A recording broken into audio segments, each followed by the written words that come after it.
Mistress of the Empire by Ray.e.f and Janny Wirtz. This book is dedicated to Kyung and John Conning, with appreciation for giving us insights and friendship.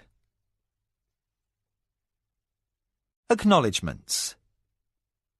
In the course of 5 years in writing 3 novels together, we are indebted to the following people, without whose contributions the work would not have been as rewarding for either ourselves or the reader. Our thanks to the Friday Nighters, who started it all way back when Ray.e.f asked where Mid-Kemia was, thereby making it impossible not to write the story.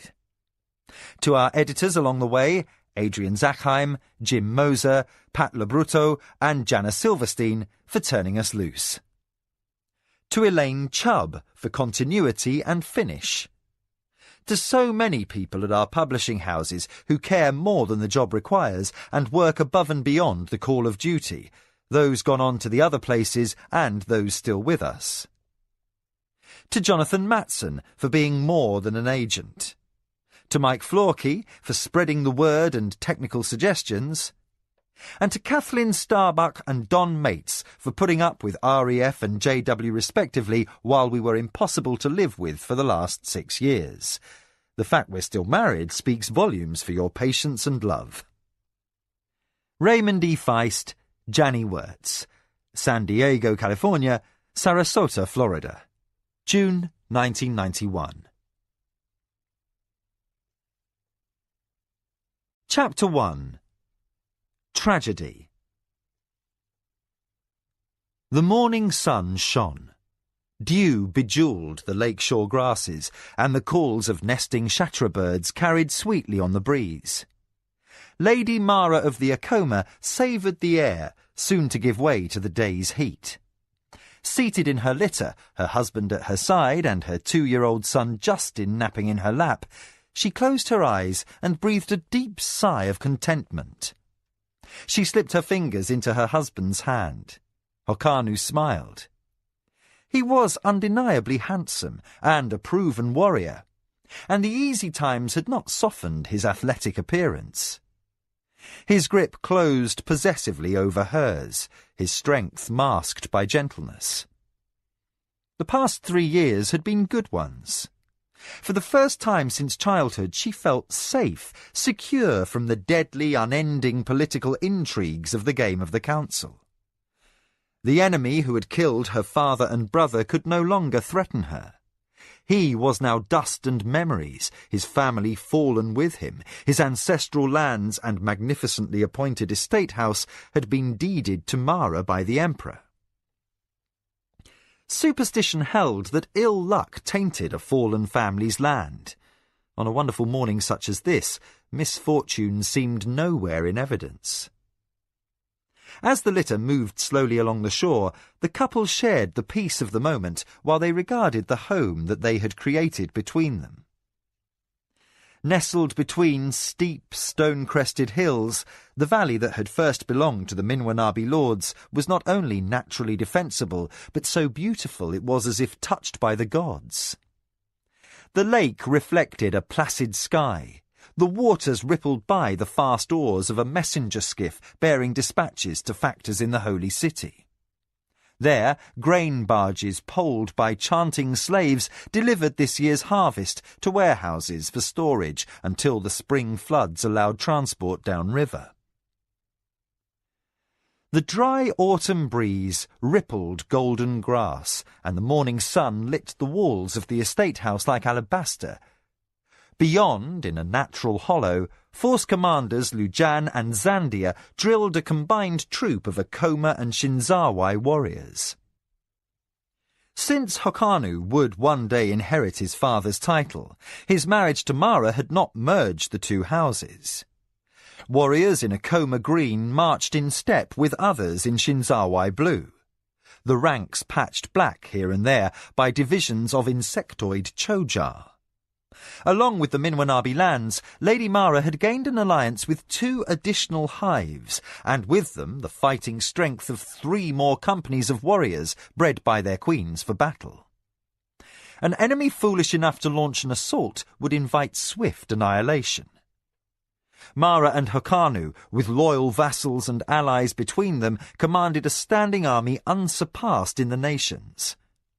Only the Light of Heaven's own imperial whites, with levies from other houses under his sovereignty, would rival these two armies. And as if fine troops and a near-impregnable fortress did not in themselves secure peace, the title Servant of the Empire, bestowed upon Mara for her services to Suranuani, gave her honorary adoption into the Emperor's own family. The imperial whites were as likely to march in her defence, for, by the honour central to Surani culture, insult or threat to her was an offence visited upon the Light of Heaven's blood family. "You seem delightfully self-satisfied this morning, wife," Hokanu said in her ear. Mara tilted her head back into his shoulder, her lips parted for his kiss. If, deep in her heart, she missed the wild passion she had known with the red-haired barbarian slave who had fathered Justin, she had come to terms with that loss. Hokanu was a kindred spirit who shared her political shrewdness and inclination toward innovation. He was quick-witted, kind, and devoted to her, as well as tolerant of her headstrong nature, as few men of her culture were inclined to be. With him, Mara shared voice as an equal. Marriage had brought a deep and abiding contentment, and though her interest in the great game of the council had lessened, she no longer played out of fear. Hokanu's kiss warmed the moment like wine, until a high-pitched shout split the quiet.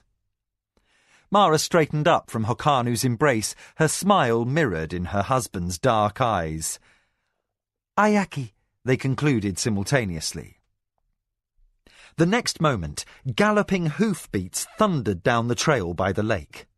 Hokanu tightened his arm around his wife's shoulder as the two of them leaned out to view the antics of Mara's older son and heir. A coal-black horse burst through the gap in the trees, mane and tail flying in the wind. Green tassels adorned its bridle, and a pearl-stitched breastplate kept the saddle from sliding backward along its lean length of barrel. Crouched in the lacquer-worked stirrups was a boy recently turned 12, and as raven-haired as his mount.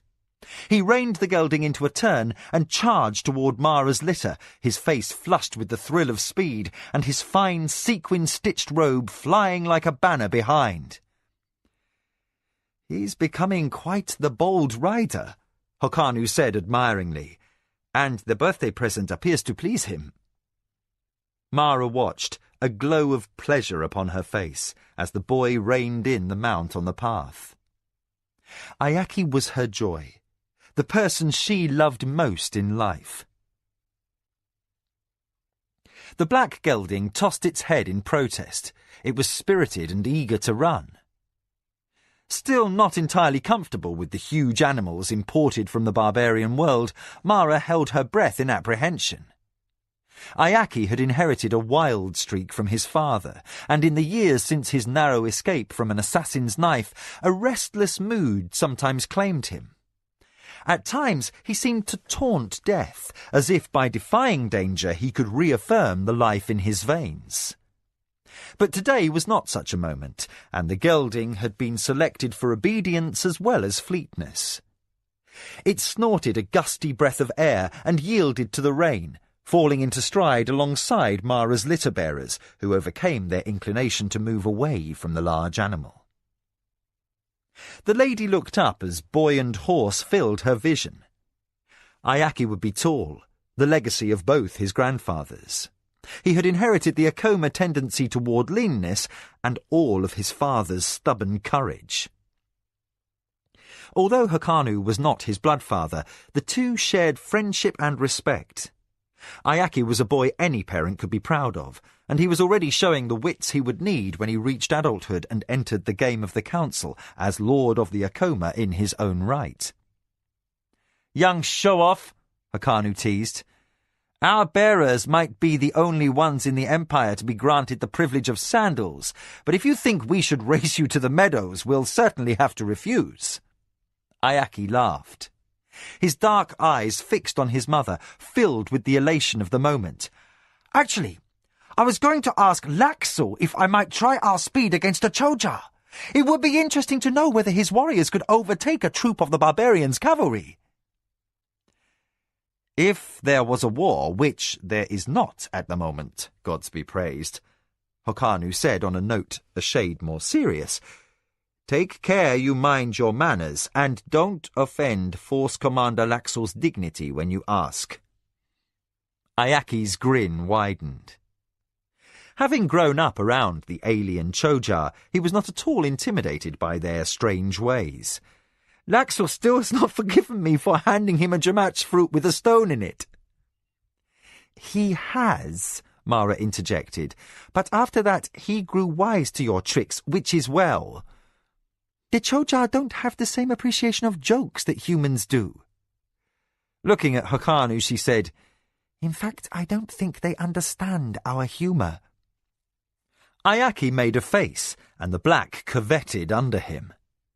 The litter-bearers swerved away from its dancing hooves, and the jostle disturbed young Justin. He awakened with a cry of infant outrage. The dark horse shied at the noise. Ayaki held the animal with a firm hand, but the spirited gelding backed a few steps.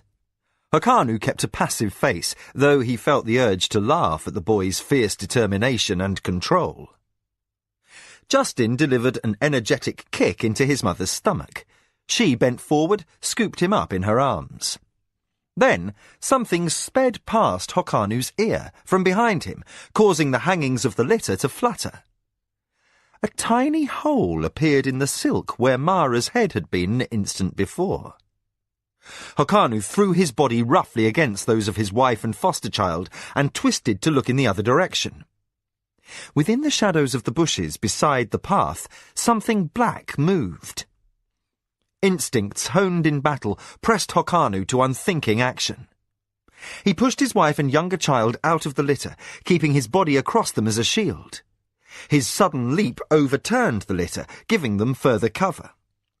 "The brush!" he shouted, as the bearers were sent sprawling. Guards drew their blades in readiness to defend their mistress, but seeing no clear target to attack, they hesitated. Mara exclaimed in puzzlement from beneath a tangle of cushions and torn curtains over the noise of Justin's wails. "What?" To the guards, Hokanu shouted, "Behind the akasi bushes!" The horse stamped as if at a stinging fly. Ayaki felt his gelding shudder under him. Its ears flattened, and it shook its heavy mane, while he worked the reins to soothe it. "Easy, big fellow! Stand easy!" His stepfather's warning failed to reach him, so intent was he on steadying his mount. Hokanu glanced over the litter. The guards now rushed the bushes he had indicated. As he turned to check for possible attack from the other quarter, he saw Ayaki frantically trying to calm a horse grown dangerously overexcited. A sparkle of lacquer in the sunlight betrayed a tiny dart protruding from the gelding's flank. "Ayaki, get off!" His horse gave a vicious kick. The dart in its hide had done its work, and nerve poison coursed through the beast's bloodstream.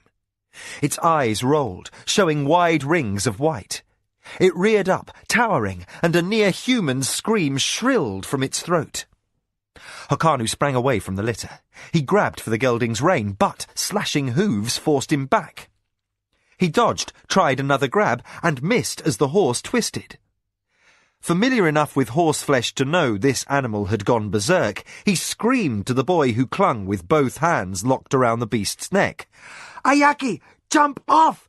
Do it now, boy!" "No!" cried the child, not in defiance but bravely. "I can quiet him!" Hokanu leapt for the reins again, frightened beyond thought for his own safety.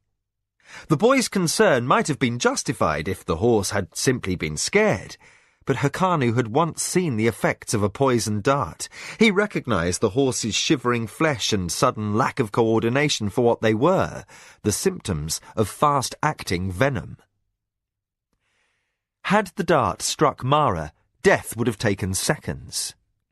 But in an animal 10 times her size, the end would be slower and brutally painful. The horse bellowed its agony, and a spasm shook its great frame. It bared yellow teeth and fought the bit, while Hokanu again missed his grip.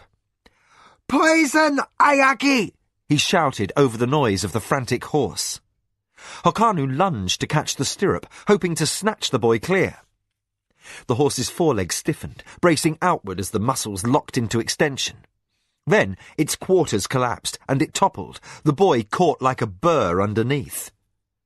The thud of the heavy body striking earth mingled with Mara's scream. Ayaki refused to leap free at the last. Still riding his horse, he was swept sideways, his neck whipped back as the force of the fall threw him across the path. The horse shuddered and rolled over upon the boy. Ayaki made no sound. Hokanu avoided a hedge of thrashing hooves as he darted around the tormented animal. He reached the boy's side in a bound, too late. Trapped under the weight of dying, shivering horseflesh, the child looked too pale to be real. His dark eyes turned to Hokanu's, and his one free hand reached out to grip that of his foster father's, a heartbeat ahead of death. Hokanu felt the small, dirty fingers go limp inside his own. He clung on in a rage of denial. "No!" he shouted, as if in appeal to the gods. Mara's cries rang in his ears, and he was aware of the warriors from her honour guard jostling him as they laboured to shift the dead horse. The gelding was rolled aside, the rush of air as its lungs deflated moaning through its vocal cords. For Ayaki, there would be no such protest at shattering, untimely death. The gelding's withers had crushed his chest, and the ribs stood up from mangled flesh like the broken shards of swords. The young face, with its two white cheeks, stared yet, open-eyed and surprised, at the untroubled sky overhead. The fingers that had reached out to a trusted foster father to stave off the horror of the dark lay empty, open, the scabbed remains of a blister on one thumb, a last testimony to diligent practice with a wooden sword. This boy would never know the honours or the horrors of a battle, or the sweet kiss of his first maid, or the pride and responsibility of the Lord's mantle that had been destined one day to be his. The finality of sudden ending left pain like a bleeding wound. Hokanu knew grief and stunned disbelief. His mind worked through the shock only out of reflex trained on the fields of war. "Cover the child with your shield," he ordered. "His mother must not see him like this." But the words left numbed lips too late. Mara had rushed after him, and he felt the flurry of her silken robes against his calf as she flung herself on her knees by her son. She reached out to embrace him, to raise him up from the dusty ground, as if through sheer force of love she could restore him to life. But her hands froze in the air over the bloody rags of flesh that had been Ayaki's body. Her mouth opened without sound. Something crumpled inside her. On instinct, Hokanu caught her back and bundled her against his shoulder. "He has gone to the Red God's halls," he murmured. Mara did not respond. Hokanu felt the rapid beat of her heart under his hands. Only belatedly did he notice the scuffle in the brush beside the trail. Mara's honour guard had thrown themselves with a vengeance upon the black-clothed body of the assassin. Before Hokanu could gather the wits to order restraint, for alive the man might be made to say which enemy had hired him, the warriors made an end of the issue. Their swords rose and fell, bright red. In seconds, Ayaki's killer lay hacked like a Nidra bullock slaughtered in a butcher's stall. Hokanu felt pity for the man. Through the blood, he noted the short black shirt and trousers, the red dyed hands, as the soldiers turned the body over. The headcloth that hid all but the eyes of the man was pulled aside to reveal a blue tattoo upon the left cheek. This mark would only be worn by a member of the Hamoi Tong, a brotherhood of assassins. Hokanu stood slowly. It did not matter that the soldiers had dispatched the killer. The assassin would have died gladly before divulging information. The Tong operated to a strict code of secrecy, and it was certain the murderer would not know who had paid his leader for this attack. And the only name that mattered was that of the man who had hired the Hamoy Brotherhood's services.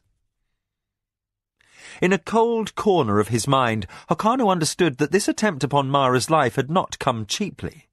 This man could not have hoped to survive his mission, and a suicide killing would be worth a fortune in metal. "Search the corpse, and track his path through the estates," he heard himself saying in a voice hardened by the emotions that seethed inside.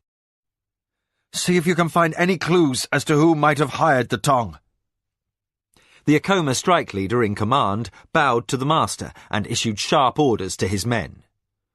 "Leave a guard over the boy's body," Hokanu added. He bent to comfort Mara, unsurprised that she was still speechless, fighting horror and disbelief. Her husband did not fault her for being unable to keep composure and show proper Surani impassivity. Ayaki had been all the family she had known for many years.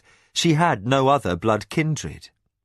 Her life before his birth had already been jarred by too much loss and death. He cradled her small, shivering body against his own and added the necessary instructions concerning the boy. But when the arrangements were complete and Hokanu tried tenderly to draw Mara away, she fought him. "No," she said in strangled pain. "I will not leave him here alone." "My lady, Ayaki is beyond our help. He already stands in the Red God's halls. Despite his years, he met death courageously. He will be welcomed." He stroked her damp hair, dampened with tears, and tried to calm her. "You would do better inside with loved ones around you, and Justin in the care of his nurses." "No," Mara repeated, a note in her voice that he instinctively knew not to cross. "I won't leave." And though she did after a time consent to have her surviving child sent back to the estate house under protection of a company of warriors, she sat through the heat of the morning on the dusty soil, staring at the stilled face of her firstborn. Hokanu never left her. The stinks of death did not drive him away, nor the flies that swarmed and buzzed and sucked at the eyes of the seeping corpse of the gelding. Controlled, as if on a battlefield, he faced the worst and coped. In quiet tones, he sent a runner-slave to fetch servants and a small silk pavilion to offer shade. Mara never looked aside as the awning was set up above her. As though the people around her did not exist, she sifted torn earth through her fingers until a dozen of her best warriors arrived in ceremonial armour to bear her fallen son away. No one argued with Hokanu's suggestion that the boy deserved battlefield honours. Ayaki had died of an enemy's dart as surely as if the poison had struck his own flesh. He had refused to abandon his beloved horse, and such courage and responsibility in one so young merited recognition. Mara watched, her expression rigid as porcelain, as the warriors lifted her son's body and set it on a bier bedecked with streamers of Akoma green, a single one scarlet, in acknowledgment of the red god who gathers in all life. The morning breeze had stilled, and the warriors sweated at their task. Hokanu helped Mara to her feet, willing her not to break. He knew the effort it took to maintain his own composure, and not just for the sake of Ayaki. Inside his heart, he bled also for Mara, whose suffering could scarcely be imagined. He steadied her steps as she moved beside the bier, and the slow cortege wound its way down slope toward the estate house that only hours earlier had seemed a place blessed by felicity. It seemed a crime against nature that the gardens should still be so lush, and the lake shore so verdant and beautiful, and the boy on the bier be so bloody and broken and still. The honour-bearers drew up before the front doorway used for ceremonial occasions. Shadowed by the immense stone portal stood the household's most loyal servants. One by one, they bowed to the bier to pay young Ayaki their respects. They were led by Kyoke, first advisor for war, his hair silvered with age, the crutch that enabled him to walk after battle wounds cost him his leg unobtrusively tucked into a fold of his formal mantle. As he intoned the ritual words of sympathy, he looked upon Mara with the grief a father might show, locked behind dark eyes and an expression like old wood.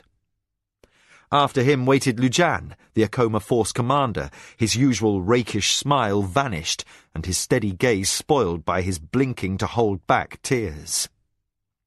A warrior to the core, he scarcely managed to maintain his bearing. He had taught the boy on the bier to spar with a sword, and only that morning had praised his developing skills. He touched Mara's hand as she passed. "Ayaki may have been only 12 years of age, my lady, but he already was an exemplary warrior." The mistress barely nodded in response.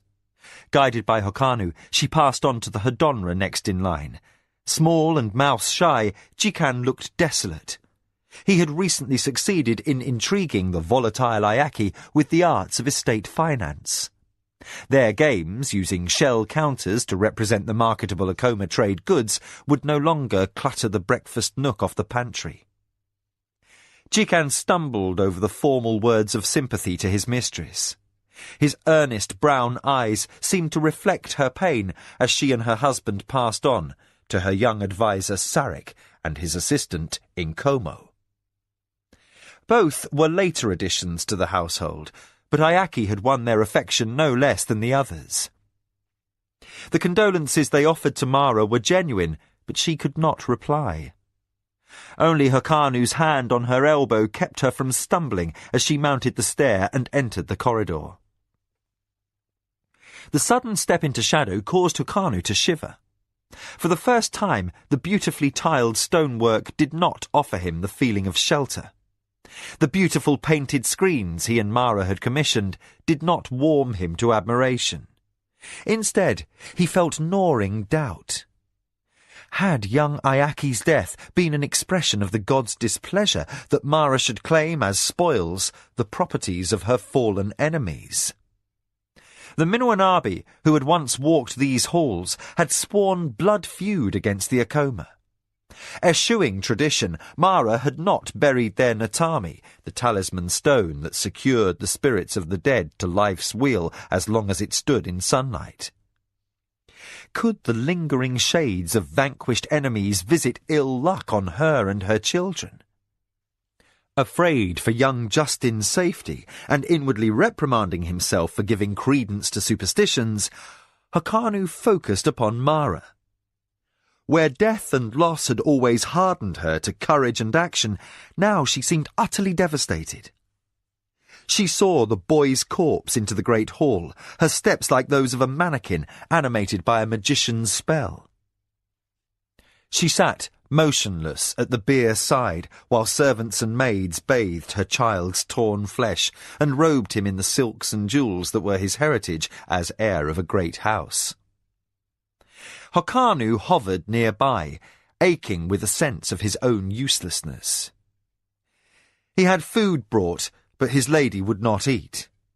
He asked for a healer to make up a soporific, expecting, even hoping, to provoke an angry response. Mara dully shook her head and pushed the cup away. The shadows on the floor lengthened as the sun crossed the sky, and the windows in the ceiling admitted steepening angles of light.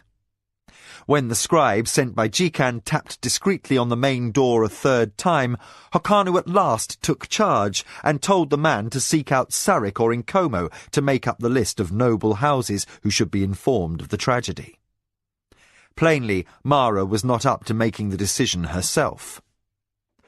Her only movement for hours had been to take the cold, stiff fingers of her son in her own. Lujan arrived near dusk, his sandals dusty, and more weariness in his eyes than he had ever shown on campaign. He bowed to his mistress and her consort and awaited permission to speak. Mara's eyes remained dully fixed on her son. Hokanu reached out and touched her rigid shoulder.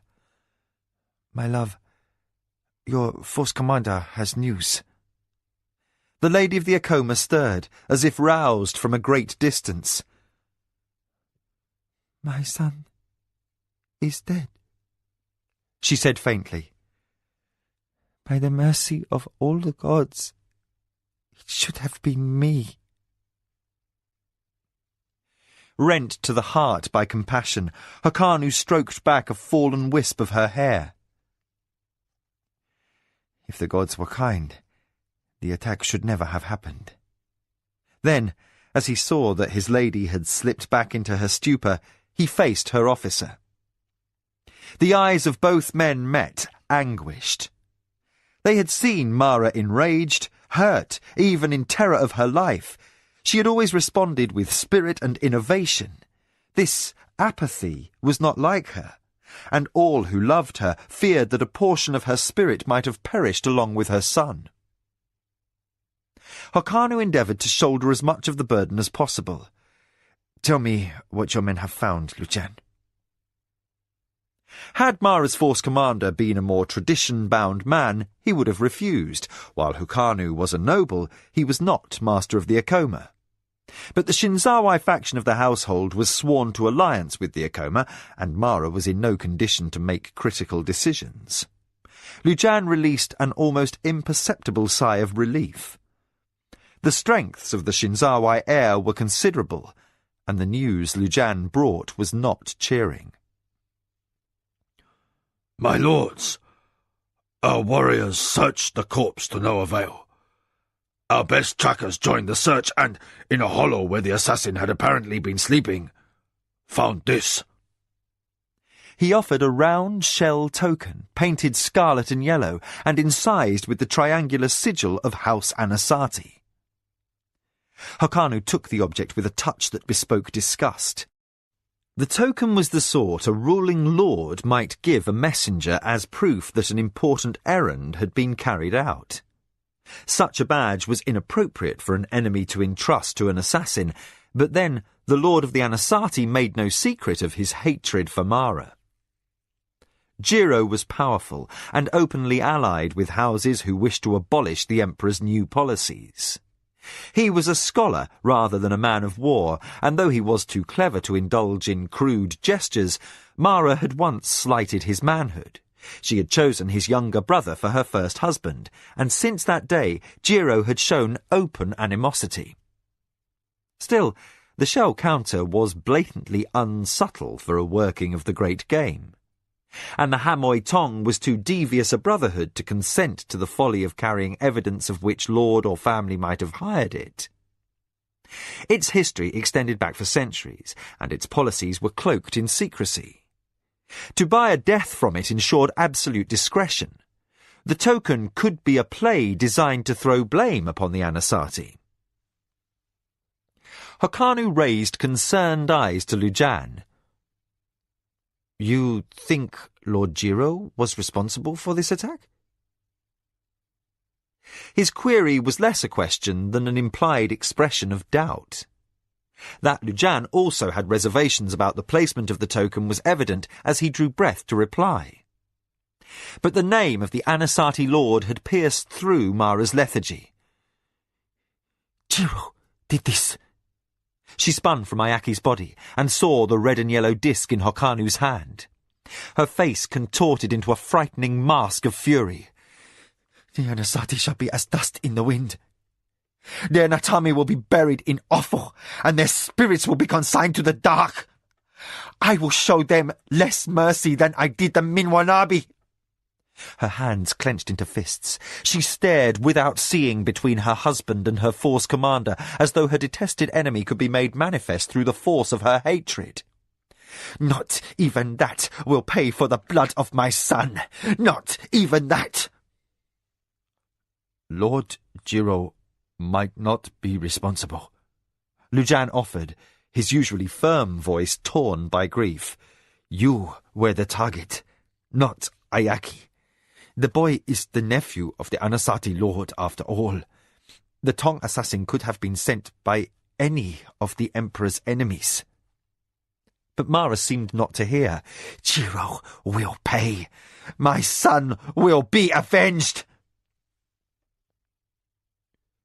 Do you think Lord Jiro was responsible? Hokanu repeated to the force commander. That the young Anasati heir still felt as he did, even after inheriting the mantle and power that had been his father's, bespoke stubborn and childish pride. A mature mind would no longer nurse such a grudge, but, in vain arrogance, the Anasati lord might well wish the world to know whose hand had contracted for Mara's downfall. Except that since Mara was servant of the Empire, her popularity was too widespread. Fool Jiro might be over slighted manhood, but surely not so much that he would invite the Emperor's wrath. Lujan turned dark eyes toward Hokanu. That bit of shell is all the evidence we have. Its very obviousness might be subtle, as if by calling attention to House Anasati, we might dismiss them at once and look elsewhere for the culprits. Fury coiled beneath his words. He, too, wanted to strike in anger at the outrage that had been committed. It matters very little what I think, he finished grimly. For honour demanded that he do his lady's will, absolutely and without question. If Mara asked him to muster the Akoma garrison and march suicidally to war, he would obey, with all his heart and will. Dusk dimmed the skylights in the great hall. Servants entered on quiet feet and lit the lamps arrayed around Ayaki's bier. Scented smoke sweetened the air. The play of warm light softened death's pallor, and shadow veiled the misshapen lumps of the injuries beneath the silk robes. Mara sat alone in vigil. She regarded her son's oval face and the coal dark hair that, for the first time she could remember, had stayed combed for more than an hour. Ayaki had been all of her future, until that moment of the gelding's crushing fall. He had been her hopes, her dreams, and more, the future guardian of her ancestors, and the continuance of the Akoma name. Her complacence had killed him. Mara clenched white fingers in her lap. She never, ever should have lulled herself into belief that her enemies could not touch her. Her guilt at this lapse in vigilance would follow her all her days. Yet how bleak any contemplation of tomorrow had become. At her side lay a tray with the picked-over remains of a meal. The food had no taste that she could recall. Hokanu's solicitude had not comforted. She knew him too well, and the echoes of her own pain and anger she could sense behind his words galled her into deeper recriminations. Only the boy showed no reproach for her folly. Ayaki was past feeling, beyond reach of sorrow or joy. Mara choked back a spasm of grief. How she wished the dart had taken her, that the darkness which ended all striving could be hers instead of her son's. That she had another surviving child did not lessen her despair. Of the two, Ayaki had known the least of life's fullness, despite his being the elder. Fathered by Buntakapi of the Anasati, whose family had been an Akoma enemy, in a union from which Mara had derived much pain and no happiness. Political expediency had led her to deeds of deceit and entrapment that to her maturer view seemed no less than murder. Ayaki had been her atonement for his father's wasteful suicide, brought about by Mara's own machinations. Although by the tenets of the game of the council she had won a telling victory, privately she considered Buntakapi's death a defeat. That his family's neglect had made of him a tool open for her to exploit made no difference. Ayaki had offered her a chance to give her first husband's shade lasting honour. She had been determined that his son would rise to the greatness that Buntakapi had been denied. But the hope was ended now. Lord Jiro of the Anasati had been Buntakapi's brother, and the fact that his plot against her had misfired and resulted in a nephew's death had shifted the balance of politics yet again. For, without Ayaki, the Anasazi were free to resume the enmity quiescent since her father's time. Ayaki had grown up with the best teachers and all of her soldiers' vigilance to protect him, but he had paid for the privileges of his rank. At 9, he had nearly lost his life to an assassin's knife. 2 nurses and a beloved old household servant had been murdered before his eyes, and the experience had left him with nightmares. Mara resisted an urge to rub his hand in comfort. The flesh was cold, and his eyes would never open in joy and trust. Mara did not have to fight down tears. Rage at injustice choked her sorrow for her. The personal demons that had twisted his father's nature toward cruelty had inspired melancholy and brooding in Ayaki. Only in the past 3 years, since Mara's marriage to Hokanu, had the sunnier side of the boy's nature gained ascendancy. The fortress of the Minwanabi, Ayaki had been fond of pointing out, had never been so much as besieged. The defences here were impregnable to an enemy. Moreover, Mara was a servant of the Empire. The title carried favour with the gods, and luck enough to ward away misfortune. Now, Mara berated herself for allowing his childish blind faith to influence her. She had used traditions and superstitions to her advantage often enough in the past. She had been a vain fool not to see that the same things could be exploited against her. It seemed an injustice that the child should have paid, and not her. His small half-brother Justin had helped lighten Ayaki's bleak spells. Her second son was the child of the barbarian slave she still loved. She had only to close her eyes for an instant, and Kevin's face came to mind, nearly always smiling over some ridiculous joke, his red hair and beard shining copper under Kelewan's sun. With him, she had shared none of the harmonious rapport she now enjoyed with Hokanu. No, Kevin had been tempestuous, impulsive, at times passionately illogical. He would not have hidden his grief from her, but would have freed his feelings in an explosive storm. In his intense expression of life, she might have found the courage to face this outrage. Young Justin had inherited his father's carefree nature. He laughed easily, was quick to get into mischief, and already evidenced a fast tongue.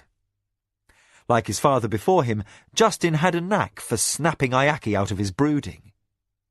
He would run on fat legs, trip and tumble over laughing, or he would make ridiculous faces until it was impossible to be near him and stay withdrawn. But there would be no more shared laughter for Ayaki now.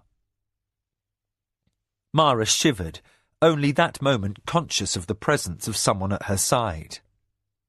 Hokanu had entered the chamber in the uncannily silent manner he had learned from the foresters on the barbarian world. Aware that she had noticed him, he took her cold hand into his warm one. "My lady, it is past midnight. You would do well to take some rest." Mara half turned from the beer. Her dark eyes fastened on Hokanu's, and the compassion in his gaze caused her to dissolve into tears.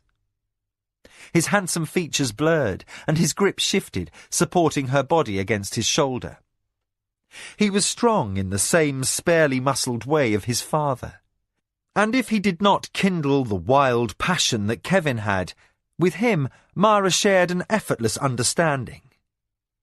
He was husband to her as Ayaki's father had never been, and his presence now, as grief crumbled her poise, was all that kept her from insanity. The touch that sought to soothe her sorrow was that of a man well capable of command on the field of war.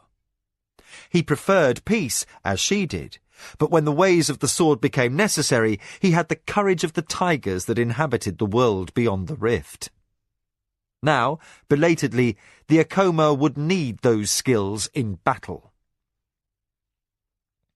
As tears rinsed Mara's cheeks, she tasted bitterness that knew no limit.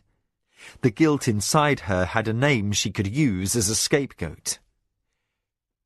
Jiro of the Anasazi had murdered her son. For that, she would destroy his house beyond the memory of the living. As though he sensed the ugly turn of her thoughts, Hokanu shook her gently. "My lady, you are needed. Justin cried all through his supper asking what had happened to his mama. Kyoke called each hour for instructions, and Force Commander Lujan needs to know how many companies should be recalled from garrison duty at your estates near Sulanku." In his inimitably subtle way, Hokanu did not argue the necessity for war. That brought relief. Had he offered questions, had he sought to dissuade her from vengeance against Jiro upon grounds that a single shell token offered too scanty evidence, she would have turned on him in a fury. Who was not with her at this moment was against her. A blow had been struck against the Akoma, and honour demanded action. But the form of her murdered son sapped her will. Life in any form seemed sucked dry, devoid of interest. "Lady," prompted Hokanu, "your decisions are necessary for the continuance of your house. For now you are the Akoma." A frown gathered Mara's eyebrows. Her husband's words were truth. Upon their marriage, they had agreed that young Justin would become the Shinzawai heir after Hokanu. Fiercely, suddenly, Mara wished that promise unspoken. Never would she have agreed to such a thing had she realized Ayaki's mortality. The circle closed again. She had been negligent. Had she not grown dangerously complacent, her black-haired son would still be alive, not lying in state inside a circle of death lamps. He would be running, as a boy should be, or practicing the skills of warrior, or riding his great black gelding faster than the wind over the hills. Again, Mara saw in her mind's eye the arc of the brute's rearing form and the terrible thrashing of hooves as it toppled. "Lady," chided Hokanu.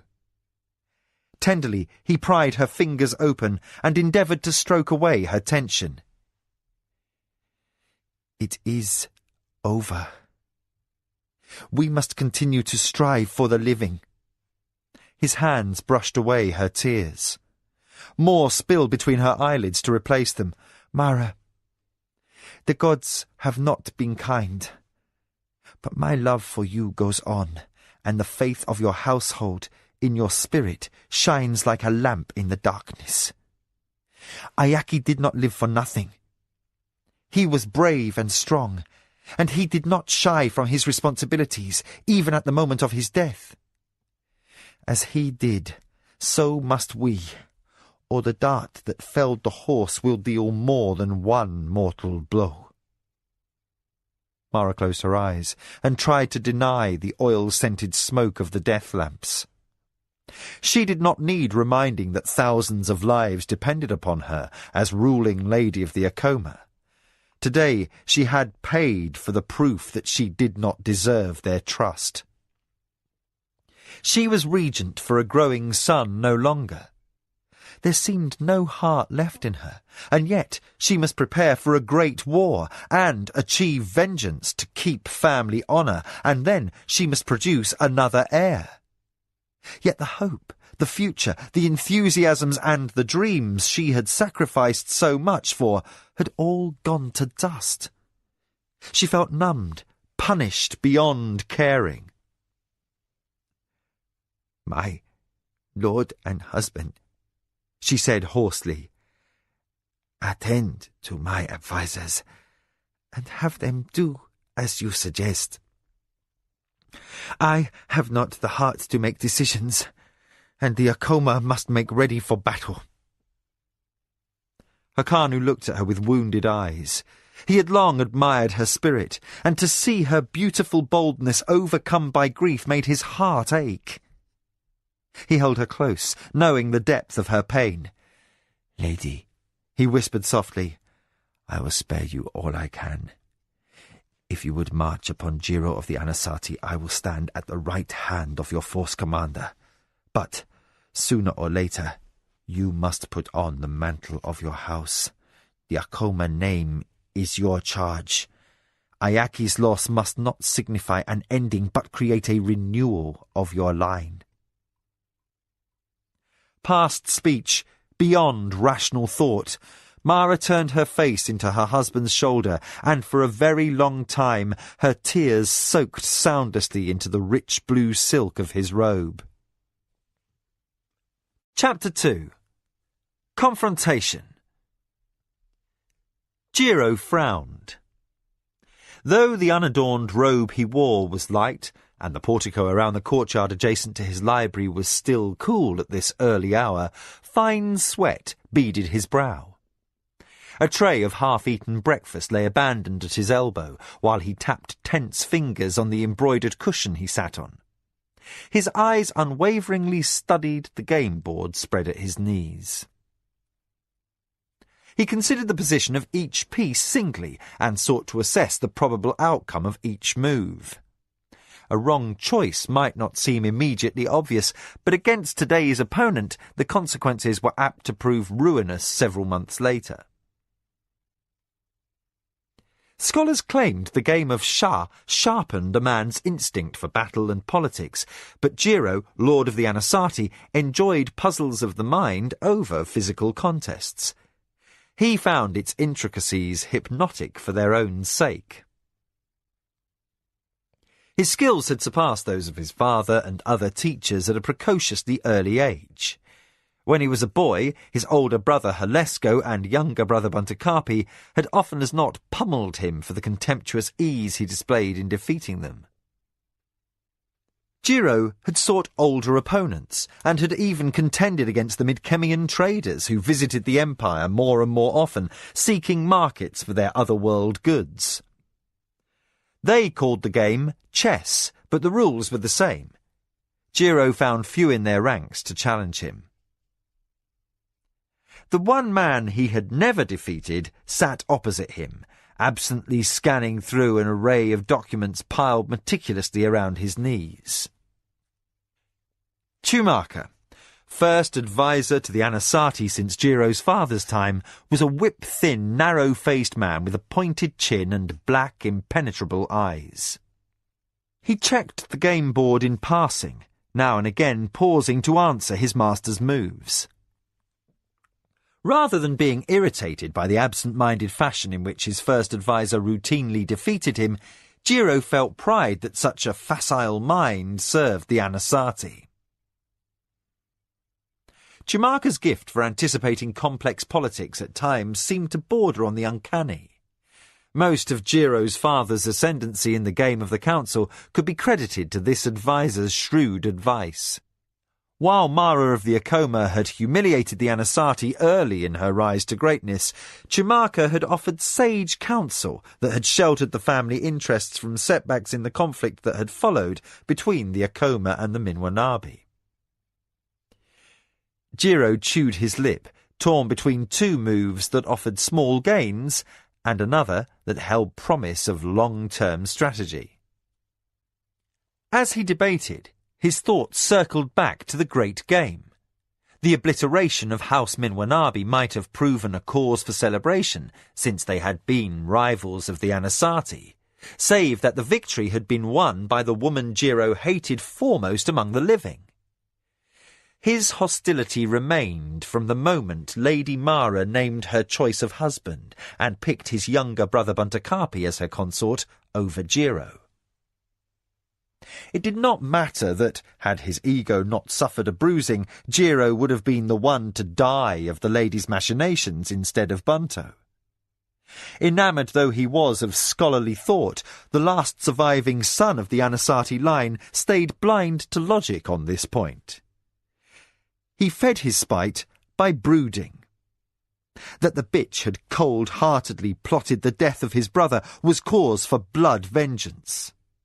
Never mind that Bunto had been despised by his family, and that he had renounced all ties to Anasati to accept the lordship of the Akoma. So deep, so icy was Jiro's hatred that he preferred obstinate blindness to recognition that he had inherited his own ruling lordship precisely because Mara had spurned him. Over the years, his youthful thirst for retribution had darkened into the abiding obsession of a dangerous, cunning rival. Jiro glared at the shahboard, but raised no hand to advance a player. Chumaka noticed this as he riffled through his correspondence, his high brows arched upward. "You're thinking of Mara again." Jiro looked nettled. "I have warned you," Chumaka resumed in his grainy, emotionless voice. "Dwelling on your enmity will upset your inner balance and ultimately cost you the game." The Lord of the Anasati indicated his contempt by selecting the bolder of the two short-range moves. "Ah." Chumaka had the ill grace to look delighted as he removed his captured minor player.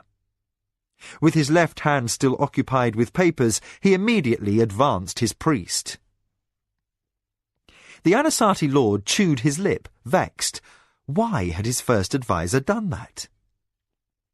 Enmeshed in an attempt to fathom the logic behind the move, Jiro barely noticed the messenger who hurried into the chamber. The arrival bowed to his master. Immediately upon receiving the languid wave that allowed him leave to rise, he passed the sealed packet he carried to Chumaka. "Your permission, master," Chumaka murmured. "The correspondence is coded, is it not?" Jiro said, not wanting the interruption as he pondered his next move. His hand lingered between pieces while Chumaka cleared his throat. Jiro took this for affirmation. "I thought so," he said. "Open your dispatches, then, and may the news in them for once dull your concentration for the game." Chumaka gave a short bark of laughter. "The more scurrilous the gossip, the keener I will play." He followed Jiro's indecision with an amusement that almost but not quite approached contempt. Then he flipped over the pouch and used the one thumbnail he left unbitten for the purpose to slit the tie. As he thumbed through the papers inside, his brows arched. "This is most unexpected." The Lord of the Anasati's hand hung in space. He looked up, intrigued by the novelty of the first adviser's surprise. "What?" Servant to 2 generations of ruling lords, Chumaka was rarely caught out. He regarded his master, speculation in the depths of his eyes. "Pardon, my lord. I was speaking of this." He drew a paper from the pouch. Then, as his peripheral sight took in the piece under Jiro's poised hand, he added, "Your move is anticipated, master." Jiro withdrew his hand, caught between irritation and amusement. "Anticipated," he muttered. He lounged back on his cushions to settle his mind. From this changed vantage, the game board showed a different perspective, a trick picked up from his father at an early age. Chumaka tapped a leathery cheek with the document that had caused the interruption and smiled in his enigmatic way.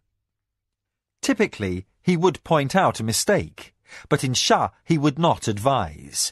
He would wait for Jiro to pay for the consequence of his moves.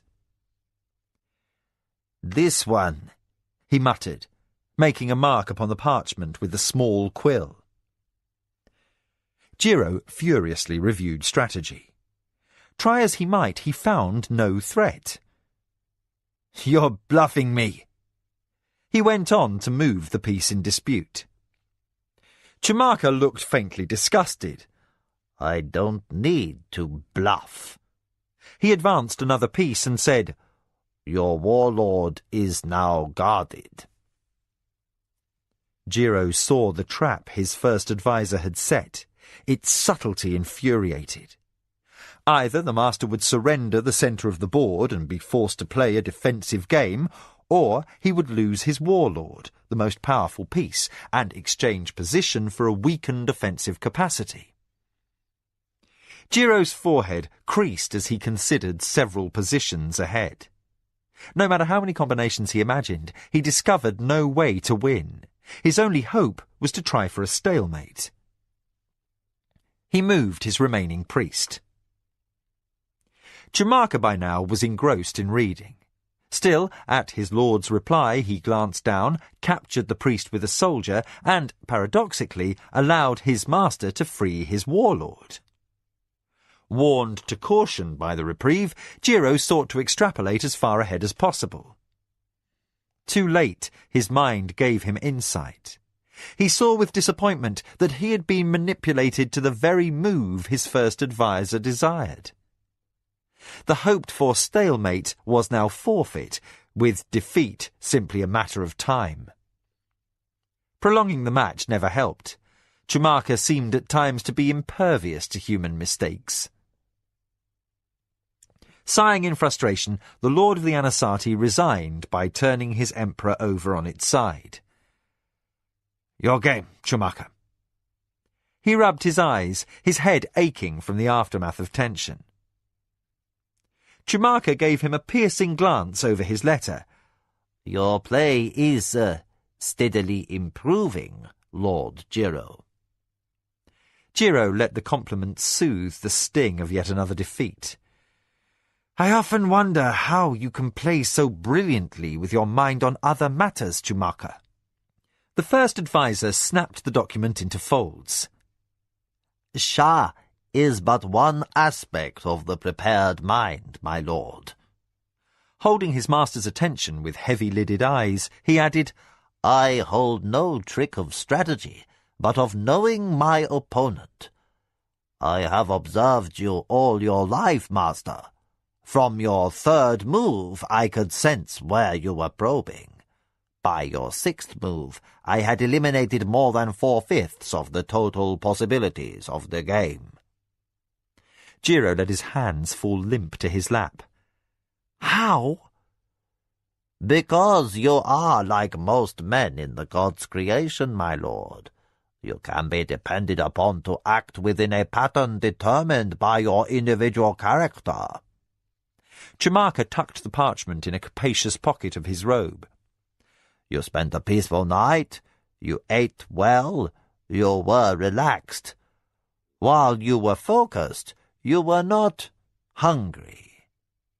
By the third move, I extrapolated that your game would reflect directness and not boldness and risk." Paying Jiro his undivided attention, he summed up. "The secret is to ferret out the clues that will reveal the thoughts of one's opponent. Learn his motives, know his passions, and you need not wait to see what he does. You can anticipate his next move." Jiro gave back a humourless smile. "I hope that one day a Shah master may visit who could humble you, Chumaka." The first adviser chuckled. "I have been humbled many times, my lord. Many times, but you have never seen it." His gaze flicked over the disarranged players in satisfied reminiscence. "Play with those who do not know you as I do, and you will emerge victorious. In truth, you have an enviable gift for strategy." "I am not a better Shah player, master." The first adviser selected another paper from his pouch as he finished his rumination. "But I am a far better student of you than you have ever been of me." Jiro felt discomforted that anyone, even a servant as loyal as Chumaka, would have subjected him to so detailed a scrutiny. Then he caught himself short. He was fortunate to have the man as a high officer. Chumaka's job was to act as adviser, confidant, and diplomat. The better he knew his master, the better he would serve the Anasazi. To hate him for his supreme skill was a fool's measure, the mistake of a master too vain to admit shortcomings. Jiro chastised himself for selfish, unworthy suspicions and said, "What has you so engrossed this morning?" Chimaka shuffled through the pouch, selected several more missives, and pushed the charboard aside to make space to array the papers around his knees. I have been pursuing that lead we had into the Akoma spy network, and keeping watch upon the contacts as you requested. News has just arrived that I'm attempting to fit in. His voice fell to a mutter intelligible only to him as he reshuffled his piles, then resolved to thinking aloud. I'm not quite yet sure. He twitched another paper from one pile to the next. Forgive the disarray, Master, but such visualizations help me keep track of relationships. Too often one is tempted to consider events in a straight line, in a particular order, when actually life is rather chaotic. He stroked his chin with thumb and forefinger. I have often thought of having a table constructed of sticks, so I might place notes at different heights to further dramatize interconnections. Experience had taught Jiro not to be nettled by his first advisor's idiosyncrasies. He might grumble over his work, but he seemed to produce the most valuable results at such times. The Anasati spy network that Jiro had spent all the wealth he could spare to expand was providing more useful information each year. Other great houses might employ a spy master to manage such an operation in his own right, yet Chimaka had urged against allowing another to oversee his works. He insisted on first-hand control of those agents he had placed in other houses, guild halls and trading centres. Even when Takuma, Jiro's father, had ruled House Anasati, Chimaka had occasionally left the estate to oversee some matter or another in person. While Jiro showed a young man's impatience at his first advisor's foibles, he knew when not to interfere. Now, while Chimaka pored over the gleanings of his agents, the Lord of the Anasati noticed that some of the reports on the stacks dated back as much as 2 years. A few seemed nothing more than the jottings of a grain factor's secretary who used the margins to figure his accounts. "What is this new information?" Chimaka did not glance up. Someone has tried to kill Mara. This was momentous news. Jiro sat up straight, irked that he had not been told at once, and maddened that some other faction, rather than the Anasati, had discommoded the lady. "How do you know this?" The wily Chimaka hooked the folded paper out of his robe and extended it toward his master. Jiro snatched the message and read the opening lines. "My nephew Ayaki's dead!" he exclaimed. The Anasati first advisor interrupted before his master could launch into a tirade. Official word will not reach us until tomorrow, my lord. That gives us today and tonight to weigh the manner in which we shall respond. Distracted from chastising his officer for withholding information unnecessarily, Jiro diverted to consider the course of thought Chimaka desired. For politically, the Anasati and the Akoma had been bitterest enemies until Mara's marriage to Buntakapi. Since Bunto's ritual suicide, her heir, Ayaki, represented a blood tie between the two houses. Family duty had provided the only reason for suspension of hostilities. Now, the boy was in Turakamu's halls. Jiro felt no personal regret at the news of his nephew's death. He knew anger that his closest male kin should have been born to the Akoma name. He had long chafed under the treaty that compelled him, as Anasati, to provide the Akoma with an alliance in the cause of that same child's protection. That constraint was ended at long last. Mara had signally failed in her duty as guardian. She had gotten the boy killed. The Anasati had the public excuse, no, the honourable duty of exacting reprisal for the boy's untimely end.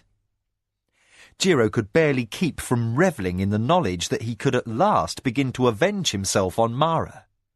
He asked, "How did the boy die?" Chumaka shot his master a look of unveiled rebuke. Had you read to the end of what you hold, you would know. Lord Jiro felt moved to assert himself as ruling lord. Why not tell me? Your post is to advise. The hot black eyes of the first adviser dropped back to his papers. He did not show any overt irritation over Jiro's correction. If anything, he replied with unctuous complacence, Ayaki died of a fall from a horse. That's made public. What is not widely known, what has been garnered by our agent near her estates, is that the horse died as well. It fell and crushed the child after being struck by a poisoned dart. Jiro's mind pounced on pertinent bits of earlier conversation. A Tong assassin, he surmised, whose intended target was Lady Mara. Chumaka's expression remained ferociously bland. So the paper in your hand spells out clearly. Now Lord Jiro inclined his head, half laughing in magnanimous spirits. I accept the lesson, First Adviser. Now, rather than using this news as a whip to instruct me, I would hear what conclusions you have drawn. The son of my enemy was, nevertheless, my blood kin. This news makes me angry. Chumaka gnawed on the thumbnail he did not keep sharpened to break the seals of his correspondence. His eyes stopped tracking the cipher on the page in his hand as he analysed his master's statement. Jiro showed no outward emotion in traditional Sirani fashion. If he said he was angry, he was to be taken at his word. Honour demanded the servant believe the master. But Jiro was less enraged than excited, Chumaka determined, which did not bode well for Mara. Young yet at ruling, Jiro failed to grasp the longer-range benefits of allowing the alliance between Anasati and Akoma to dissolve into a state of laissez-faire. The silence as his adviser pondered rasped at Jiro's nerves. Who? He demanded peevishly. Which of Mara's enemies desires her death? We could make ourselves an ally out of this if we are bold. Chumaka sat back and indulged in a deep sigh. Behind his pose of long-suffering patience, he was intrigued by the unexpected turn events had taken, Jiro saw. The Anasati First Adviser was as enamoured of Sirani politics as a child craving sweets. I can conceive of several possibilities, Chumaka allowed. Yet those houses with the courage to act lack the means, and those with the means lack courage. To seek the death of a servant of the Empire is unprecedented. He chewed his thin lower lip, then waved one of the servants over to stack the documents into piles to be gathered up and conveyed to his private quarters. To Jiro's impatience, he said at last, I should venture a guess that Mara was attacked by the Hamoi Tong. Jiro relinquished the note to the servant with a sneer. Of course the Tong, but who paid the death price? Chumaka arose. No one. That's what makes this so elegant. I think the Tong acts for their own reasons. Jiro's brows rose in surprise. But why? What has the Tong to gain by killing Mara? A runner servant appeared at the screen that led into the main estate house. He bowed, but before he could speak, Chumaka second-guessed the reason behind his errand. Master, the court is assembled, he said directly to his lord. Jiro waved the servant off as he rose from his cushions. As master and first adviser fell into step toward the long hall in which the lord of the Anasati conducted business, Jiro surmised aloud, We know that Tasayo of the Minwanabi paid the Hamoi Tong to kill Mara. Do you think he also paid them to attempt vengeance upon her should he fall?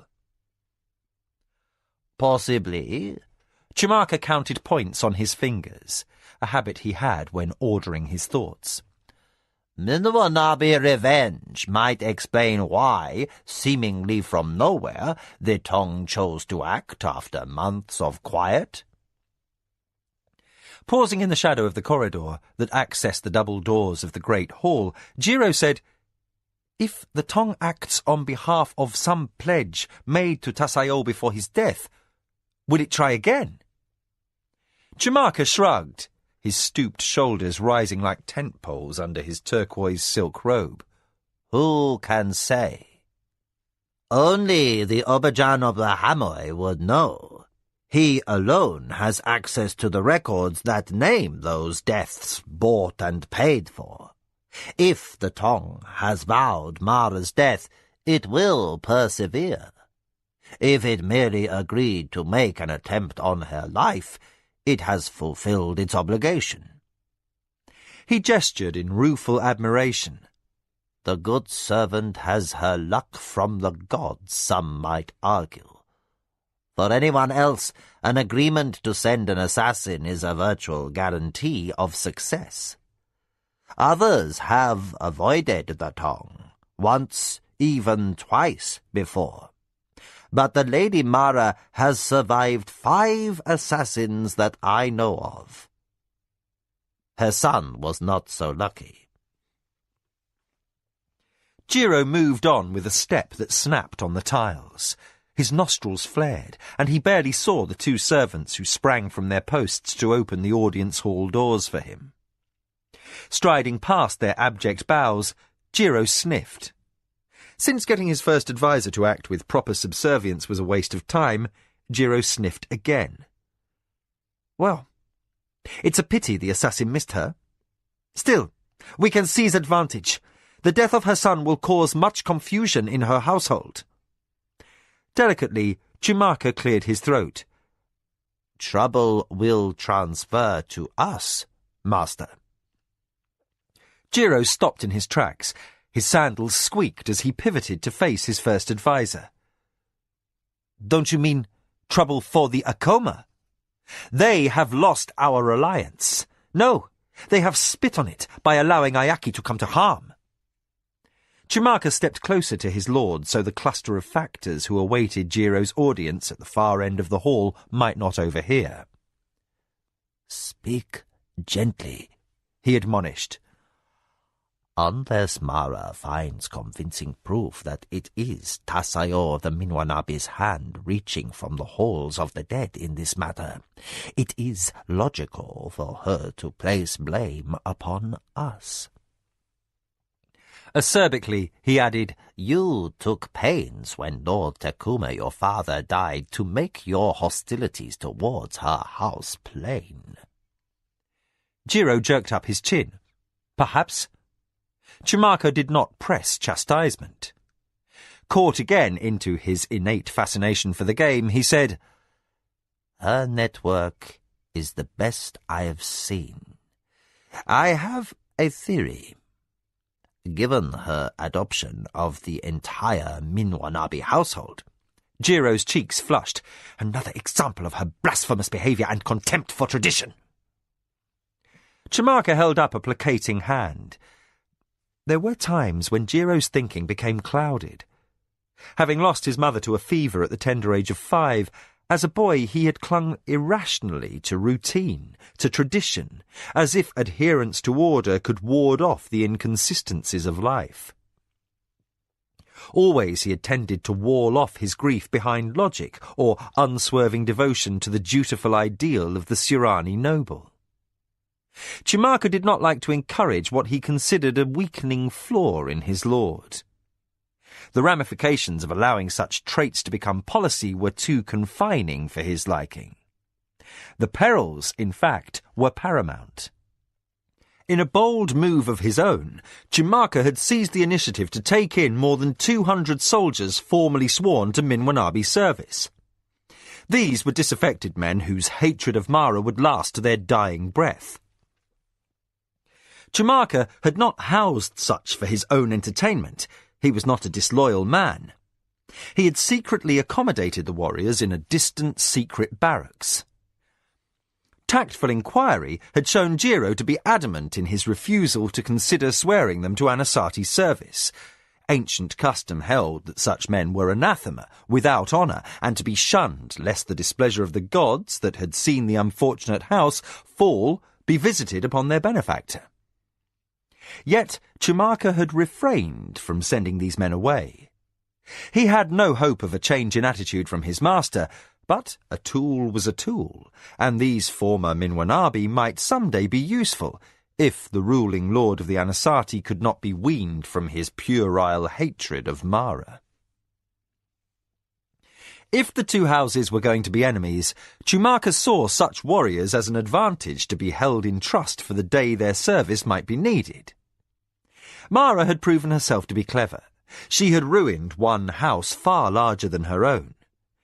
Guile would be needed to match guile, and Chumaka was never a man to waste an opportunity.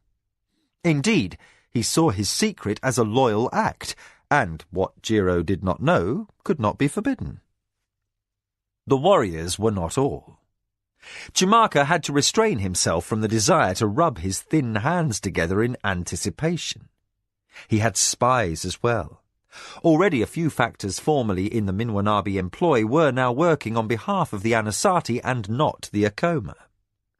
Chumaka gained the same pleasure in co-opting these people to his master's service that he might in isolating an opponent's fortress or priest upon the Shah board. He knew eventually the Anasati would benefit. Then his master must see the wisdom of some of Mara's choices. And so the Anasati first adviser smiled and said nothing. To a fine point, he knew just how far he could go in contradicting Jiro. Pressing his lord toward his meeting with the factors, he said quietly, "Master, Mara may have flouted tradition by taking on responsibility for her vanquished enemy's servants, but rather than merely removing her greatest enemy, she has gained immeasurable resources. Her strength has grown. From being a dangerous, dominant player in the game of the council, at one stroke Mara has become the single most powerful ruling lord or lady in the history of the empire. The Akoma forces alone now number more than 10,000 swords. They surpass several smaller clans. And Clan Hadama and its allies together rival the Emperor's imperial whites." Chumaka turned reflective as he added, "She could rule by fiat, I think, if she had the ambition. The light of heaven is certainly not of a mind to oppose her wishes." Disliking to be reminded of the lady's swift ascendance, Jiro became the more nettled. "Never mind. What is the theory?" Chumaka raised up one finger.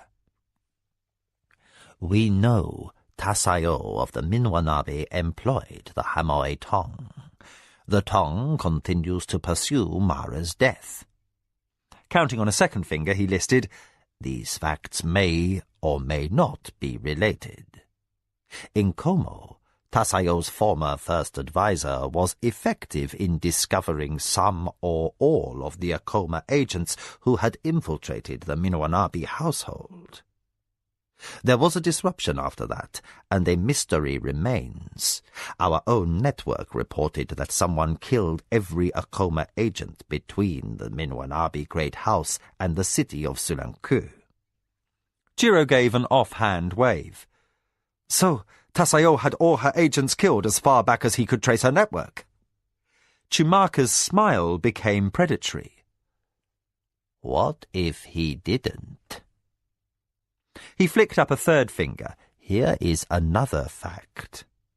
The Hamoe Tong killed those servants inside the Minwanabi household who were Akoma agents." The lord's boredom intensified. "Tasayo ordered the Tong—" "No!" Chumaka interrupted, verging on disrespect. Swiftly, he amended his manners by turning his outburst into prelude for instruction. "Why should Tasayo hire Tong to kill his own staff? Why pay death price for lives that could be taken by an order to the Minwanabi gods? Jiro looked rueful. I was thinking carelessly. His eyes shifted forward to where the factors were fidgeting at the delay as Lord and Advisor continued to equivocate just inside the doorway. Chumaka ignored their discomfort. They were underlings after all, and it was their place to wait upon their lord. Because there is no logical reason, my master. However, we can make a surmise. If I were the lady, and I wished to insult both the Tong and Tasayo, what better way than to order the Tong, under false colours, to kill her spies? Jiro's expression quickened. He could follow Chumaka's reasoning on his own, now he had been clued in to the first step. You think the Hamoy Tong may have cause to declare a blood debt toward Mara? Chumaka's answer was a toothy smile. Jiro resumed walking. His steps echoed across the vast hall, with its paper screens drawn closed on both sides, and its roof beams hung heavy with dusty war relics and a venerable collection of captured enemy banners. These artifacts reminded of a time when the Anasati were at the forefront of historical battles. Theirs was an ancient tradition of honour. They would rise as high again, Jiro vowed. No, higher yet. For Mara's defeat would be his to arrange, a victory that would resound throughout the empire. He alone would prove that Mara had incurred the god's displeasure in granting reprieve to conquered enemy servants. Single-handedly, he would exact vengeance for her flouting of the old ways. She would look into his eyes as she died and know she had made her worst mistake on the day she had chosen Buntakapi for her husband. Unlike the grandeur of the Minwanabi Great Hall that Mara had inherited, the Anasati Great Hall was as reassuring in its traditional design as the most time-honoured ritual in the temple. Jiro luxuriated in this. No different from the halls of 100 other ruling lords, this chamber was nevertheless unique. It was Anasati. Along both sides of the centre aisle knelt petitioners and Anasati retainers. Omelo, his force commander, stood at attention to one side of the dais upon which Jiro conducted the business of his court. Arrayed behind him were the other officers and advisers of the household.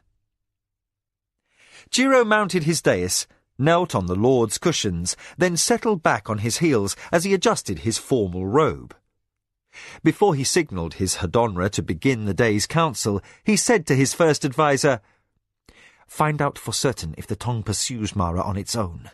I would know, so we can make better plans when this news of Ayaki's death becomes official." Chumaka clapped his hands, and a servant came to his shoulder. "Have 2 runners in my quarters by the time I reach them."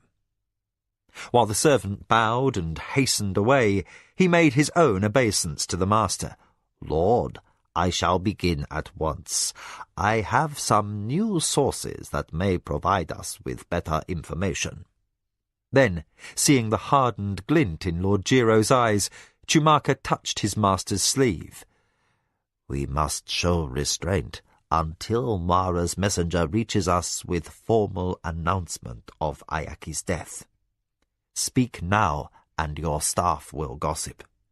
We would ill be served by giving our enemy proof that we have spies in sensitive places." Jiro snapped away from Chumaka's touch. "I understand, but do not ask me to be complacent. All in Anasati's service will mourn. Ayaki of the Akoma, my nephew, has been slain, and every man of ours who is not a slave will wear a red band upon his arm in token of our loss. When this day's business is finished, you will ready an honour guard for travel to Sulanku." Chumaka bit back annoyance. "We attend the boy's funeral?" Jiro bared his teeth. "He was my nephew. To stay home when his ashes are honoured would be to admit responsibility or cowardice, and we are guilty of neither. He may have been the son of my enemy, and I may now destroy his mother without constraint, but he shares Anasati blood. He deserves the respect any grandson of Takuma of the Anasati is entitled. We shall carry a family relic to be burned with him." Jiro's eyes flashed as he finished. "Tradition demands our presence." Chimaka kept his reservations about this decision as he bowed in acknowledgement of his master's wishes.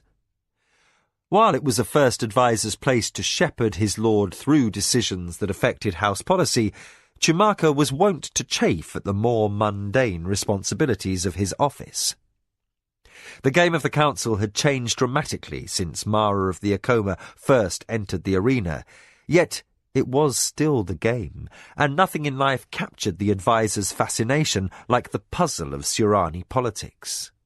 Taut as a coursing hound, he rose up in excitement for the chase.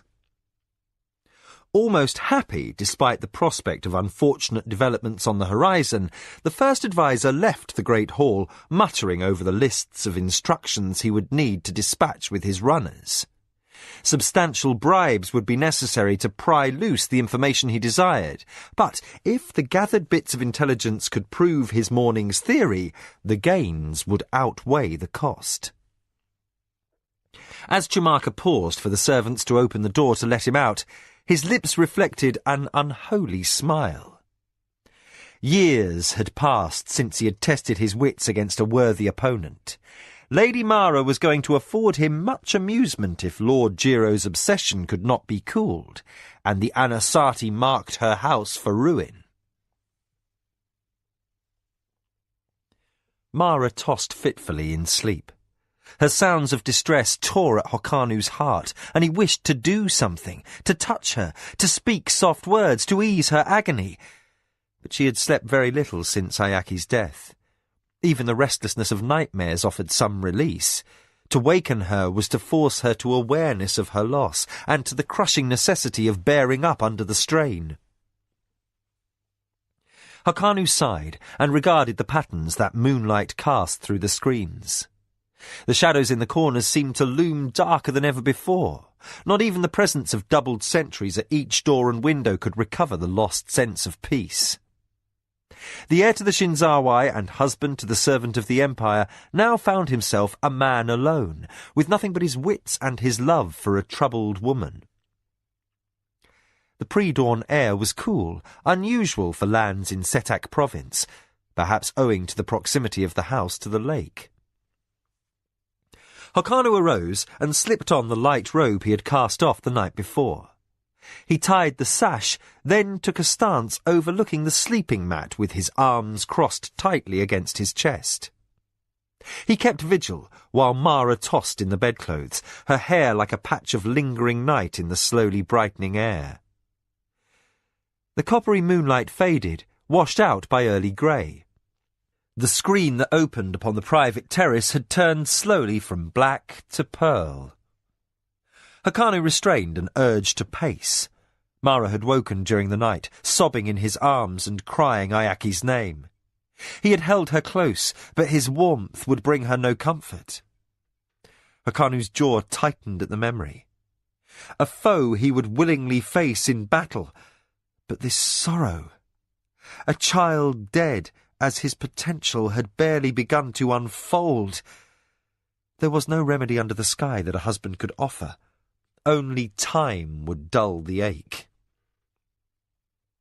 Hokanu was not a man who cursed.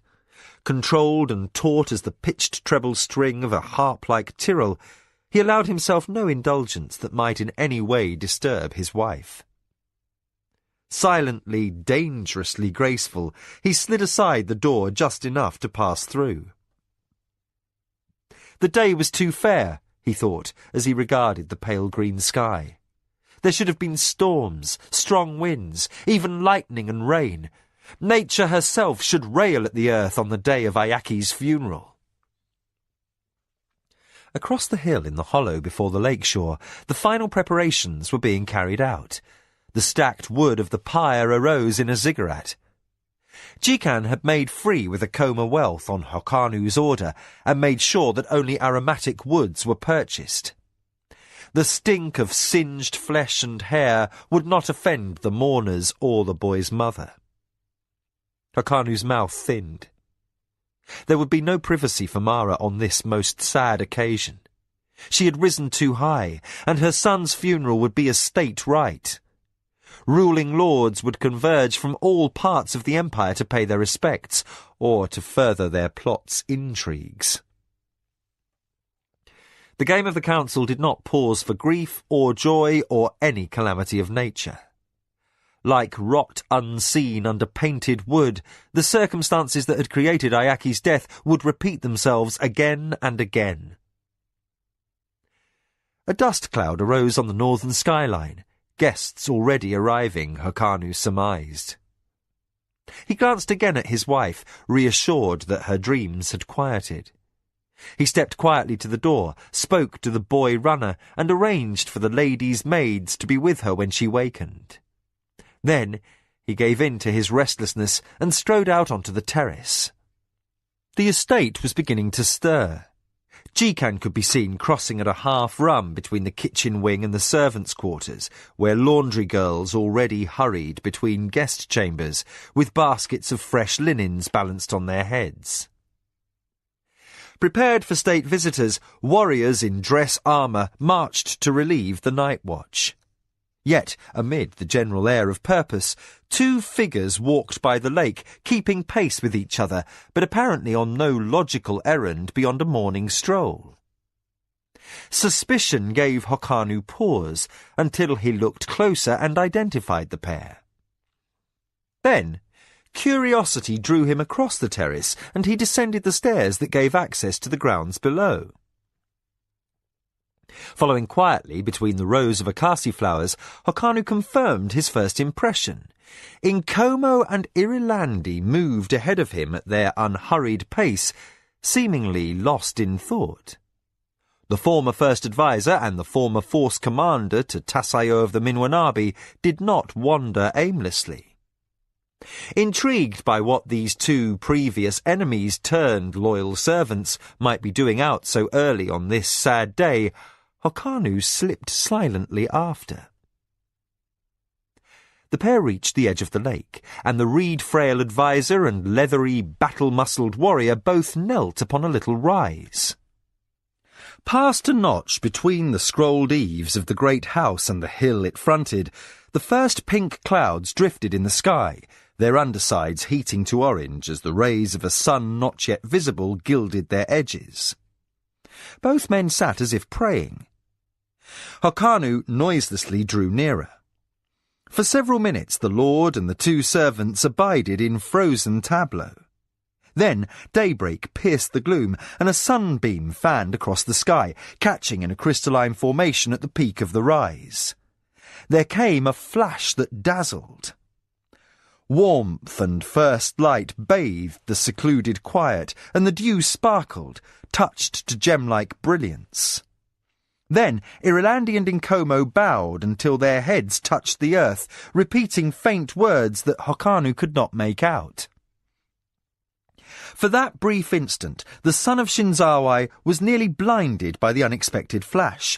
Then it was gone as the angle of the rising sun changed. The two men completed their strange rite and stood. The war-weary eyes of Irilandi were first to pick out a discrepancy in the quiet morning. He saw the lord who waited nearby and bowed. "Master Hakanu," he said. Caught short, Inkomo repeated the gesture. Hakanu motioned both servants back toward the house. "I could not sleep," he said ruefully.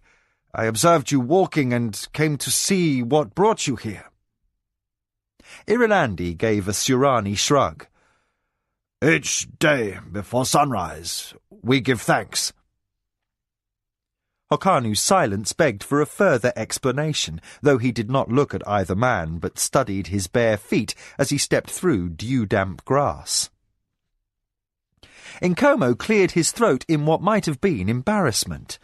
"We come here each day to witness the day's beginning, and to give thanks, since the good servant came to us."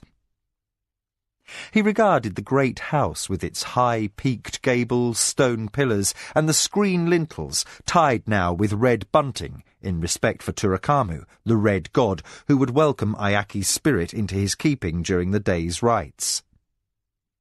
Inkomo elaborated for Hokanu's benefit. When Our Lady brought about Tasayo's ruin, we expected death or slavery. Instead, we were given the gift of days, another chance to serve and gain honor. So, each sunrise, we offer a prayer of thanks for this reprieve and for the good servant. Hokanu nodded, unsurprised by the devotion of these high officers. As servant of the Empire, Mara was beloved by the masses. Her own staff served her with an affection that bordered upon awe. Indeed, she would need much support for her house to recover from this loss. A ruler, disliked by his people, might expect a blow of this magnitude to cause hesitation in his staff, as servants from the highest positions down to the meanest slave fretted over whether heaven had withdrawn the luck of the house. Even without divine disapproval, mortal enemies would seize upon opportunity and strike where the ranks were most confused. And so the superstition fed upon the results, since a house weakened would suffer setbacks, and so seemed to be in the disfavour of the gods. Hokanu felt irritation. Too many events in this empire twisted in upon themselves, until centuries of unbending customs led their society towards stagnation and entropy. This inbred cycle he and Mara and Ichindar, the Emperor of the Nations, had dedicated themselves to overturn. Ayaki's untimely end was more than sorrow and grief. It could become a major setback and be turned into a rallying cry for all those ruling lords who were disgruntled by recent changes. If the Akoma showed any sign of irresolution, there would be strife, and at the heart of the faction that had begun to form in rigid adherence to old traditions, the Anasati voice would be loudest. The funeral guests would not be here to observe the ashes of the departed as they spiralled in their smoky ascent to heaven. No, they would be watching one another like starving dogs, and Lady Mara would be subjected to the most thorough scrutiny of all.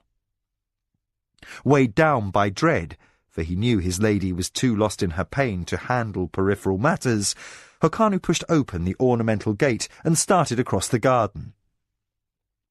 He forgot the two men who walked with him until Inkomo said, "First Advisor Sarek has all in readiness, Master. Entertainments have been arranged to divert the guests, and the honor guards of all but the greatest ruling lords will be quartered in the garrison across the lake. The pyre has been soaked in oils, and all has been done to keep the ceremony as brief as possible." Hokanu found no reassurance in Inkomo's words. That the adviser felt need to stress such points bespoke a sharing of concern. The game would go on, whether or not Lady Mara could rally and cope. "We shall not stint in our honours to the departed young master," added Irilandi. "But it is my suggestion that you stay by your lady's side and be prepared to interpret her instructions." Politely, tactfully, the high officers of House Akoma acknowledged that their mistress remained incapacitated. Hokanu felt a surge of gratitude to these men, who were quietly and staunchly prepared to try to cover for her lapse. He tried to reassure them that House Akoma would not flounder with the currents of misfortune like some rudderless ship.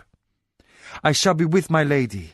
She is touched by your devotion, and would have me say that you should not hesitate to approach if you have any difficulties or concerns." A knowing glance passed between master and servants. Then Irilandi bowed. "More than 1,000 soldiers have made prayers to Turakamu to take them in the young master's place." Hokanu nodded in respect. Those soldiers would wear arms throughout the funeral ceremony in token of their vow, a strong deterrent to any visiting lord who might contemplate causing trouble in breach of Akoma hospitality.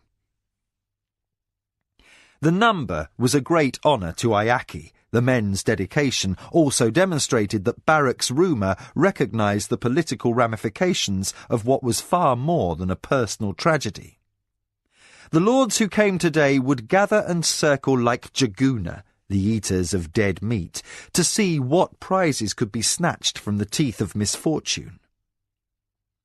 Hokanu received the departing bows of the two officers, then looked over his shoulder at the lake, where barges were now heading rapidly toward the docks. Banners flew from their poles, and the chant of the oarsmen carried across the water. Very shortly now, the quiet estate would become a political arena. Hokanu considered the great stone house that had been the hall of the Minwanabi for centuries. The place had been designed as a fortress, but today even enemies must be invited inside. The priest of Chochokan, the good god, had blessed the estate, and Mara had seen the Minwanabi Natami placed in a dedicated glade, so that a once great house should be remembered. Yet, despite these good measures and the assurances of the priests that the good servant's acts had earned divine favour, Hokanu swallowed back a feeling of dread. The depths of the eaves seemed to hold shadows in which the spirits of enemies peered out in silent laughter at Mara's grief. Hokanu wished for a moment he had overridden her bold choice and opted to adhere to the customs of conquest that would have seen this house torn down, each stone carried to the lake and thrown into the deep, each timber and field burned, and the soil of all these lush acres sown with salt. Unlucky ground should nurture nothing, according to the ways adhered to over the centuries, that the cycle of cursed events might be broken for eternity. Despite the beauty of this estate and the near impregnable location of its grounds and holdings, Hokanu repressed the cold premonition that he might be doomed never to find happiness with Mara as long as they lived under this roof. But this was an ill time to brood, with the state guests already arriving. The consort to the servant of the empire stiffened his shoulders, prepared for the coming ordeal. Mara must show the proper Surani bearing in the face of her overwhelming grief. The death of her father and brother, who were warriors, had been one thing. The loss of her own child, far worse. Hokanu intuitively sensed that this was the ugliest fate that could have befallen the woman he loved more than life. For her, he must be strong today, armour against public dishonour. For while he was still the dedicated heir of the Shinzawai, he embraced Akoma honour as if it were his own. Secure in his resolve, he returned to the terrace outside his lady's sleeping quarters. As the screens were not yet opened, he knew that the servants had allowed her undisturbed rest. He slid the panel soundlessly in its track and entered.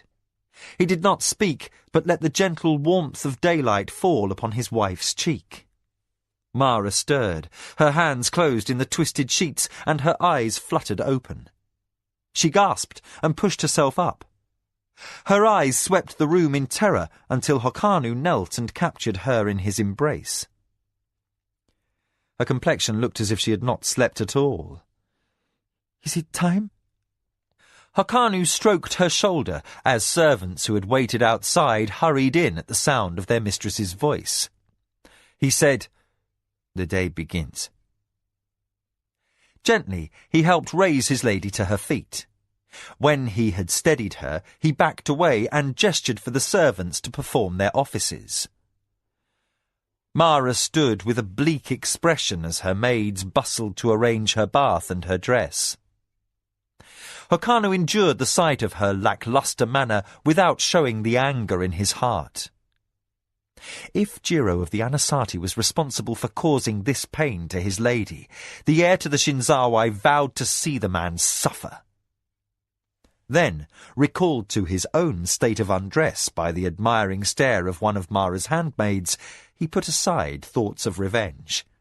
He clapped for his own servants and suffered their fussing in silence as they arrayed him in the formal robes required for Ayaki's funeral.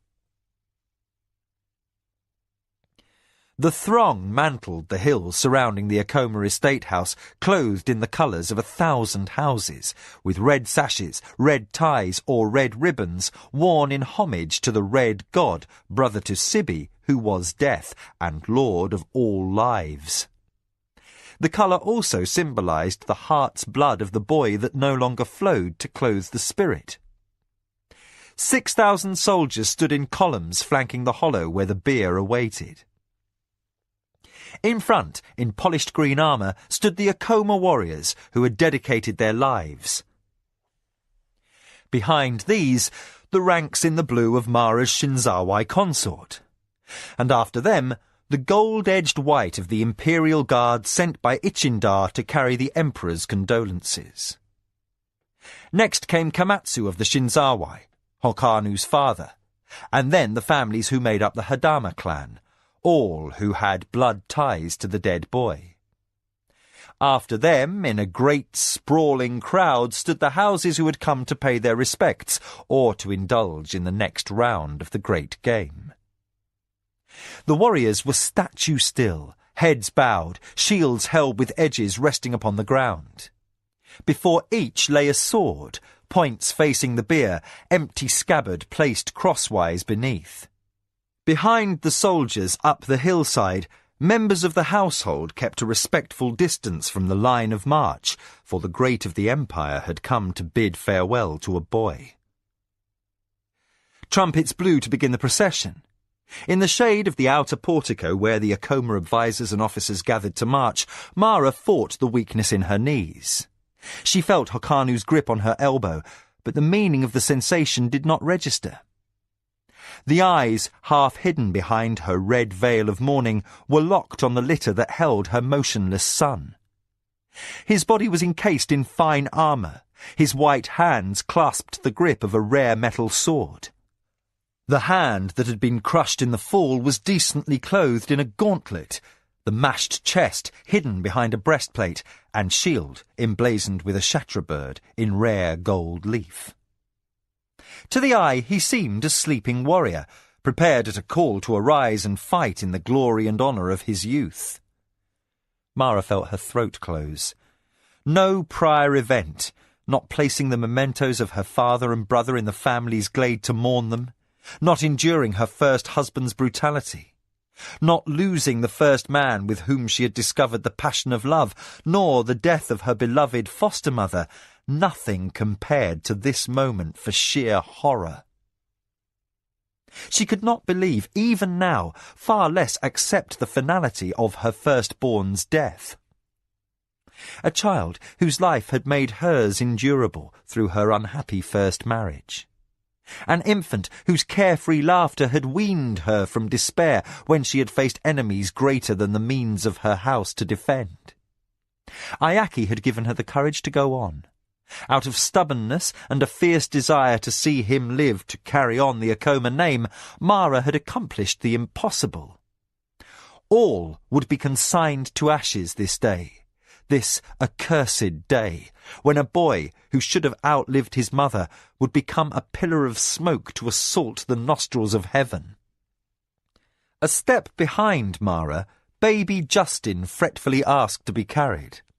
His nurse cajoled him to stand, hushing his noise. His mother seemed deaf to his distress, locked as she was in dark thoughts.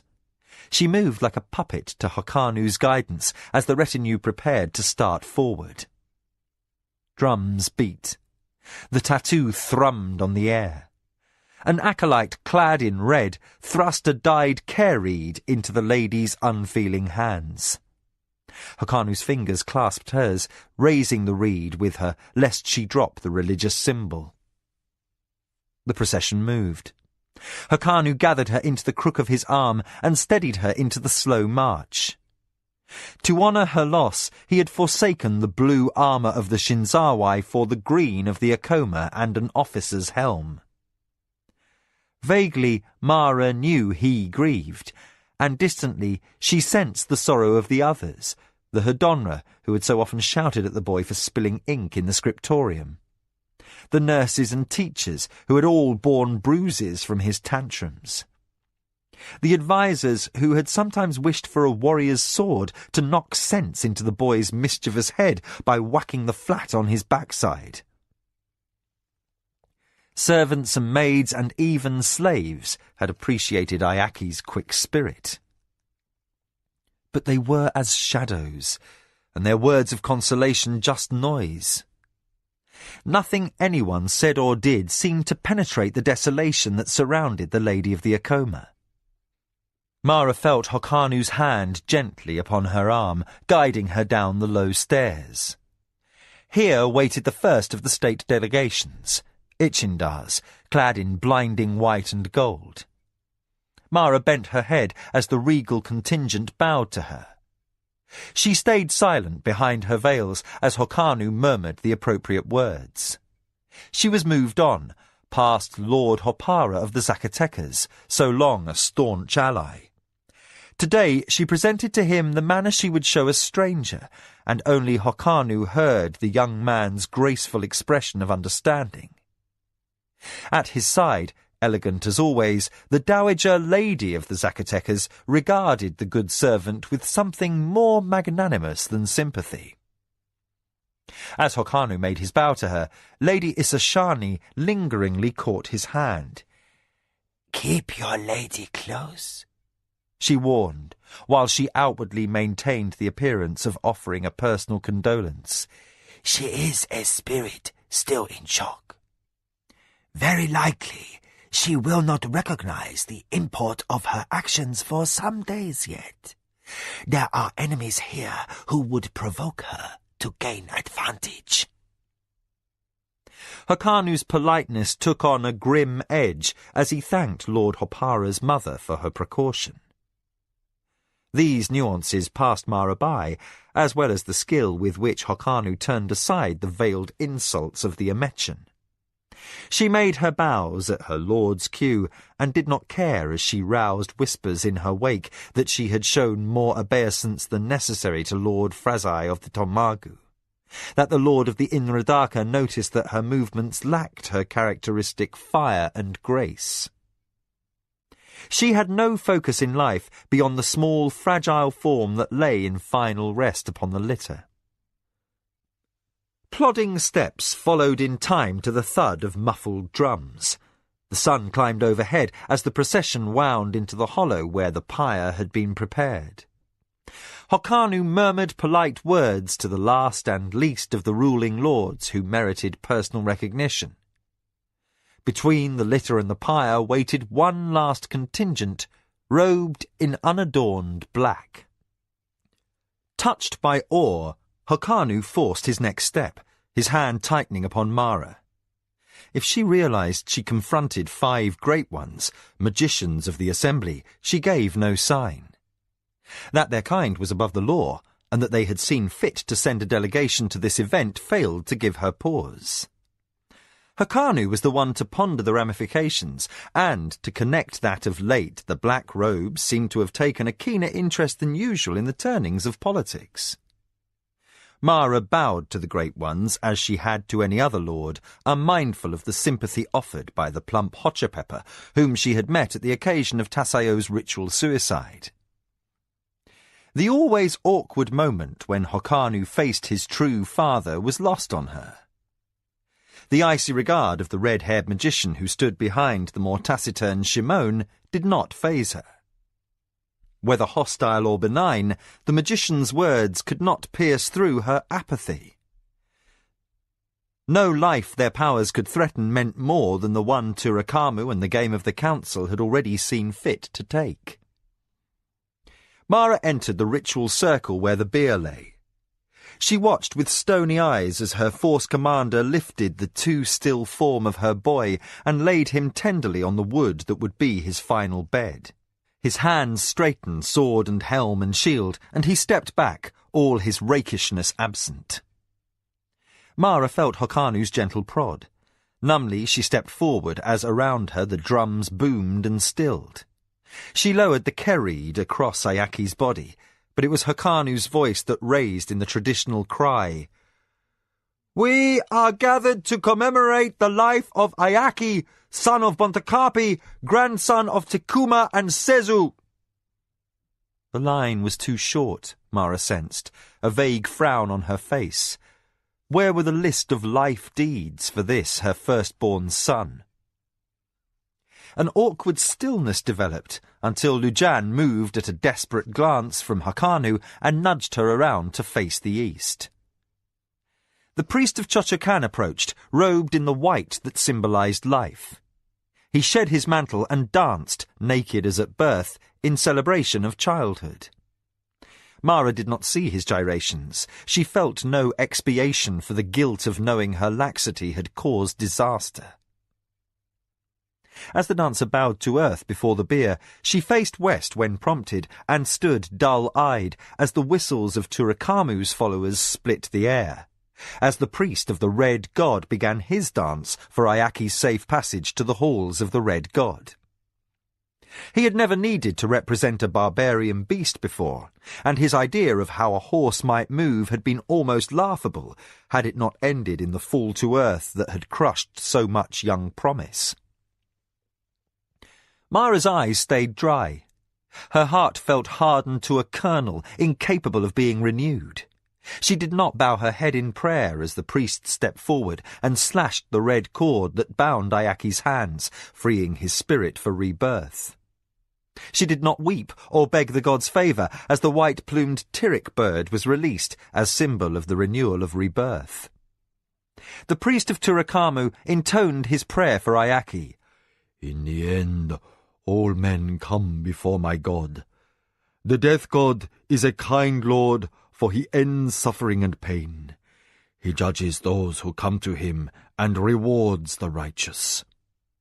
With a broad wave of his hand and a nod of his skull mask, the priest added, "He understands the living and knows of pain and grief." The red wand pointed to the armoured boy on the pyre. "Ayaki of the Akuma was a good son, firmly upon the path that his parents would have wished for him. We can only accept that Tarakamo judged him worthy and called him so that he might be returned to us with an even greater fate." Mara clenched her teeth to keep from crying. What prayer was there to be said that would not be tainted with rage, and what rebirth beyond being son of the light of heaven himself could await that was more honourable than heirship of the Akoma? As Mara shivered in pent fury, Hokanu's arms closed around her. He murmured something she did not hear as the torches were lifted from their brackets around the circle and the aromatic wood was set alight. A cold band twisted itself around her heart. She watched the red-yellow flames lick upward, her thoughts very far from the present. As the priest of Duran the Just approached to give her blessing, only Hokanu's surreptitious shake prevented her from screaming curses at him, demanding to know what sort of justice existed in a world where little boys died before their mothers' eyes. The flames crackled skyward, then sheeted over the pyre with a roar of disturbed air. The treated wood spared the sight of the boy's body twisting and blackening in its embrace, yet Mara looked upon the sight with every fibre of her body braced in horror. Her imagination depicted what lay at the heart of a brightness too dazzling for sight. Her mind supplied the screams the boy had never uttered. "Ayaki," she whispered. Hakanu's hold upon her tightened, with enough force to recall her momentarily to propriety. To the stiff-faced mask that, as servant of the Empire, she was expected to show in public grief. But the effort of holding her features immobile was enough to cause her to tremble. For long minutes the crackle of flames vied with the voices of the priests who chanted their various prayers. Mara fought to control her breathing, to stave off the monstrous reality of her dead child vanishing into a royal of smoke.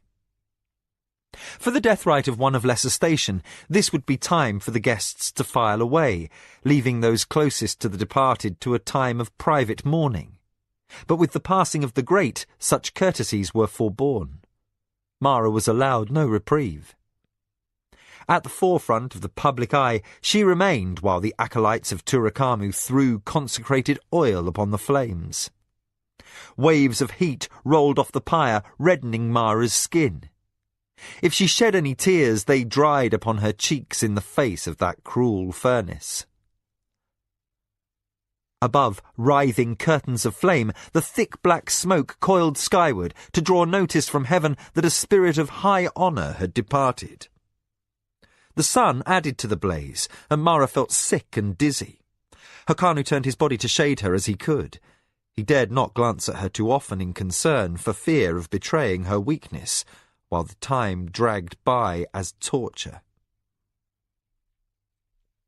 Nearly an hour passed before the flames subsided. Then more prayers and chanting followed as the wood ashes were spread to cool. Mara all but swayed on her feet when the priest of Turakamu intoned, "The body is no more. The spirit has flown. He who was Ayaki of the Akoma is now here," he said, touching his heart. "Here," he touched his head, "and in Turakamu's halls." The acolytes braved the smoking embers as they picked their way to the heart of the mound of decimated fuel. One used a square of thick leather to drag out the warped blade of Ayaki's sword, quickly passing the bundle to another, who waited to quench the hot metal in wet rags. Steam rose to mingle with the smoke.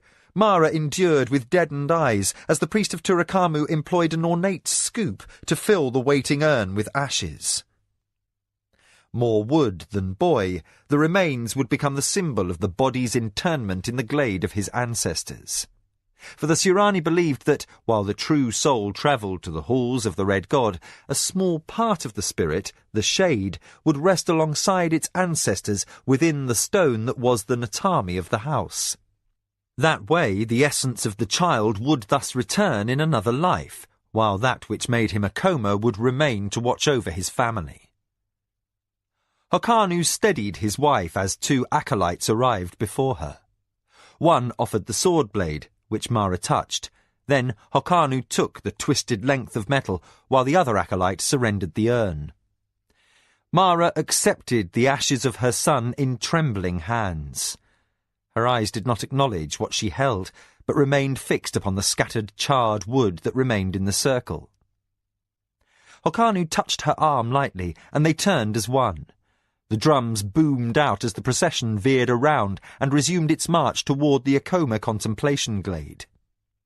No impression of the walk registered upon Mara beyond the stony cold of the urn in her hands, warmed at the base by the still warm ashes inside. She set one foot before the other, barely aware of her arrival at the scrolled gateposts that marked the glade entrance. The servants and Hakanu paused in deference to her, for the only one not of Akoma blood who was permitted to step through the arch and make his way along the stone path that led within was the gardener, whose life had been dedicated to tend the glade. Here even her husband, who was still a Shinzawai, could not enter upon pain of death. To allow any stranger admittance was to offer insult to the shades of Akoma ancestors, and to bring lasting disharmony to the peace that abided in the Natami. Mara stepped away from Hakanu's embrace. She did not hear the murmur of the nobles who watched, pitying or predatory, until she had moved beyond sight, behind the hedges. Once before, upon her family's old estate, she had undertaken the terrible task of consecrating the shades of close family to the Natami. The size of this garden disoriented her. She paused, the urn clutched to her breast in stunned incomprehension. This was not the familiar glade of her childhood, where she had gone as a tiny girl to address the shade of her mother. This was not the known path where she had narrowly escaped death at the hands of a Tong assassin while mourning her father and brother. This place was alien, vast, a wide park in which several streams meandered. For a second, a shadow crossed her heart as she wondered whether this garden had been home to Minwanabi shades for so many centuries that might reject the aspect of her son. Again in her memory she saw the horse fall, a blackness like evil stamping out innocent life. Feeling lost, she gulped a breath. She chose a path at random, only vaguely recalling that all of them led to the same site where the ancient rock, the Natami of her family, rested at the edge of a large pool. I did not bury your Natami deep below the Akomas, she said aloud to the listening air. A smaller voice inside her warned that she talked out of madness. Life was mad, she decided, or she would not be here, making empty motions over the remains of her young heir. Her extraordinary display of graciousness in insisting that the Minwanabi Natami be taken to a distant place and cared for, so that the shades of the Minwanabi might know peace, at this moment seemed empty folly. She did not have the strength in her to laugh. Mara curled her lip at the sour taste in her mouth. Her hair smelled of sweet oil and greasy smoke. The stench turned her stomach as she knelt on the sun-warmed ground. Next to the Natami, a hole had been dug, the damp soil piled to one side. Mara placed the fire-warped sword that had been her son's most prized possession in the cavity, then tipped the urn to let his ashes pour over it. With bare hands, she sifted the earth back into the hole and patted it down. A white robe had been left for her beside the pool. On its silk folds lay a vial, and, nearby, the traditional brazier and dagger. Mara lifted the vial and removed the stopper. She poured fragrant oils upon the pool. In the shimmers of fractured light that played upon its surface, she saw no beauty, but only the face of her son, his mouth wide with suffering as he struggled to draw his last breath. The rituals gave no release, but seemed a wasting wind of meaningless sound. Rest, my son. Come to your home soil and sleep with our ancestors. Ayaki, she whispered. My child. She gripped the breast of her robe and pulled, tearing the cloth from her body. But, unlike years before, when she had performed the ritual for her father and brother, no tears followed the violence. Her eyes remained painfully dry. She plunged her hand into the almost extinguished brazier. The sting of the few hot cinders remaining was not enough to focus her thoughts. Grief remained a dull ache inside her as she smeared the ashes across her breasts and down her exposed stomach to symbolize that her heart was ashes. In truth, her flesh felt as lifeless as the spent wood of the pyre. She slowly lifted the heirloom metal dagger, kept sharp for this ceremony over the ages. For the third time in her life, she drew the blade from its sheath and cut herself across the left arm, the hot pain barely felt in the fog of her despair. She held the small wound over the pool, letting drops of blood fall to mix with the water as tradition required. For more than a minute she sat motionless until nature's healing staunched the flow. A scab had half dried before she absently tugged at her robe, but she lacked the fierceness of will to fully sunder the garment. In the end, she simply dragged it over her head. It fell to earth, one sleeve soaking up oil and water from the pool. By rote, Mara unfastened her hairpins, loosening her dark locks over her shoulders. Anger and rage, grief and sorrow should have driven her to pull upon her tresses, yanking handfuls loose. Her emotions only smouldered sullenly, like a spark smothered by lack of air. Boys should not die. To grieve for them in a fullness of passion was to abet the acceptance of their passing.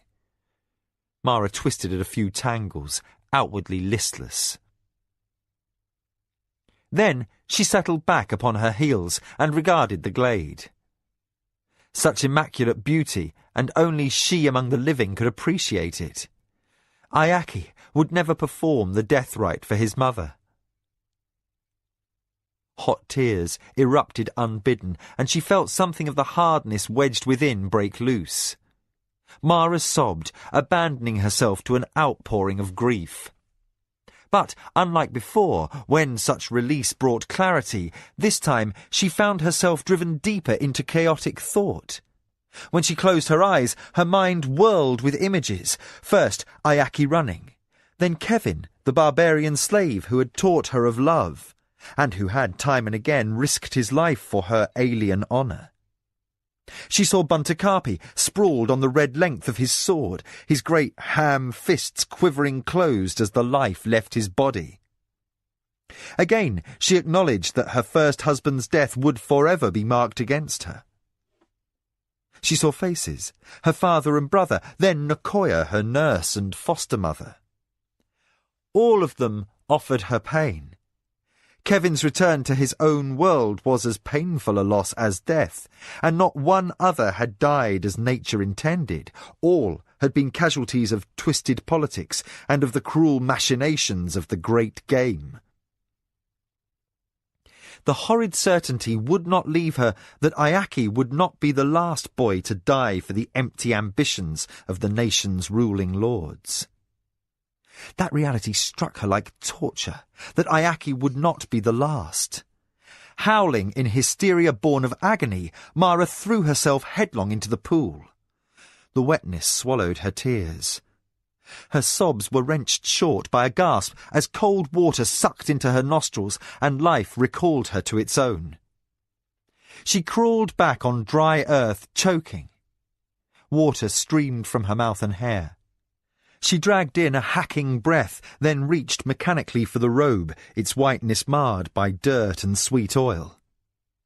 As if she were a spirit wearing the body of a stranger, she saw herself drag the fabric over her wet flesh. The hair she left bunched under the collar. Then, the body that felt like a living prison gathered itself up and trudged back toward the entrance to the glade, where thousands waited with eyes hostile or friendly. Their presence took her aback. In this lord's fatuous smile and that lord's leering interest, she saw the truth confirmed. That Ayaki's death would happen again and again, and other mothers after her would howl useless outrage at the injustices of the great game. Mara glanced down to shut away the acknowledgement of futility. One of her sandals was missing. Mud and dust caked her bared foot, and she hesitated, debating whether to look for the lost footwear or to fling the remaining sandal into the hedge. What did it matter? A far-off voice reasoned inside her.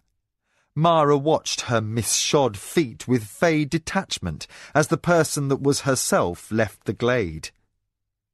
Passing between the shielding hedges, she did not look up as her husband hurried forward to take up his station at her elbow.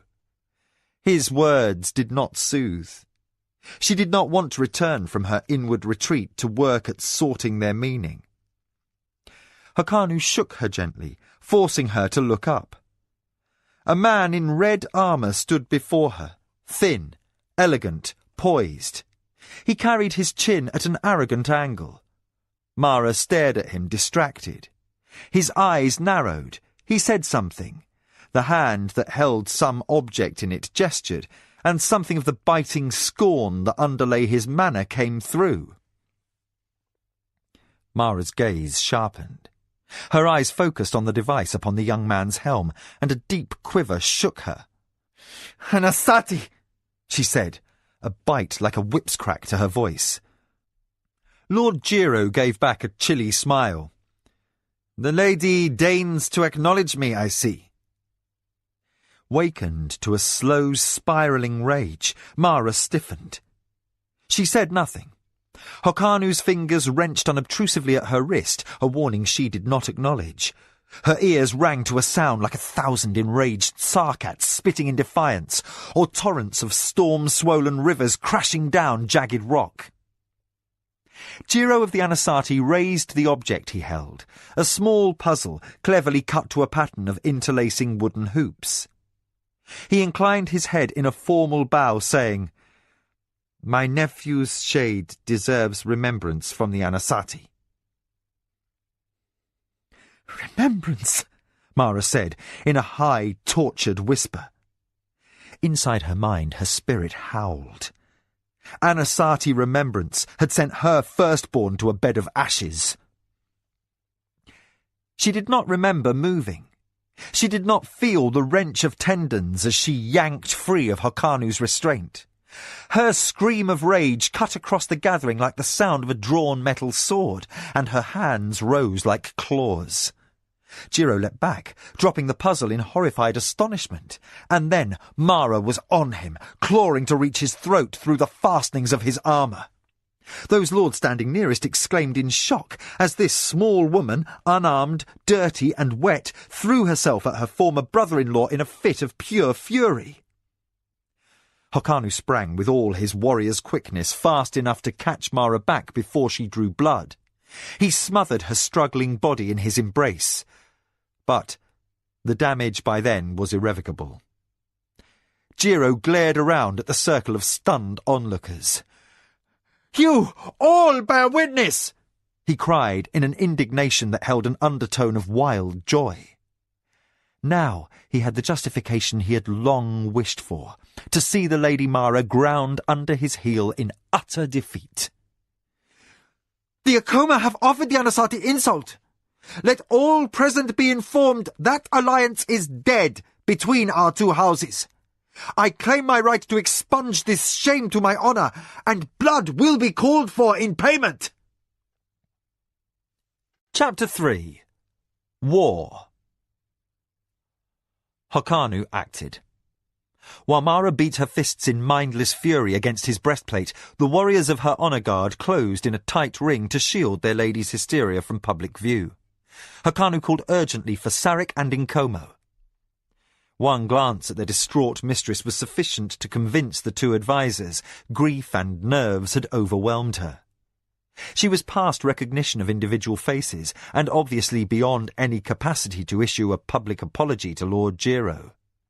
It had been the sight of him that had set off this breakdown.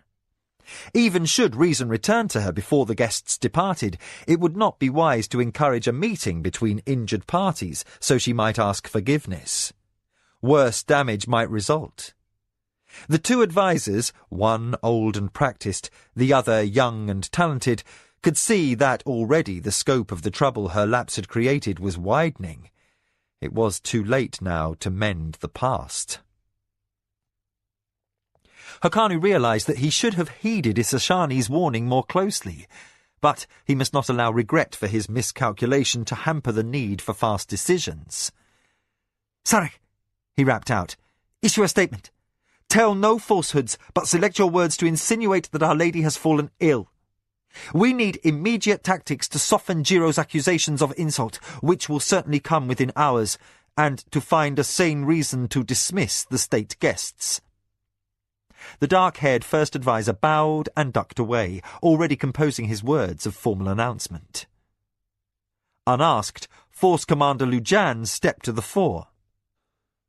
Despite the ruling lords who crowded against his warriors to gape at the prostrate Mara, he did not turn his face from her shame, but stripped off bracers, sword and belt knife, then bent to lend his aid to subdue Mara's struggles without causing her bruises.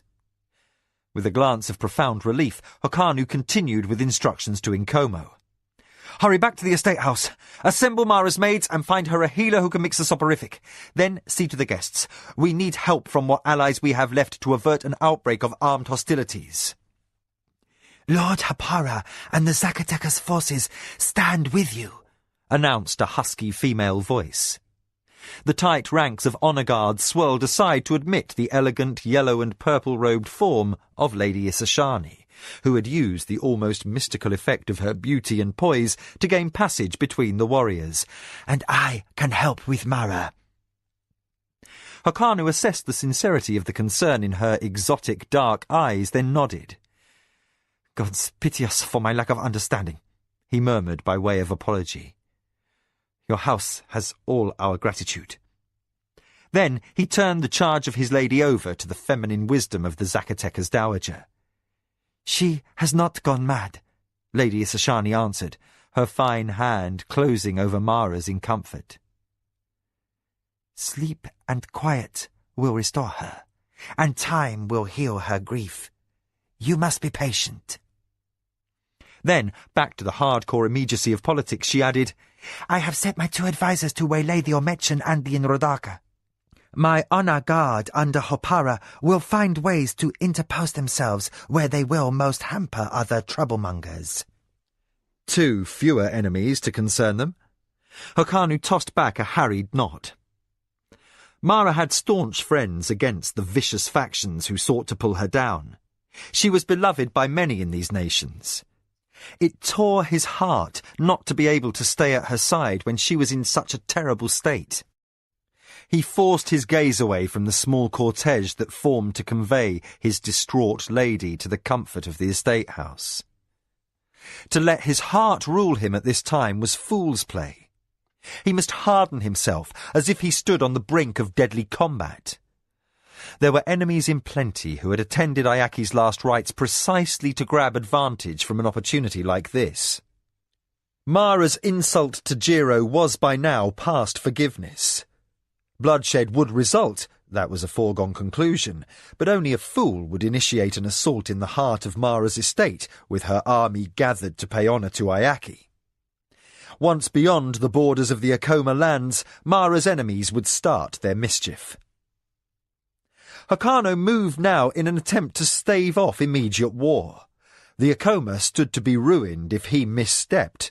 Not only that, but the warriors and resources of the Shinzawai might be sucked into gainless strife also. All that had been won in the past 3 years to secure centralized rule for the emperor might be thrown away at a stroke. Council must be called to see what could be done to stave off more widespread disaster. Those lords who held allegiance to neither Mara nor Jiro would have to be wooed, cajoled, or threatened so that those openly opposed to her would think twice before challenging the good servant. Lujan! Hokanu called over the rising tumult to the Akoma force commander. Arm the garrison and call up the most level-headed of your officers. No matter what the provocation, at all costs, set your patrols to keep the peace.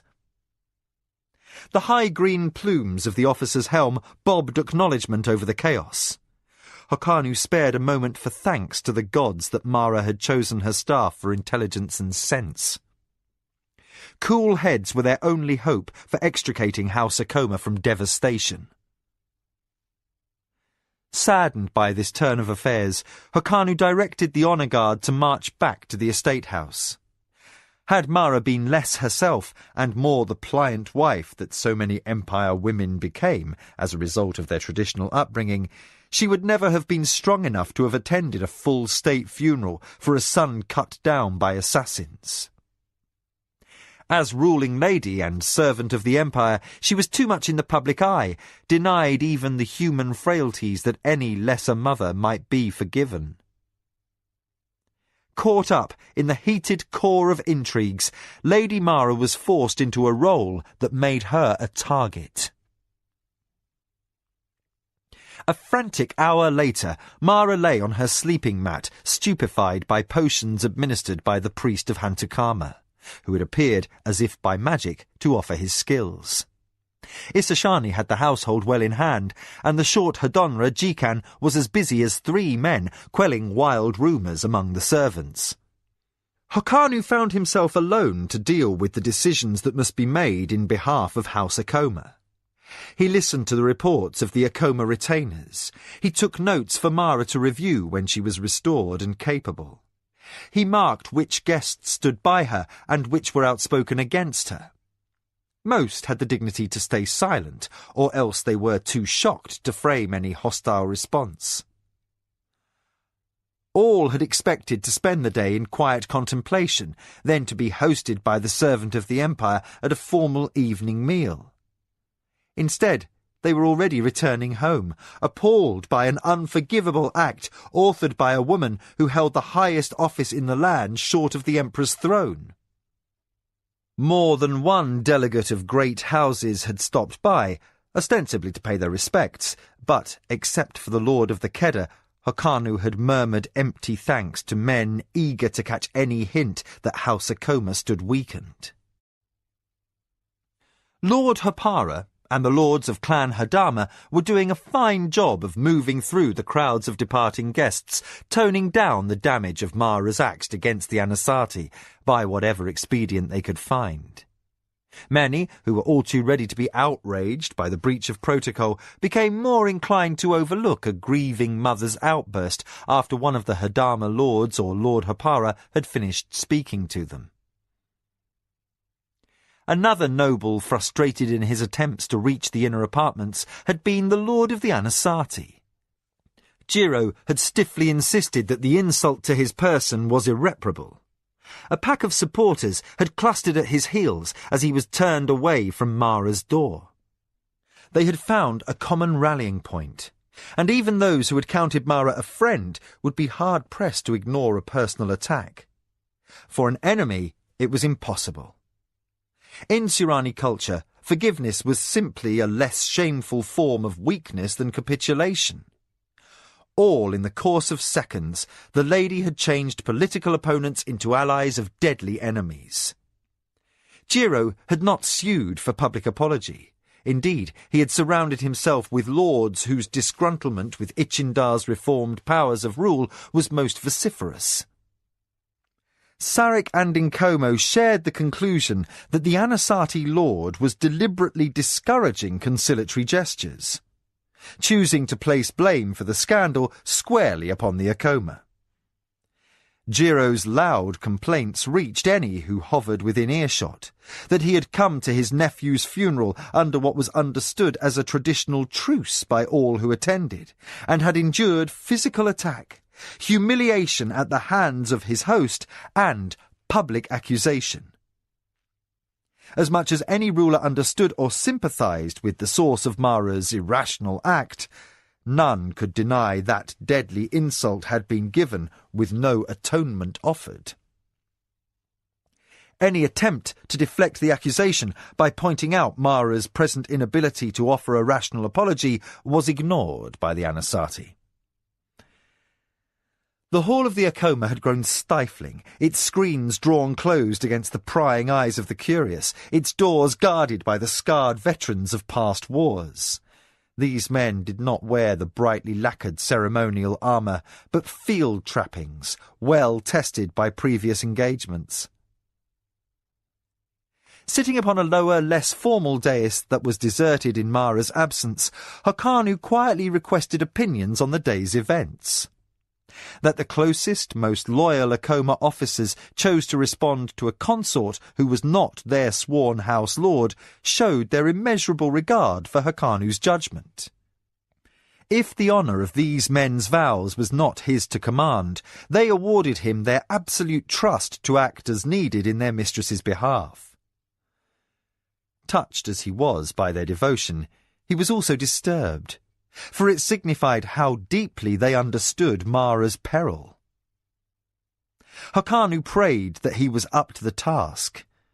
He listened in grave stillness as Force Leader Irilandi and Kyoke, advisor for war, reviewed the strength of the garrison, even as Force Commander Lujan readied the Akoma forces for battle. As if in emphasis, old Kyoke thumped his crutch against the stump of his lost leg. Even if Jiro knows he will be defeated, he has no choice. Honor requires he answer public insult with bloodshed. I doubt he will settle for a contest of champions. Worse, if Mara's cries of accusation were heard by any beyond those close by, her implication that Jiro hired the Hamoi Tong to kill Ayaki could be taken as an insult to the Ionani that can only end in a call to clan.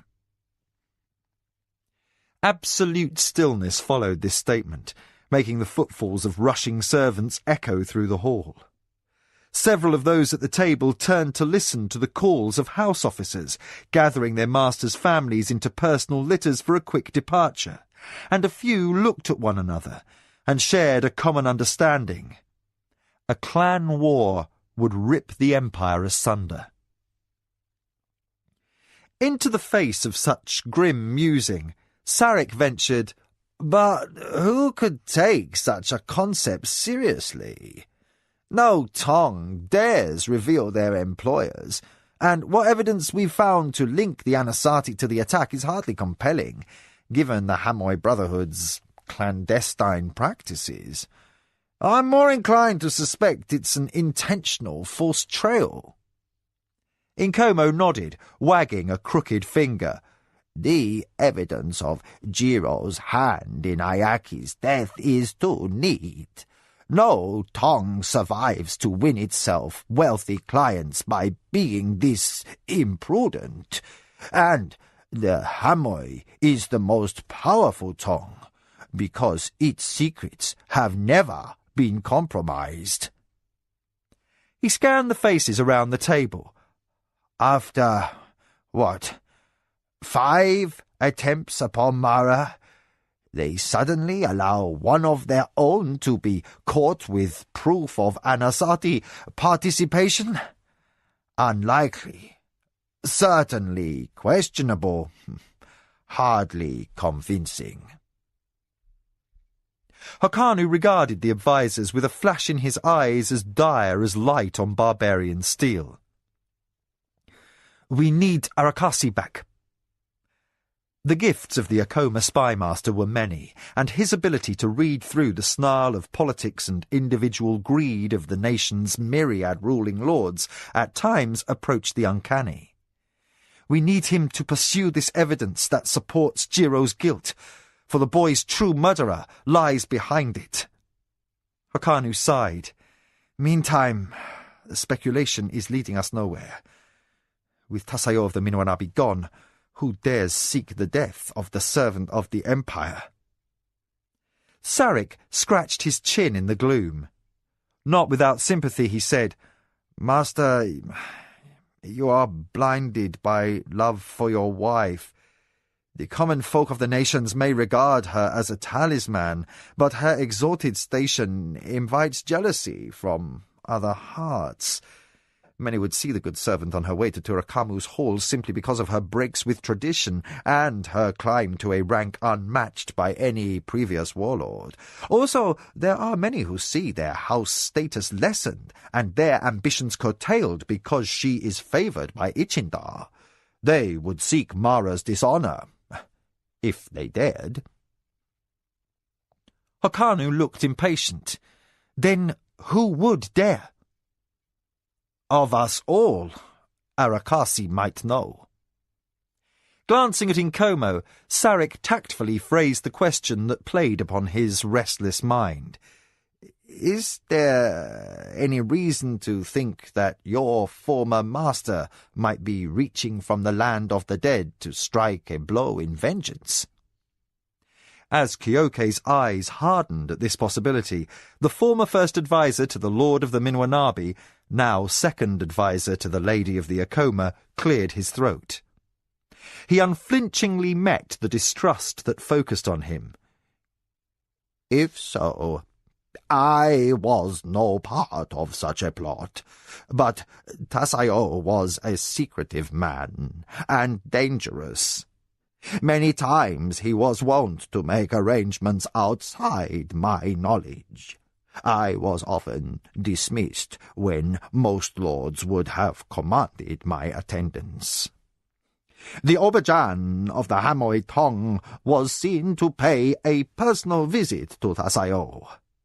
My impression at the time was that the event involved unanswered questions over the murder of Akoma spies then in Minwanabi service. Inkomo's long face showed unguarded distaste as he concluded, Threats were exchanged, and a bargain struck. But no man alive overheard the words that passed between the Obajan and Tasayo. I can only relate that never in life did I observe the Lord of the Minwanabi so balked in his plans that he lost himself to a display of wild anger. Tasayo was many things, but he was seldom without control. To this, Sarek added speculative observation. If the former first advisor of the Minwanabi cannot know for certain that Tasayo left orders for vengeance should he fall, I offer that we waste ourselves in guesswork. More to the point, Tasayo was not a man who ever for a moment considered defeat. As a tactician, he was unmatched.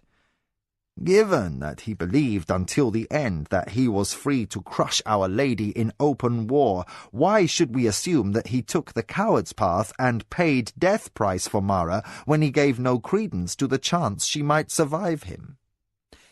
We should more nearly be examining the ranks of Jiro's enemies.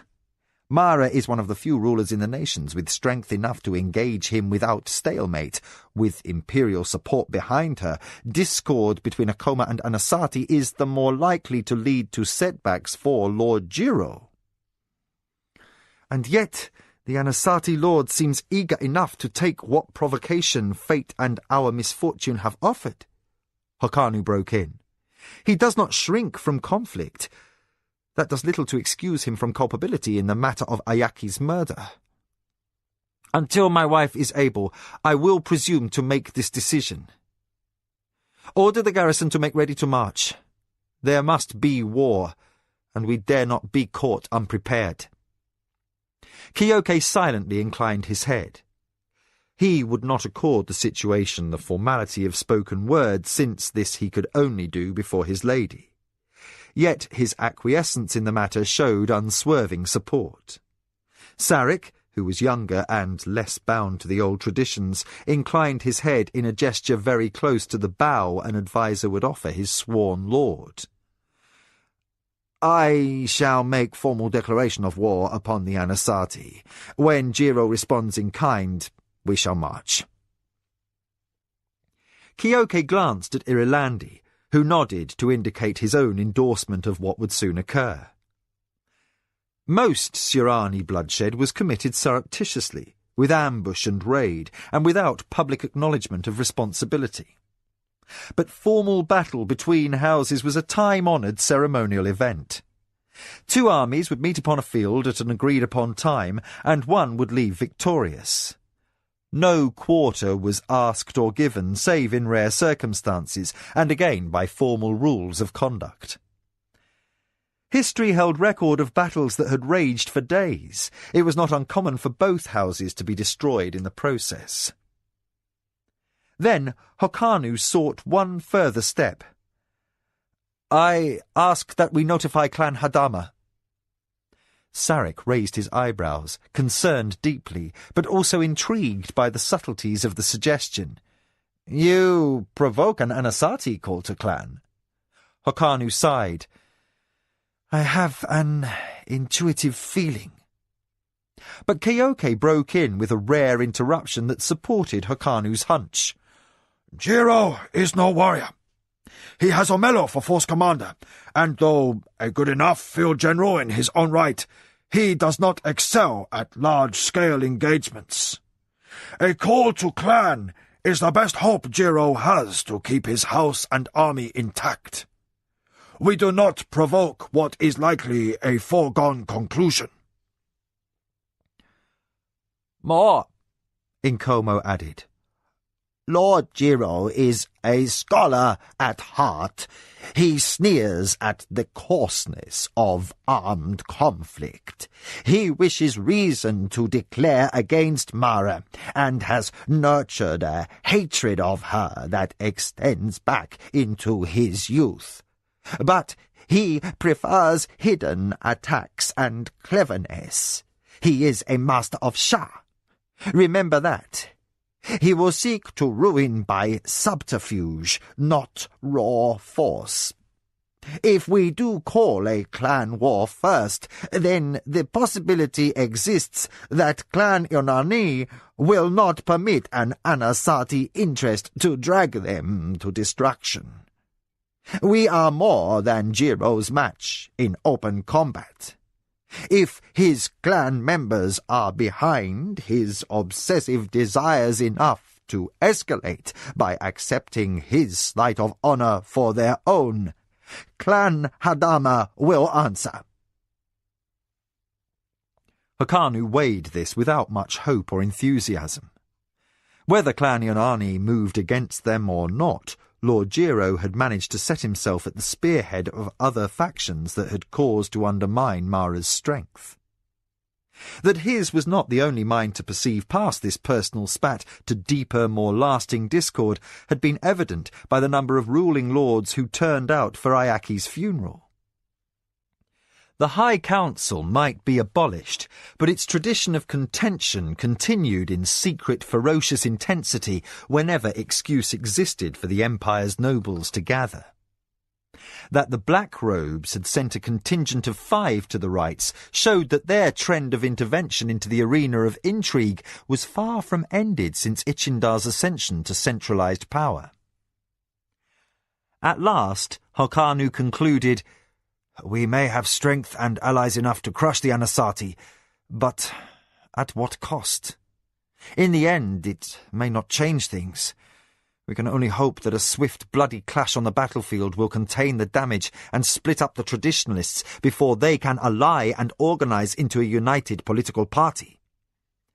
"Master Hokanu," Sarek interjected at the naked look of sorrow that appeared on the Akoma consort's face, "the course you have chosen is the best we have available. Rest assured that your lady could do no better were she capable of hearing our counsel. Now go, attend to her, for she needs you at her side. I will instruct the scribes to prepare documents and arrange for messengers to convey them to Lord Giro's estates." Looking haunted despite the relief at this unstinting statement of support, Hokanu left the hall. His stride was a warrior's, purposeful and quick. His hands were a worried husband's, balled into helpless fists. Sarek remained as the other Akoma officers broke the circle and departed from the hall. Left alone in the breezeless shadows, he slapped his fist into a hand grown uncalloused since his promotion from a warrior's ranks. He ached for those friends he had left in the barracks and for the woman he had been called to serve who had wholly won his support. If the Akoma acted quickly enough to end this dispute, the gods would be granting a miracle. Too many disgruntled lords remained with too few responsibilities since the disbanding of the High Council. Peace left them too much space for mischief. The old political parties had broken up, their reason for existence cancelled by Ichindar's new rule. The Empire was quiet, but far from settled. The climate of unrest that had 3 years been held in abeyance was ripe for renewed civil war. Sarek loved his ruling lady and appreciated her brilliance in changing the only society he had ever known. But he regretted the disbanding of the warlord's office and the power of the High Council. For at least then, events could be interpreted according to centuries of precedents set by the forms of the great game. Now, while the old ways were still followed by the houses of the Empire, the rules were forced into change.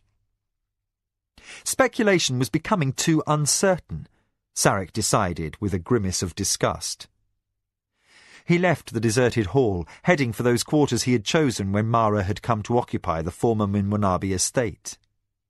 En route to his suite of rooms, he sent Mara's runner to fetch a scribe to attend him. When the man arrived with his satchel of ink and pens, the Akoma First Advisor's instructions were clipped and short. "Prepare notice for our factors and agents. If Arakasi makes his presence known anywhere in the nations, inform him he is to return home at once." The scribe sat upon the floor without comment, but he looked troubled as he placed a wooden lapboard upon his knee. Quickly putting pen to parchment, he started to compose the first document. "Add this, and use the number 7 cipher," Sarek concluded, pacing the floor in an agitation that had no other outlet. "Our Lady is in deadly danger." The chime sounded, and a puff of disturbed air winnowed the silken hangings that walled the great gathering hall in the City of the Magicians. Shadows cast by the flickering flames of the oil lamps wavered as a magician appeared upon the pattern in the centre of the floor. He stepped off briskly. Hard on his heels, 2 colleagues appeared in rapid succession. These were followed by others, until a crowd of black-robed figures congregated on the benches surrounding the walls. The huge leather-hinged doors creaked wide to admit others that chose not to convey their bodies to the meeting by arcane means. The hall of the assembly filled swiftly and quietly. The delegates converged from all walks of the city of the magicians, a complex of buildings and covered terraces, towers and galleries that made a maze-like warren of an entire island. Located in the midst of a great lake in the foothills of the High Wall, the northern mountains of the Empire, the city of the magicians was unapproachable by any means but magic. Black robes in distant provinces teleported to the site, responding to the call to assembly sent out that morning. Gathered together in sufficient number to form a quorum, the magicians constituted the most powerful body in Siranuani, for they existed outside the law. No one, not even the Emperor, dared gainsay their command, which had carried absolute privilege for thousands of years of history. Within minutes, the benches were packed to capacity. Hodiku, a thin, hook-nosed man of middle years, who, by preference, spent most of his time in study within the Holy City, walked to the first speaker's position, at the centre of the patterned tile floor. His voice extended across the cavernous hall seemingly without effort. "We are called together today so that I may speak for the good of the Empire." The routine greeting was met with silence, for all matters requiring convocation of the Assembly of Great Ones related to the state of the Empire. "Today the red seal upon the inner sanctum of the Temple of Jastor was broken." The announcement caused a shocked stir. For only when formal warfare was announced between houses or clans were the arched doors to the central chamber of the Temple of the War God thrown open to allow public entry. Hodiku raised his arms to encourage a return to order. "Mara of the Akoma, as lady of her house and war chief of Clan Hadama, does pronounce war upon Lord Jiro of the Anasati." Astonished exclamations swept the chamber. While a cadre of the younger magicians stayed abreast of current events, they were not among the majority.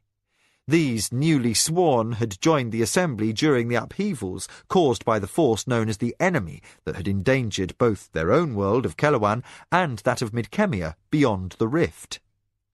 The massive threat to 2 civilizations had necessitated a move by the magicians to aid the Emperor Ichindar to seize absolute rule of the nations, that internal bickering not weaken the land in time of larger crisis.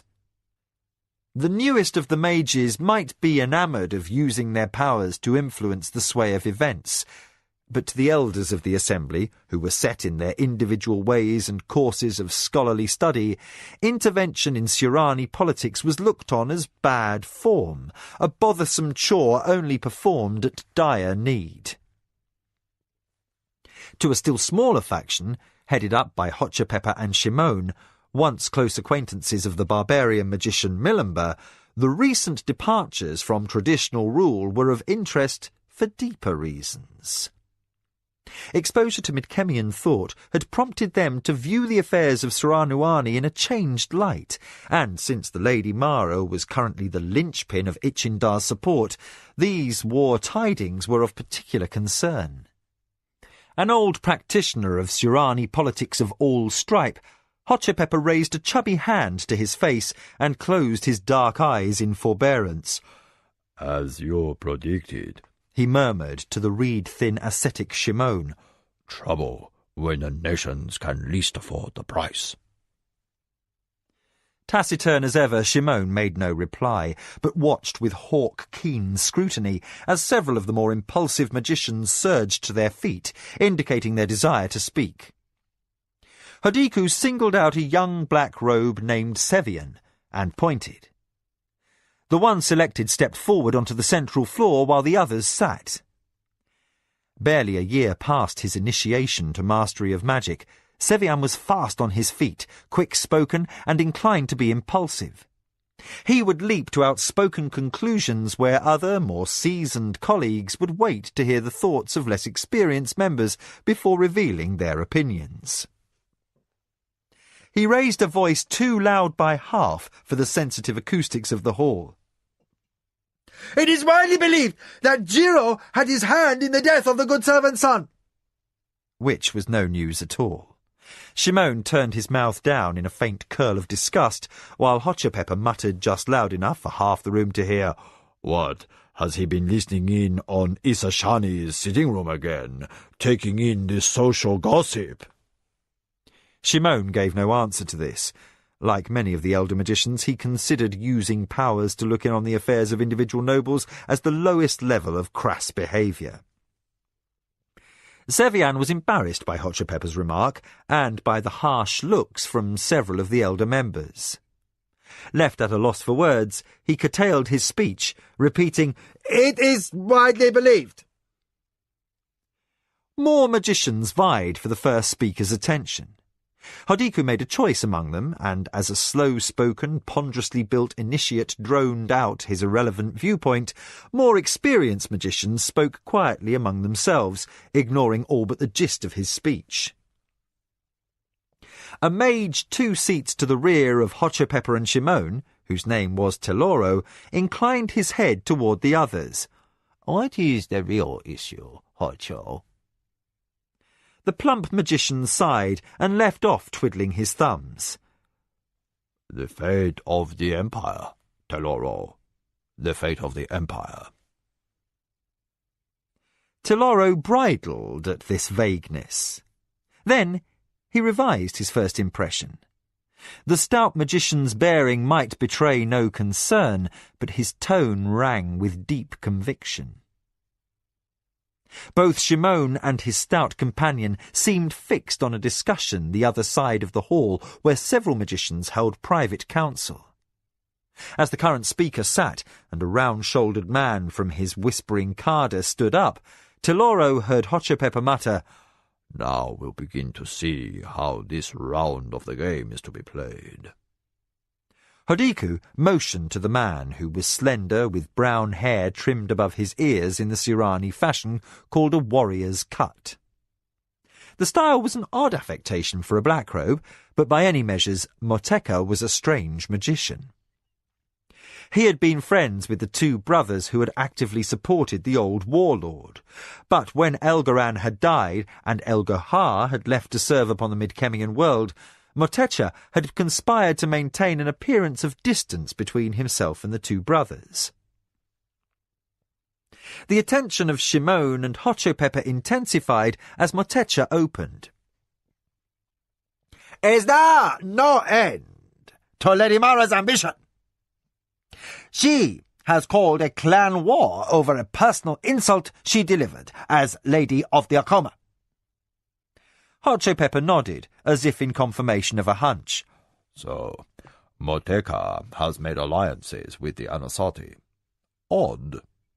He is not an original thinker. I wonder who put him up to this. Shimon held up his hand. "Don't distract with chatter. I want to hear this." Motecha waved a ringed hand, as if inviting rebuttal from his colleagues. But he was not as magnanimous in his equivocation as his gesture suggested, since he rushed on to cut off any interruption. "Obviously not. The good servant was not satisfied with flouting tradition by co-opting her former enemy's forces." Which we conceded was a brilliant move, interjected Hotchpepper, again just loud enough to make the speaker stumble. Teloro and Shimon repressed amusement. The stout magician was a master at embarrassing colleagues that he deemed in need of having their pomposity punctured. As Motecha seemed ready to depart from his prepared remarks, Hotchpepper added, But please, I didn't mean to interrupt. Pray, continue. Motecha was nonetheless thrown off stride. He brushed lamely past his hesitation, saying, "She will crush the Anasati." Representing the more seasoned members of the assembly, Fumita stood. At Hodiku's nod of acknowledgement, he said, "Forgive the interruption, Motecha, but an Anasati defeat is neither assured or even likely.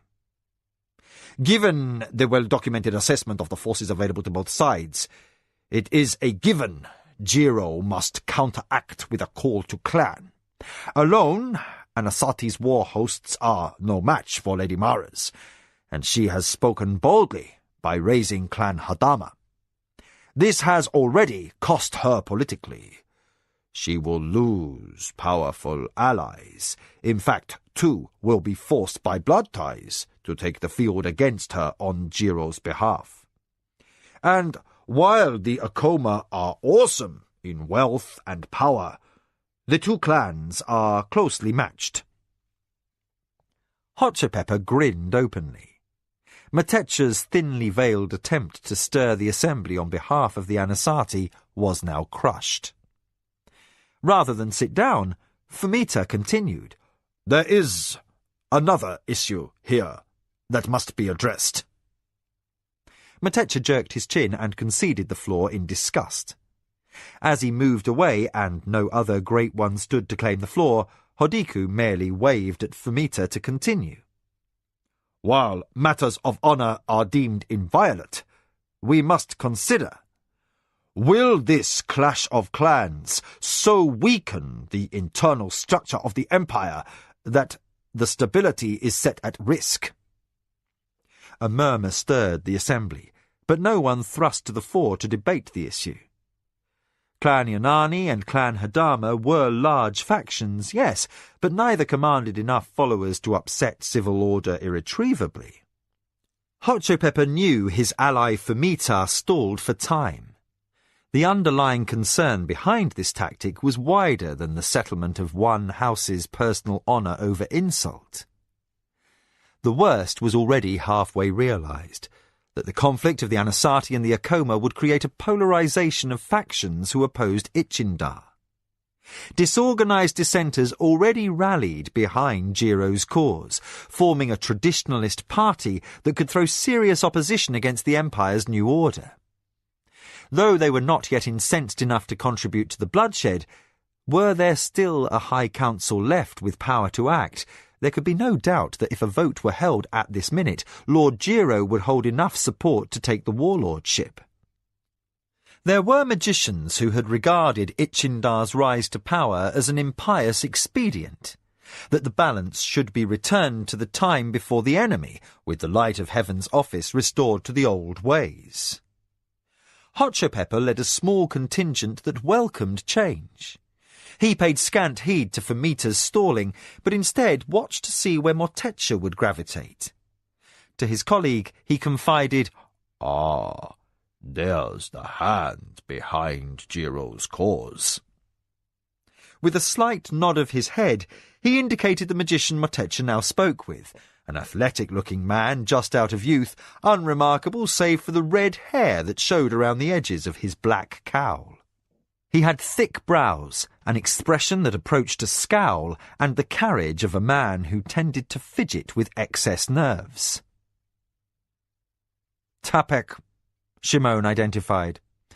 He's the one who burned up a building while practicing for his mastery. Came into his talents very early, but took a long time to learn restraint. Hotchopepper's mild face furrowed in concern. "He's no friend of Jiro's. I wonder what his stake is in this."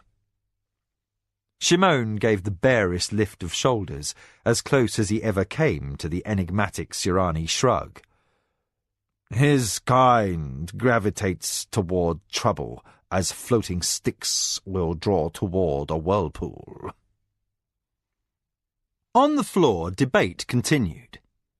Careful to keep his tone neutral lest someone point out his personal tie to Hokanu and Mara's house, Fumita offered up his conclusion.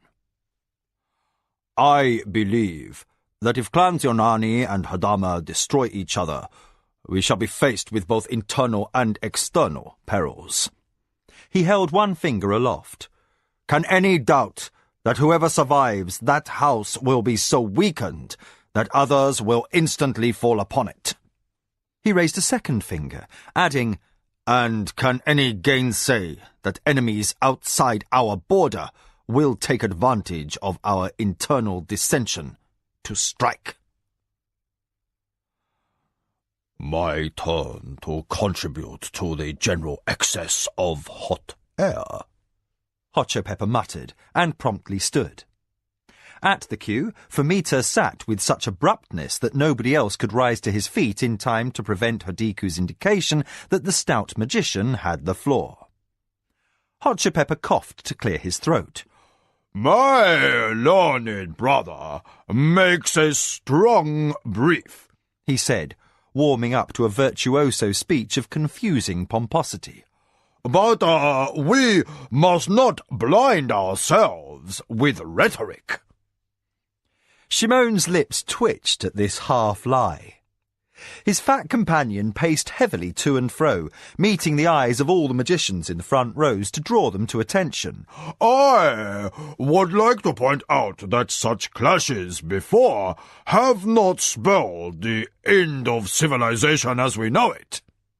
He nodded for emphasis. And we have no intelligence to indicate that those upon our borders are poised to strike. The Thuril are too busy with trade along our eastern frontier to seek struggle so long as we give them no cause. They can be a hard lot, but profit is bound to seem more attractive to them than bloodletting. At least, that seems to be the case, since the Alliance for War desisted in their attempt to conquer them. A murmur of disapproval disturbed the shadowy hall, for the attempt to annex the Thuril Highlands as a new province had ended in disgrace for the Empire, and it was considered bad form to recall the defeat. Hot Chip Pepper's scruples did not restrain him from using this point to unbalance his opposition. He simply raised his sonorous voice enough to be heard above the noise. The desert men of Tsuba have sworn binding treaty with the Zacatecas and Acoma on behalf of the Empire, and we have had no resumption of conflict in Dostari. That this was in part to Lady Mara's credit was not lost on the assembly. A smile spread across Hot Chip Pepper's round face as the tumult died back to respectful stillness. By any measure, the Empire is peaceful to the point of boredom. In a dramatic shift, his smile fled before a scowl, and he shook a finger at the gathering. Need I remind my brothers that the servant of the Empire is counted a member of the Imperial House by adoption? An odd convention, I know, but a tradition. He waved to single out Motecha, who had sought to discredit Mara. Should we be so rash as to do anything on behalf of the Anasati, the Emperor could conceivably consider this an attack upon his family. And, more to the point, Elgoha and I witnessed the last warlord's execution. At this hanging... He paused for effect and tapped his temple. Let me see if I can recall our Light of Heaven's exact words upon that occasion of a magician acting in conspiracy with council politics. Oh yes, he said, if another black robe is ever discovered involved in a plot against my house, the status of great ones outside the law will end. Even should I be forced to pit all the armies of the Empire against your magic might, even to the utter ruination of the Empire, I will not allow any to challenge the supremacy of the Emperor again. Is that understood? Sweeping a dire glare over the assembly, Hot Chip Pepper said, I assure you all, Ichindar was sincere. He is not the sort to threaten violence lightly. Our previous emperors may have been content to sit by, dividing their time between holy devotions in the temples and begetting heirs upon their assorted wives and mistresses. He let his voice rise again. But Ichindar is not one. He is a ruler, not some divine puppet wearing the costume of a religious office. Lowering his voice, forcing every magician present to strain with undivided attention to hear him, Hot Shoe Pepper summed up. We who attended the good servant's son's funeral know full well that Mara's lapse was born of overwhelming grief. Now, she must bear up to the consequences of her shame. From the moment she assaulted Jiro with her bare hands, this conflict was inevitable.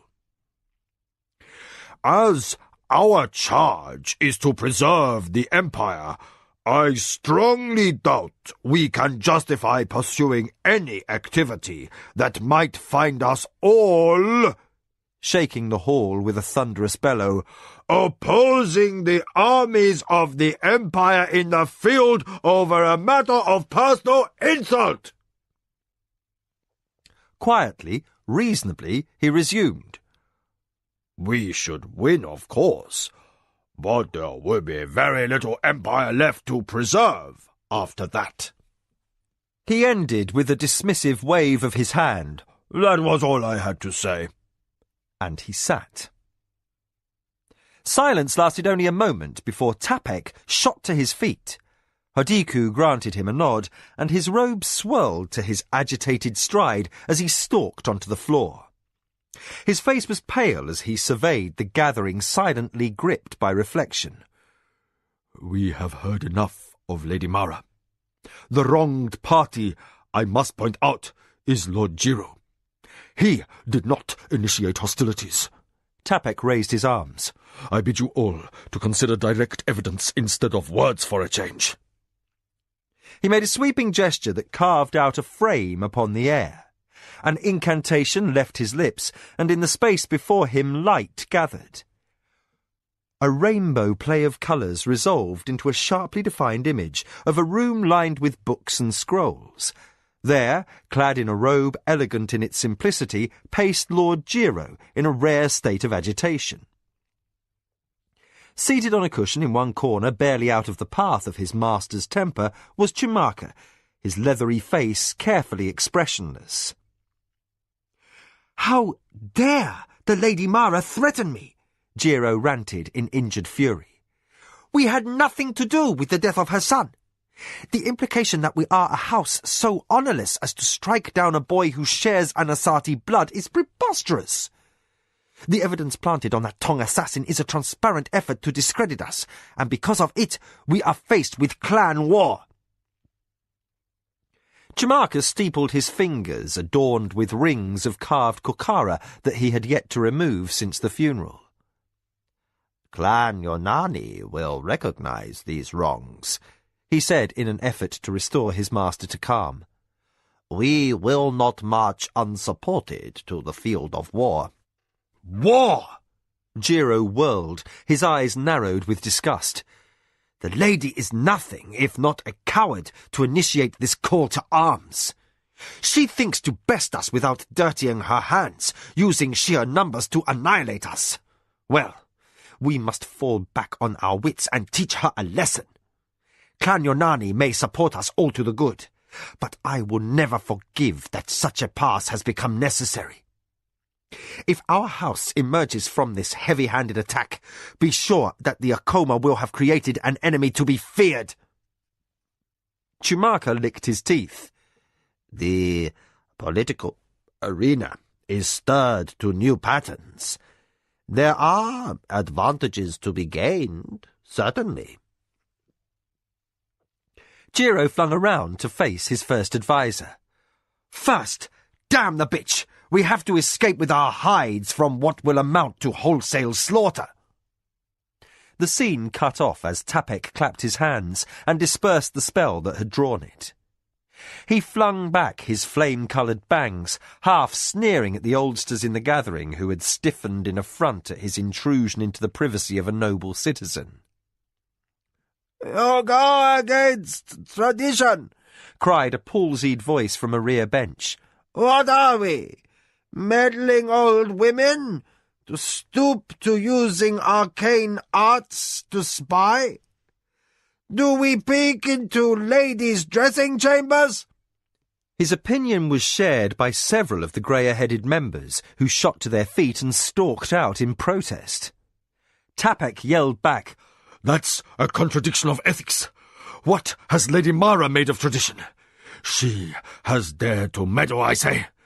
Do we wait and pay the price of the instability she may create in the future? What morals will stop her? Has she not demonstrated her lack of self-control in this despicable attack against Lord Jiro?" At this inflammatory remark, even Shimon looked disturbed. "She lost a child to a horrible death," he interrupted. "She is a woman and a human being. She is bound to have faults."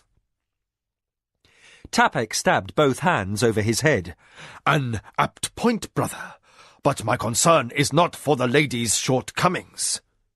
She has risen to a dizzying height by anyone's measure.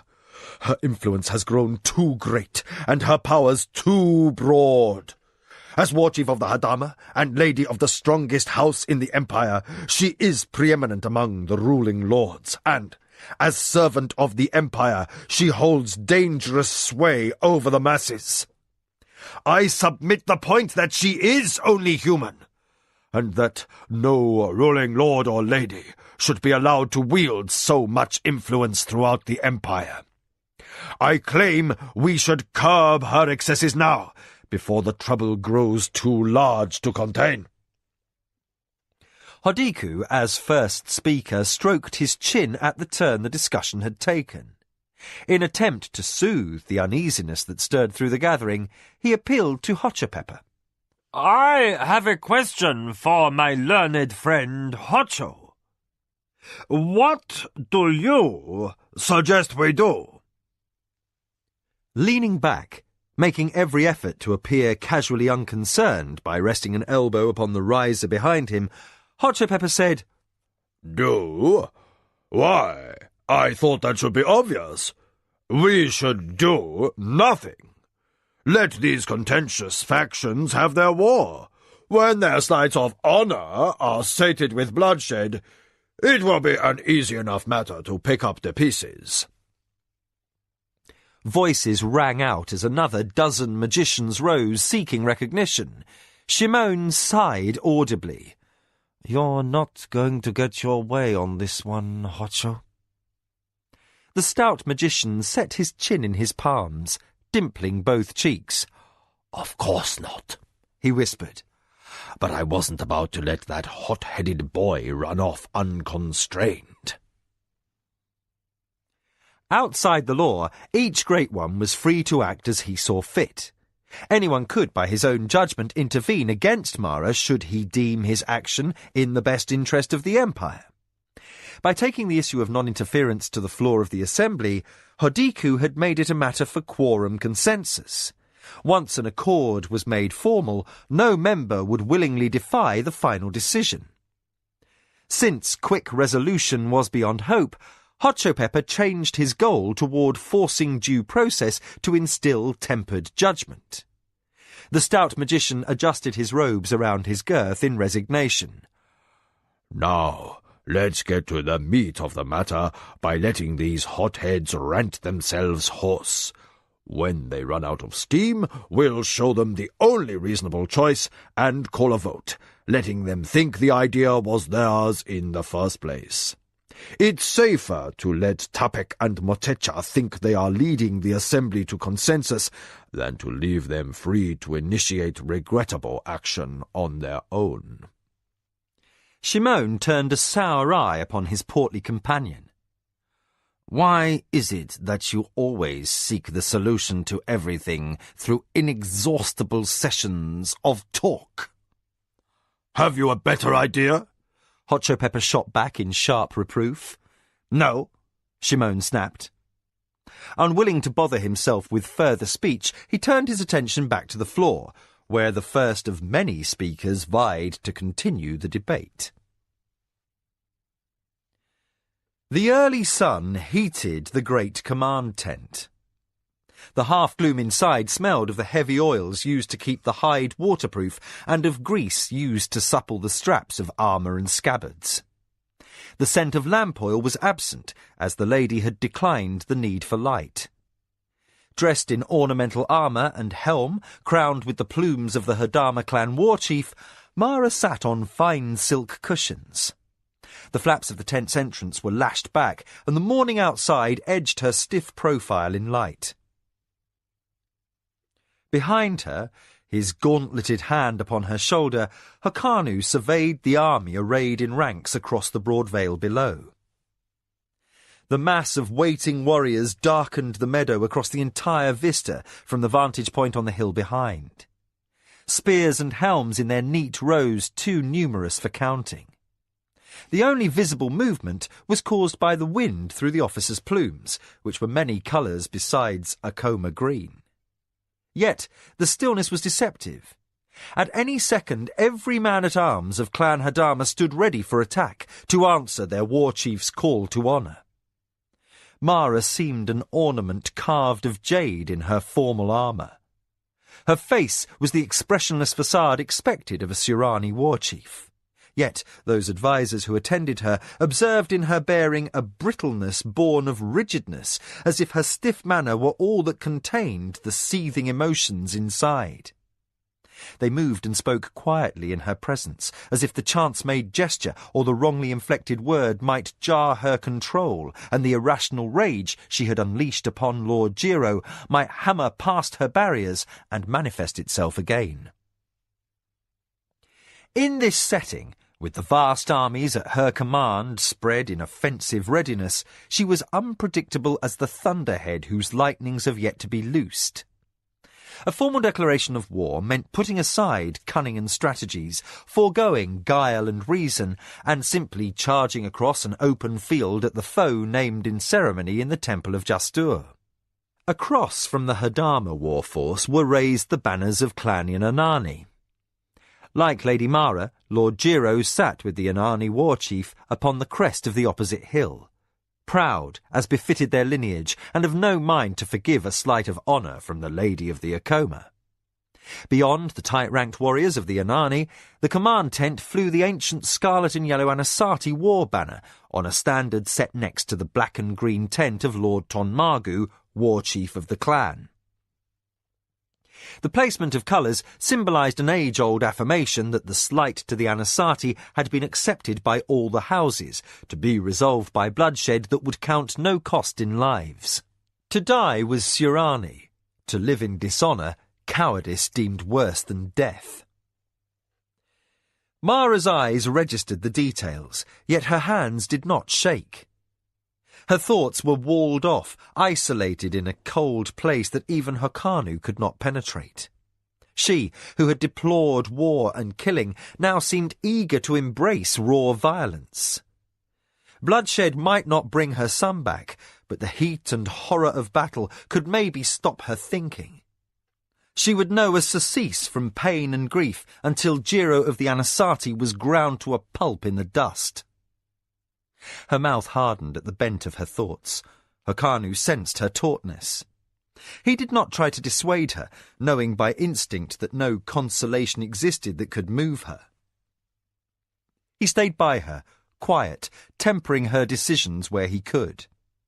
One day she might waken and accept her tears for what they were. Until time might begin to heal her, he could only give unstinting support, knowing that until then anything less might drive her to more desperate measures. With true Surani impassivity, Hyrkanu followed the distant panoply as several figures left the Hadama lines and approached the ranks of the Inani. Lujan led the party, sunshine glancing off his armour and lighting the tips of his officers' plumes to emerald brilliance. At his shoulder walked his two force leaders, Irilandi and Kenji, and behind, according to rank, the force commanders of the other houses of Clan Hadama.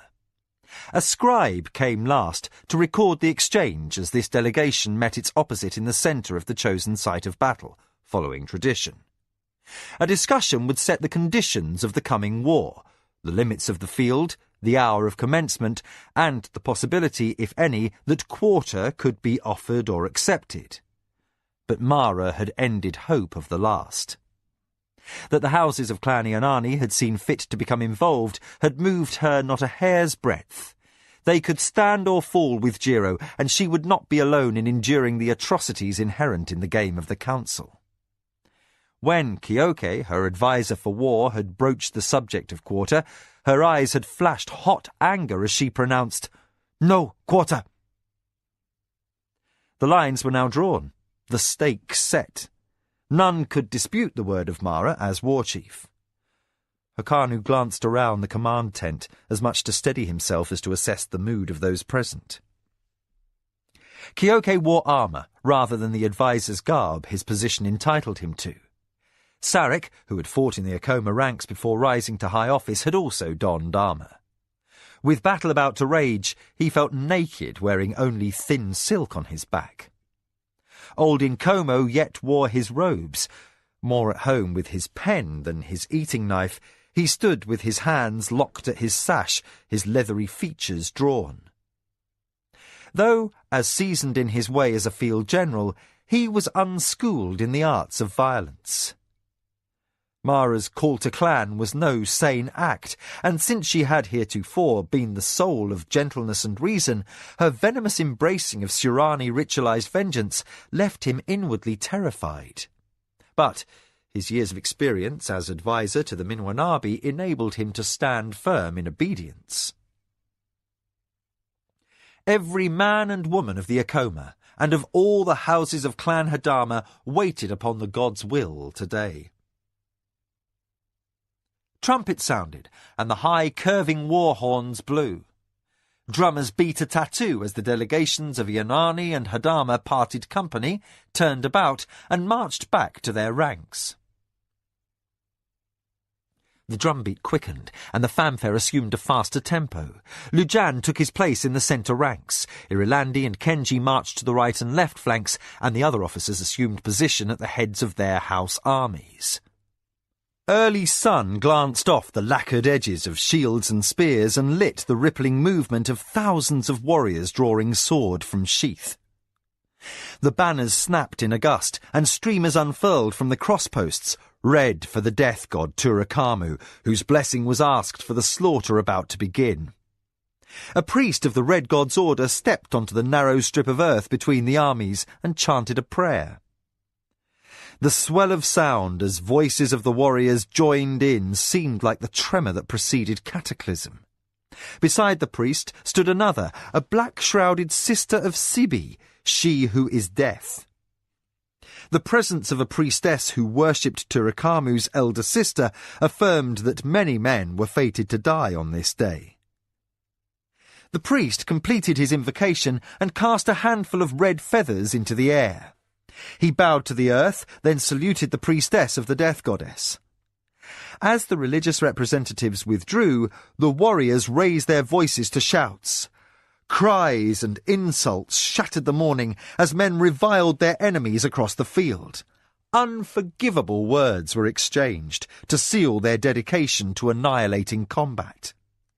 To win or to die, as honour dictated.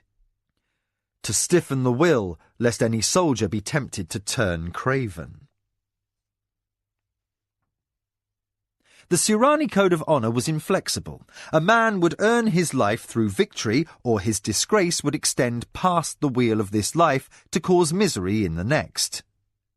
Mara regarded the scene without passion. Her heart was hard. This day, other mothers would know what it was to weep over the bodies of slain sons. She barely noticed when Hakanu's fingers settled on the shoulder plates of her armour as his own heart began to pound in anticipation. The heir to the Shinzawe had the right to stand apart, for he had no blood ties to either Hadama or Inani, but, as husband to the good servant, he felt obliged to supervise this slaughter. Now, with the excitement of the warriors reaching a pitch to quicken the blood, a darker part of his nature looked forward to the call to charge. Ayaki had been loved as his own, and the boy's loss quickened him to share his lady's rage. Logic might absolve House Anasati of the Tong's hiring, but the thirst of his aroused emotion remained unslaked. Whether or not Jiro was guilty, blood must atone for blood. A runner sent by Lujan arrived at the command tent. He bowed to earth, silent until the lady waved. "Mistress, War Chief of Clan Hadama, Yonani force commanders have given agreement. Battle shall commence when the sun rises to a height of 6 diameters over the eastern horizon." Mara scanned the heavens, assessing. "That means the signal to charge will be sounded in less than half an hour." She snapped a nod of approval. Yet the delay was longer than she desired. Ayaki had received no such reprieve. Minutes passed slowly. The soldiers continued to cry insults until their voices grew hoarse. The sun inched higher, and the air heated with the day. All in the command tent leashed in fraying nerves until the touch of an alighting fly was enough to snap the gathering atmosphere of pent force. Hakanu's impatience mounted. He was ready to draw blade and see the edge drink blood. At last, the sun reached its designated position. No signal passed between the high officers in the command tent. Kyoke sucked in a quick breath in concert with Mara's lifted hand. Lujan on the field raised his bared sword, and the trumpets pealed out their call to war. Hakanu had drawn his own sword without thought. The battle might finish without his ever facing an enemy, for his place was beside his lady. No Inani warriors would breach the honour guard who surrounded the command tent lest Clan Hadama be routed, yet he, and beside him Sarek, were both ready. The notes of the fanfare seemed drawn out to eternity. In the distance, at the head of the army, Lujan waited with his blade poised high, glittering like a needle in sunlight. Across the field, the Inani commanding officer held a like pose. When the weapons of both men fell, a flood of screaming soldiers would charge across the narrow strip of meadow, and the hills would echo with the clash of swords and the cries of war. Hakanu snatched breath to mutter a hurried prayer for Lujan, for the brave Akoma force commander was almost certain to die.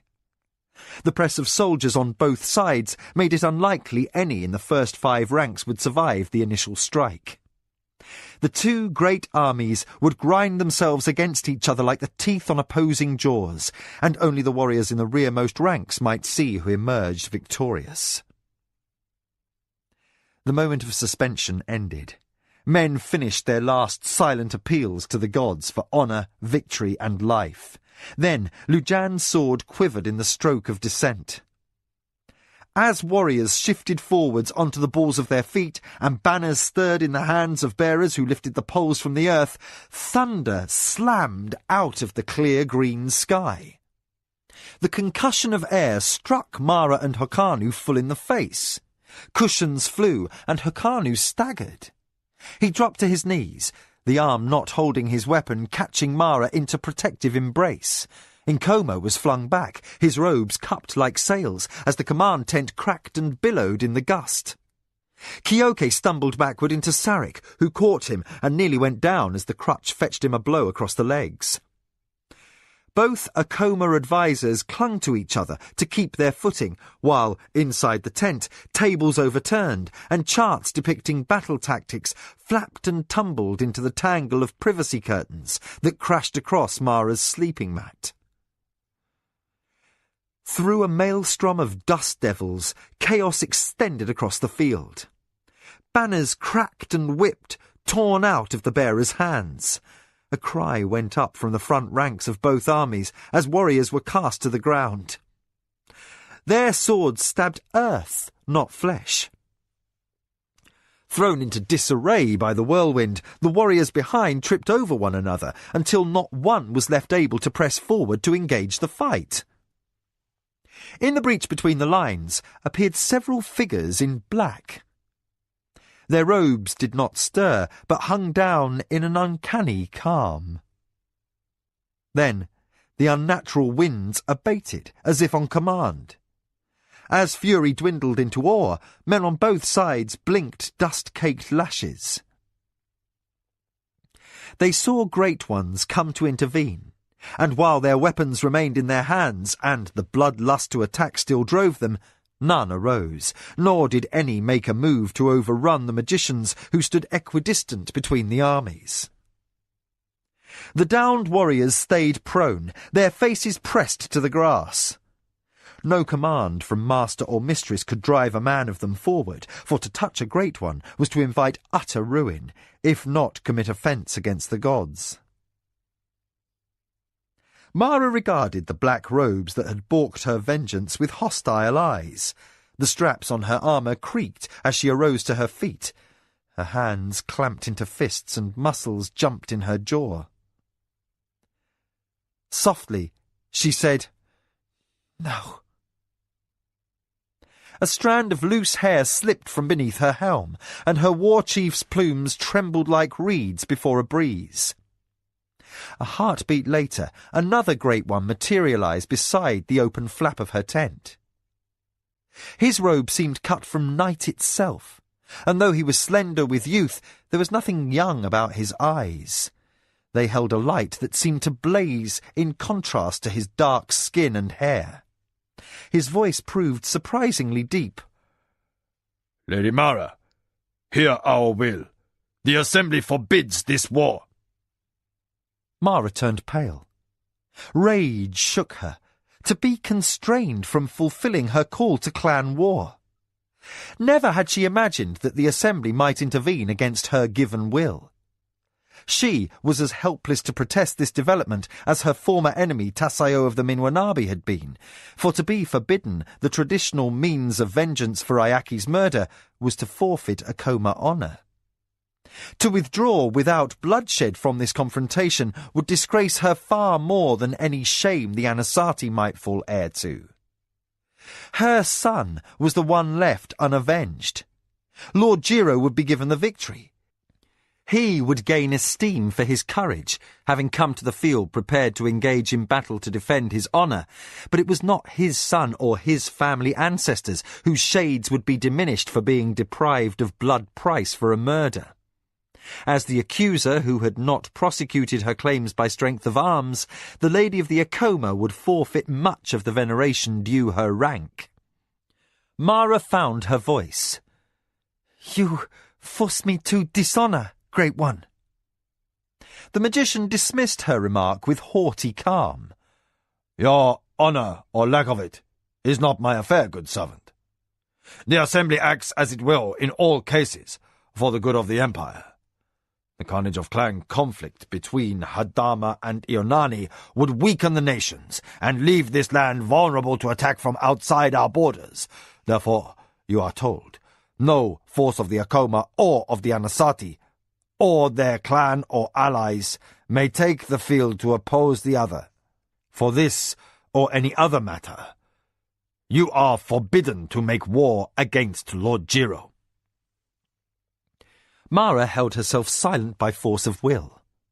Once she had stood witness when the barbarian black-robed Milimba had torn open the skies above the imperial arena. The powers unleashed on that day had killed and shaken the earth and caused fire to rain down from the clouds.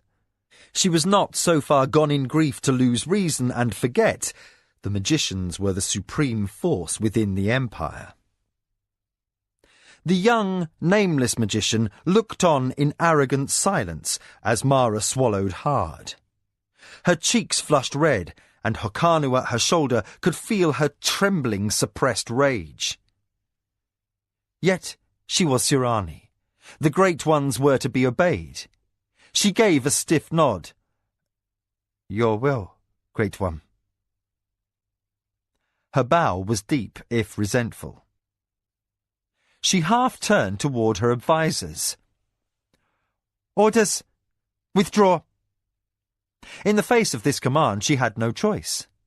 Though ruling lady of the greatest house in the empire, though servant of the empire, even she could but bow to the inevitable and ensure that no lapse of dignity could compound this enforced dishonour. Hokanu relayed his lady's orders. Sarek shook off a stunned stillness and hastened to rouse the signal runners outside the tent from their abject prostration. Kyoki readied the signal flags, and, as if grateful to be excused from the presence of the one dark-robed form in the command tent, messengers snatched up green and white flags and hurried off to the knoll to wave the command for withdrawal. On the field, amid the kneeling mass of his warriors, Lujan saw the signal. He cupped his hands to his mouth and shouted, and around him the other force commanders of Clan Hadama called orders to retreat. Like a wave held in check, the men gathered up their swords and spears, slowly stood, and pulled back into family groups. Movement surged through their ranks as they formed up and began the march back up the hillsides toward their respective masters' encampments. The armies poised to clash, rolled back from each other, leaving the meadow trampled in the sunlight. The magicians between the hosts oversaw the retreat, then, their office completed, disappeared one by one, relocating upon the hill near the Ianani command tent. Intent on her bitterness, Mara barely noticed the magician still before her, nor Hokanu at her side, dispensing instructions to dismiss Clan Hadama's forces homeward to their respective estate garrisons. Her eyes might view an ending of war, but their hardness did not relent. Honour must be satisfied. To fall upon her family sword was no just reparation for Ayaki's life. The public disgrace remained, not to be forgotten. Jiro would use such shame to ally enemies against her house. Shaken to reassume her responsibilities, she could only atone for her error. No choice remained now but to use intrigue to resolve the death and the insult between herself and the Anasati. The game of the council must now serve, with plots and murder done in secret behind a public front of Surani propriety. A disturbance arose outside the command tent, a flurry of raised voices, and Kyoke's rising clearest in astonishment. "2 companies from the extreme left flank are moving!" Mara hurried into the open, fear dislodging her thoughts of hatred. She stared out over the valley in horrified disbelief to see the leftmost element of the Hadama forces countermand her orders and surge forward. The magician who had followed at her elbow hissed affront, and more of his fellows appeared out of empty air. Mara fought panic at the new arrivals. If she did not act, the Great Ones would take issue at her side's disregard of orders. In another moment, her house, her clan, and every loyal servant of the Akoma might lie dead of the magician's wrath. "Who commands the left?" she cried in shrill desperation. Irilandi, now arrived on the hilltop, called answer. "That's a reserve company, mistress. It is under charge of the Lord of the Pecha." Mara bit her lip in furious thought. Pecha was a lord but lately come to his inheritance. Barely more than a boy, he commanded out of deference to his rank, not through skills or experience. Surani tradition gave him the right to a place at the forefront of the ranks. Lujan had compensated as best he might and set the boy over an auxiliary unit, which would be called upon only when the battle's outcome was decided. But now, either his youth or his hot blood invited total disaster. Kyoke considered the situation in the valley with the eyes of a master tactician. "The impetuous fool! He seeks to strike while confusion occupies the Anasati side of the line. Didn't he see the Great Ones? How could he ignore their arrival?" "He's bereft of his senses." Hokanu gestured to the runners, who had reached even the farthest sections of the lines. "Or else he can't read the command flags." Sarek raced off to dispatch more runners, while on the field several older commanding officers broke away from the press of retreating warriors and hurried to converge on Lord Petra's moving banners. On the hill, Lady Mara looked on in horror as 2 full companies of men in Lord Petra's orange and blue plumed armour moved forward to attack the Anasazi right flank. The soldiers in red and yellow on the far hillside swirled in an about-face, preparing to meet the charge. Their commander's shouts floated on the wind as he exhorted each warrior to keep his head. They were seasoned troops, or else their fear lent them prudence. They held in compliance with the Great One's edict, and did not rush forward to answer Lord Petra's provocation. Keoke's sinewy hands whitened on his crutch. "Is wise, that Anasazi strike leader. He will not violate the order to withdraw, and should our men under Petra keep coming, they will be attacking uphill. He has time to wait, and perhaps maintain the truce." The words were spoken for the benefit of the Blackrobes, who had banded together in a disturbed knot. Frowning under ink-dark hoods, they watched the Petra forces race headlong up the rise on the Anani side of the vale. One spoke, and 2 vanished with a whipping snap of air. Mara's servants threw themselves prone in abject fear, and more than one veteran turned white. Lujan looked sick, and Keoke like chiselled rock. On the field, the 2 Blackrobes reappeared before the charging forces.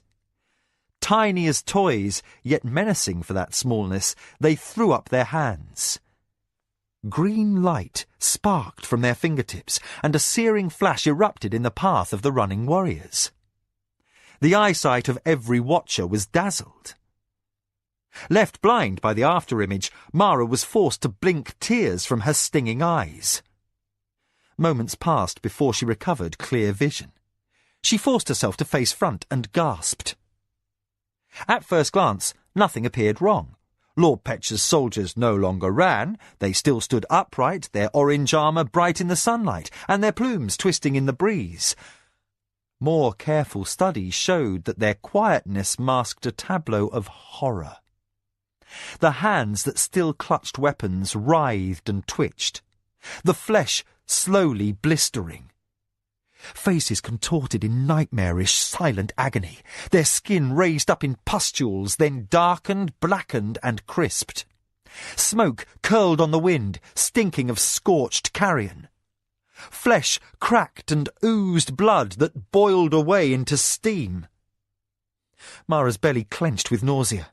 She sagged back, caught by Hokanu, who shared her tortured horror. Even the battle-hardened Keoke looked ill to his very core. There came no screams from the field. The victims stood arrested as puppets as their eyes burst and empty sockets seeped. Their tongues became thick, purple obscenities, protruding from mouths that could not emit even a single strangled cry. Hair smoked and fingernails melted, yet the soldiers lived, their jerks and quivers clearly visible to the stunned observers upon the distant hilltops. Sarek choked back a gasp. Gods, they are surely punished enough. The magician first appointed to Mara's tent turned toward the adviser. "They are only punished enough when we decide to allow them their crossing to Turakamu." "As you will, Great One." Sarek immediately prostrated himself, his face pressed to the dirt like a slave's. "Your forgiveness, Great One. I regret my outburst and apologize for speaking out of turn." The magician deigned no reply, but stood in cold silence as the Petra warriors continued to suffer on the field. Burned flesh peeled from their bodies to fall smoking to the ground. The men at last began to topple, first one, then another, until all 200 warriors lay tumbled, blackened skeletons on untouched grass, still clad in gleaming armour. The orange and blue Petra banner lay before them, the tassels fluttering in wind that carried barely a signature of smoke. The young magician at length stood apart from his fellows and addressed the Lady Mara. Our rule is absolute, good servant. Let your people remember. Any who defy us invite instant oblivion. Is that understood? Mara fought back her sickness, croaked a whisper. Your will, Great One. Another magician separated himself from the group. I am not yet satisfied. He regarded Mara's officers, all on their feet except for Sarek. They might appear uncowed, as Surani propriety demanded, yet not one did not tremble with terror. This brave front seemed to increase the Blackrobe's displeasure. Who defied us? He inquired of his colleagues, ignoring Mara. Young Lord Pecha, came the reply, cold and to the point. A third voice arose from the Blackrobes, this one more temperate. He acted upon his own, without his war chief's permission or approval. The second magician, a sharp-eyed man with a shock of red hair that escaped the edges of his hood, shifted his regard to Mara. His dishonour does not end here. The magician, who seemed to mediate, called out again, Tapek, I said Lady Mara had nothing to do with the defiance. Tapek returned a shrug, as if irritated by a fly. As Lord Pecha's war chief, she is responsible for the conduct of all forces under her command. Mara lifted her chin, her mind stilled with a horror of recognition. These Blackrobes might order her dead with no more concern than they had showed for Tasayo of the Minwanabi, whose suicide had resulted from their bidding. Her officers looked arrested with terror. Kyoke showed nothing beyond a hardness around his eyes that no one living had ever seen. Hakanu made an involuntary jerk forward, but was stopped by Lujan's rock-hard grip upon his arm. The onlookers, to a man, held their breath. Should the Blackrobes order her destruction, no sword, no plea, no power of love might prevent them. The loyalty of thousands of servants and soldiers who would gladly give their lives in her place would avail her nothing. While the red-haired Tapek studied the lady with a snake's heartless regard, the young magician said, Is Lord Pecha still alive? Lujan reacted instantly, dispatching a runner to the field. Minutes passed. Tapek shifted in impatience, while out at the scene of the carnage the messenger conferred. A flag was brought to signal. It dipped and waved in code while Lujan interpreted. All who attacked are dead. He dared raise his eyes to the Great Ones as he concluded, Lord Pecha was leading his men. His body is ashes and bones with the rest. The first magician nodded curtly. The obliteration of the offender is ample punishment. The third magician from the group affirmed, So be it. Mara felt faint with relief, until Tapek stepped sharply toward her. Deep in the shadow under his hood, his heavy eyebrows drew up in displeasure. His eyes were pale, cold as the depths of the sea, and menace edged his tone as he said, Mara of the Akoma, the house of Pecha is no more. You shall see that all of that line are dead before nightfall. The estate house and barracks will be burned, and the fields fired. When the crops are destroyed, Akoma servants shall salt the earth, that nothing shall grow on the land. All soldiers sworn to the Pechanatami are to be hung. You will leave their remains to rot in the wind, and never offer them haven as you have other warriors of conquered houses. All Pecha free servants are now slaves, given over to the service of the Emperor. All Pecha holdings now belong to the temples. The Pechanatami is to be broken by hammers, and the fragments buried, never to know the sun's warmth, never more to secure Pecha spirits to the wheel of life. From this night unto eternity, that house no longer exists. Let the ending signify this. No one may defy the will of the assembly. No one. Mara forced her knees not to give way. She used every shred of her strength to draw breath and find her voice. Your will, Great One. She bowed. Her armour dragged at her shoulders, and the plumes of her helm seemed to weigh down her neck, yet she lowered herself until her knees and forehead touched soil, and the feathers of a Hadama war chief became sullied with dust. The young magician inclined his head in perfunctory acknowledgment of her obeisance, then withdrew a round metal device from his robe. He depressed a switch with his thumb. A whining sound cut the stillness. With an audible pop and an inrushing of air, the black robe vanished. The magician named Tapek lingered, studying the woman who was folded on the ground at his feet. His lips twitched as if he enjoyed her grovelling. See that the object of this lesson is well learned by all others in your clan, good servant. Any who defy the assembly will face the same fate as the pitcher. He withdrew another of the round devices, and a moment later disappeared. The other Blackrobes vanished after him, leaving the hilltop bare but for the circle of Mara's shocked officers.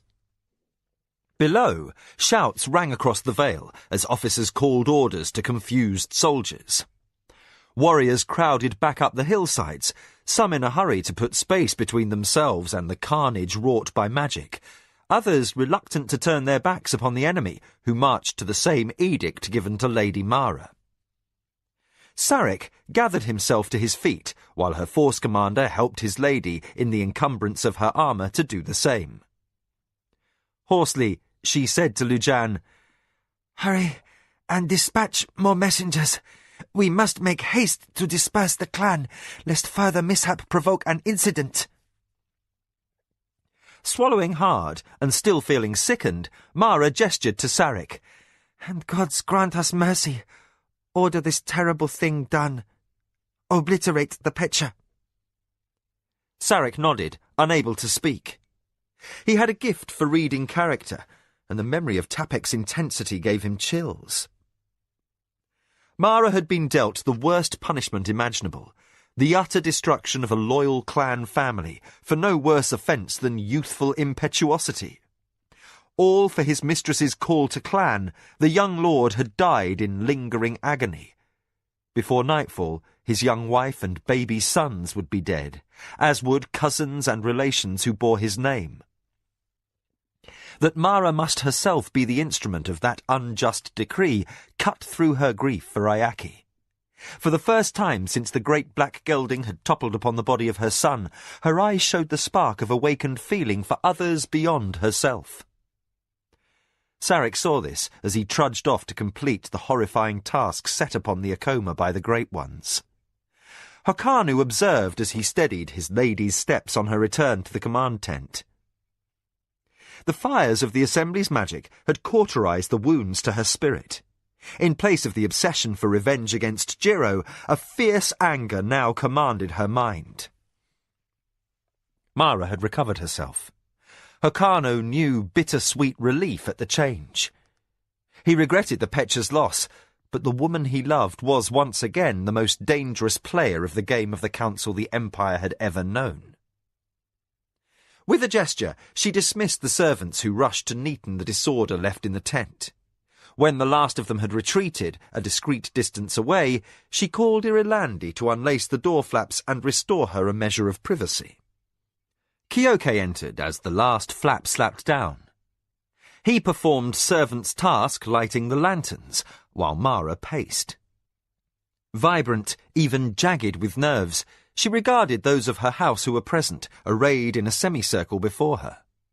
Her voice seemed flat as she said, "They dare." Kyoke stiffened. He glanced askance at Hokanu, who stood as mute as the others. Mara reached the fallen tangle of her privacy curtains, then spun around. "Well, they will learn." Irilandi, who knew her moods less well than the others, gave her a fist-over-heart salute. "Lady, surely you do not speak in reference to the magicians?"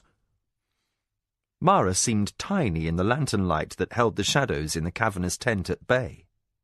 A moment passed, filled by the muffled shouts of the officers still mustering troops outside.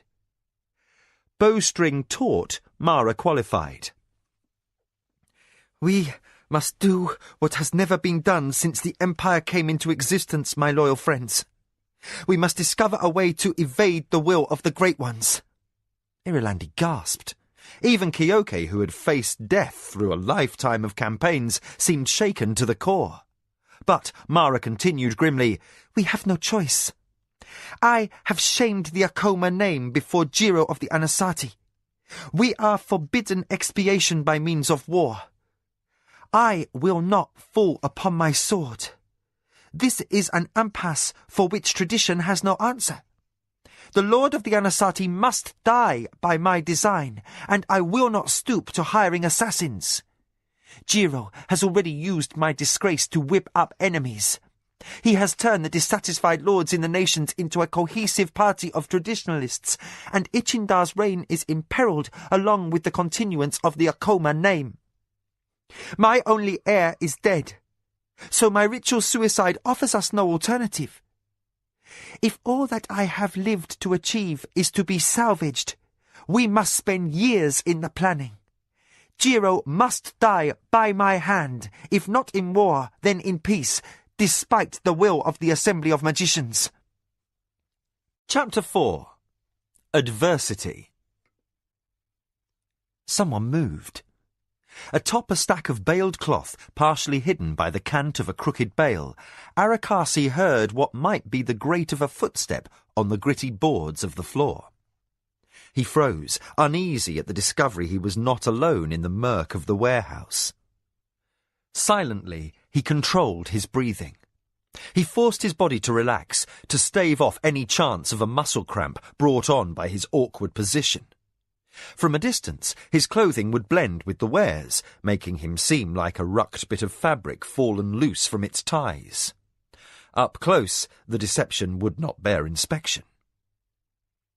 His coarse woven robe could never be mistaken for fine linens. Mindful that he might have trapped himself by taking refuge in this building to shake a suspected tale, he shut his eyes to enhance his other senses. The air was musty from spilt grain and leakage from barrels of exotic spices, the scented resins of mouldered leather from the door hinges. This particular warehouse lay near enough to the dockside that its floors submerged when the river crested in spring and overran the levee. Minutes passed. Noise from the dock quarter came muffled through the walls, a sailor's raucous argument with a woman of the reed life, a barking cur, and the incessant rumble of wheels as Nidra drew the heavy drays of wares away from the riverside landings. The Akoma spymaster strained to sort the distant hubbub. One by one, he tagged the sounds while the day outside waned. A shouting band of street urchins raced down the street, and the bustle of commerce quieted. Nothing untoward met his ears beyond the call of the lamplighters, who tended the street at the end of the alley. Long past the point where another man might conclude he had imagined the earlier disturbance, that what seemed a footstep was surely the result of stress and imagination, Arakasi held rigidly still. The flesh still prickled warning at the base of his neck. He was not one to take chances. Patience was all when it came to any contest of subterfuge. Restraint rewarded him finally when a faint scrape suggested the brush of a robe against wood, or the catch of a sleeve against a support beam. Doubt fled before ugly certainty. Someone else was inside the warehouse. Arakasi prayed silently to Chochakan, the good god, to let him live through this encounter. Whoever had entered this dark building had not done so for innocent reasons. This intruder was unlikely to be a servant who had stolen off for an illicit nap in the afternoon heat, then overslept through supper into night. Arakasi mistrusted coincidence always. To presume wrongly could bring his death. Given the hour and the extreme stealth exhibited by his stalker, he had to conclude he was hunted. Sweating in the still air, he reviewed each step that had brought him to this position. He had paid an afternoon call upon a fabric broker in the city of Ontaset, his purpose to contact a factor of a minor house who was one of his many active agents. Arakasi made a habit of irregular personal visits to ensure that such men remained loyal to their Akoma mistress and to guard against enemy infiltrations. The intelligence network he had built upon since his days as a servant of the Tuskai had grown vast under Akoma patronage. Complacence on his part invited any of 1,000 possible mishaps, the slightest of which could spell disaster for his lady's welfare. His visit today had not been carelessly made. His guise as an independent trader from Yankora had been backed up by paperwork and references. The public announcement of the Assembly's intervention between the Akoma and the Anasati had reached this southern city days later. News tended to travel slowly across provinces as the rivers fell and deep-water trade barges were replaced by land-borne caravans. Aware that Lady Mara would require his updated reports by the fastest possible means to guard against possible counter-moves by the Anasati or other foes made bold by the Assembly's constraints, Arakasi had shortened his stay to a hurried exchange of messages. On leaving the premises, he had suspected he was being followed. Whoever had tailed him had been good. 3 times he had tried to shed his pursuit in the teeming crush of the poor quarter. Only a caution that approached the obsessive had shown him a half-glimpsed face, a tar-stained hand, and twice a coloured edge of sash that should not have been repeated in the random shuffle of late-day traffic. As well as the spymaster could determine, there were 4 of them, a superbly trained team who were sure to be agents from another network. No mere sailors or servants in commoner's clothing could work with such close coordination. Arakasi inwardly cursed. He had blundered into just the sort of trap he had set for informants himself. His backup plan could not be faulted. He had quickly crossed the busy central market where purchase of a new robe and sudden movement through an inn packed with roisterers had seen the trader from Yankora vanish and a house messenger emerge. His skill in altering his carriage, his movements, the very set of his bones as he walked, had confused many an opponent over the years. His back trail had seemed unencumbered as he jogged back to the factor's quarters and let himself in through a hidden door. There he had changed into the brown of a common labourer and taken refuge in the warehouse behind the trade shop. Crawling atop the cloth bales, his intent had been to sleep until morning. Now he cursed himself for a fool. When those following had lost sight of him, they must have dispatched one of their number to backtrack to this warehouse on the off chance he might return. It was a move that a less cocky man might have anticipated, and only the god's luck had seen the Akoma spymaster inside and hidden before the enemy agent slipped in to wait and observe. Sweat trickled down Arakasi's collar. The opponent he faced was dangerous. His entrance had almost gone undetected. Instinct more than sure knowledge had roused Arakasi to caution. The gloom was too deep to reveal his adversary's location. Imperceptibly slowly, the Akoma spymaster inched his hand down to grasp the small dagger in his belt. Ever clumsy with handling a sword, he had a rare touch for knives. If he had a clear view of a target, this nerve-rasping wait might be ended. Yet, if a wish was his for the granting, he would not ask the gods of tricks and fortune for weapons, but to be far from here, on his way back to Mara. Arakasi had no delusions of being a warrior. He had killed before, but his preferred defence relied more on wits, surprise tactics, giving him the first strike. This was the first time he had been truly cornered. A scuffle sounded at the far end of the warehouse. Arakasi stopped breathing as a loose board creaked, pulled aside to allow a second man to slip inside. The spymaster expelled his pent air carefully. The hope of a stealthy kill was lost to him. Now he had 2 enemies to consider. Light flared as a hand-carried lantern was unshuttered. Arakasi squinted to preserve his night vision. His situation turned from tense to critical. While he was probably concealed from the first agent, the new arrival at the back of the warehouse could not help but discover him as he walked past holding a light. Out of alternatives, Arakasi probed for the gap that should exist between the stack of bales where he rested and the wall. Cloth needed space for air circulation, lest mildew cause spoilage in the dark. This merchant was not overly generous in his habits. The crack that met the spymaster's touch was very narrow. Prickling in awareness of his peril, he slid in one arm to the shoulder and wiggled until the bales shifted. The risk could not be avoided that the stack might topple. If he did not act, he was going to be discovered anyway. Forcing himself flat against the wall and nudging on the bale, Arakasi wedged himself into the widening gap. Splinters from the unvarnished boards gouged into his bare knees. He dared not pause even to mouth a silent curse, for the light at ground level was moving. Footfalls advanced on his position, and shadows swung in arcs across the rafters. He was only halfway hidden, but his position was high enough that the angle of illumination swept above him. Had he waited another heartbeat, his movement would have been seen. His margin for error was non-existent. Only the steps of his adversary covered the slither of his last furtive shove as he nestled downward into the cranny. A mutter arose from beyond the bale. "Look at that."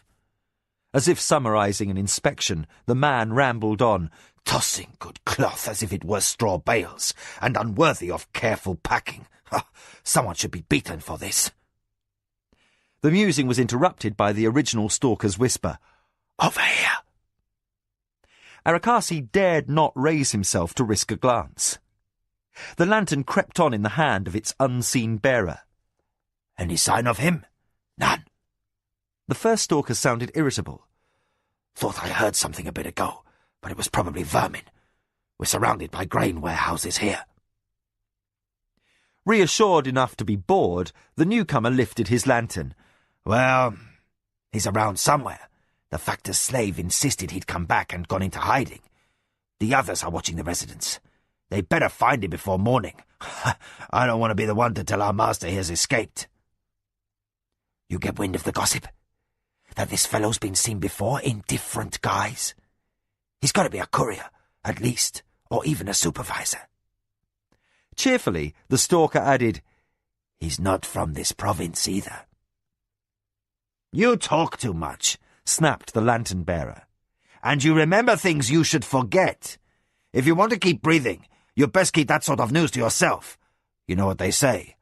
Men have throats, and daggers have sharp edges." The advice was received with a sigh. "How long must we keep watch?" "Unless we're told to leave, we'll stay until just before daybreak. Won't do to be caught here and maybe killed by guards as common thieves." An unintelligible grumble ended the conversation. Arakasi resigned himself to a long, uncomfortable wait. His body would be cramped by morning, and the splinters an additional aggravation, but the consequences if he should be captured did not bear examination. The loose tongues of his trackers had confirmed his worst surmise. He had been traced by another spy net. Whoever commanded the pair who hunted him, whoever they reported to, the master at the top of their network worked for someone canny, someone who had constructed a spy system that had escaped notice until now. Arakasi weighed this fact and knew fear. Chance and intuition had spared him when intricate advance precautions had failed. In discomfort, in warm darkness, he agonized over his assessment. The team who sought to capture him were skilled, but not so polished that they refrained from indulging in idle talk. It followed that they had been set to catch what their master presumed must be a low-ranking link in the operation he sought to crack. Arakasi suppressed a chill. It was a mark of the deep distrust that drove him that he preferred, when he could, to accomplish occasional small errands in person. His unseen enemy must not have the chance to know who he was, how highly he was placed, or the name of the mistress he reported to. possibly, he faced the most dangerous opponent he had ever encountered. Somewhere, Lady Mara had an enemy whose subtleties posed a threat greater than anything she had confronted in her life. If Arakasi did not escape alive from Ontoset, if he could not get a message home, his mistress might be taken unwarned by the next strike. Reminded by the ache in his chest that his breathing had turned swift and shallow, the spymaster forced control. His security had been compromised when he had no inkling of impending trouble. The breach spoke of intricate planning. The Factor's second role must have been discovered. Precisely how could not be surmised, but a watch had been set over the traffic at Ontoset's docks closely enough to differentiate between regular traders and those who were strangers. That the team that lay in had been clever enough to see through two of Arakasi's disguises, having marked him as a courier or supervisor, boded ill. Arakasi counted the cost. He would have to replace the Factor. A certain slave was going to die of what must seem natural causes, and the trade shop must be shut down, a regrettable necessity. For while it doubled as part of his network, it was one of the few profitable Akoma undertakings used by the spy ring. It paid for itself and provided extra funds for other agents. Grey light filtered through a crack in the wall. Dawn was nigh, but the men showed no sign of stirring. They had not fallen asleep, but were waiting against the chance the man they sought might show himself at the last hour. The minutes dragged. Daybreak brightened outside. Carts and wagons rumbled by, the costermongers bringing produce to be loaded at the riverside before the worst of the heat. The chant of a team of barge oarsmen lifted in tuneless unison, cut by the scolding of a wife berating a drunken husband. Then a shout raised over the waking noise of the city close at hand and urgent. The words were indistinct to Arakasi, wedged behind muffling bales of linen, but the other two men in the warehouse scrambled immediately into motion. Their footfalls pattered the length of the building, and the board creaked aside. Most likely they made good their escape. Were they clever, they might have used the sound of their leaving as opening gambit for a ruse. A partner could yet be lingering to see if their quarry flushed in response. Arakasi held still, though his legs were kinked into knots of spasming muscle. He delayed a minute, two, his ears straining for signs of danger. Voices sounded outside the doubled door, and the rattle of the puzzle lock that held the warehouse secure warned of an imminent entry. Arakasi twisted to free himself and found his shoulders wedged fast. His arms were pressed flat to his sides, his legs had slipped too low to gain purchase. He was trapped. He knew galvanic desperation. Were he caught here and arrested as a thief, the spy who had traced him would hear. A corrupt city official would then receive a gift, and he would find himself delivered to his enemy. His chance to make his way back to Mara would be lost. Arakasi jammed his elbows against the bale to no avail. The gap that pinned him widened, only causing him to fall deeper into the cleft. The board walls added the sting of new splinters to his wrists and forearms. Silently swearing, he pushed and slipped inexorably beyond hope of unobtrusive extrication. The warehouse doors crashed open. The spymaster could do nothing now but pray for a chance to innovate, as an overseer bellowed, "Take all those against that wall!" Sunlight and air heavy with the scent of river mud spilled into the warehouse. A Nidra load and harness creaked. Arakasi deduced that wagons waited outside to be loaded. He weighed his choices. To call attention to himself now was to chance that no one from the enemy net waited outside, a risk he dared not take. He could be followed again, and luck would not spare him a second time. Then all debate became moot as a work team hurried into the warehouse, and the bale that jammed his body suddenly moved. "Hey!" someone called. "Careful of that loose bit up there!" "Loose bit!" snapped the overseer. Which of you dogs broke a tie when the bales were stacked and didn't report the lapse? A muddle of disclaiming replies masked Arakasi's movement as he flexed aching muscles in preparation for his inevitable discovery. Nothing happened. The workers became involved with making excuses to their overseer. Arakasi seized the moment to lever himself upward. His thrust jostled the cloth that had been shifted, and it overbalanced and tumbled downward to land with a resounding thump against the floor. The overseer yelled his displeasure. Off! They're heavier than they look! Get help before you go trying to push them about from above. So, Arakasi concluded, the factor must have realized this dilemma and arranged a possible cover. No space remained for mistakes if the impromptu salvage was to work.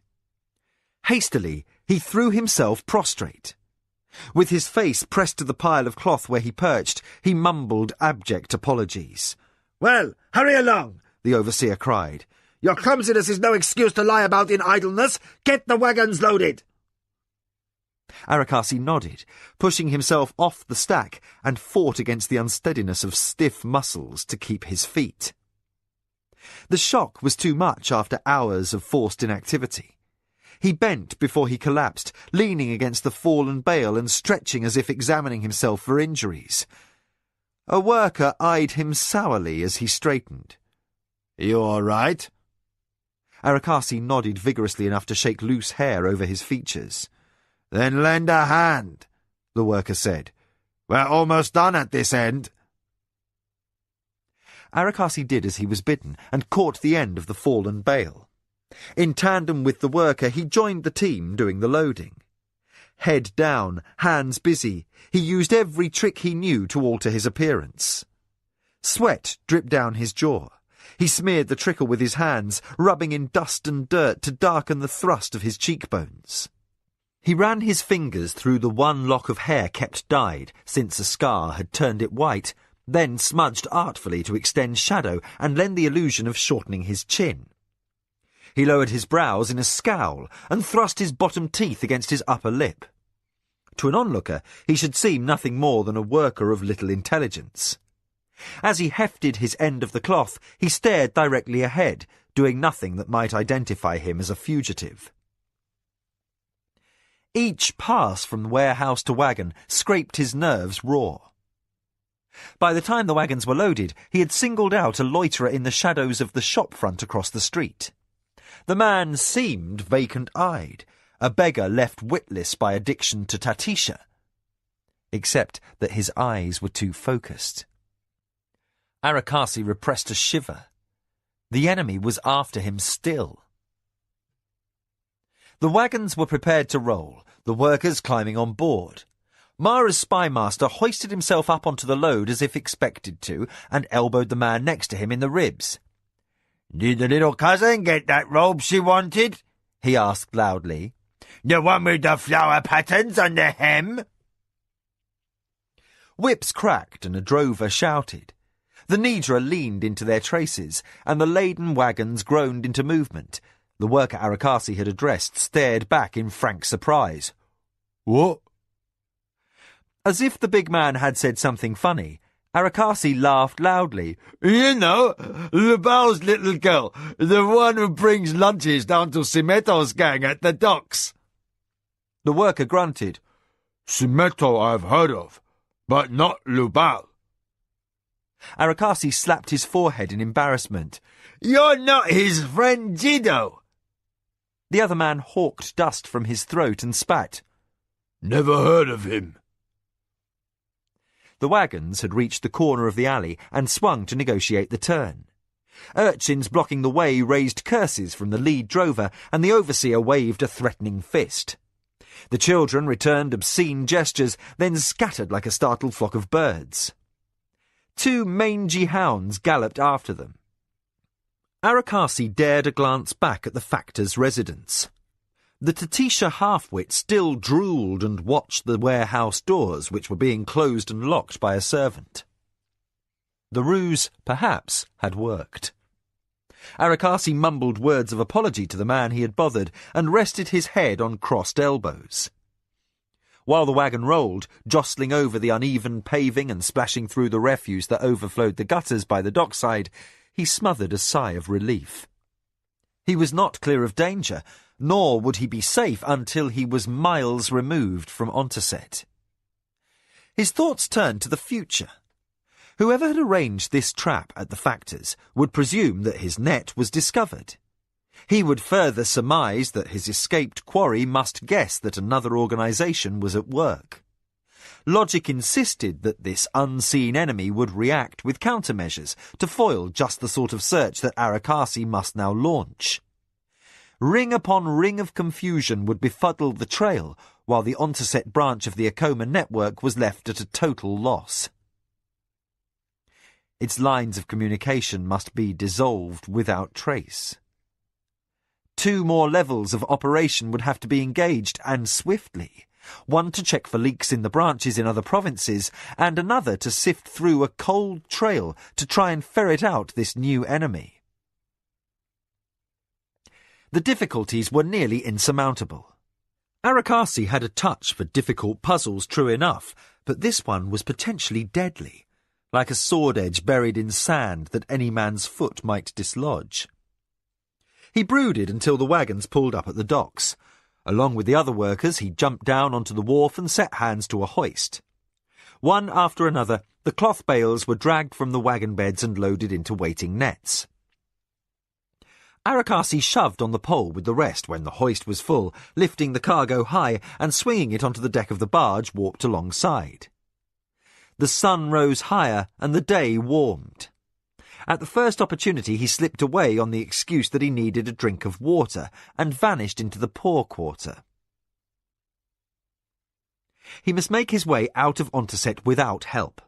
To approach any other link in his net was to risk being rediscovered.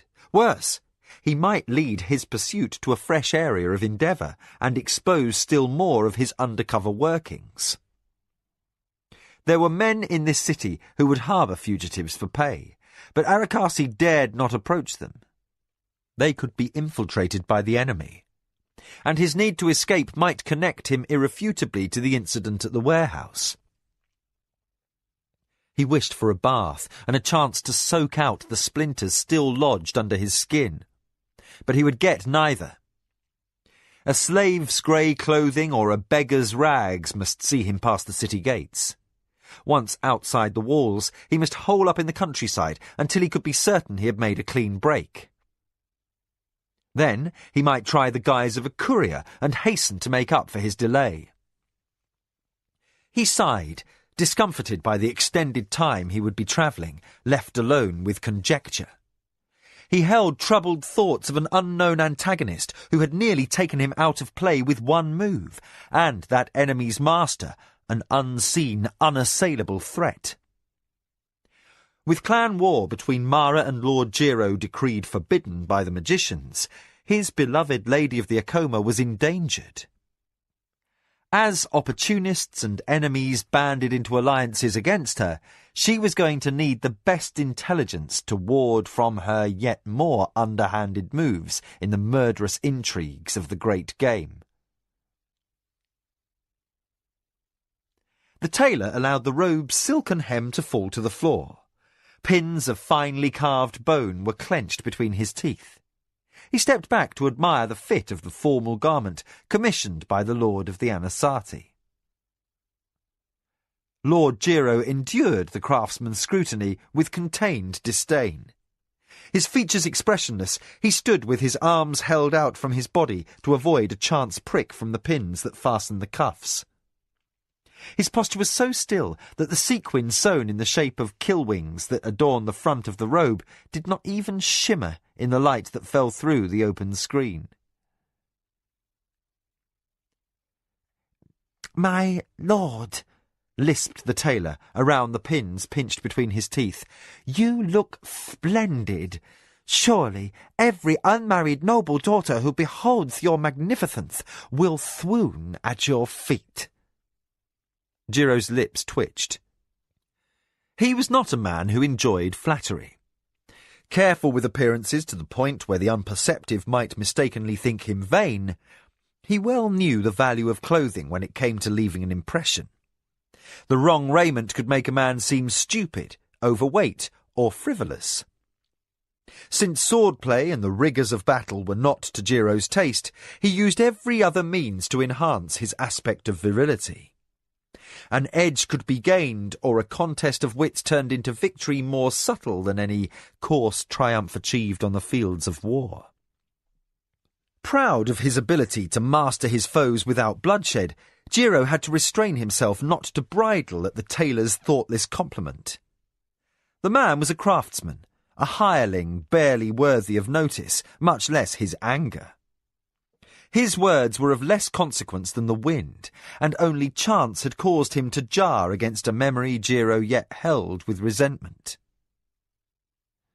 Despite his closest attention to manners and dress, Lady Mara had spurned him.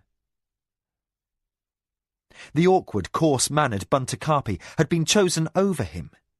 Even passing recollection caused Jiro to sweat with repressed fury. His years of studied effort had availed him not at all when all of his wits and schooled charm had been summarily dismissed by the Akoma.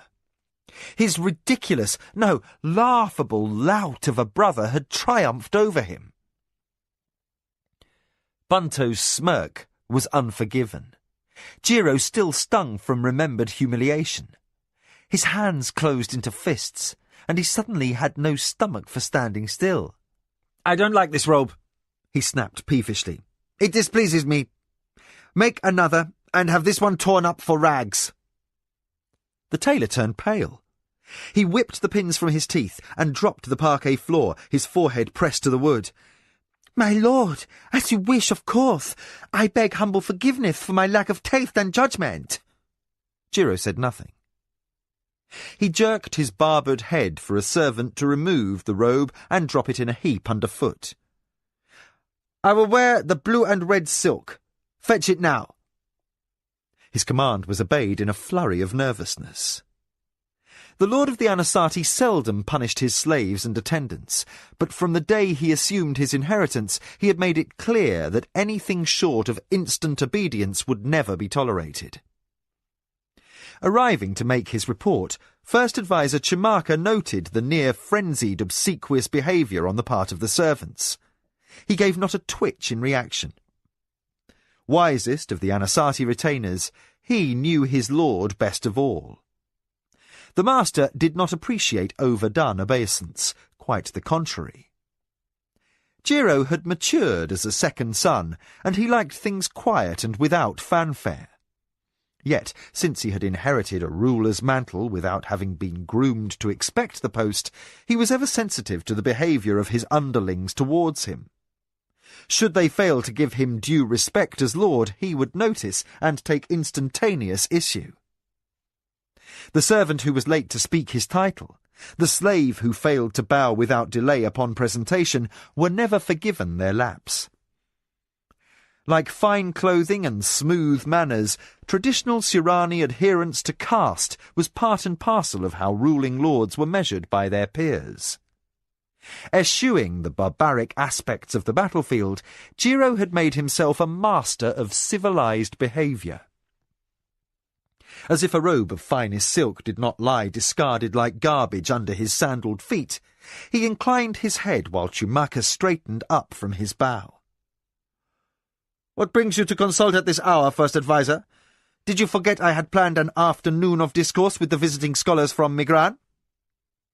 Chimaka tipped his head to one side as a hungry rodent might fix on moving prey. "I suggest, my lord, that the scholars be made to wait while we take a short walk." Lord Jiro was vexed, though nothing showed. He allowed his servants to tie his robe sash before he replied, "What you have to say is that important?" As all who were present well knew, Jiro held afternoon court to attend to business with his factors. If his meeting with the scholars was delayed, it would have to wait until morning, which spoiled his hour set aside for reading. The Anasati first adviser presented his driest smile and deftly handled the impasse. It pertains to Lady Mara of the Akoma, and that connection I mentioned earlier concerning the vanquished Tuskai. Jiro's interest brightened. The two are connected? Chumaka's stillness before the servants provided its own answer. Excited now, Lord Jiro clapped for his runner. "Find my Hadonra and instruct him to provide entertainment for our guests. They shall be told that I am detained and will meet with them tomorrow morning. Lest they become displeased by these arrangements, it shall be explained that I am considering awarding a patronage, if I am impressed by their worthiness in the art of verbal debate." The runner bowed to the floor and hurried off about his errand.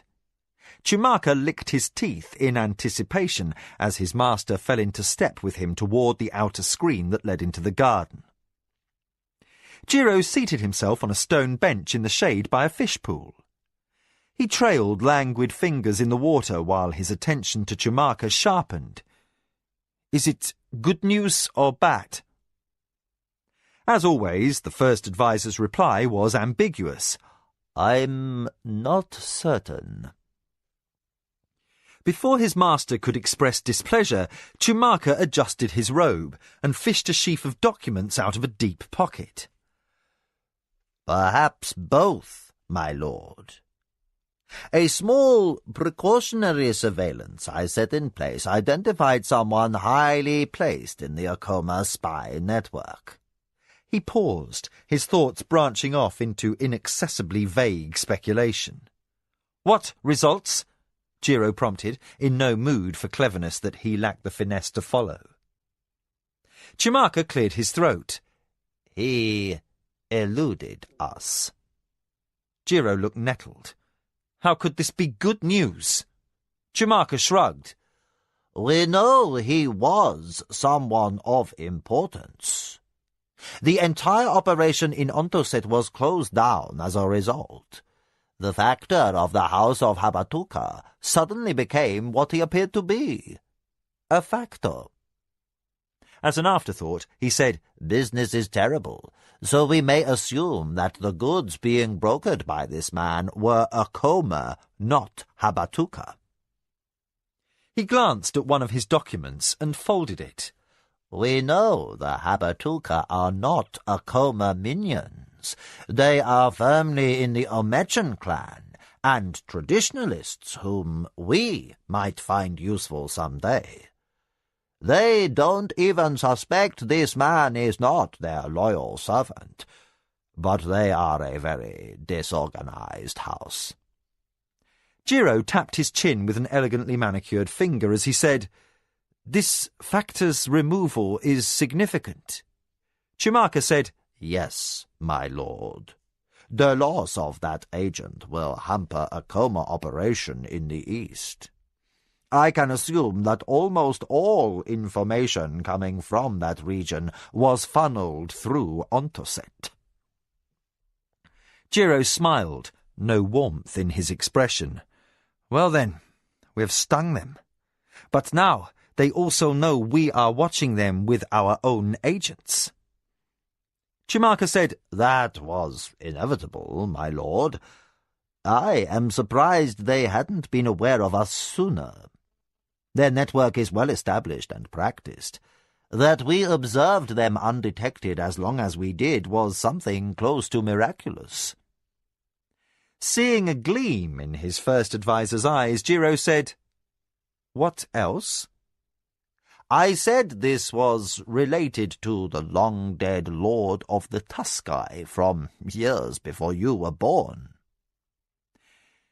Just before Jingu of the Minoanabi destroyed House Tuskai, I had unearthed the identity of one of the dead lord's key agents, a grain merchant in Jama. When the Tuskai Natami was buried, I assumed the man continued his role as an independent merchant in earnest. He had no public ties to House Tuskai, therefore no obligation to assume the status of outcast." Jiro went still at this implied venal dishonesty. A master's servants were considered cursed by the gods if he should die. His warriors became slaves or grey warriors, or had, until Lady Mara had despicably broken the custom. Chumaka ignored his master's discomfort, caught up as he was in reminiscence. My assumption was incorrect, as I now have cause to suspect. In any event, that wasn't of significance until recently. Among those who came and went in Ontoset were a pair of men I know to have served at the grain merchants in Jamar. They showed me the connection. Since no one beside Lady Mara has taken grey warriors to house service, we can extrapolate that the spy master and his former Tuskai agents are now sworn to the Akoma. So, we have this link, Jiro said. Can we infiltrate? It would be easy enough, my lord, to fool the grain merchant and get our own agent inside. Chumaka frowned. But the Akoma spy master would anticipate that. He is very good. Very. Jiro cut off this musing with a chopping motion. Brought back to the immediate issue, Chumaka came to his point. At the very least, we have stung the Akoma by making them shut down a major branch of their organization in the east, and, far better, we now know the agent in Jamar is again operative. That man must sooner or later report to his master, and then we are back on the hunt. This time, I will not let fools handle the arrangements and blunder as they did in Ontoset. If we are patient, in time we will have a clear lead back to the Akoma spy master. Jiro was less than enthusiastic. We may waste all our efforts, now that our enemy knows his inside agent was compromised. True, my master. Chumaka licked his teeth. But we are ahead in the long view. We know the former Tuskai spy master now works for Lady Mara. I had made inroads into that net before the Tuskai were destroyed. I can resume observation of the agents I suspected as being Tuskai years ago. If those men are still in the same positions, that simple fact will confirm them as Akoma operatives. I will set more traps manned by personnel whom I will personally instruct. Against this spy master, we will need our best. Yes. The first advisor's air became self-congratulatory. It is chance that led us to the first agent and almost netted us someone highly placed. Chumaka wafted the document to fan his flushed cheeks. We now watch the house, and I am certain our watchers are being watched, so I have others watching to see who is watching us. He shook his head. My opponent is wily beyond comprehension. Your opponent? Jiro interrupted. Chumaka stifled a start and inclined his head in respect. My lord's enemy's servant. My opposite, if you will. Permit an old man this small vanity, my lord. This servant of the Akoma who opposes my work is a most suspicious and clever man. He referred again to his paper. We will isolate this other link in Jamar. Then we can pursue the next.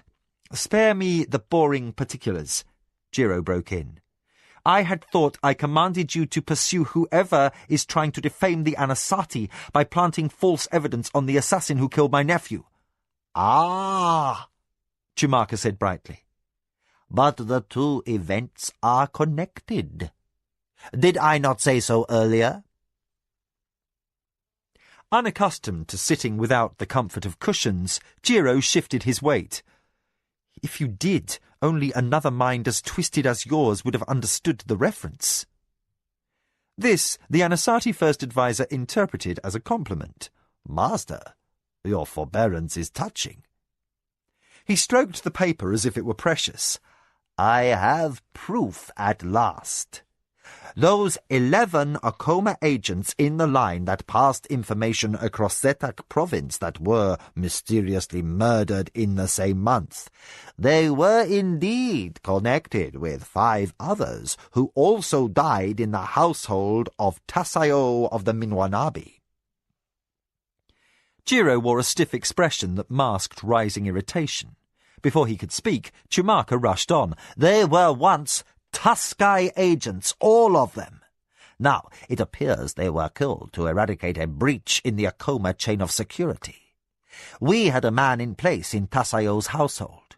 Though he was dismissed when Mara took over the Minwanabi lands, he is still loyal to us. I have his testimony here. The murders inside Tasayo's estate house were done by the Hamoi Tong. Jiro was intrigued. You think Mara's man duped the Tong into cleaning up an Akoma mishap? Chumaka looked smug. Yes. I think her far too clever spy master made the error of forging Tasayo's chop.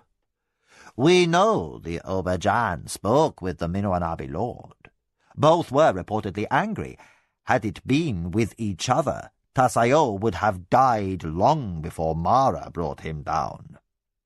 If the Akoma were behind the destruction of their own compromised agents, and they used the Tong as an unwitting tool to rid themselves of that liability, then grave insult was done to the Tong. If this happened, the Red Flower Brotherhood would seek vengeance on its own. Jiro digested this with slitted eyes. Why involve the Tong in what seems a routine clean-up? If Mara's man is as good as you're renting, he would hardly be such a fool.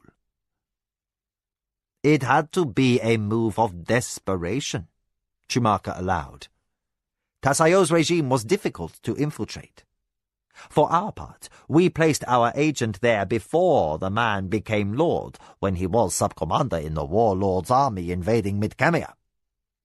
As Jiro again showed impatience, Chumaka sighed. How he wished his master could be schooled to think and act with more foresight. But Jiro had always fidgeted, even as a boy. The first advisor summed up. Mara had no agents in House Minwanabi that were not compromised. The deaths, therefore, had to be an outside job, and the Tong's dealings with Tasayo offered a convenient remedy. You guess all this, Jiro said. Chumaka shrugged. It is what I would have done in his position. The Akoma spy master excels at innovation. We could have made contact with the net in Ontoset and traced its operation for 10 years and never once made the connection between the agents in the north, the others in Jamar, and the communication line that crossed Zetak. To come as far as fast as we have is more due to luck than to my talents, master. Jiro seemed unimpressed by the topic that enthralled his first advisor. He seized instead on the matter closest to his Anasati honour. You have proof that the Tong acts on its own volition? He snapped.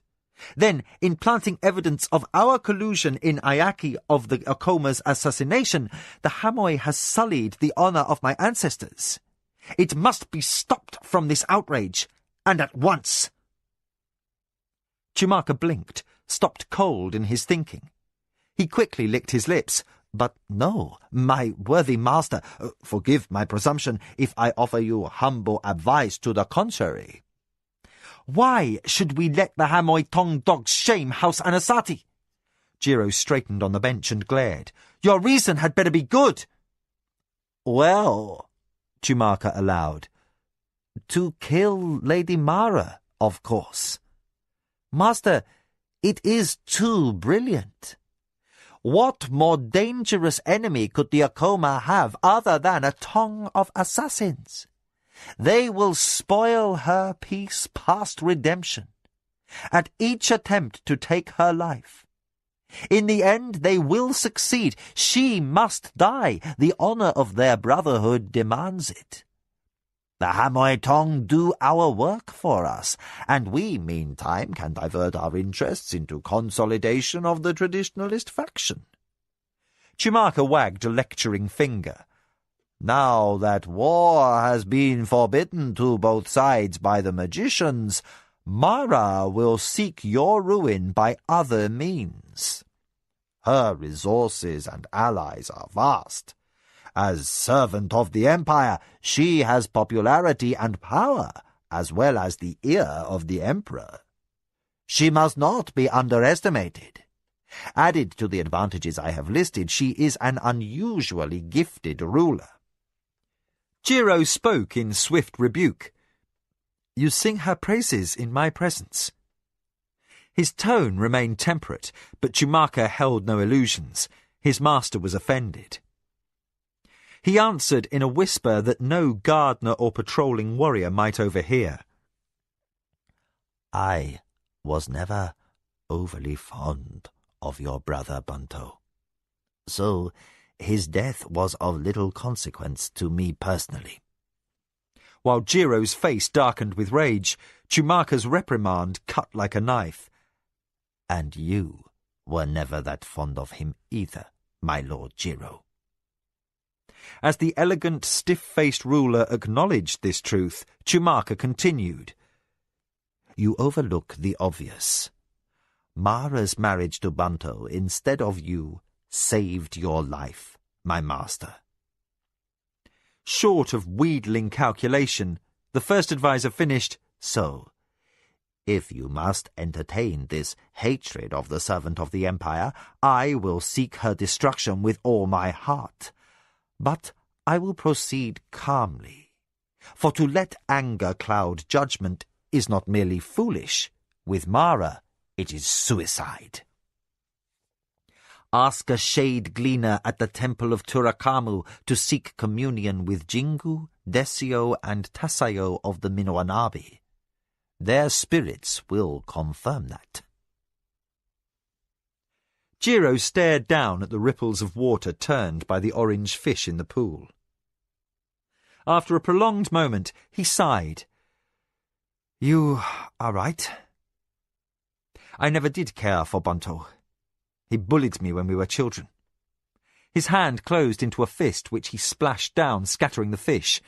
My anger may be unwarranted, but it burns me nonetheless. He looked up again at Chumaka, his eyes narrowed. But I am Lord of the Anasati. I am not required to make sense. Wrong was done to my house, and it will be redressed. Chumaka bowed, clearly respectful. I will see Mara of the Akoma dead, master. Not because I hate her, but because that is your will. I am ever your faithful servant. Now we know who Mara's spy master is. You know this man? Jiro exclaimed in astonishment. You have never once said that you knew the identity of the Tuskai spy master. Chumaka made a deprecatory gesture. Not by name, nor by looks. Curse him for the brilliant fiend he is. I have never knowingly met him. But I recognize the manner of his craft. It has a signature like that of a scribe. Which is far from solid evidence, Jiro was fast to point out. Final proof will be difficult to get if I have recognized the same man's touch. Should this former Tuskai spy master have taken Mara's service, the gods may smile upon us yet. He may be a master of guile, yet I know his measure. My past knowledge of the Tuskai operation in Jamar should enable us to infiltrate his operation. After a few years, we may have access to the man himself, and then we can manipulate the intelligence in Mara's net as we desire. Our intent must be made behind diversionary maneuvers to disrupt Akoma trade and alliances. Meanwhile, the Tong will be seeking Mara's downfall as well. Perhaps we could encourage the Brotherhood's efforts a bit, Lord Jiro offered hopefully. Chumaka sucked in a quick breath at the mere suggestion. He bowed before starting to speak, which he only did when alarmed. My master, that we dare not try. Tong are tight-knit and too deadly at their craft to meddle with. Best we keep Anasati affairs as far removed from their doings as possible. Jiro conceded this point with regret, while his first adviser proceeded with optimism. The Hamoi Brotherhood is not one to act in hot blood, no. Its works on its own behalf have ever been slow-moving and cold. Traffic has passed between the Hamoi and Midkemia that I did not understand as it occurred, but now I suspect it has roots in a long-range attempt to hurt the Akoma. The lady has a well-known weakness for barbarian ideas. That is so, Jiro conceded. His temper fled before thoughtfulness. He regarded the play of the fish. No adviser of any house was more adept than Chumaka at stringing together seemingly unrelated bits of information. And all the Empire had heard rumours of the lady's dalliance with a Midkemian slave. That was a vulnerability well worth exploiting. Cued by the softening of his master's manner and judging his moment with precision, Chumaka said, The Anasati can bear the tiny slight in the manner of the bungled evidence. Fools and children might believe inept information, but the wiser ruling lords all know that the Tong keeps close guard on its secrets. The powerful in the nations will never seriously believe such transparent ploys to link your name with a hired killer. The Anasati name is old. Its honor is unimpeachable. Show only boldness before petty slurs, my master. They are unworthy of a great lord's attention. Let any ruler who dares come forward to suggest the contrary, and you will correct the matter forcefully. Chumaka ended with a quotation from a play that Jiro favoured. Small acts partner small houses and small minds. The Lord of the Anasati nodded. You are right. My anger tends sometimes to blind me. Chumaka bowed at the compliment.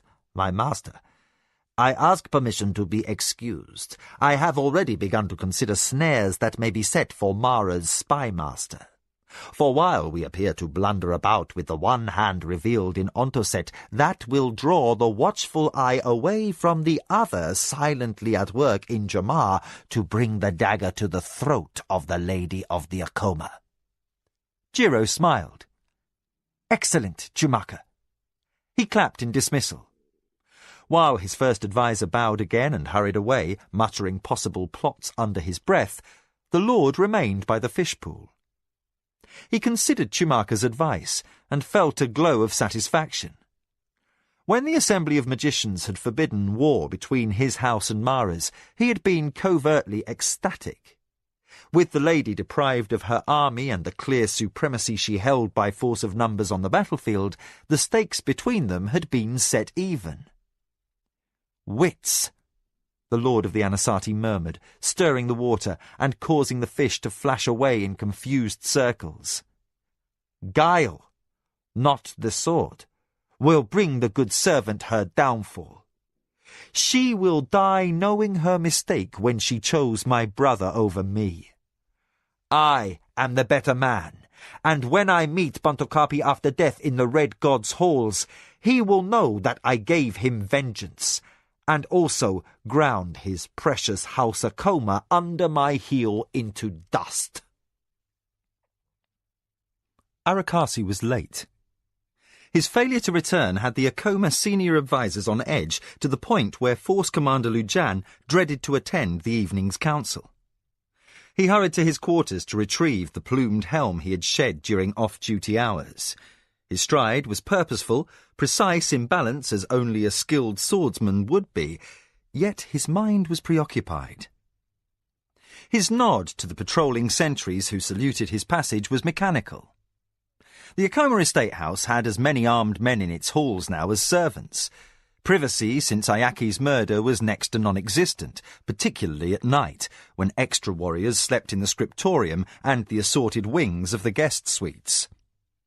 Justin's nursery was an armed camp. Lujan reflected that the boy could hardly play at toy soldiers for the constant tramp of battle sandals across the floors of his room. Yet, as the only carrier of the Akoma bloodline after Mara, his safety was of paramount concern. Lacking Arakasi's reliable reports, the patrols walked their beats in uncertainty. They were starting at shadows, half-drawing swords at the footfalls of drudges secreted in corners to meet their sweethearts. Lujan sighed and froze, shaken alert by the sound of a sword sliding from a scabbard. "You there!" shouted a sentry. "Halt!" Now running, Lujan flung himself around a corner in the corridor. Ahead, the warrior with drawn sword crouched down, battle-ready. He confronted a nook deep in shadow where nothing appeared to be amiss. From behind, the tap and shuffle peculiar to a man moving in haste on a crutch warned that Kyoke, Mara's advisor for war, had also heard the disturbance. Too long a field commander to ignore a warrior's challenge, he also rushed to find out who trespassed in the innermost corridors of the estate house. Let it not be another assassin, Lujan prayed as he ran. He strained to see through the gloom, noting that a lamp that should have been left burning was dark. Not a good sign, he thought grimly. The council, suddenly deferred by this intrusion, now seemed the kinder choice of frustrations. Snarls in trade, and the uneasy shifting of alliances within Ichindar's court might be maddeningly puzzling without Arakasi's inside knowledge.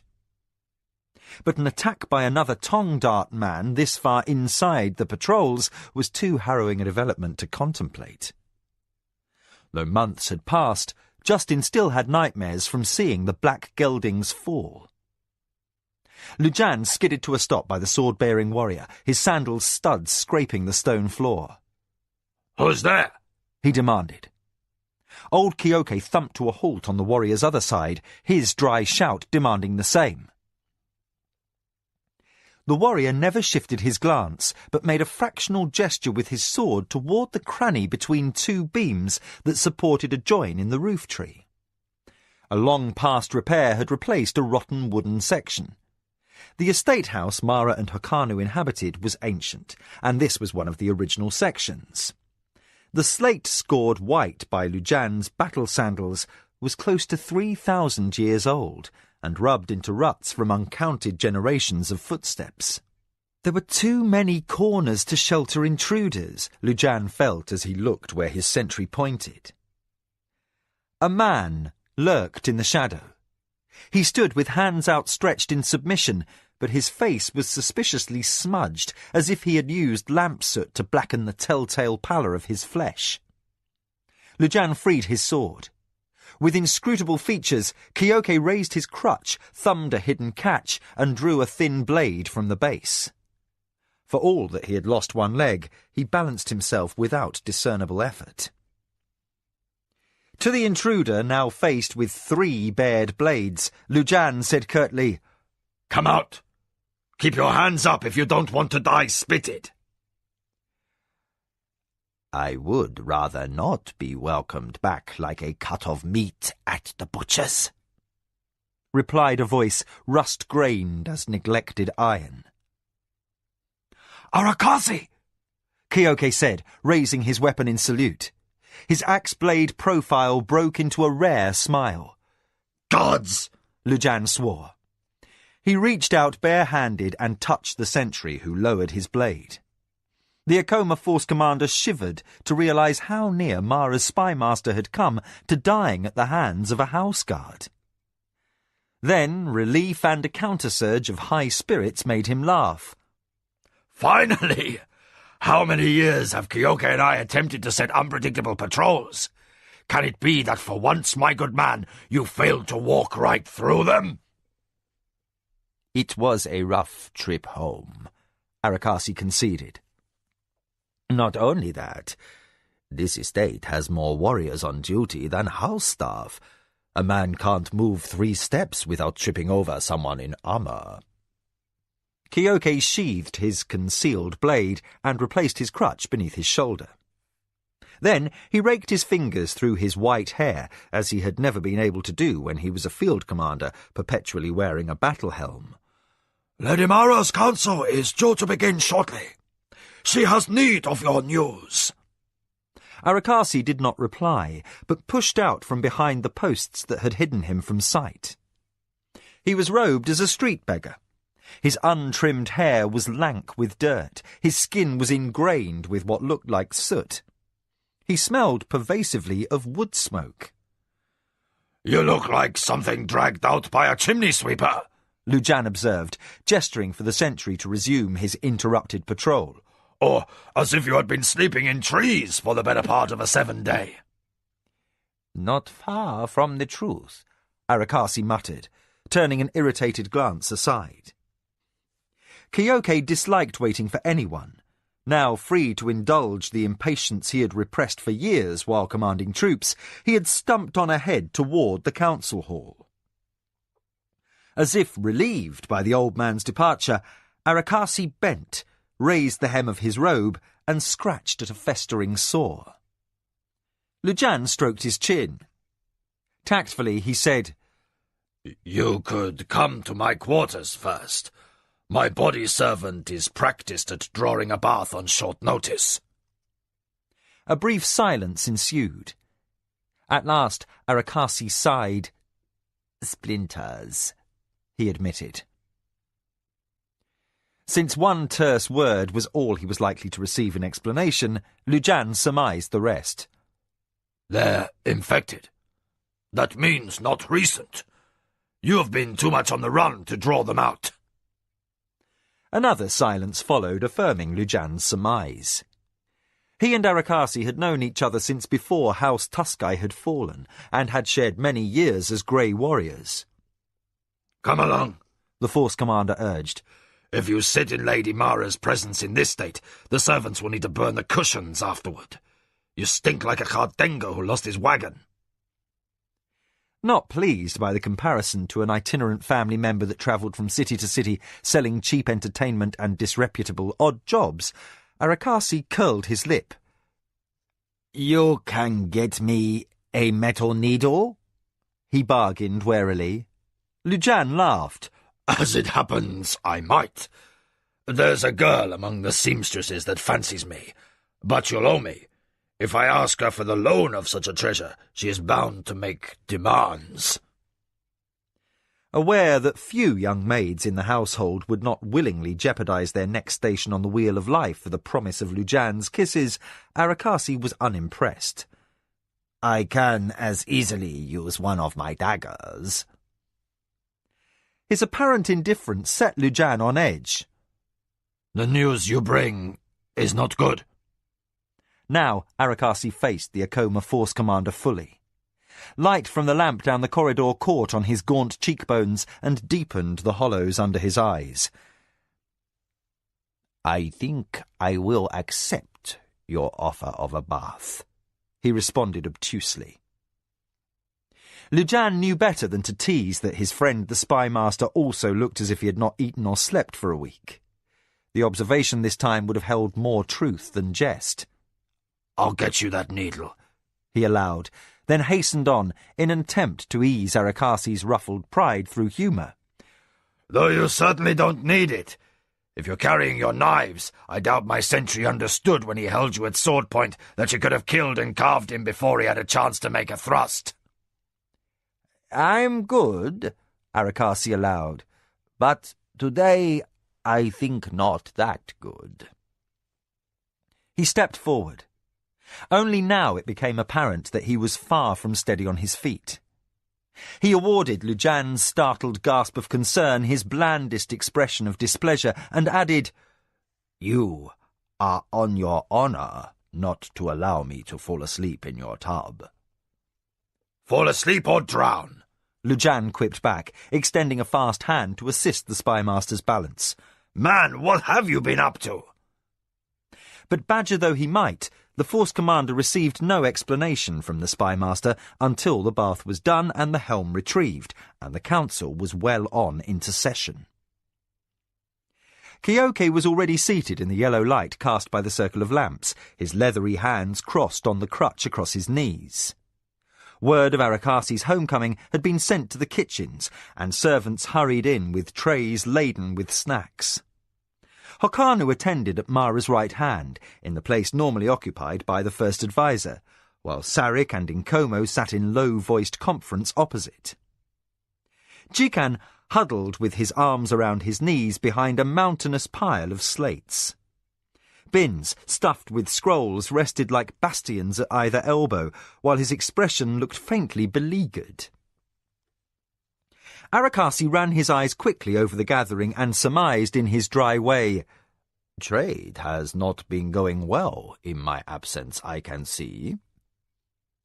Jikan bristled at this, which effectively cancelled anyone's immediate notice of the spymaster's ragged condition. "We are not compromised," the little Hedonra swiftly defended. "But there have been several ventures in the markets that have gone awry. Mara has lost allies among the merchants who also have Anasati interests." In visible relief, he finished, "The silk auctions did not suffer."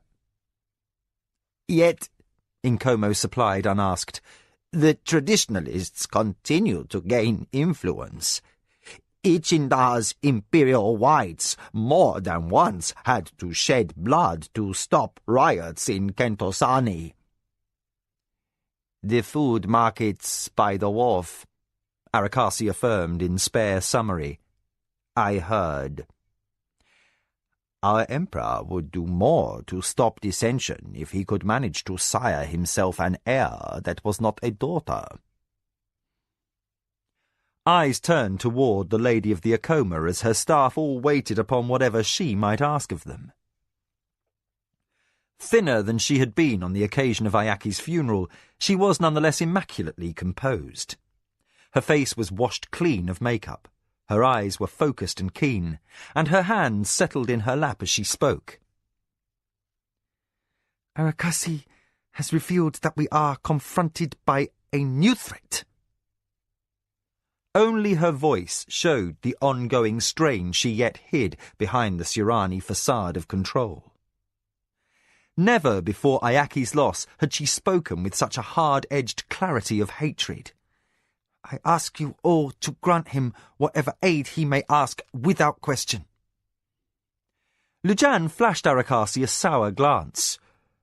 "You had already dirtied her cushions, I now see," he murmured with injured irritation. Kyoke looked a touch disgruntled. The discovery was belated that the patrol which had finally caught the spymaster lurking in the corridors had done so only after he had held a conference with the mistress, undetected by any. Aware of the byplay, but obliged by code of conduct to ignore it, the other two advisers inclined their heads in acceptance of the mistress's wishes. Only Jikan fidgeted, aware as he was that Mara's decree would create additional havoc in the Akoma treasury. Arakasi's services came at high costs of operation, which caused the Hedonra unceasing, hand-wringing worry. A breeze wafted through the open windows above the great hall of the Akoma, carved into the side of the hill against which the estate house rested. Despite the brilliance of the lamps, the room was thrown into gloom in the farthest corners. The Chojar globes on their stands stayed unlit, and the low dais used for informal conference remained the only island of illumination. Though servants in attendance waited a discreet distance away, within call, should they be needed, but out of earshot of any discussion. Mara resumed. "What we speak of here must be kept in our circle alone. She asked Arakasi, "How much time do you need to spend upon this new threat?" Arakasi gave a palms-upward shrug that revealed a yellow bruise on one wrist bone. "I can only surmise, mistress. My instincts tell me the organization I encountered is based to the east of us, probably in Ontoset. We have light ties between there and Jamar and the City of the Plains, since the cover was a factor's business. An enemy who discovered our workings to the west would see nothing beyond coincidence in the eastern connection. Yet I do not know where the damage originated. The trace could have started somewhere else." Mara chewed her lip. "Explain?" "I did some cursory checking before I returned to Silanke." More nervously cold than Kyoke could be before battle, the spymaster qualified. "On the surface, our trading interests seem secure to the west and north. The recent expansion I have regrettably been forced to curtail was located south and east. Our unknown opponent may have stumbled onto some operation we just set in place, or not. I cannot say. His effect has been felt very clearly. He has detected some aspect of our courier system and deduced of our methods to establish a network to observe us. This enemy has placed watchers where they are likely to trap someone they hope they can trace back to a position of authority. From this I extrapolate that our enemy has his own system to glean advantage from such an opportunity." Hakanu settled an arm around Mara's lower back, though her manner did not indicate she needed comfort. "How can you be certain of this?" Baldly, Arakasi said, "Because it is what I would have done." He smoothed his robe to conceal the welts the splinters had marked on his shins. "I was almost taken, and that is no easy feat." His flat phrases implied a total lack of conceit as he raised one finger. "I am worried because we have been compromised." He lifted a second finger and added, "I am relieved to have made a clean escape. If the team that gave me chase ever guessed whom they had cornered, they would have taken extreme measures to be thorough. Subterfuge would have been abandoned in favor of my successful capture. Therefore, they must have expected to net a courier or supervisor. My identity as a Koma spy master most likely remains uncompromised." Mara straightened in sudden decision. "Then it seems a wise course to absent yourself from this problem." Arakasi all but recoiled in surprise. "My lady?" Misinterpreting his reaction for hurt feelings that his competence lay questioned, Mara attempted to soften her pronouncement. "You are too critical to another problem that needs attention." She waved her dismissal to Jikan, saying, "I think the trade problems can wait." While the little man bowed his acquiescence and snapped fingers to call his secretaries to help gather his tallies and scrolls, Mara commanded all the other servants to leave the great hall. When the great double doors swept closed, leaving her alone with the inner circle of her advisers, she said to her spymaster, "I have something else for you to do." Arakasi spoke his mind plainly. "Mistress, there exists a great danger. Indeed, I fear the master in command of this enemy's spy works may be the most dangerous man alive." Mara betrayed nothing of her thoughts as she nodded for him to continue.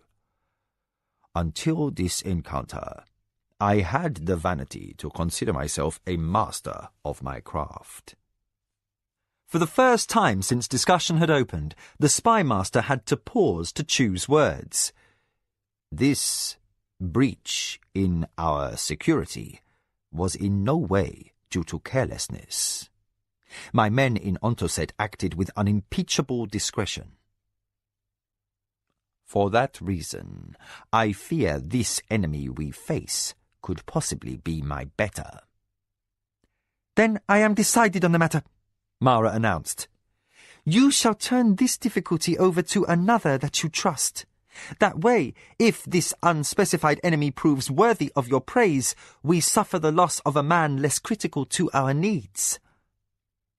Arakasi bowed, his movements stiff with distress. Mistress, sharply Mara repeated, I have another task for you. Arakasi fell instantly silent.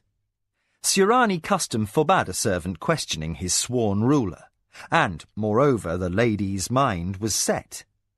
The hardness in her since the loss of her firstborn was not to be reasoned with, this much he recognised. That Hokanu sensed it also was plain, for even he refrained from speaking out against his lady's chosen course of action.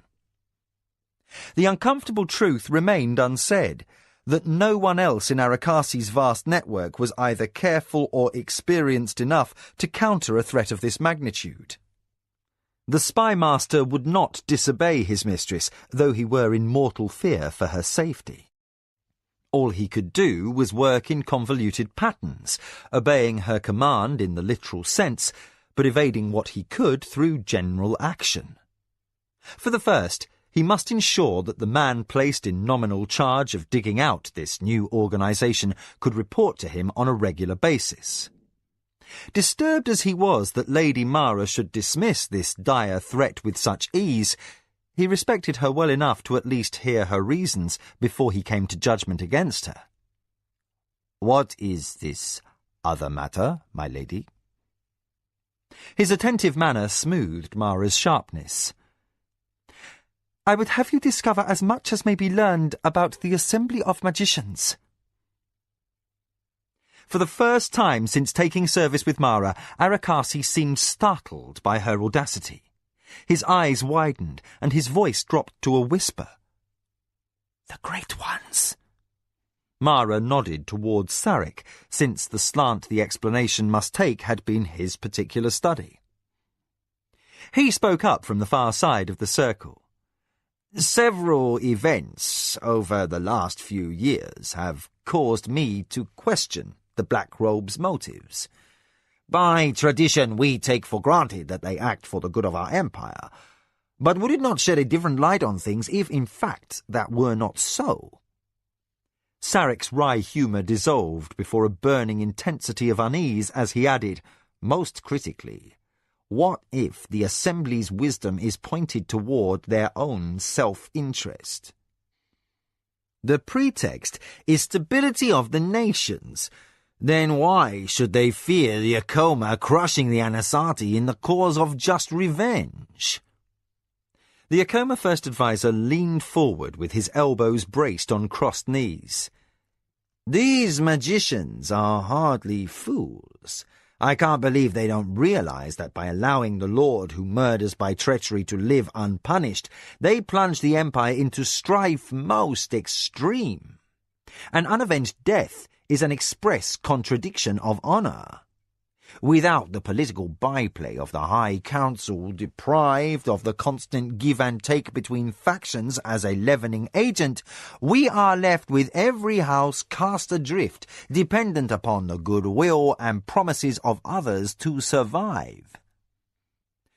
To her spy master, Mara qualified, Within a year's time, a dozen houses or more will cease to exist because I am forbidden to take the field against those who would return us to the warlord's rule. I am rendered powerless in the political arena. My clan cannot raise sword against the traditionalists who now use Jiro as their front man.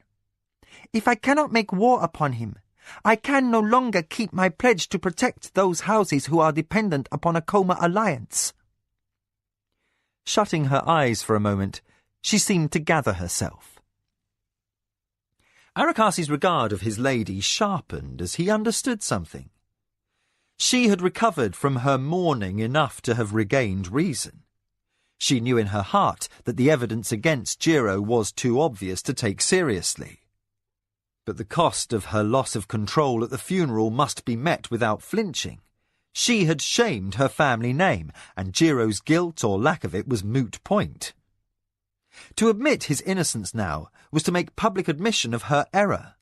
This she could not honourably do without a worse question arising. Did she believe her enemy was clean of Ayaki's blood, or was she simply backing down from exacting retribution for Ayaki? Not to avenge a murder was an irrevocable forfeit of honour. Regret as she might the heat of her rage and her wrong thinking, Mara could do nothing but manage the situation as if all along she believed in the Anasazi's treachery. To do other was not Surani, and a weakness that enemies would immediately exploit to bring her downfall. As if to escape distasteful memories, Mara resumed. "Within 2 years, many we would count allies will be dead or dishonoured, and many more who are neutral might be persuaded or driven by political pressure into the traditionalist camp. The depleted Imperial Party will face off, but without us, with the disastrous probability that a new warlord will reinstate the council. Should that sad day dawn, the man to wear the white and gold mantle would be Jiro of the Anasazi." Arakasi rubbed his cheek with a knuckle, furiously thinking. "So, you think the Assembly may be tinkering in politics for the reason of its own agenda? It is true that the Black Robes have always been jealous of their privacy. I know of no man who has entered their city and spoken of the experience. Lady Mara, to pry into that stronghold will be dangerous and very difficult, if not outright impossible. They have truth spells that make it impossible to insinuate someone into their ranks. I have heard stories, though I might not be the first spy master to attempt an infiltration. No one who crosses a great one with deceit in his heart lives to a natural end." Mara's hands twisted into fists. "We must find a way to know their motives. More! We must discover a way to stop their interference, or at least to gain a clear delineation of what parameters they have set us. We must know how much we may accomplish without raising their wrath. Over time, perhaps a means can be found to negotiate with them."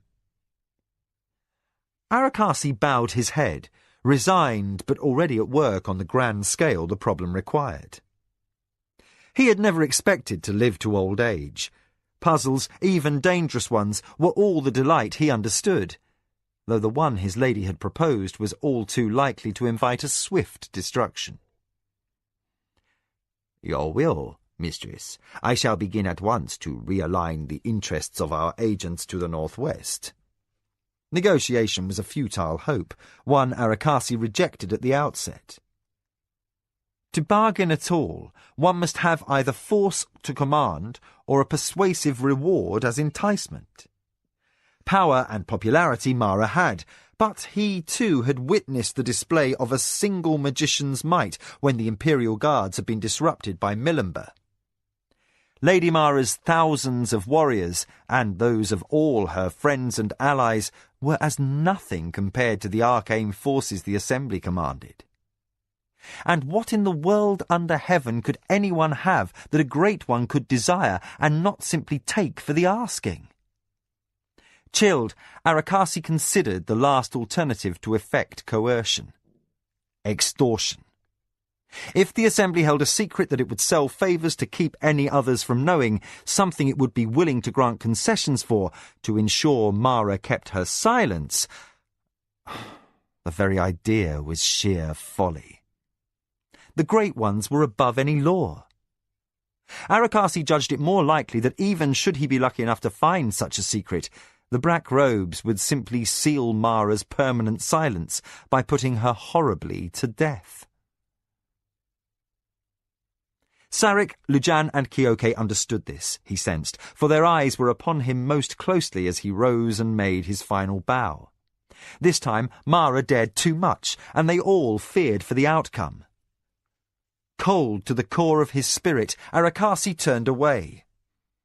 Nothing about his manner indicated that he cursed a savage fate. Not only must he sidetrack what instinct warned might be the most perilous threat to target Lady Mara so far, But he would even have to abandon any effort at effecting a countermeasure. Whole sections of his vast operation must be rendered dormant until after he had cracked an enigma no man had ever dared attempt. The riddle waited to be unravelled, beyond the shores of a nameless body of water, known only as the lake that surrounds the isle of the City of the Magicians. Chapter 5. Machinations. 2 years passed. No renewed attempts to assassinate the Lady of the Acoma came, and while all remained watchful, the sense of immediate risk had diminished. The tranquillity that settled over the estate house as pre-dawn light rinsed the sleeping chamber was all the more to be treasured. Pressures brought on by recent unfavourable developments in trade and the friction between political factions steadily brought more stresses to bear upon House Acoma's resources. But now only patrols were stirring, and the day's messengers bearing news had yet to arrive. A shorebird called off the lake. Hokanu tightened his arms around his beloved lady. His hands touched the ivory-smooth skin over her belly, and a slight fullness there alerted him. Suddenly, the mornings she had closeted herself away from him, and even her most trusted advisers, made sense.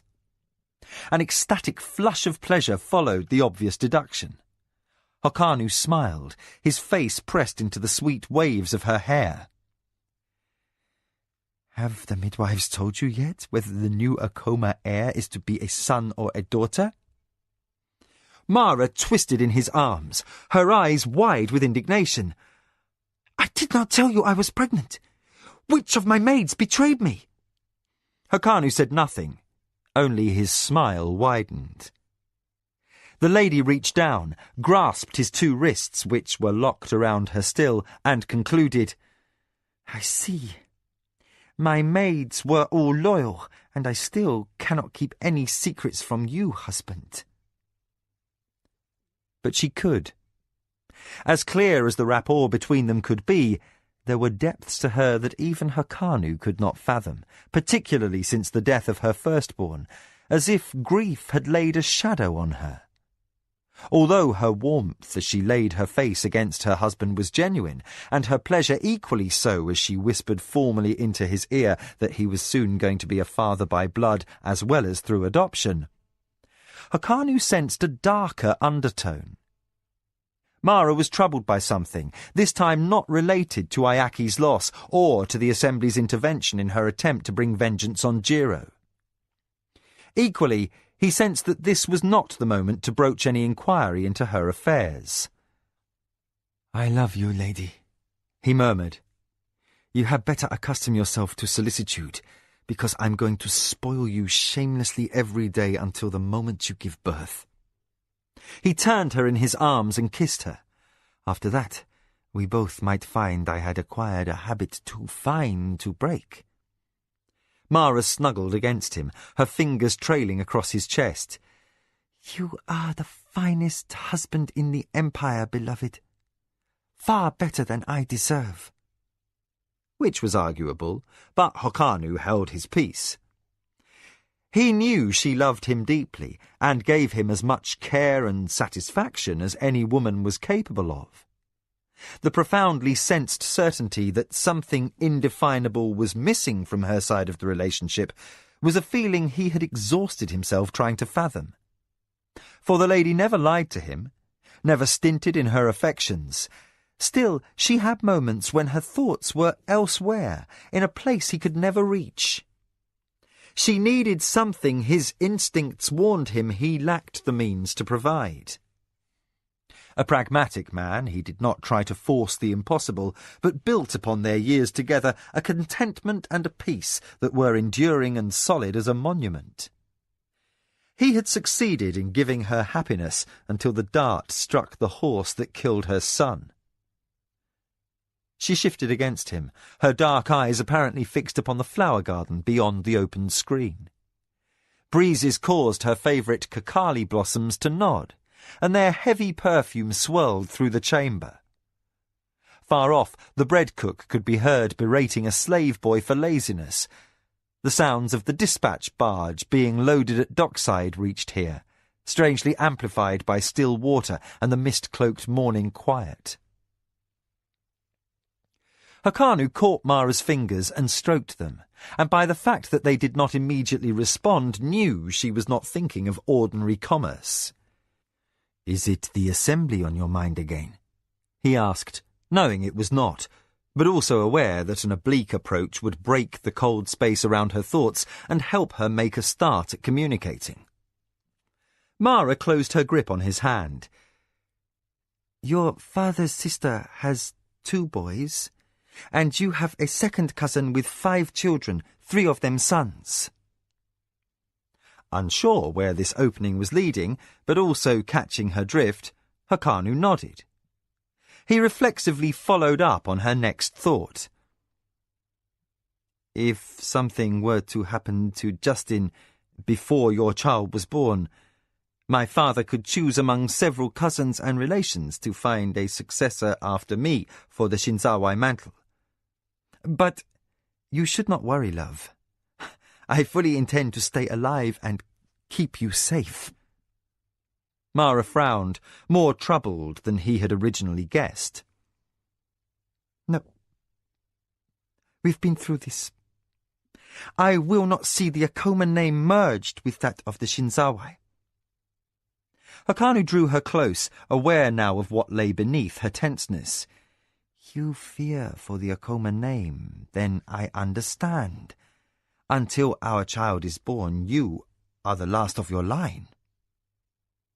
Her tenseness, as she nodded, betrayed the depths of a fear she had wrestled with and kept hidden for the intervening span of 2 years. And, after all she had gone through to secure the continuance of her ancestors' line, only to suffer the further loss of her son, he could not fault her.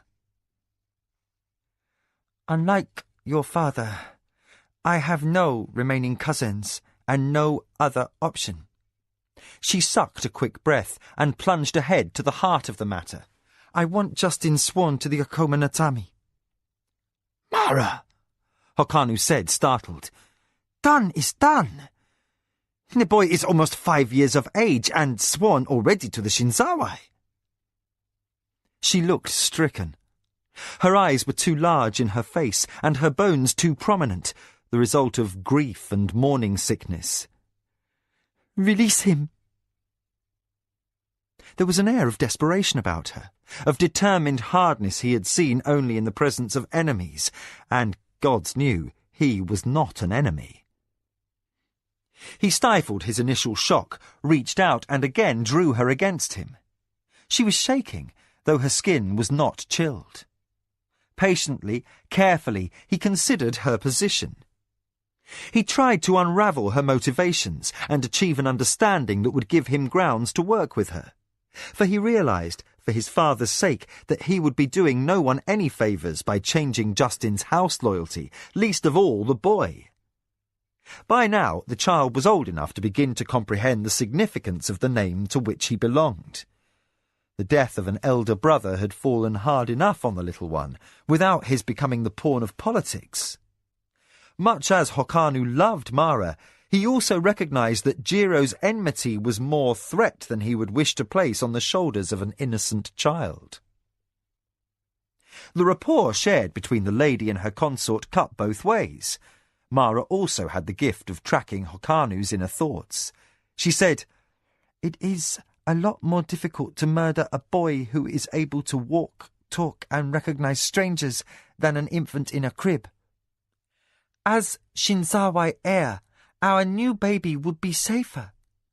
A house, a whole line, would not be ended by one death." Hakaanu could not refute such logic. What cost him peace and prevented his agreement was his own affection for Justin. Not mentioning that his foster father, Komatsu, had come to dote on the boy. Did a man take a child old enough to have tasted the joys of life and thrust him into grave danger, or did one set an innocent infant at risk? "If I die," Mara said in a near whisper, "there will be nothing. No child, no Akoma. My ancestors will lose their places on the wheel of life, and none will remain to hold Akoma honour in the eyes of the gods. She did not add, as she might have, that all she had done for herself would have gone for nothing. Her consort pushed himself upright against the pillows, drew her to lean against him, and combed back her dark hair. Lady, I will think on what you have said. Mara twisted, jerking free of his caress. Beautiful, determined, and angry, she sat up straight and faced him. You must not think. You must decide. Release Justin from his vows, for the Akoma must not go another day without an heir to come after me. There was an edge of hysteria to her. Hakaanu read past that to another worry, one she had not yet mentioned, that he had missed in the turmoil. You are feeling cornered because Arakasi has been so long at the task you set him, he said on a note of inspiration.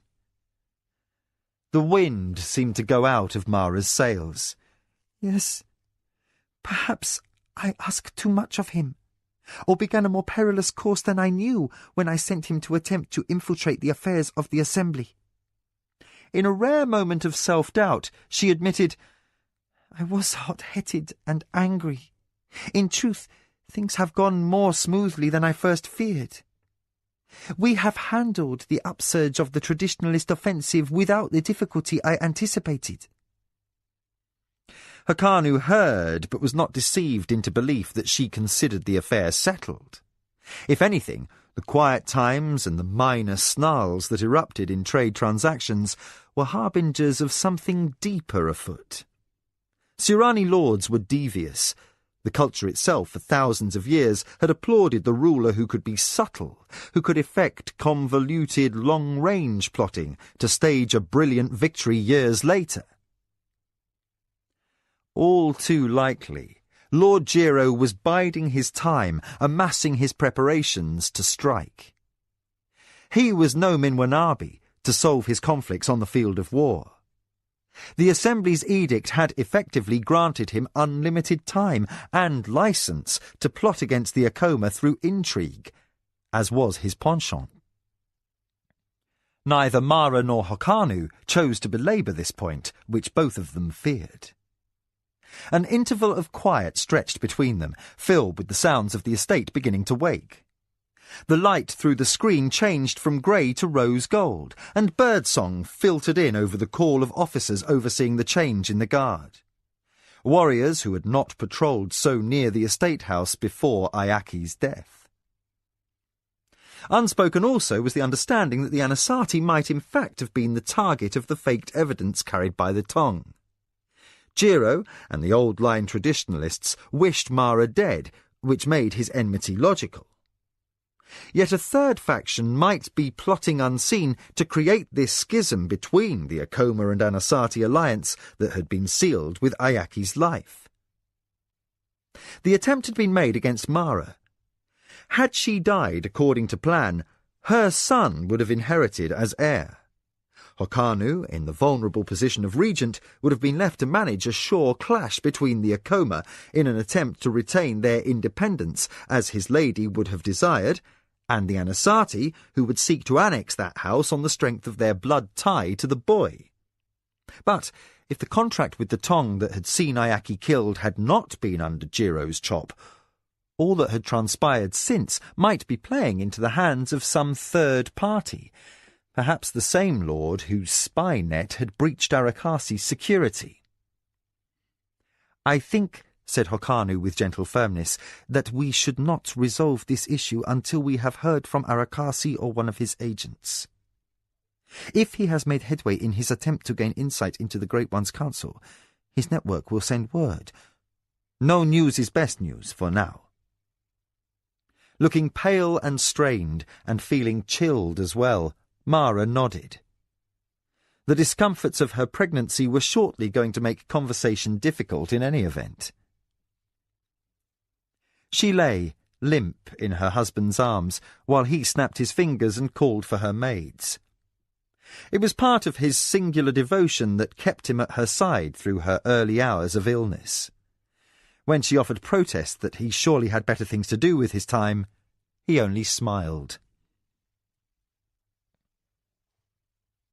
The clock chimed.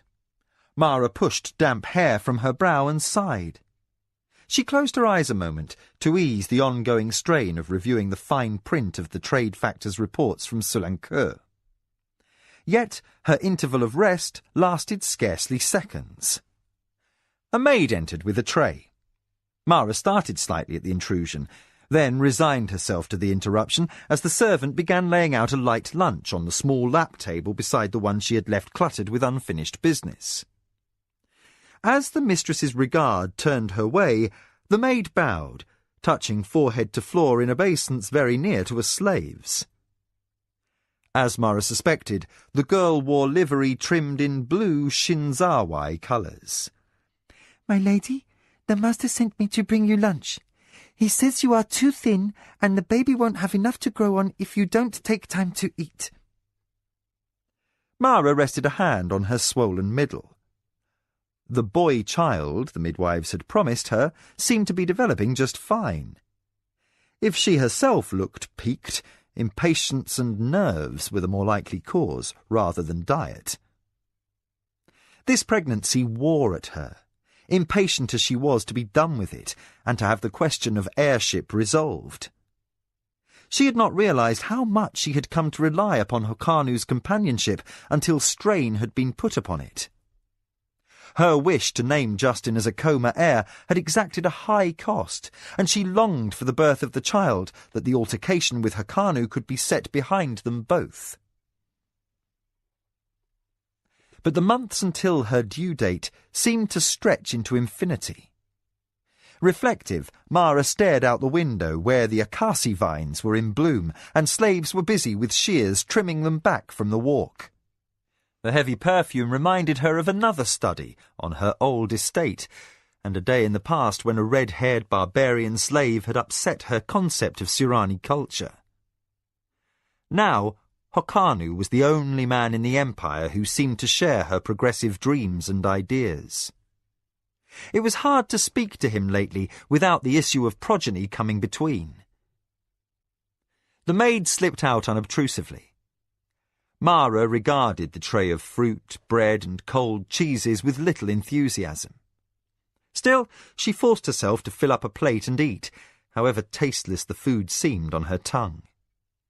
Past experience had taught her that Hokkanu would come by to check on her, and she did not wish to face the imploring tenderness in his eyes if she followed her inclinations and left the meal untouched. The report that had occupied her was far more serious than it appeared at first glance. A warehouse by the river had burned, causing damage to the surplus hides held off the spring market. The prices had not been up to standard this season, and rather than sell leather at such slight profit, Jikan had consigned them for later delivery to the sandal makers. Mara frowned. She set her barely touched plate aside out of habit. Although it was no secret that to provide sandals for its bearer slaves and field hands, until now the subject only made her the butt of social small talk. Old-line traditionalist lords laughed loudly and long and claimed her slaves ran her household. One particularly cantankerous senior priest in the temple service of Chochakan, the good god, had sent her a tart missive, cautioning her that treating slaves too kindly was an offence against divine will. Making their lives too easy, the priest had warned, and their penance for earning heaven's disfavour would not be served. They might be returned on the wheel of life as a rodent or other lowly beast to make up for their lack of suffering in this present life. Saving the feet of slaves from cuts and sores was surely a detriment to their eternal spirits. Mara had returned a missive of placating banalities to the disaffected priest and gone right on supplying sandals. But the current report, with her factor's signature and impression of the battered chop used on the weekly inventories, was another matter. For the first time, an enemy faction had sought to exploit her kind foible to the detriment of House Akoma. The damaged hides would be followed, she was sure, with the sudden untraceable rumour in the slaves' barracks that she had covertly arranged the fire as an excuse to spare the cost of the extra sandals.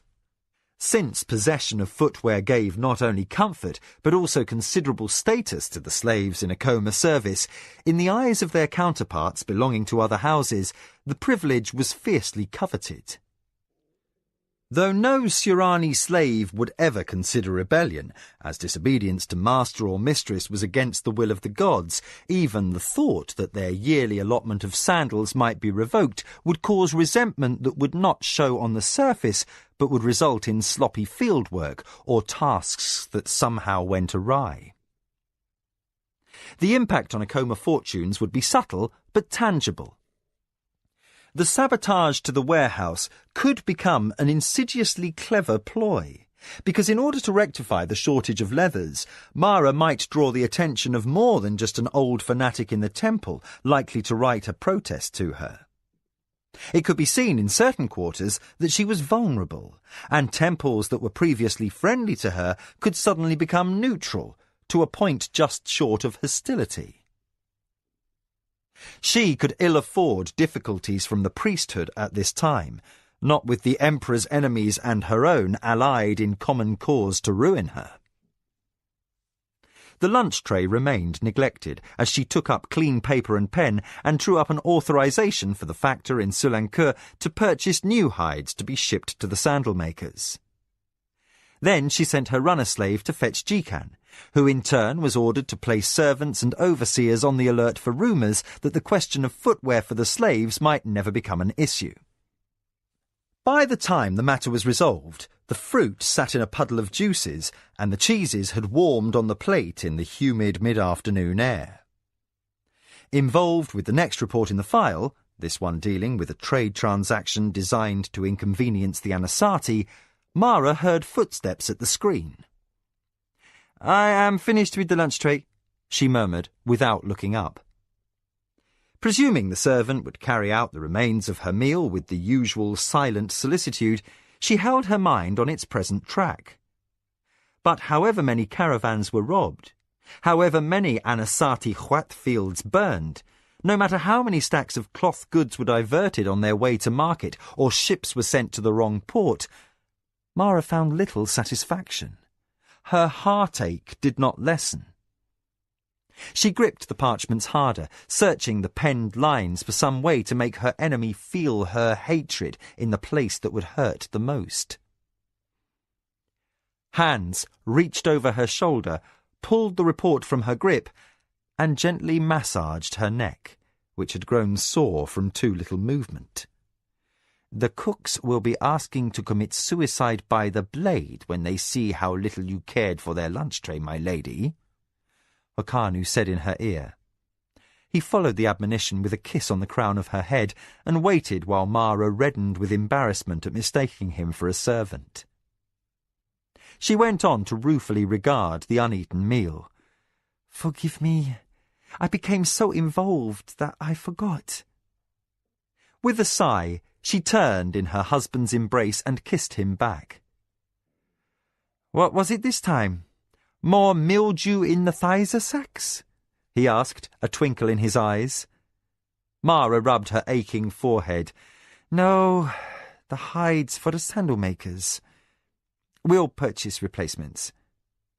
Hokanu nodded, one of the few men in the Empire who would not have argued that sandals for slaves were a waste of good funds. Aware how lucky she was to have such a husband, Mara returned his embrace and heroically reached for the food tray. Her husband caught her wrist with a firmness beyond argument. "That meal is spoiled. We'll have the servants bring a fresh tray and I'll stay and share it with you. We have spent too little time together lately." He moved around her cushion, his swordsman's grace as always lending beauty to what Mara knew were a lethal set of reflexes. Hokanu wore a loose silk robe belted with linked shells and a buckle inlaid with lapis lazuli. His hair was damp, which meant he had come in from the bath he customarily took after working out with his officers. "You might not be hungry, but I could eat a haroth." Lujan and Kemutali decided to test whether fatherhood had made me complacent. Mara returned a faint smile. "They are both soaking bruises?" she asked hopefully. Hokanu's reply was rueful. "So was I, until a few minutes ago." "And are you complacent?" Mara pressed. "Gods, no," Hokanu laughed. "Never in this house. Justin ambushed me twice on the way to my bath, and once again when I got out." Then, unwilling to dwell on the subject of the son that had become a bone of contention between them, he hurried to ask what kept the frown line between her eyes so prevalent. "Unless you're scowling to test my complacency also," he ended. Mara was surprised into a laugh. "No, I know how lightly you sleep, dear heart. Oh, no, you're getting complacent on the night you stop starting up and tossing pillows and bedclothes at the slightest hint of a strange noise." Happy to see even a moment of mirth from her, Hokanu clapped for a servant to attend to the spoilt lunch tray and to send to the kitchen for a fresh one. By the time he had disposed of even so brief a detail, he looked back at Mara and, by the faraway look in her eyes, knew he had lost her to contemplation. Her hands had gone tense in her lap, interlocked in the habitual way she assumed when thinking upon the task she had laid before her spy master. His hunch was confirmed presently when she said, "I wonder how far Arakasi has gotten in his attempt to infiltrate the city of the magicians." "We shall not discuss the question until after you have eaten," Hokanu said in mock threat. "If you starve yourself any more, there will be nothing left of you but an enormous belly." "Filled with your son and future heir," Mara retorted, equally playful. But not at all her unusually perceptive self by her reference to a sensitive topic. Hokanu let the reference pass in favour of keeping her peaceful enough to enjoy the fruits and light breads and meats he had sent for. On second thought, Arakasi's attempt upon the security of the Assembly of Magicians was probably the safer choice of conversation. Arakasi at that moment sat in a noisy roadside tavern in the north of Neshka province. He wore the striped robe of a free caravan drover, authentically scented with nidra, and his right eye seemed to have acquired a cast. The left squinted to compensate, and also to disguise the tendency it had to water at the burning taste of the spirits reputedly brewed by Thun from tubers that grew in the tundra. Arakasi wet his tongue again with the vile liquor and offered the flask to the caravan master he had spent the last hours attempting to cajole into intoxication. The caravan master had a head for spirits like a rock. He was a bald man, massively muscled, with a thunderous laugh, and a regrettable tendency to slap his companions on the back, probably the reason why the benches on either side of him stayed empty, Arakasi reflected. He had bruises across his rib cage from being slammed against the table edge by the man's boisterous thumps. He could have chosen a better subject to pump for information, he realised in hindsight. But the other caravan masters tended to band together with their crews, and he needed one who stood apart. To insinuate himself among a tight-knit group and to pry a man away from his fellows was likely to take too much time. He had the patience, had many times spent months gaining the confidence of targeted individuals to gain the intelligence Mara required. But here, in the deserted northern tavern, a man with close-knit friendships would be apt to remember a stranger who asked things that a local driver would already know. "Aye!" The huge caravan master bawled, entirely too loudly for Arakasi's liking. "Don't know why any man would choose to drink such piss." The man hefted the flask in one ham fist and squinted dubiously at the contents. "Tastes poisonous enough to sear out your tongue." He ended his diatribe by taking another huge swallow. Arakasi saw another comradely slap coming and braced his palms against the plank table barely in time. The blow struck him between the shoulder blades, and the trestle shook, rattling cheap clay crockery. "Hey!" shouted the owner of the hostelry from behind the counter bar. "No brawling in here!" The caravan master belched. "Stupid man," he confided in a spirit-laden whisper. "If we were of a mind to wreck things, we'd heave the tables through the walls and bring the stinking roof down. Wouldn't be losing much. There's web spinners in the rafters and biting bugs in the loft bed mats anyway." Arakasi regarded the heavy lumber that made up the trestle's construction and conceded that it could serve as a battering ram. "Heavy enough to crack the gates to the City of Magicians," he murmured on a suggestive note. "Ha!" The burly man slammed the flask down so hard the boards rattled. "Fool might try that. You heard about the boy who hid out in a wagon last month? Well, I tell you, the servants of those magicians searched through the goods and didn't find the kid. But when the wain rolls through the arches of the gates near side of the bridge to the island, well, this beam of light shoots down from the arch and fries the cover off the wool bale the boy was huddled in." The drover laughed and hit the table, causing the crockery to jump. "Seven hells, I tell you! The magician's servants are all running around yelling out a warning, shouting death and destruction. Next we know, the boys are howling loud enough to be heard clear to Dastari, and then he's sprinting down the road back into the forest like his butt's on fire. Found him later, hiding out in a charcoal burner's shed. Not a mark on him, mind, but it was days before he'd stop crying." The caravan master put his finger to his temple and winked knowingly. "They scrambled his head, you see. Thought he was being eaten by fire demons or some such." Arakasi digested this while the caravan master took another pull from the flask. He wiped his lips on his hairy wrist and peered at Mara's spy master. His voice lowered to a tone of menace. "Don't even joke about trying to cross the gate to the magician's city.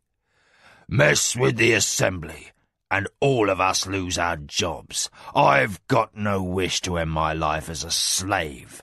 None at all."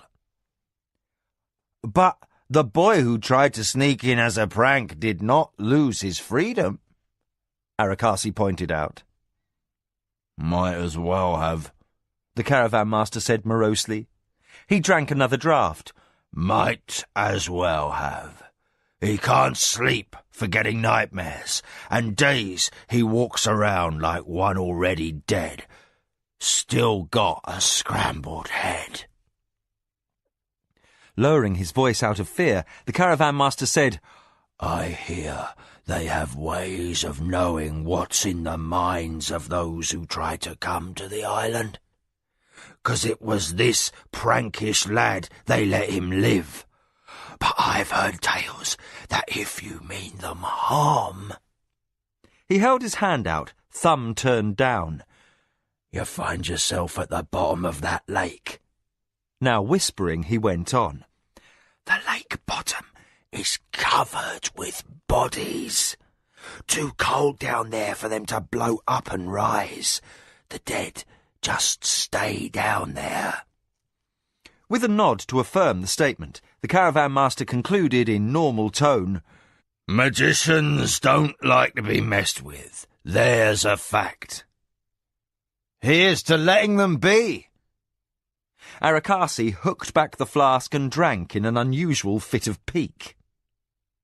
The assignment Mara had set him was damn near impossible.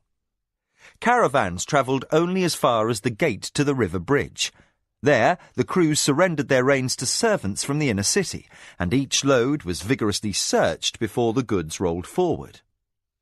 The bridge did not go all the way across the lake, but ended in a water landing, where inbound supplies were offloaded into boats and inspected a second time. Then pole men ferried them across into the city of the magicians. This was the third man to relate the fate of intruders. No one infiltrated the city of magicians, and any who tried were transported magically to a watery grave, or else driven mad. Confronted by a bleak conclusion, Arakasi sucked from the flask to fortify himself. Then he surrendered the remains of the liquor to the hairy caravan master and slipped unobtrusively out to use the privy.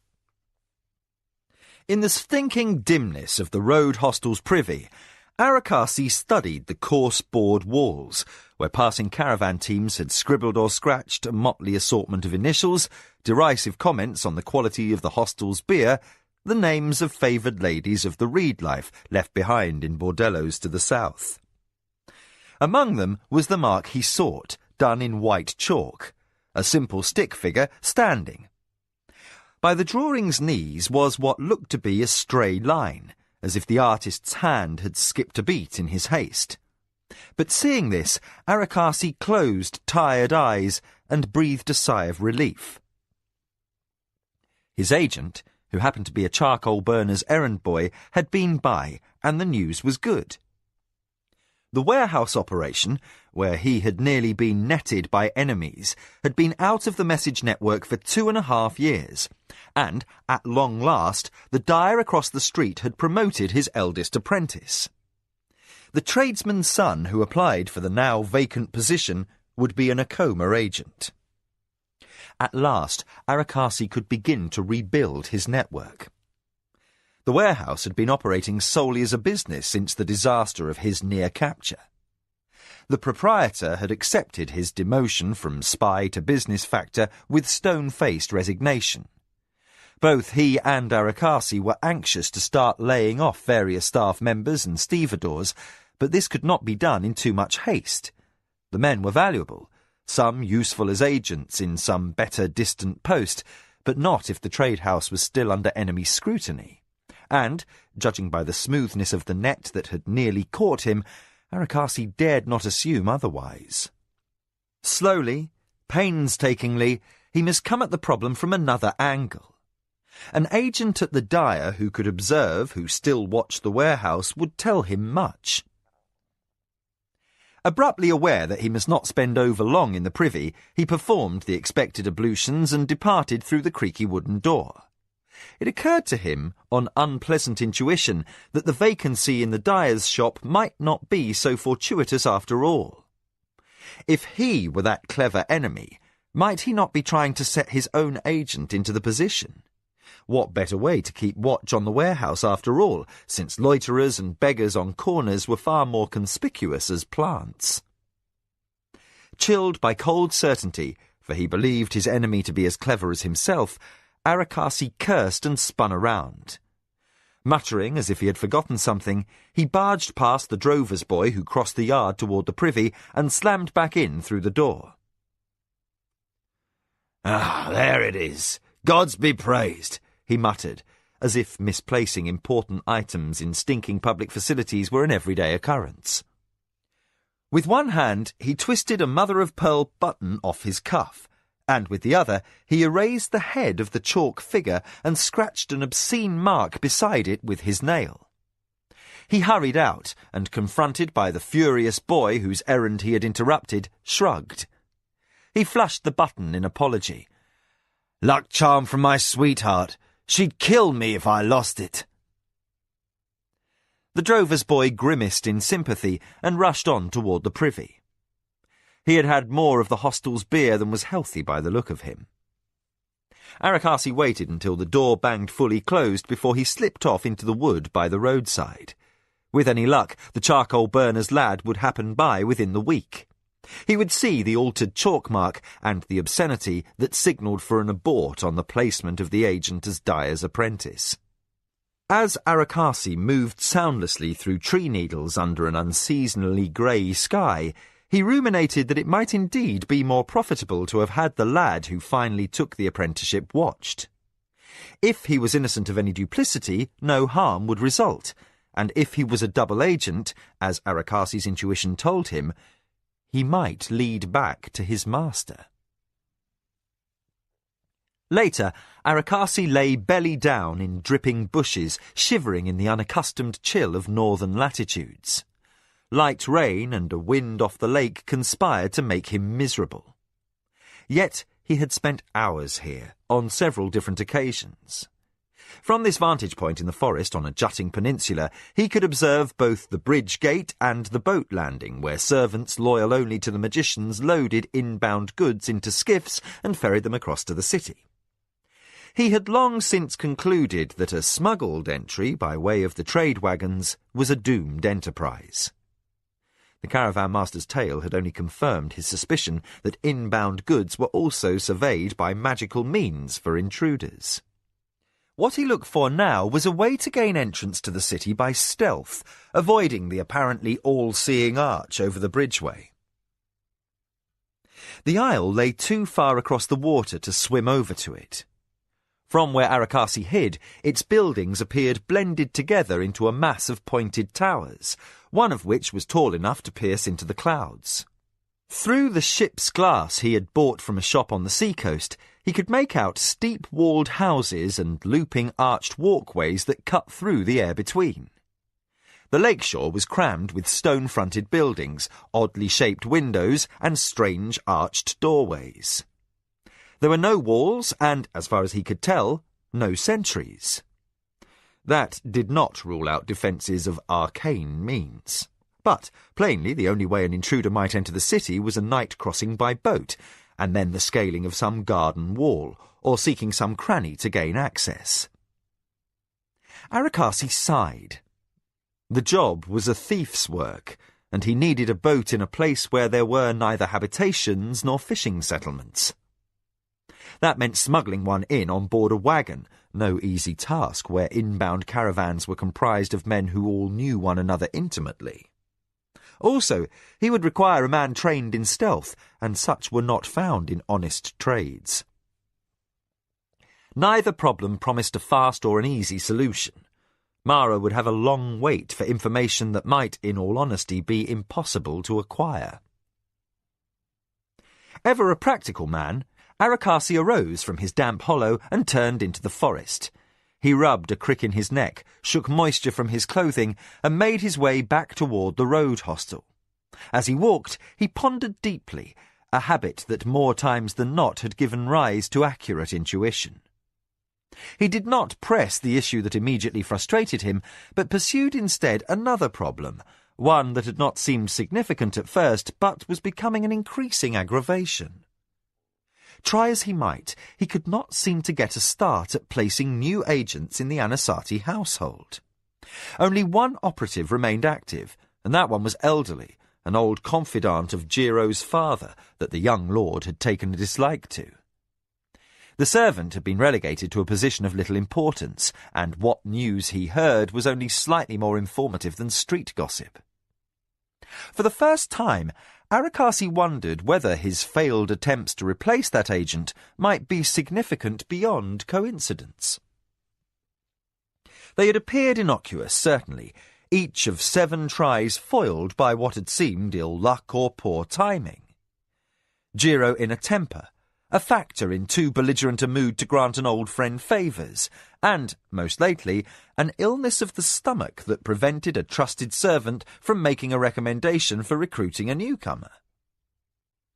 Arakasi stopped dead, unmindful of the rain which had begun to fall much harder. He did not feel the cold and the wet that slid in droplets down his collar, but shivered instead from inspiration.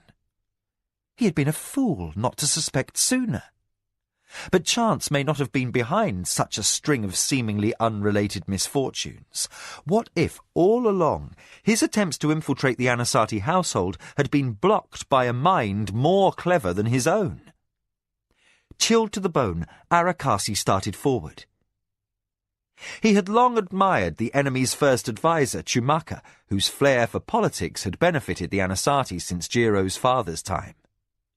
Now, Arakasi wondered whether it was Chumaka's cleverness he fenced with, an unseen antagonist. The thought continued inexorably. Was it possible that an Anasati presence was behind the byplay at the silk warehouse?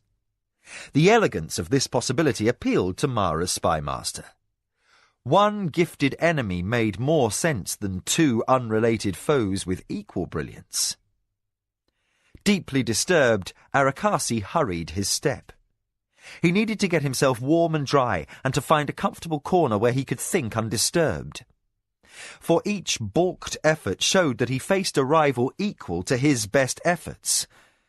It was distressing to consider that a connection might exist between such a man and Mara's gravest enemy, even more by the possibility that this rival might exceed his talents. Getting a spy into the city of the magicians was an impossible enterprise, and its importance paled to insignificance before the threat posed to Mara's spy network by Jiro's advisor. For Arakasi had no illusions. His grasp of the game of the council was shrewd and to the point. More than a feud between two powerful families was at play here. Mara was a prominent figure in the Emperor's court, and her fall could touch off civil war. Chapter 6. Gambits. Chumaka frowned. With increasing irritation, he scanned the reports stuffed between the sheafs of notes he had prepared for his master's forthcoming court session. The news was none of it good. He raised a hand and chewed a fingernail, frustration making him savage. He had been so close to tracing the spymaster behind the original Tuskai network. It had been predictable that the net in Ontoset would be shut down as a result of the bungling chase at the silk warehouse, but what made no sense at all was that after a passage of time approaching 3 years, the seemingly unrelated branch in Jamar should still be kept dormant as well. Those ruling houses who undertook the trouble and expense of spy nets tended to become addicted to them. It was simply inconceivable that any lord grown accustomed to staying informed by covert means should suddenly, for the discovery of one courier, give up his hard-earned advantage. Lady Mara most of all. She was bold or cautious as circumstance dictated, but never one to be unreasonably fearful. The death of her son could not have changed her basic nature so radically. She could be depended upon to use every means at her disposal, and never be deterred by one minor setback. Chumaka flinched slightly, as tender flesh tore under the worrying gnaw of his teeth. He blotted the bleeding hangnail on his robe and shuffled his papers into order in disturbed preoccupation. The situation bothered him. Each day, Jiro was closer to demanding his answers outright. The first advisor to House Anasati was loath to admit he was growing desperate.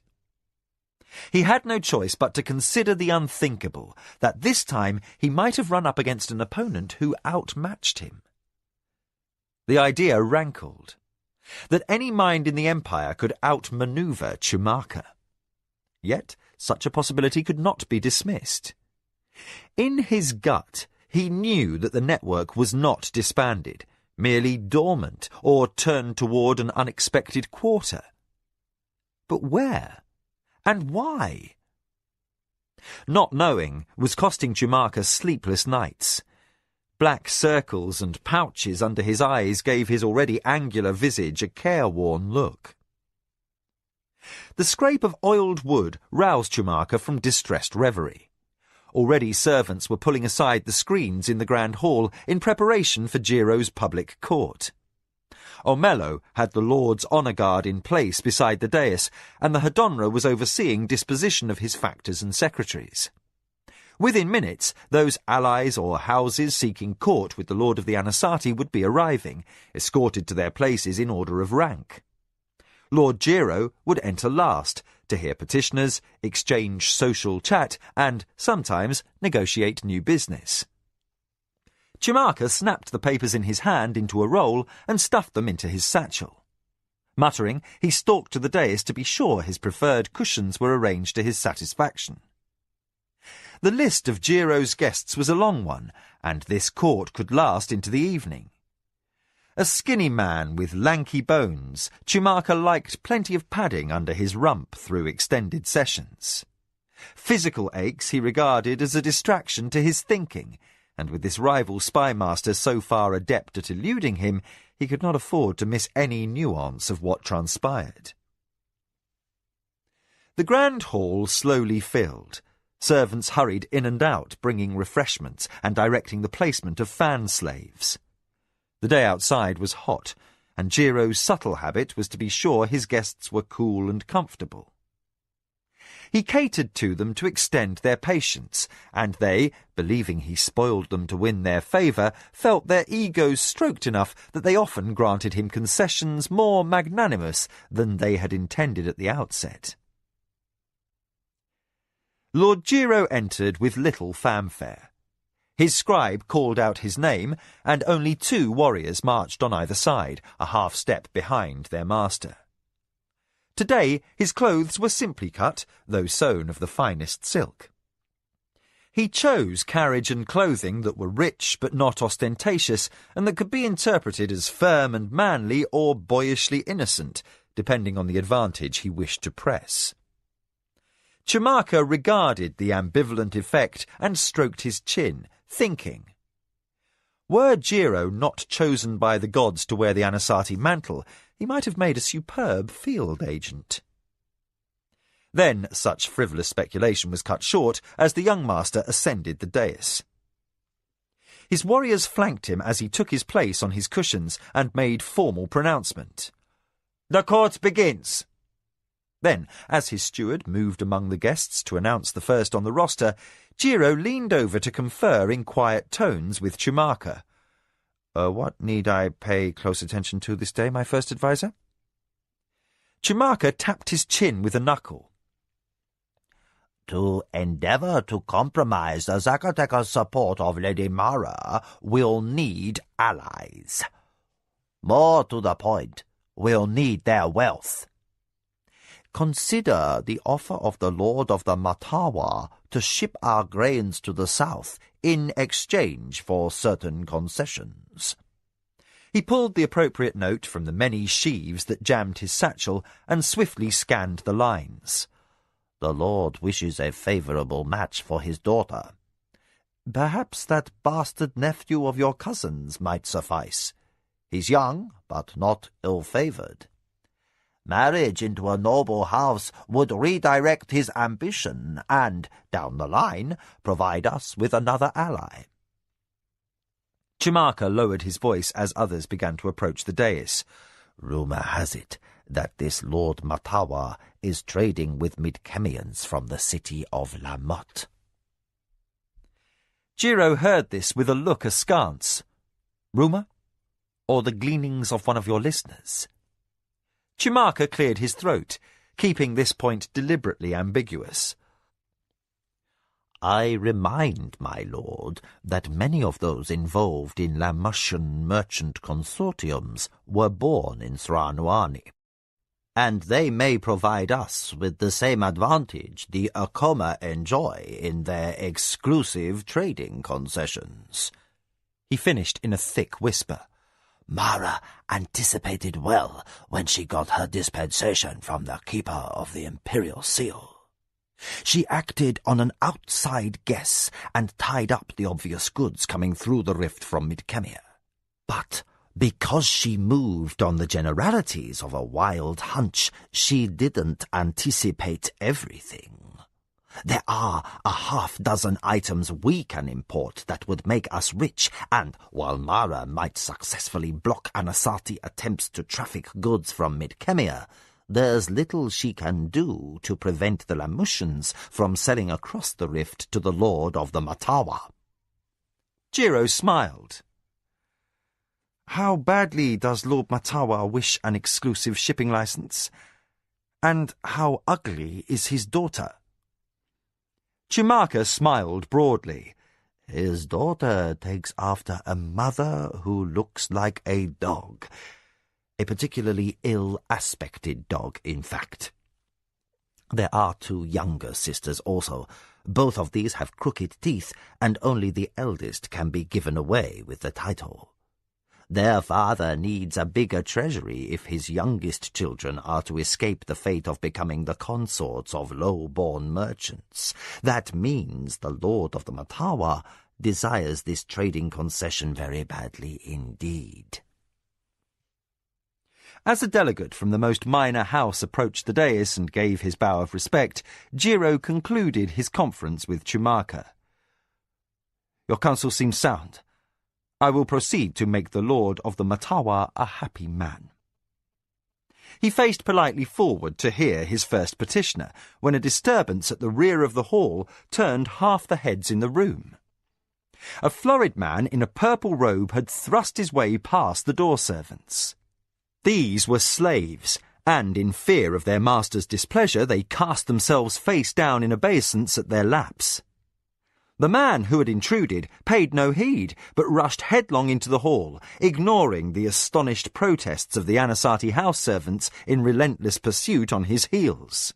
He swept past the seated rows of Jiro's guests with no more heed of them than if he had been alone in the great hall. Striding directly down the long approach to the dais and causing the war banners to swing in the rafters in a wake of disturbed air, he skidded to a stop before Jiro. Too agitated for manners or ceremony, he shouted, "Do you have any idea of what she has done?" The delegate he had displaced looked ruffled. Jiro himself was discommoded, but he covered this with a swift glance at Chumaka, who murmured the appropriate name behind his hand in a tone only his master could hear. To control this startling confrontation, Lord Jiro said in his chilliest tone, "Welcome, Lord Dawan.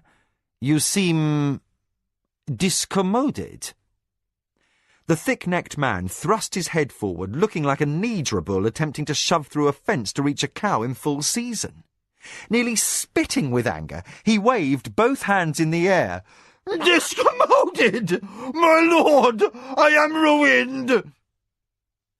Aware of muttering in the hall as lords and delegates were made to wait through this blatant breach of good manners, Jiro raised a placating voice. "Lord Dawan, please, be seated, lest your distress cause you to be overcome by the heat." At a signal from their lord, Anasati servants rushed forward to bring the distraught man cold refreshment. Disdaining to appear to show favouritism, Lord Jiro spoke quickly, aware he must bridle the other petitioner's resentment and to quickly assess whether he could gain impromptu advantage from the interruption.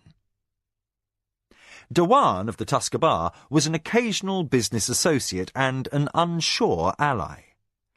Jiro's inability to win him clearly to his cause had been an irritation, but the inconvenience was minor.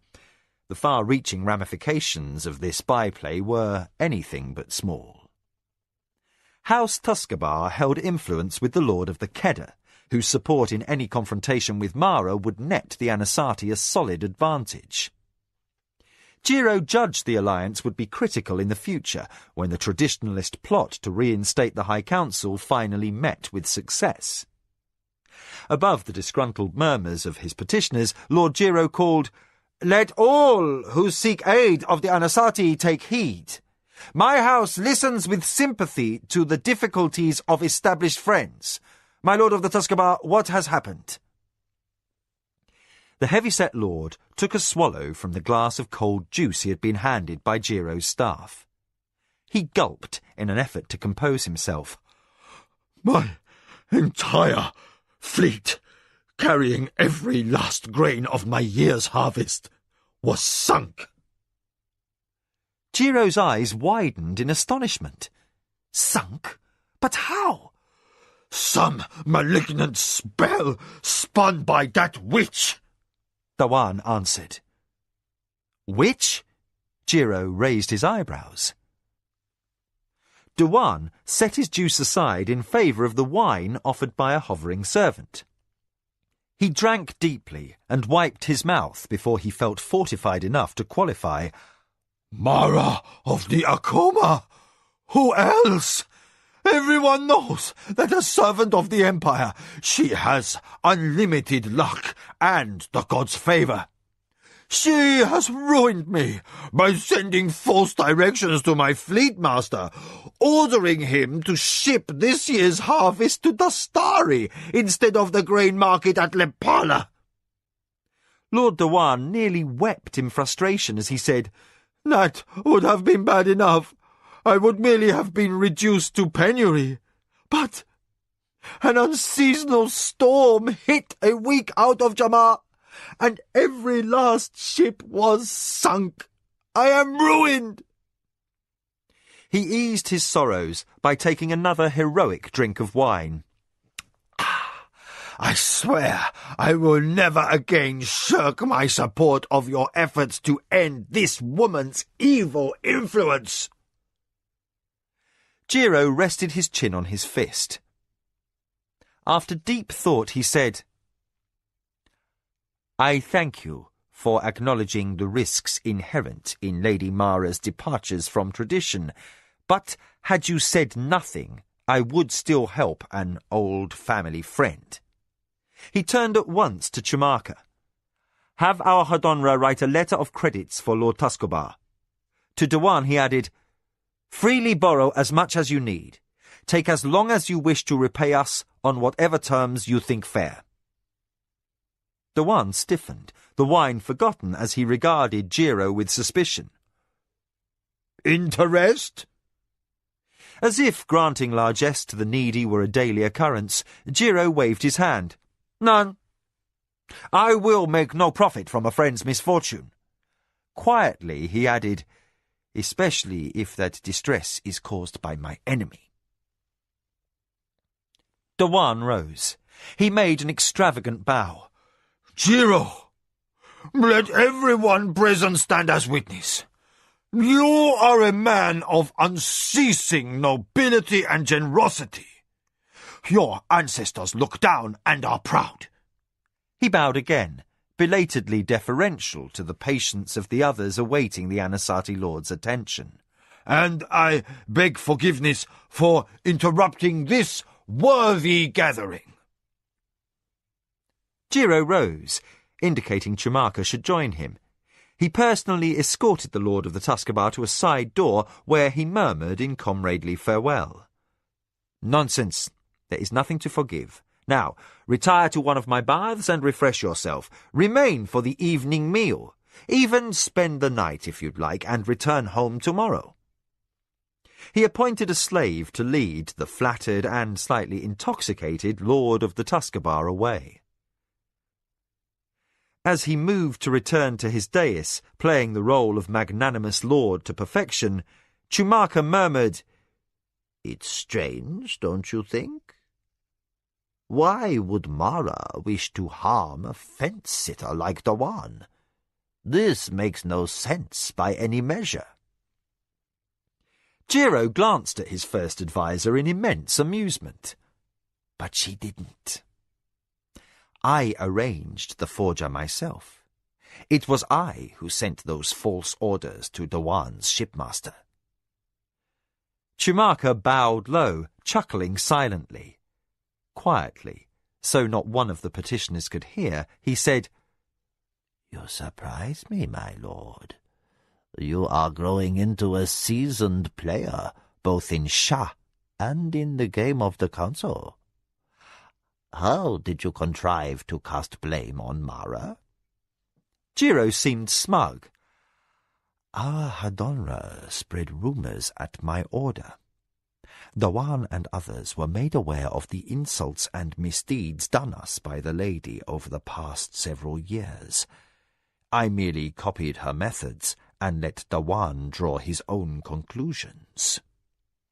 Stepping decisively back toward the dais, he added, "Oh, and by making sure Dewan heard that Akoma grain is being shipped this season to the markets at Lepala." Chumaka flushed with obvious pleasure. "Admirable, my master. Clever enough to have been an idea I wish I had thought of first." As the Lord and his first adviser mounted his dais, they shared the identical thought. Each considered himself fortunate to have the other, for they worked remarkably well together. When the old High Council was restored and the secret of Mara's spy net was cracked, then would the lady have cause to worry. For not even the formidable luck of a servant of the Empire was going to spare her house from destruction. Mara paced in frustration. For weeks, the coolness between herself and her husband separated them like a wall. Hokanu's resistance to her desire to see Justin renounce his ties to Shinzawai to become the Akoma heir was understandable. Hokanu's affections were as deep as if the boy had been his own. Ayaki's death had turned him more protective as a parent, and, reminded of that loss, Mara felt bitterness that never seemed to lessen. She paused between restless steps, one hand on the screen that overlooked her private garden. Oh, for 1 hour with old Nicoya and her wisdom, she wished in vain. Her one-time nurse, foster mother and first advisor had always offered insight straight to the heart of any difficulty. Even when Mara had refused advice or persisted in taking risks unacceptable to the old woman, Nicoya had always seen clear and true. In matters of the heart, her perception had been unmatched. Mara sighed. It had been Nicoya who had noticed her mistress's growing affection for the barbarian slave Kevin long before Mara admitted the possibility of love to herself. The old woman's counsel was sorely needed now.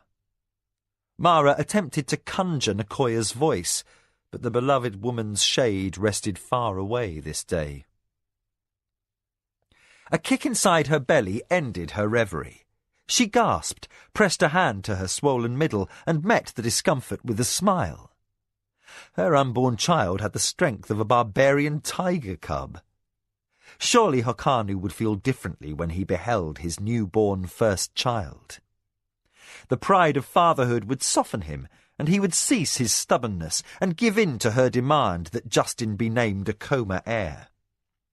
The flesh that was of his own blood would make him understand that this was the god's will, that this babe whose begetting they had shared was the proper heir to the title Lord of the Shinzawai.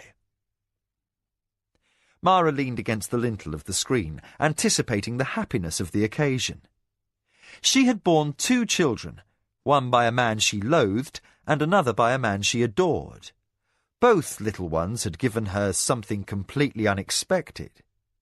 What had begun as a duty of honour in the begetting of Ayaki, the necessity of ensuring Akoma continuance, had been transformed to a joyous reality as she came to love the heir for whom she laboured. It was her offspring that would inherit the greatness of the Akoma. Once a child was held, his baby laughter giving her delight, never again could family honour seem a distant, abstract thing. Mara keenly awaited the moment when Hokanu would feel this magic for himself. The birth of their son would bring them closer and end this cold contention of wills. Peace would return between them, and both Akoma and Shinzawai children would grow into the greatness of their future. While Mara had never been consumed by passion for the man she cherished as husband, she had come to rely on his closeness. His understanding was a comfort, his wisdom a shelter, his wit a relief from danger and worry, and his quiet, intuitive understanding a tenderness she could not live without. She missed him. His love had become the linchpin of her happiness, all unnoticed until she had been forced to go without. For while he was ever close by, he was increasingly absent in spirit. More deeply than she could have imagined, that lack caused her pain. The reminders were unceasing. The casual touch of his hand to her face that had not happened as she wakened. The slight upturning of his mouth that indicated humour during court that today had been nowhere in evidence. They no longer shared their afternoon tray of chocha, while Hokanu scanned reports from military advisers and she reviewed the commerce lists from far-flung trading factors presented daily by Jikan. Their relationship had grown silent and strained, and though Hokanu made no issue of the matter, he had extended his practice at arms to keep busy through the hours they had once spent in companionship. No sharp words were exchanged, nor anything close to heated argument. Yet the disagreement over Justin's heirship was a presence that poisoned everything they did. Mara stroked the taut flesh over her womb, praying this estrangement would end once their new son was born. Besides Nicoya, Hokanu was the only soul she had met who could follow her thoughts without misunderstandings. Another kick slammed her innards. Mara laughed. "Soon, little one," she whispered to the baby. A servant who waited in attendance started at the sound of her voice. "Mistress?" Mara stepped heavily away from the screen. "I want for nothing, but this child who seems as anxious as I am to see himself born." The servant tensed in alarm. "Should I call for—" Mara held up her hand. "No, there is time yet. The midwife and the healer say another month at least." She furrowed her brow. "But I wonder if perhaps this baby could be early." A polite knock sounded at the inner doorway. Mara pulled her robe more comfortably over her gravid body and nodded for the servant to open the screen to the hall. Jikan, her Hadonra, bowed from outside the portal. "Mistress, a trader is here, seeking permission to bargain." That Jikan would trouble her for a matter he would normally attend to himself was unusual. He had managed her vast holdings long enough that he could anticipate almost any decision she might make, even those he disagreed with. Anxious to know what had arisen, Mara said, "What do you wish?" Always diffident in situations outside of the ordinary, Jikan replied carefully, "I think you should see this man's wares, mistress." Glad for the diversion on yet another afternoon without Hokanu's company, Mara clapped for her maid to bring her a robe more suitable for a stranger's company. Tucked into a long-sleeved, loose-waisted garment of shimmering silk, she motioned for her Hadonra to lead the way. The guest trader waited in the shaded pillared hall in the wing that housed the scribes. Mara and Jikan passed through the cavernous corridors that tunnelled partially through the hillside from the sunny quarters she shared with Hokanu. Made aware by Jikan's quick step that he was fidgety, Mara asked, "Are the wares this trader offers something special?" "Perhaps." The little Hadonra gave a sideways glance that confirmed his uneasiness. "I think your judgment is needed to appraise this man's offer." Years of his loyal service had taught Mara to heed her Hadonra's hunches. When he did not immediately launch into a description of the offered goods, the lady was moved to prompt, "What else?" Jikan halted. Uncertainty blossomed into hesitation. He bobbed an apologetic bow, then blurted, "I am not sure how to treat this man, mistress." Familiar enough with the Hadonra's foibles to realise that questions would distress him further, Mara simply strode on in receptive silence. In another few steps, the explanation was forthcoming. Jikan said, "Because he was Siorani." Mara pondered this detail. "From Lamut." Lamut was ruled by Hokanu's brother, and most trading delegations from the kingdom included a former Siorani soldier to act as translator. Jikan nodded, transparently relieved he had not needed to coach her further. "A Siorani who prefers kingdom ways." The reason for the Hadonra's uneasiness was plainer. While Mara might bend tradition and swear masterless men to a coma service, the concept of anyone preferring to remain without house ties on a foreign world, no matter that one of them was Hokanu's brother Kasumi, was too alien to understand, even for her. And that such a man headed the trading delegation made negotiations more delicate than usual. The long interior corridor opened at last into a colonnaded portico that fronted the south side of the estate house. The gravel path leading to the main doorway ran alongside, and there, shaded by ancient trees, waited the visiting merchant's retinue, a small group of bearers and 10 bodyguards. Mara's eyes widened. She did not note at first that there were more guards than usual because they were so tall. More careful study revealed them to be Midkemians all, a rare enough detail that the sentries on duty at the estate entrance stared surreptitiously as they kept watch. Scraps of a conversation in foreign speech reached Mara's ears, and then the accent so familiar made her pause a fraction between steps. Memories of Kevin of Zun flooded through her until Jikan's hand-wringing impatience recalled her to present obligations. Mastering herself instantly, she hastened on into the service wing toward the hall where the merchant awaited.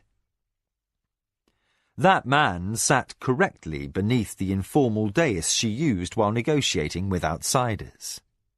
Sacks and carry boxes of sample wares were arrayed by his side, while his hands rested in plain sight upon his knees. He wore a splendid silk robe, recognisably of foreign manufacture. The sheen was different, and the dyes blended in patterns never seen in Saranuani. The effect was bold, just barely short of insolent, Mara decided, watching the man through narrowed eyes as she approached. Although this man had presented himself as a merchant, he outfitted himself as befitted the highest ruling lord of the empire. Yet the man was no noble. In place of the customary house chop embroidered on sash or shoulder, the barbarous symbol of Lamut, a dog-like creature called a wolf, was displayed.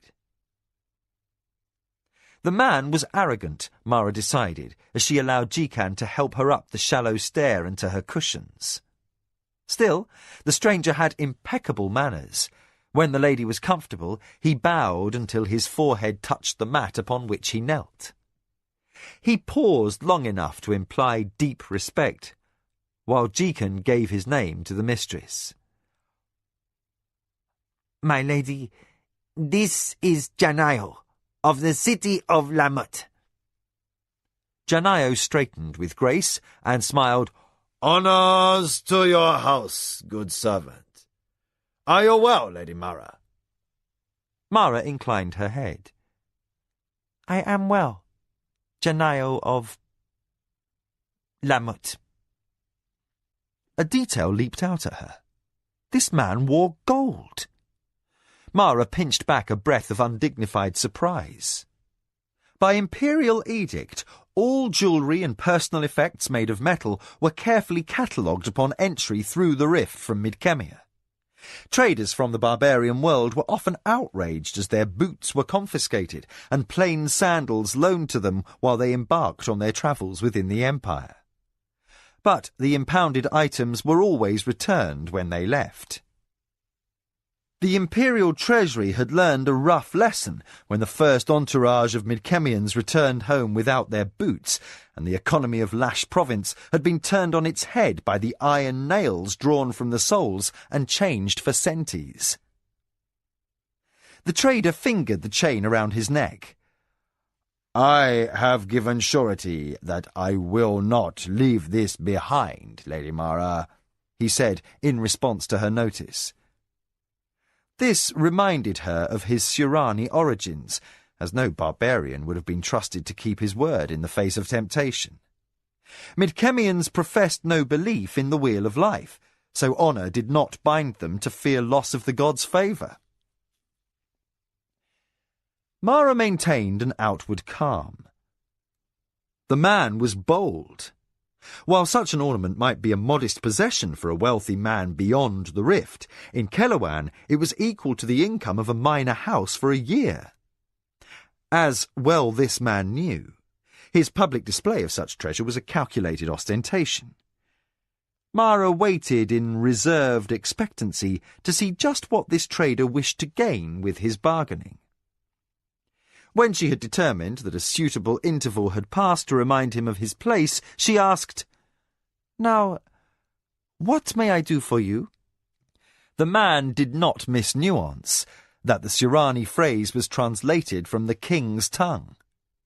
Mara's clever opening informed him without undue fuss that she had arranged affairs with Midkemian traders before. He gave her back impeccable Surani protocol. I am a modest broker in certain spices and delicacies, mistress. Given my history, he gestured broadly, I am advantageously placed to know those products unique to my adopted homeland that would prove profitable in the Empire. Mara nodded, conceding his point. Janayo resumed in ingratiating fashion. But rather than waste your valuable hours speaking, I would beg your indulgence to let my wares speak for themselves. Stirred to curiosity, Mara said, What do you propose? Janayo indicated the various carry boxes and sacks at his elbow. Here I have samples. As it is near the hour when many within the Empire cease activities to indulge in a cup of chocha, perhaps you would care for something more exotic. Unhappily reminded that Hokanu customarily shared such a moment to take refreshment with her, Mara repressed a sigh. She was tired and in need of a nap, for the baby inside her interrupted her sleep at nights. There is little time for this. Please, Janayo said quickly. He bowed in an attempt to ease her mind. I will not keep you over long. You will be rewarded both in pleasure and in riches, I assure you. Jikam bent close to his lady. Let me call for a food taster, mistress, he advised. Mara regarded her Hadonra closely. He also was intrigued, but more. He had something else to tell about this mysterious trader from beyond the rift. She reached down and drew out the fan tucked behind her sash. Flipping it open and using it to hide her lips from her visitor, she whispered, What else should I know of this man? Jikan looked uncomfortable. A suspicion, he murmured, so that only she could hear. I received word from a factor who is friendly to us. This Janayo has also made overtures to the Lord of the Matawa, who is a firm supporter of the traditionalists and Jiro. Mara fluttered her fan. Do you think he hopes that our rivalry will help him to drive a tough bargain? The Hadonra pursed his lips, thinking, That I cannot say. It is possible. Should he have wares of unusual worth, the house that gains concessions will benefit greatly. That settled Mara's mind on the matter. She must not allow the fatigue of pregnancy to cede any advantage to the Anasati uncontested. She clapped for her runner and dispatched him to the kitchens to fetch a cook who would serve as a taster. She also asked for Sarek and Lujan, since further counsel might be required of them later. Janayo met her precautions with obsequious approval. Most wise, Lady Mara, though I assure you my intentions are only honest. Mara crossed her hands over her middle without comment. No precautions were too stringent when she was so near to term with Hokanu's child. She waited, unresponsive to Janayo's attempts to make conversation, until her adviser arrived at her summons. Sarek's look of surprise as he entered revealed he had taken the man to be Midkemian, sporting Empire fashion. One glance at the Akoma First Advisor caused Janayo to straighten where he sat. As if his instincts warned that Sarek's insights were to be respected, he crisply listed his sureties. For the sake of easing your worry, great lady, since the foodstuffs I carry are so exotic that no one in this land will be familiar enough with their taste to detect any tampering, I propose that I share each cup with you. Unimpressed by gold chain and grand rhetoric, Sarek met this pronouncement with a lack of expression. He watched intently as the trader made a display of pushing back his sleeves to show that he wore no ring or bracelet, and that nothing was contained within his robe. "If you will have your servants prepare hot water, 3 pots, and cups from your own stores, I will provide the ingredients. Then you may choose which cup I am to taste and which you will." Smiling in the teeth of Sarek's quiet, he said, "If it please you, lady, I will bear the risk equally." Intrigued, in spite of her first adviser's reserve, Mara said, "What are you attempting to bring to our empire?" "Fine beverages, mistress. A wonderful assortment of flavours and pungent drinks that will astonish your palate. Should this venture prove profitable, and I assure you it will, then I will also bring exotic wines and ales to the empire from the finest vintners and brewers in the kingdom of the Isles." Mara weighed her impressions. No wonder this man had remained on Mid-Kemia. He might have served as a house soldier before the final battle of the Rift War, but he was a born merchant. She cast a sidelong glance as Lujan arrived and marched smartly to take his place behind her. If fate had cast him on the other side of the rift, given his glib tongue and facile mind, he might perhaps have been the one to sit here selling exotic wares. The surmise was somehow reassuring. Still, it was not her nature to trust readily, particularly when Sarek had given no word in favour of this stranger's proposal. Mara chose to challenge the connection with her Anasati enemy. "What was your arrangement with the Lord of the Matawa?" Janayo flashed her a grin in the manner of a born Mid-Kemian. Where another Sirani ruler might be put off by such openness, Mara had known Kevin too well to misunderstand. If anything, the foreign mannerism set her at ease. Janayo went on.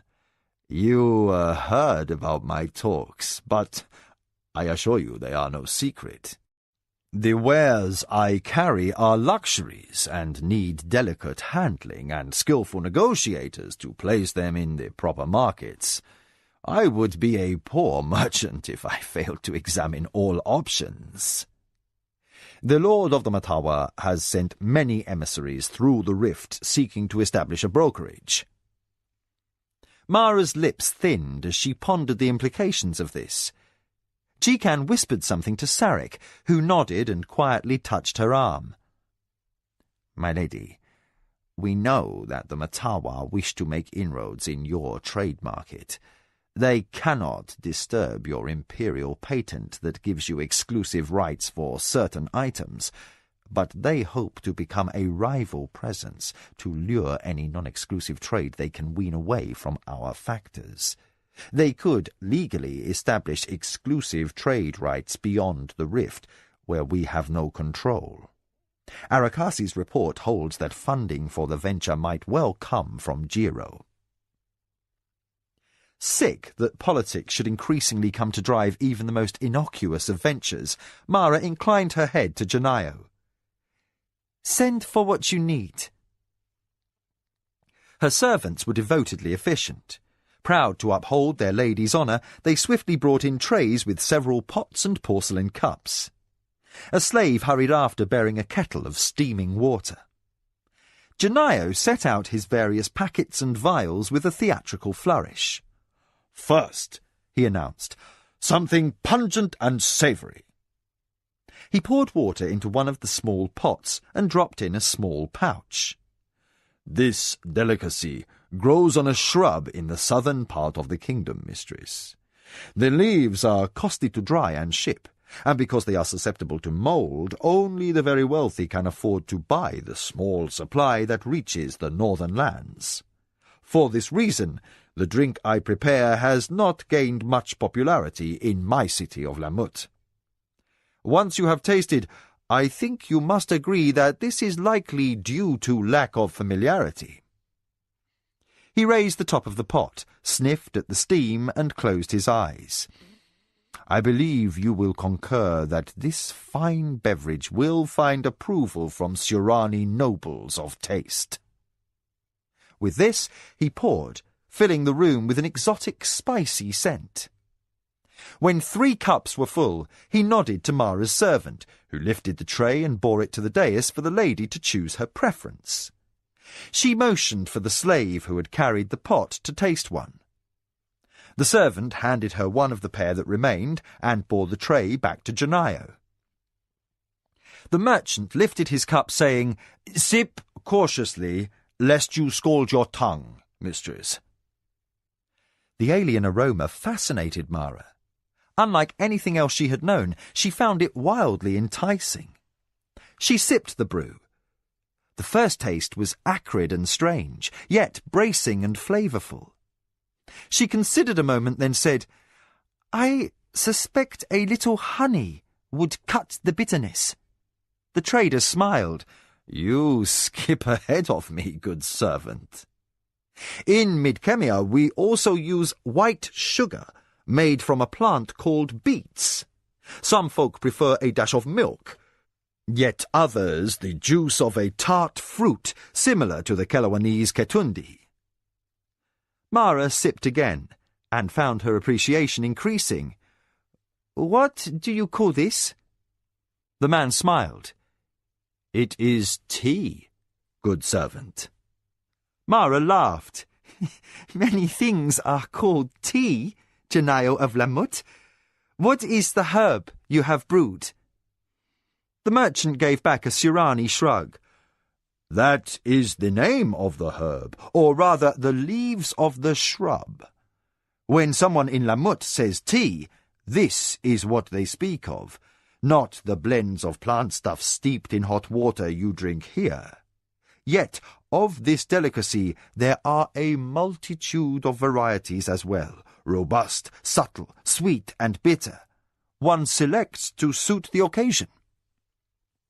Now, fascinated, Mara nodded. "What else?"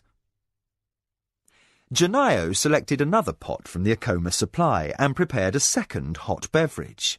"This is a far different drink." A black liquid that smelled rich and heady was presently handed to Mara. This time, Jikan supplanted her taster, his excitement overcoming caution. Mara could barely wait for her Hedonra to try his share before she sipped at her sample. The drink was bitter and yet piquant. "What do you call this? It reminds me vaguely of chocha." Janayo bowed at her evident pleasure. "This is coffee, mistress, and, like the tea, it has 1,000 different cousins. This you drink grows on plants high up on the hillsides of Yarbon. Good, robust, but hardly a delicacy." He clapped, and one of his servants brought forth another basket, smaller and tied with festive ribbons. "Let me offer a gift. Here are 12 samples for you to consume at your leisure. Each is clearly labelled as to the type of bean used to make the drink, and instructions for preparation." Mara set aside her half-empty cup. While this sampling was diverting her from her troubled marriage, the day was waning while she tarried. She was reluctant to forego the hour she always spent with her son while he took his supper. Justin was recently 5 years of age, too young to understand delays. Sensing her impatience, Janayo raised a hand in appeal. "The most astonishing drink remains yet to be sampled." Quickly, before the lady could rise and take her leave, he asked her servant, "Please, may I have Nidra milk?" Mara might have taken issue at this man's presumption, except that Midkemians could be expected to act impetuously. She hid her tiredness and motioned for the servant to run the requested errand. In the interval, Sarek bent close to his lady's ear.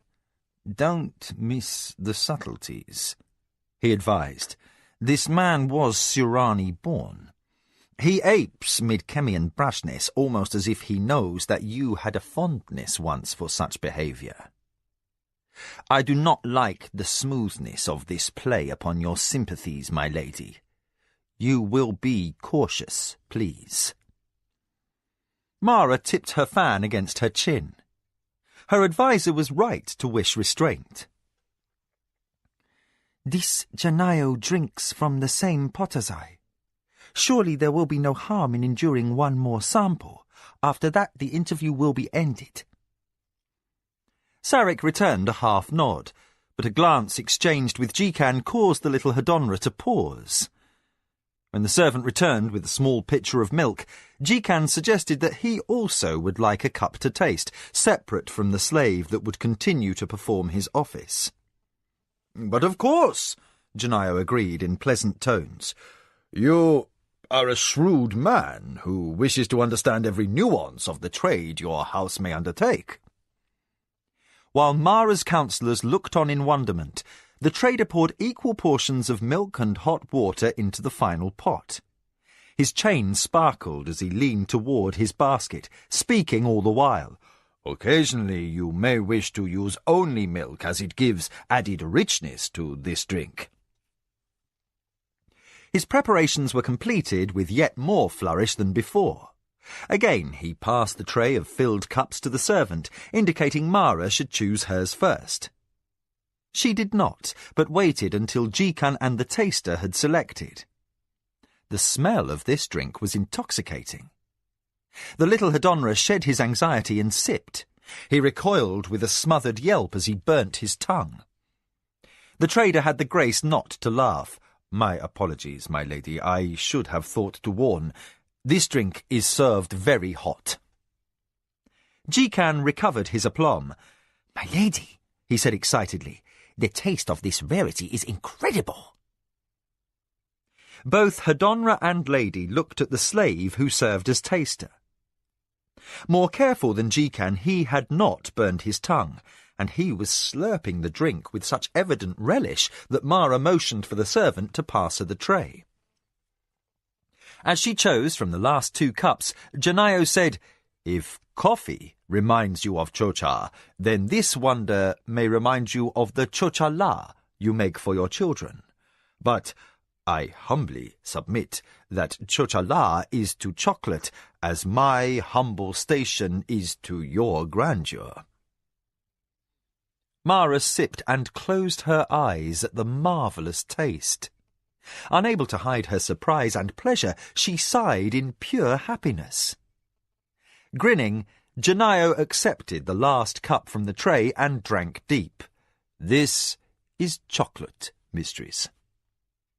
Unable to help herself, Mara thought of Kevin, who had commented on more than one occasion that he missed the chocolate sweets of festivals on his homeworld. At last she understood. Blinking back the moisture that gathered in her eyes and passing off the indiscretion as if she avoided steam from the cup, Mara said, "This is a wonderful thing." Janayo set aside his emptied cup and bowed. "I wish permission to be granted exclusive license to import, mistress." Mara shook her head with open regret. "I cannot grant that, Janayo of Lamut. My patent from the imperial government is limited to certain items." Obviously disappointed, the trader gestured expansively. "Then perhaps a trading agreement? If exclusivity is beyond your means, then at least let me broker through the mightiest trading house in the empire." Mara drank more of the delightful liquid, recalled to caution at last. "What of the Matawa?" Janayo gave a deprecating cough. "Their offer was insulting. No, demeaning. And they lack the experienced factors you have in your employ. They require interpreters still to transact business, an uneasy situation for one in the luxury market as I am. I desire no avenue that is ripe for misunderstanding or even the outside chance of exploitation. Savouring the dregs of her drink, Mara said, "That much I can grant." Regret tinged her tone as she added, "I can't limit others in bringing these beverages to us, but perhaps some shrewd buying in Lamut might hamper others from competing effectively against our interests." Then, content to entrust the disposition of final details to Jikan, she prepared to take her leave. The trader bowed, touching his forehead to the ground. "Mistress, your wisdom is legendary." Mara stood up. "When we are both made rich from the importation of chocolate to our empire, then I will accept the compliment. But now other matters require my presence. Jikan will draw up the document sealing the partnership you request." While servants hurried in to collect the dirtied cups and Jikan's brow furrowed as he confronted the intricate issues of trade, Mara left the room, helped by Lujan and Sarek. Outside, screened from view by the gloom of an inner corridor, Sarek turned a sour eye on his mistress. "You took grave risks, my lady. Any trader from Midkemia who was originally Surani-born could once have been sworn to the Minwanabi." Left short-tempered from missing her rest, Mara answered tartly, "You all saw. He drank equal portion." Then she softened, "And those rare drinks have made me feel wonderful." Sarek bowed, his silence indicative of displeasure. Mara moved on toward the nursery, where even one wing distant enraged yells could be heard from Justin. Her sigh turned into a laugh. "I am late, and the servants plainly have their hands full." She laid a hand on her uncomfortably swollen middle. "I am anxious for this baby to get himself born, though with another there will be none of us getting any peace." She headed in the direction of Justin's ruckus with a girlish smile. "I may well come to miss being pampered when once again I must sit without the aid of two healthy young men." Lujan grinned in sly appreciation, his expression mirrored by Sarek. "Hokanu will do his best, I am sure, to keep you with child indefinitely." Mara laughed, the bitter undertone not missed by her counsellors. "He will, I'm sure, if we can be made to agree that Justin should be the Akoma heir." "Stubborn," Sarek mouthed to his cousin over his lady's bent head. Past nightfall, the trader called Janayo of Lamut returned with his retinue of hired Midkemian guards to a deserted warehouse in the city of Sulanku. The hour was late.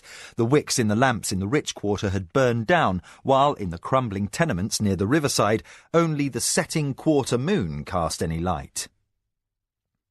The streets lay under inky darkness, wreathed with mist off the Gagajin.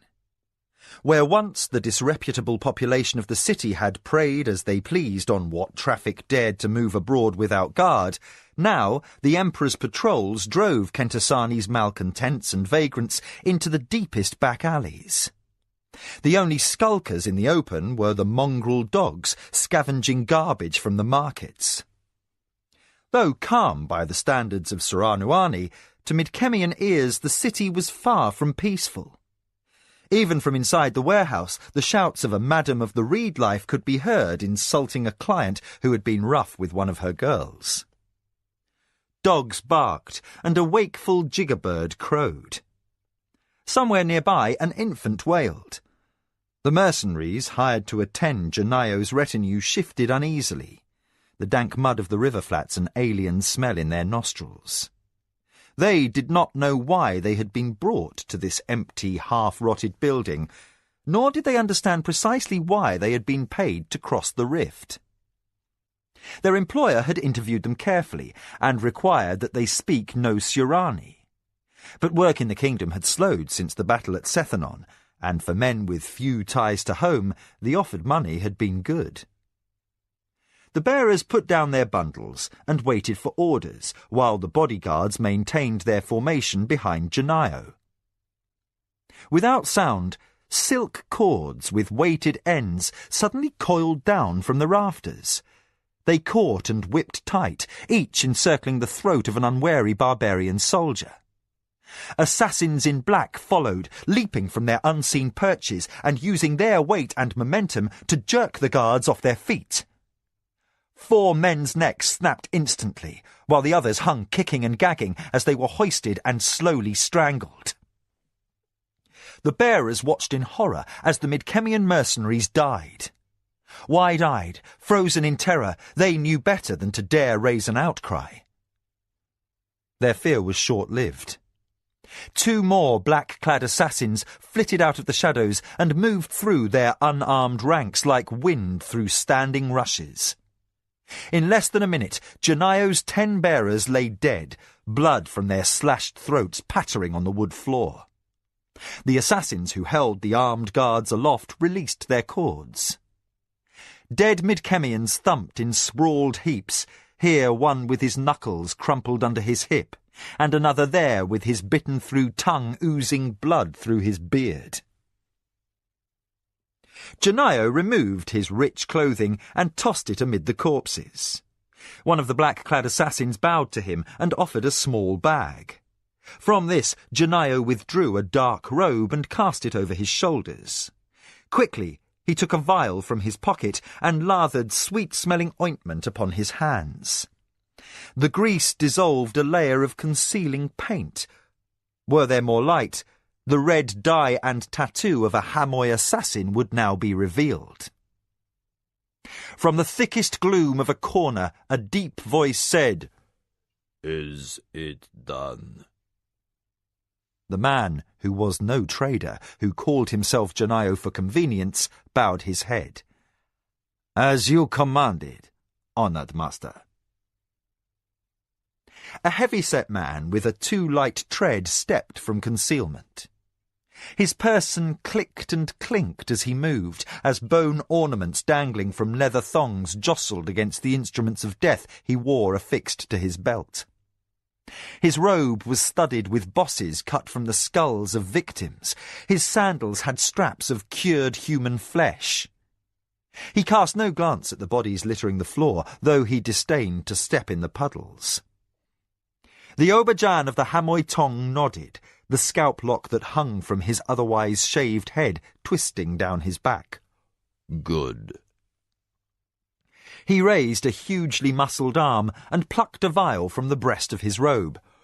"You are certain she drank?" "As did I, master." The erstwhile trader bowed low yet again. "I placed the potion in the chocolate, knowing that drink to be the most irresistible. Her Hadonra escaped by luck of a burnt tongue, but the lady drank hers to the dregs. She swallowed enough slow poison to kill 3 men." This speech ended, the assassin licked his lips. Anxious, sweating, he controlled his nerves and waited. The Obajan rolled the vial containing the antidote for the rare poison mixed with the chocolate between his thick palms. He watched with stony gaze as the eyes of his minion followed it. But the afflicted held in his desperation. He did not crack and beg. The Obajan's lips parted in a smile. "You did well." He surrendered the vial, which was coloured green, symbol of life. The man, who had called himself Janio of Lamut, took the promise of reprieve in shaking hands, snapped off the wax seal, and drank the bitter draught down. Then he smiled also. A second later, his expression froze. Fear touched him, and what at first appeared to be a spasm of uncertainty. His eyes widened as pain stabbed through his abdomen, and he glanced down at the emptied vial. Then his fingers lost their grip. The container with its false offer of life dropped, and his knees wobbled. A groan escaped his lips. He fell to the floor, doubled over. Why? His voice emerged as a croak, pinched between spasms of agony. The Aubergine's reply was very soft. Because she has seen your face, Colossus, as have her advisors. And because it suits the needs of the Hamoi. You die with honor, serving the Tong. Turakamu will welcome you to his halls with a great feast, and you will return to the wheel of life in a higher station. The betrayed man fought his need to thrash in agony. Dispassionately, the Aubergine observed, The pain will pass quickly. Even now, life is departing. Beseeching, the dying man rolled his eyes up to seek the other's face in the darkness. He fought a strangled, gasping breath. But, Father! The Aubergine knelt and laid a red-stained hand upon the forehead of his son. You honor your family, Colossus. You honor me. The sweating flesh under his touch shuddered once, twice, and fell limp. Over the stink as the bowel muscles loosened in death, the Aubergine stood up and sighed. Besides, I have other sons. The master of the Hamoi Tong signalled, and his black-clad guard closed around him. Swiftly, silently, they slipped from the warehouse at his order, leaving the dead where they lay. Alone amid the carnage, unseen by living eyes, the Aubergine took a small bit of parchment from his robe and cast it at the feet of his murdered son. The gold chain on the corpse would draw the notice of scavengers. The bodies would be found and pilfered, and the paper would surface in later investigation. As the Tong chief turned on his heel to leave, the red and yellow chop of House Anasati fluttered down onto floorboards sticky with new blood. The first pain touched Mara just before dawn. She awoke, curled into a ball, and stifled a small cry. Hokanu jerked out of sleep beside her. His hands found her instantly in concerned comfort. "Are you all right?" The discomfort passed. Mara levered herself up on one arm and waited. Nothing happened. "A cramp, nothing more. I am sorry to have disturbed you." Hokanu looked at his wife through the pre-dawn greyness. He stroked back her tangled hair, the smile that had been absent for so many weeks lifting the corners of his mouth. "The baby?" Mara laughed for joy and relief. "I think perhaps he kicked while I slept. He is vigorous." Hokanu let his hand slide across her forehead and down her cheek, then softly let it rest on her shoulder. He frowned. "You feel chilled." Mara shrugged. "A little." His worry deepened. "But the morning is warm." He brushed her temple again. "And your head is soaked in perspiration." "It is nothing," Mara said quickly. "I will be all right." She closed her eyes, wondering uneasily whether the alien drinks she had sampled the evening before might have left her indisposed. Hokanu sensed her hesitation. "Let me call the healer to see to you." The idea of a servant's intrusion upon the first moment of intimacy she had shared with Hokanu in weeks rankled Mara. "I've had babies before, husband." She strove to soften her sharpness. "I am fine." Yet she had no appetite at breakfast. Aware of Hokanu's eyes on her, she made light conversation and ignored the burning tingle that, for a moment, coursed like a flash fire down her leg. She had pinched a nerve from sitting, she insisted to herself. The slave who had served as her taster seemed healthy as he carried out the trays, and when Jikan arrived with his slates, she buried herself in trade reports, grateful, finally, that the mishap over the cramp before dawn seemed to have banished Hokanu's distance. He checked in on her twice as he donned his armour for his morning spar with Lujan, and again as he returned for his bath. 3 hours later, the pain began in earnest. The healers hurried to attend the lady as she was carried gasping to her bed. Hokanu left a half-written letter to his father to rush to her side. He stayed, his hand twined with hers, and flawlessly kept his composure, that his fear not add to her distress. But herbal remedies and massage gave no relief. Mara's body contorted in spasms, wringing wet from the cramps and pains. The healer, with his hands on her abdomen, nodded gravely to his helper. "It is time?" Hokanu asked. He received a wordless affirmative as the healer continued his ministrations, and the assistant whirled to send Mara's runner flying to summon the midwife. "But so early?" Hokanu demanded. "Are you sure nothing is amiss?" The healer glanced up in harried exasperation. His bow was a perfunctory nod. "It happens, Lord Consort. Now please, leave your lady to her labour and send in her maids. They will know better than you what she needs for her comfort. If you cannot stay still or find a diversion, you may ask the cooks to prepare hot water." Hokanu ignored the healer's orders. He bent over, kissed his wife's cheek, and murmured in her ear, "My brave lady, the gods must surely know how I treasure you. They will keep you safe and make your labour light, or heaven will answer to me for their failing. My mother always said that babes of Shinzawai blood were in a great rush to be born. This one of ours seems no different." Mara returned his kindness with a squeeze of her hand.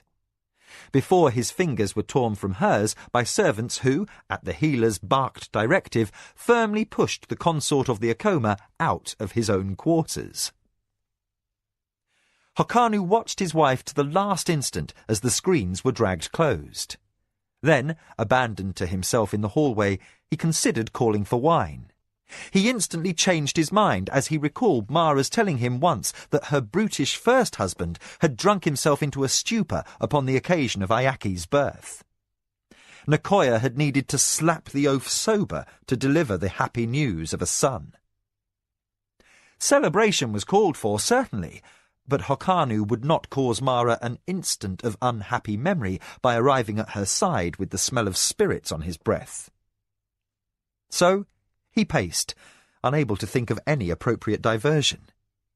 He could not help listening avidly to identify each noise that emerged from behind the closed screens. The rush of hurried steps told him nothing, and he worried by the quiet what Mara might be enduring.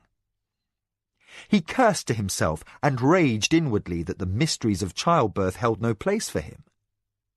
Then his lips twitched in a half-smile as he decided that this ugly, twisting frustration of not knowing must be very near what a wife felt when her husband charged off into battle. In time, his vigil was disrupted as Lujan, Sarek, Inkomo and Kyoke arrived in a group from the Great Hall, where Mara had not appeared for morning council. One look at Hokanu's distraught manner, and Inkomo grasped what no servant had taken time to inform them of. "How is Lady Mara?" he asked. Hokanu said, "They say the baby is coming." Kyoke's face went wooden to mask worry, and Lujan shook his head. "It is early." "But these things happen," Inkomo hastened to reassure. "Babies do not birth by any fast rule. My eldest boy was born at 8 months. He grew healthy and strong and never seemed the worse." But Sarek stayed too still. He did not intervene with his usual quip to lighten the mood when the others grew edgy with concern. He watched Hokanu with dark, careful eyes, and said nothing at all, his thoughts brooding darkly upon the trader who had worn fine gold as if it were worthless. Hours went by. Neglected duty did not call Mara's counsellors from their wait. They held together, retiring in unstated support of Hokanu to the pleasant chamber set aside for the lady's meditation. Occasionally, Kyoke or Lujan would dispatch a servant with an order for the garrison, or messages would come from Jikan for Sarek to answer.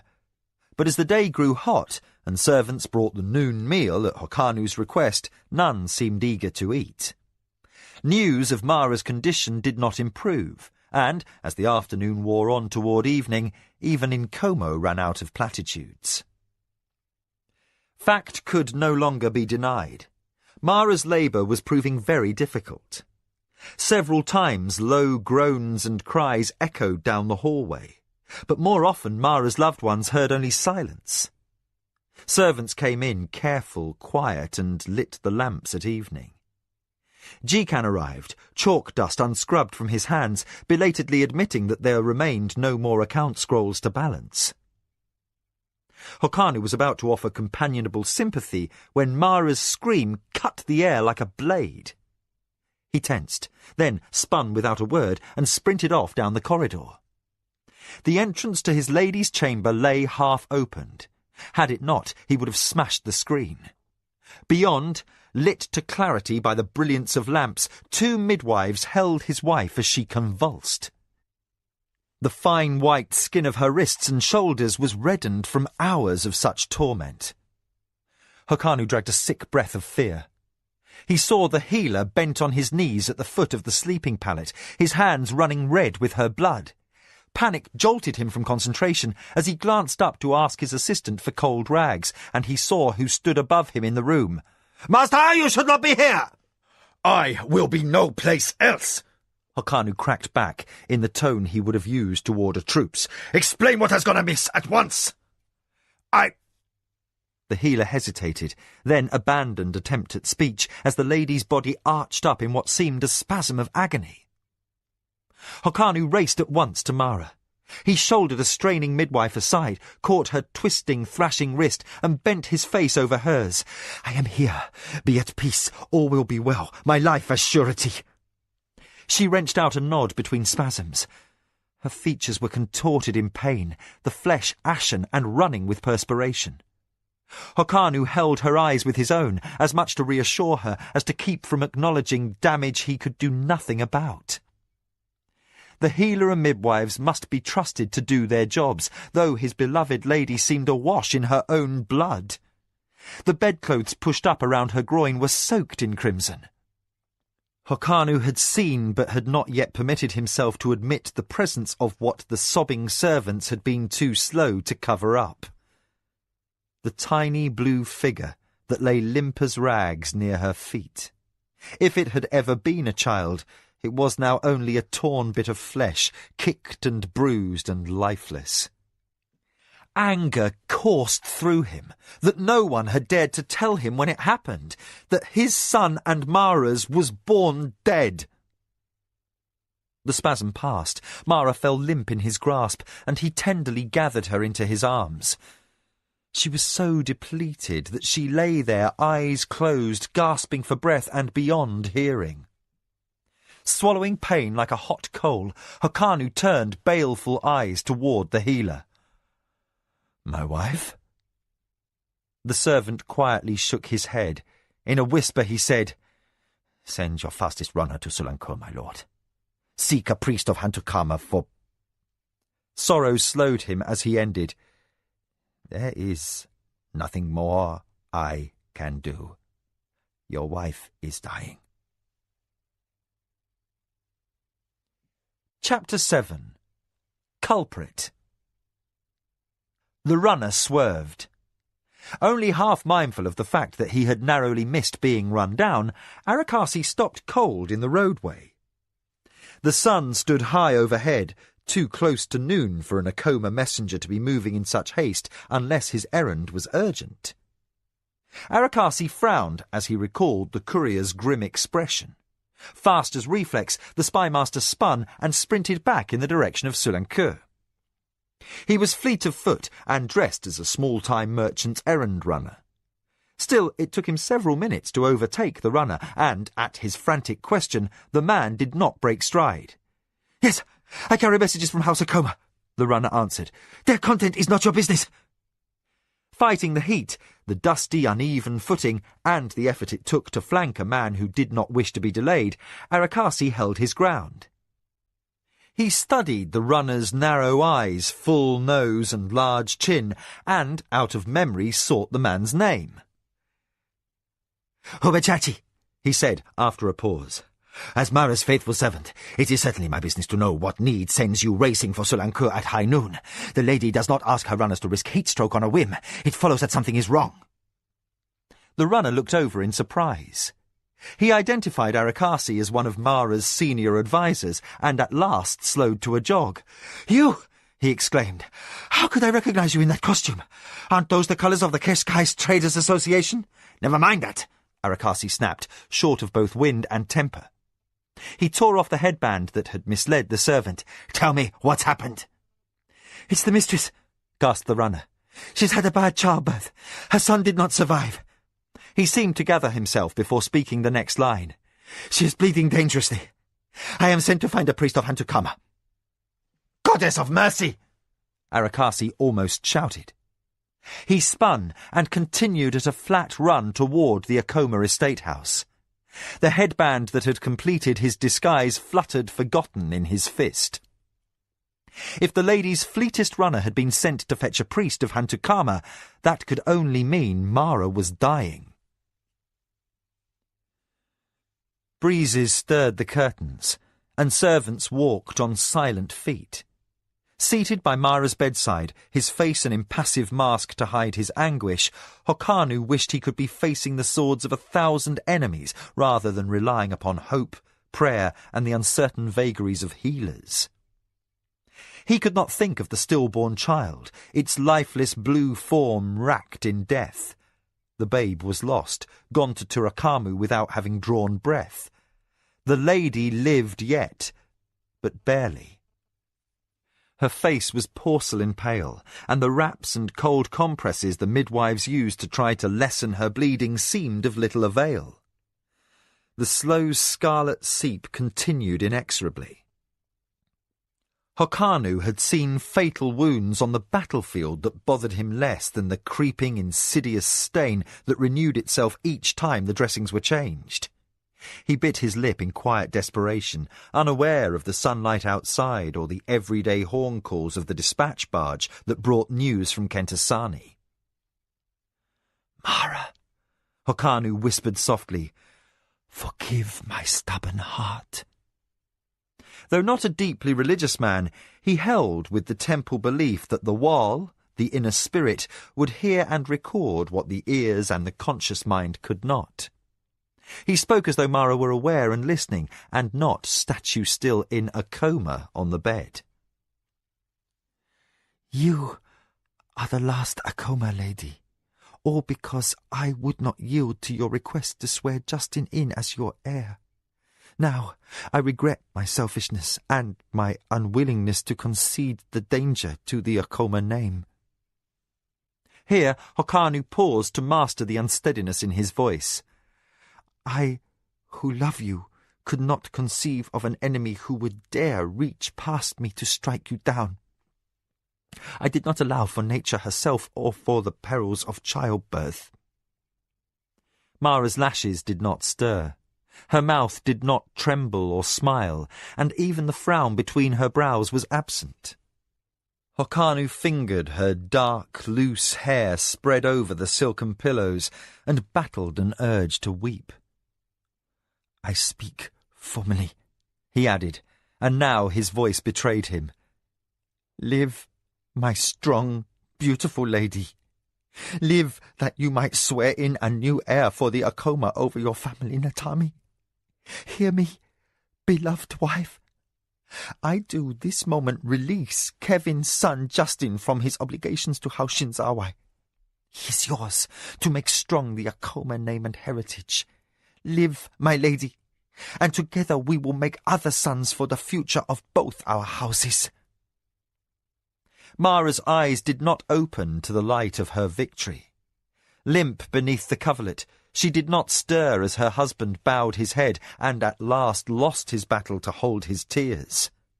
Neither did she start at a near silent step and a voice like silk that said, "But she does have an enemy who would strike her down, and the child in her womb as well, in cold blood." Hokanu coiled like a spring and turned to confront a shadowy presence. Arakasi, recently arrived from the message barge, his eyes impenetrable as onyx. "What are you talking about?" Hokanu's tone was edged like a blade. He took in Arakasi's dusty, exhausted, sweating appearance and the rust-and-blue headband still clenched in a hand that shook. "Is there more to this than a bad miscarriage?" The spymaster seemed to gather himself. Then, without flinching, he delivered the news. Jikan told me as I came in. Mara's poison taster did not awaken from his afternoon nap. The healer saw him and says he appears to be in a coma. For an instant, Hokanu seemed a man made of glass, his every vulnerability evident. Then, the muscles in his jaw jerked taut. He spoke, his voice unyielding as barbarian iron. "You suggest my wife was poisoned?" Now it was Arakasi who could not speak. The sight of Mara lying helpless had unmanned him, and he could only mutely nod. Hokanu's face went white, but every inch of him was composed as he whispered, "There was a spice dealer from beyond the rift who came yesterday, offering Mara trade concessions on exotic drinks brewed from luxury herbs and ground plant stuffs from Midkemia." Arakasi found his voice. Mara tasted them. Her consort choked out an affirmative, and, as one, both men sprang for the doorway. "The kitchens!"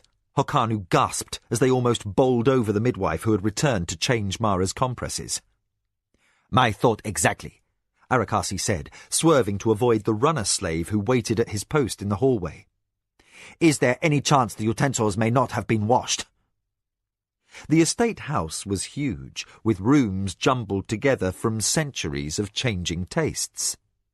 As Hokanu ran full tilt through the maze of servants' passages, archways and short flights of stone stairs, he wondered how Arakasi could know the shortest route to the kitchens, since he was so seldom home. And yet the spymaster ran without taking any cue from Mara's consort. As the two crossed a foyer that had a five-way intersection between wings, Arakasi unerringly chose the correct doorway. Hokanu forgot his fear enough to be amazed. Even through his concern, Arakasi noticed. "Maps!" he gasped. "You forget this was once the dwelling of Mara's greatest enemy. It would be a poor spymaster who did not know the lay of such a man's house. Agents had to be told which doors to listen at, not to mention the time that a guild assassin had to be given explicit directions as to which 5 servants were to be killed." Arakasi broke off his reminiscence, his eyes turned deep with thought. "What is it?"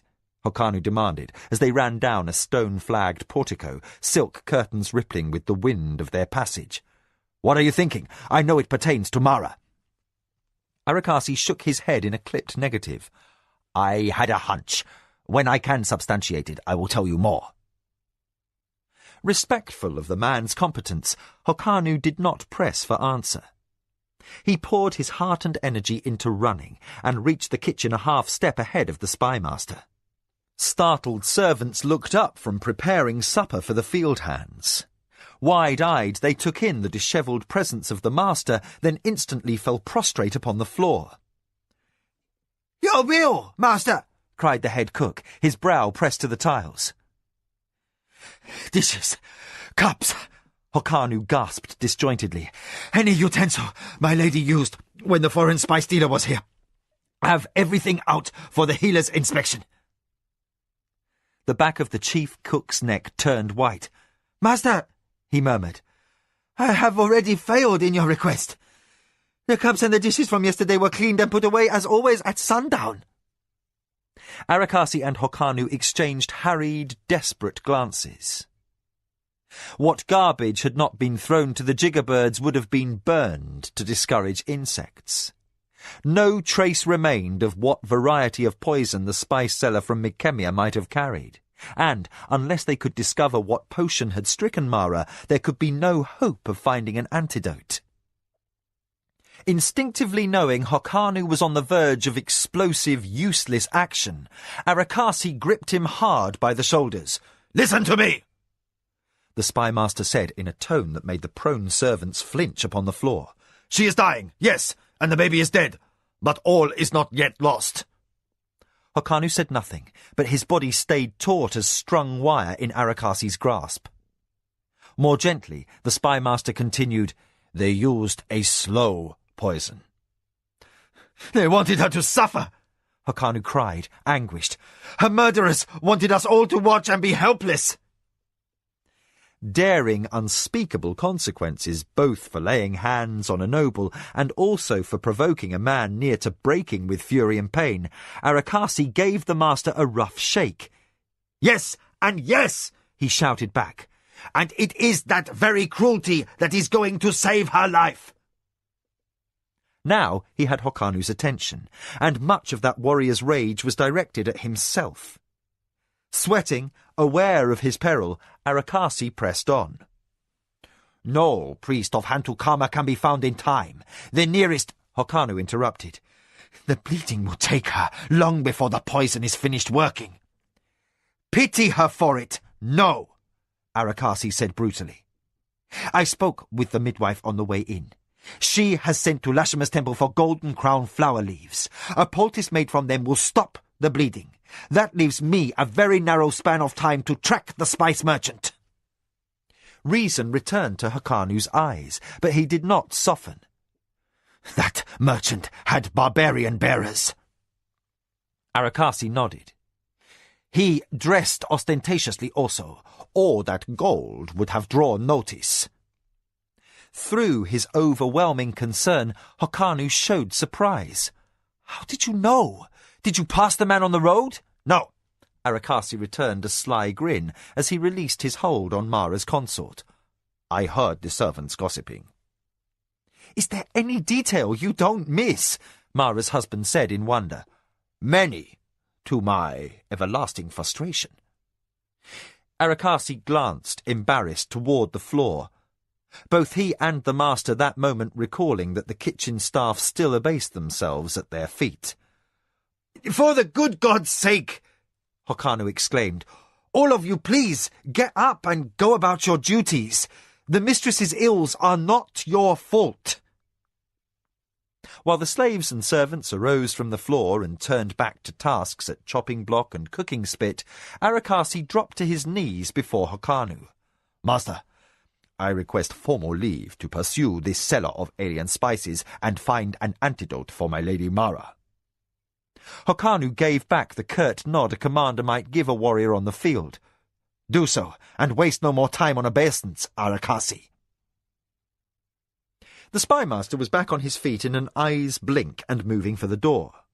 Only when he was safely past at one with the shadows in the corridor did his rigid control slip.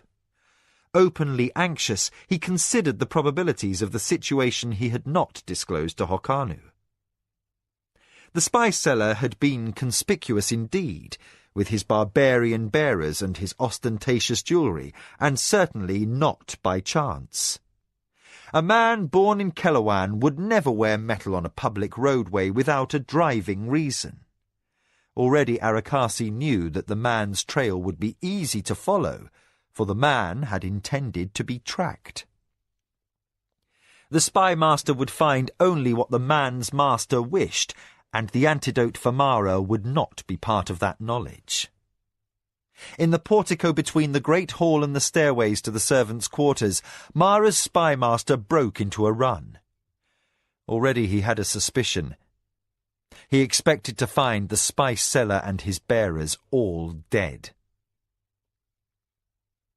In a tiny wedge-shaped room in the attic over the storerooms, Arakasi opened a trunk.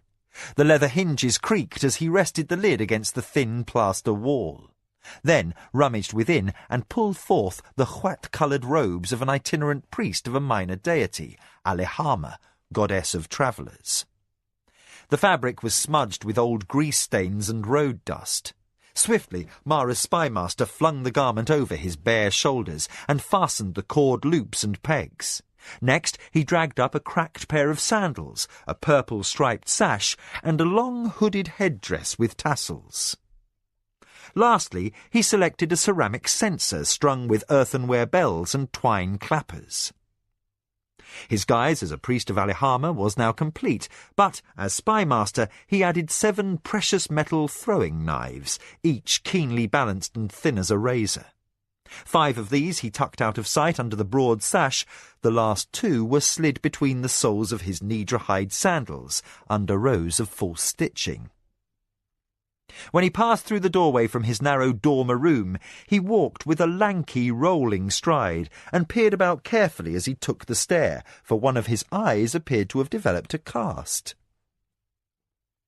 So thorough was his transformation as he made his exit from the estate house that Hokanu nearly missed him. But the broad, gaudy sash caught the Shinzawai heir's eye, and since he had seen no priest of Alihama being fed in the kitchens, he realized with a start that Arakasi had almost slipped past him. "Wait!" he called. The spymaster did not turn, but continued to shuffle down toward the landing, with intent to catch the next dispatch barge to Kentasani. Dressed in the high boots and close-fitting breeches that Midkemians wore while riding horses, Hokanu had to run in discomfort and catch up. He caught the spymaster by the shoulder and was startled into a warrior's leap back as the man whirled under his touch, almost too fast for credibility. Arakasi's hand fell away from his sash. He squinted wall-eyed at Hokanu and said, soft as velvet, "You startled me." "I see that." Uncharacteristically awkward, Hokanu gestured toward the priest's robe. "The barge and the roads on foot are too slow. I am coming with you, and both of us are going to ride horses." The spymaster stiffened. "Your place is by your lady's side." "Well, I know it." Hokanu was anguished, and his hand twisted and twisted at the leather riding crop thrust through his sash. "But what can I do here but watch as she wastes away? No, I am coming." He did not say what lay upon both of their minds, that Arakasi was an Akoma servant. As Mara's consort, Hokanu was not his legal master. Arakasi's loyalty was not his to command. "I am reduced to asking," he said painfully. "Please, allow me to come along. For Our Lady's sake, let me help."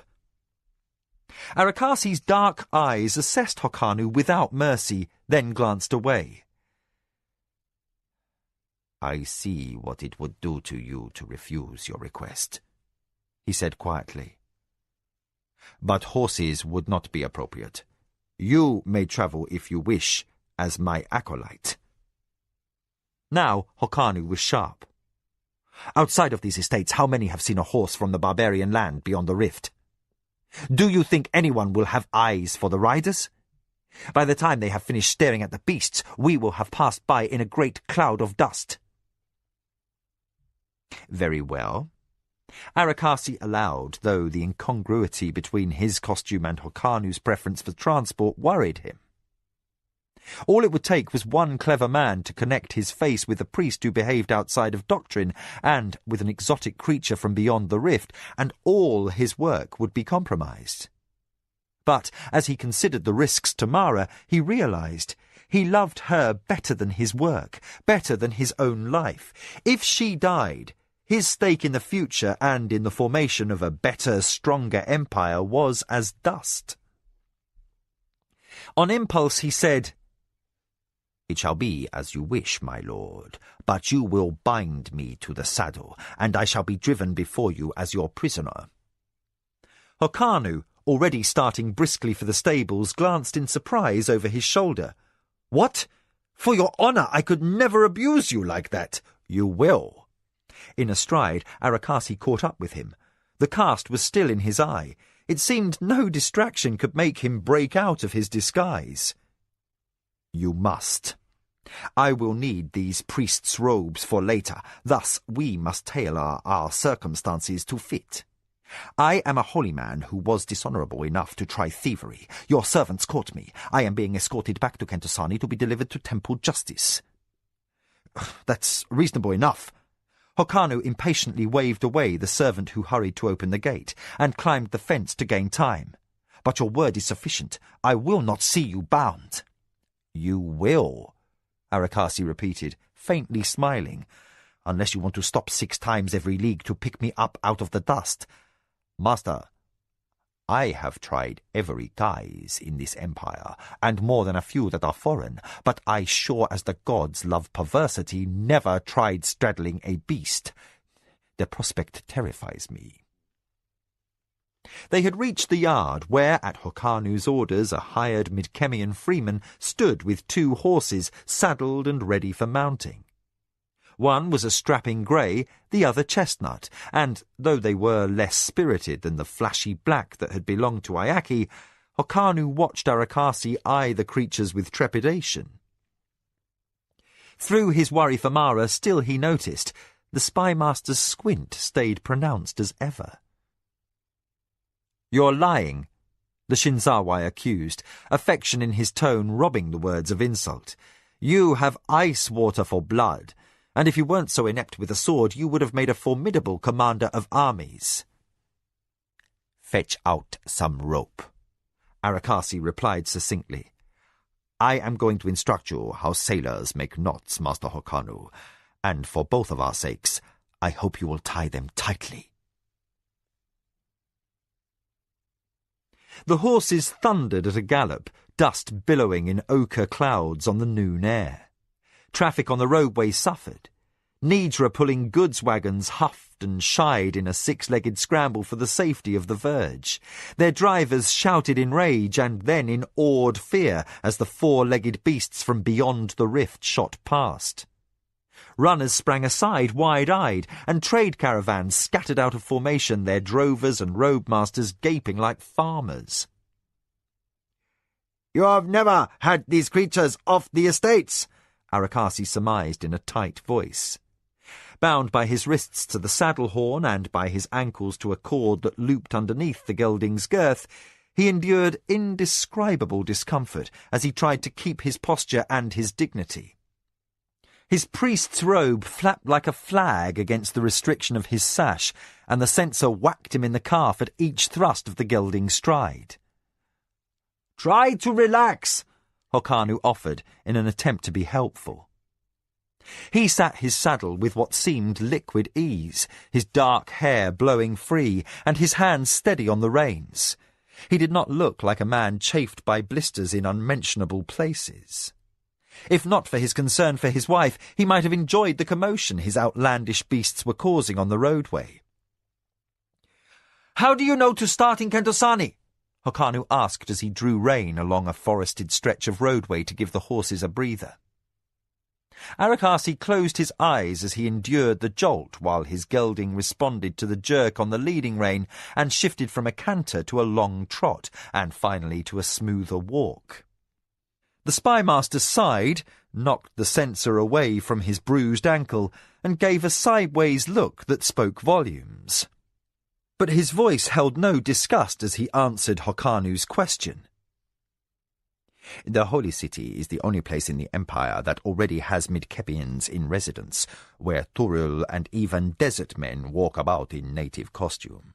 I expect that our spice dealer wished to be conspicuous and then blend his trail into one more difficult to follow, so that we may find him, but not too soon.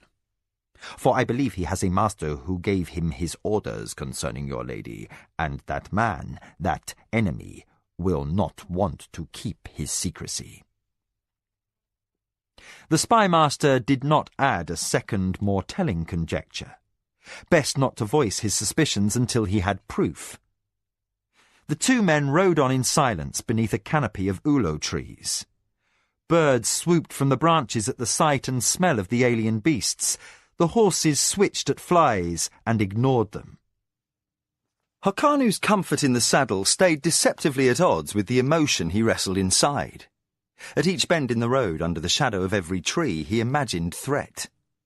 Memory haunted him of Mara's pale face against the pillow, and her hand so unnaturally still on the coverlet. Often, as he chastised himself for the worry that wasted his energy, he could not marshal his thoughts. He fretted in his warrior's stillness that he could do nothing more than provide horses to hurry Arakasi on his errand. The spymaster was competent at his art. Companionship, in all likelihood, hindered his work. Yet, had Hokanu remained behind, he knew the sight of Mara lying helpless would have enraged him. He would have mustered warriors and marched against Jiro, and be damned by the Assembly's edict. A frown marred his brows. Even now he had to restrain himself from grasping his crop and lashing the animal under him. To give free rein to his inner rage, his guilt, and his pain, he would make the beast gallop until it dropped. "I am glad you are with me," Arakasi said suddenly, unexpectedly. Hokanu recoiled from his unpleasant thoughts and saw the spymaster's enigmatic gaze fixed upon him. He waited, and after an interval filled with the rustle of wind through the trees, Arakasi qualified, "With you along, I cannot afford to be careless. The added responsibility will steady me when, for the first time in my life, I feel the urge to be reckless." Frowning, self-absorbed, Arakasi regarded his bound hands. His knuckles flexed, testing the knots. "Mara is special to me. I feel for her as I never did for my former master, even when his house was obliterated by his enemies." Surprised, Hokanu said, "I did not realize you had served another house." As if wakened to the fact that he had shared a confidence, Arakasi shrugged. "I originally established my network for the Lord of the Tuskai." "Ah," Hokanu nodded. That stray fact explained much. Then you took service with the Akoma at the same time as Lujan and the other former Grey Warriors? The spymaster nodded, his intense eyes following every nuance of Mara's consort's bearing. He seemed to arrive at some inner decision. "You share her dreams," he stated. Again, Hokanu was startled. The man's perception was almost too keen to be comfortable. "I want an empire free of injustice, sanctioned murder, and slavery, if that is what you refer to." The horses plodded on, making confusion of an approaching caravan as drovers and the reinsman of a cook wagon all started shouting and pointing. Arakasi's quiet reply cut without effort through the din. "Her life is more important than both of ours. If you go on with me, Master, you must understand, I will risk your life as ruthlessly for her as I would my own." Aware somehow that the spymaster spoke from the heart and that he was uncomfortable sharing confidences, Hokanu did not attempt a direct reply. "It's time for us to move out again." He thumped his heels into his gelding's ribs and dragged both mounts to a canter. The back alleys of Kentasani reeked of refuse and runoff from the chamber pots of the poor. Spymaster and Shinzawai Lord had left the horses in the care of a trembling hostel owner who bowed and scraped and stuttered that he was unworthy of caring for such rare beasts. His face showed stark fear as the pair left, and the stir the horses' presence caused among the hostel's staff masked Arakasi and Hokanu's departure. Every servant was still outside, along with every patron, staring and pointing at the Midkemian horses as stable hands, used to dull-tempered Nitra, fumbled with the much more active animals. In a change of roles, like irony, now the spymaster affected the upper hand, and Hokanu, wearing only his loincloth, played the part of a penitent on a pilgrimage as the priest's servant to appease the minor deity he had reputedly offended. They blended into the afternoon crowd. On foot, instead of carried in a litter, and for the first time in his life not surrounded by an honour guard, Hokanu came to realize how much the holy city had changed since the emperor had assumed absolute rule in place of the High Council. Great lords and ladies no longer travelled heavily defended by warriors, for imperial whites patrolled the streets to keep order. Where the main thoroughfares had generally been safe, if crowded with traffic, farm carts, temple processions and hurrying messengers, the darker, narrow back lanes where the labourers and beggars lived, or the fish-ripe alleys behind the warehouses at the wharf, had not been a place for a man or woman to venture without armed escort. And yet, Arakasi had a knowledge of these dim byways, acquired years before Ichindar's abolishment of the warlord's office. He led a twisted path through moss-damp archways, between tenements too close-packed to admit sunlight, and, once, through the malodorous refuse-choked channel of a storm culvert. "Why such a circuitous route?" Hokanu inquired, in a pause when a shrieking mob of street children raced by, in pursuit of a bone-skinny dog. "Habit," Arakasi allowed. His smoking censer swung at his knee, its incense only a partial palliative against the assault of stinks from the gutter. They passed a window where a wrinkled crone sat peeling jamach with a bone-bladed knife. "That hostel where we left the beasts is an honest enough house, but gossip-mongers congregate there to swap news. I didn't wish to be followed. When we left there was an Akamchi servant on our tail. He saw the horses at the main gate and knew we were of the Akoma or Shinzawa households." Hokanu asked, "Have we lost him?" Arakasi smiled faintly, his slim hand raised in a sign of benediction over the crown of a beggar's head.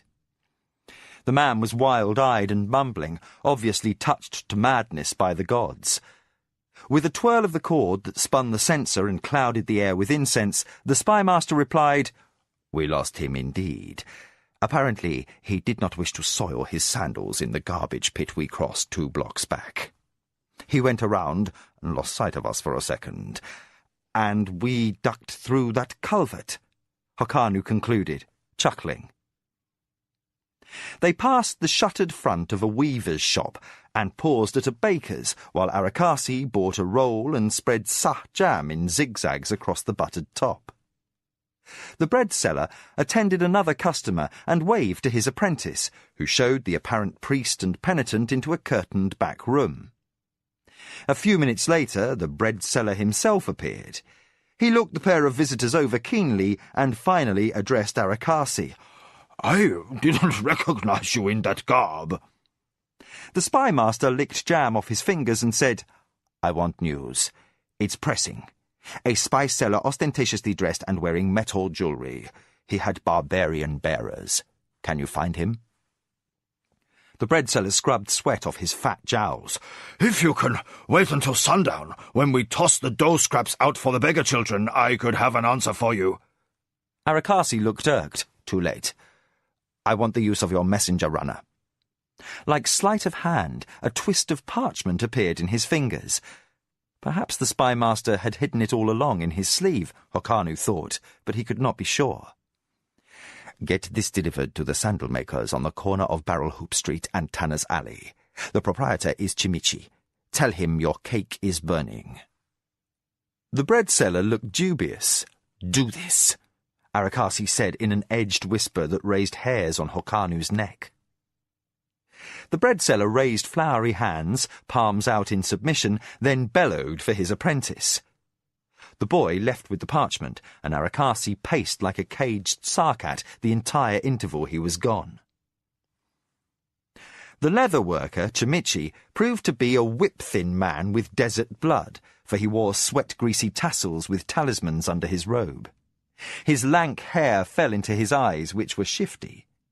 His hands had scars that might have been made by a slip of the knife at his craft, but, more likely, Hokanu thought, from their number and location, by the skilled hand of a torturer. He ducked through the curtain, still blinking from sunlight, a roll decked with jam in the precise pattern of Arakasi's gripped in one fist. "Fool!" he hissed at the priest. "You risk my cover, sending an emergency signal like that, and then summoning me here. The master will see you burn for such carelessness."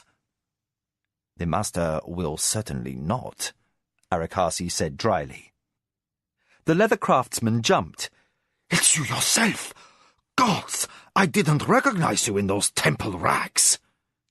Chimichi's brows knotted into a scowl worthy of his Suberian heritage. "What's amiss?"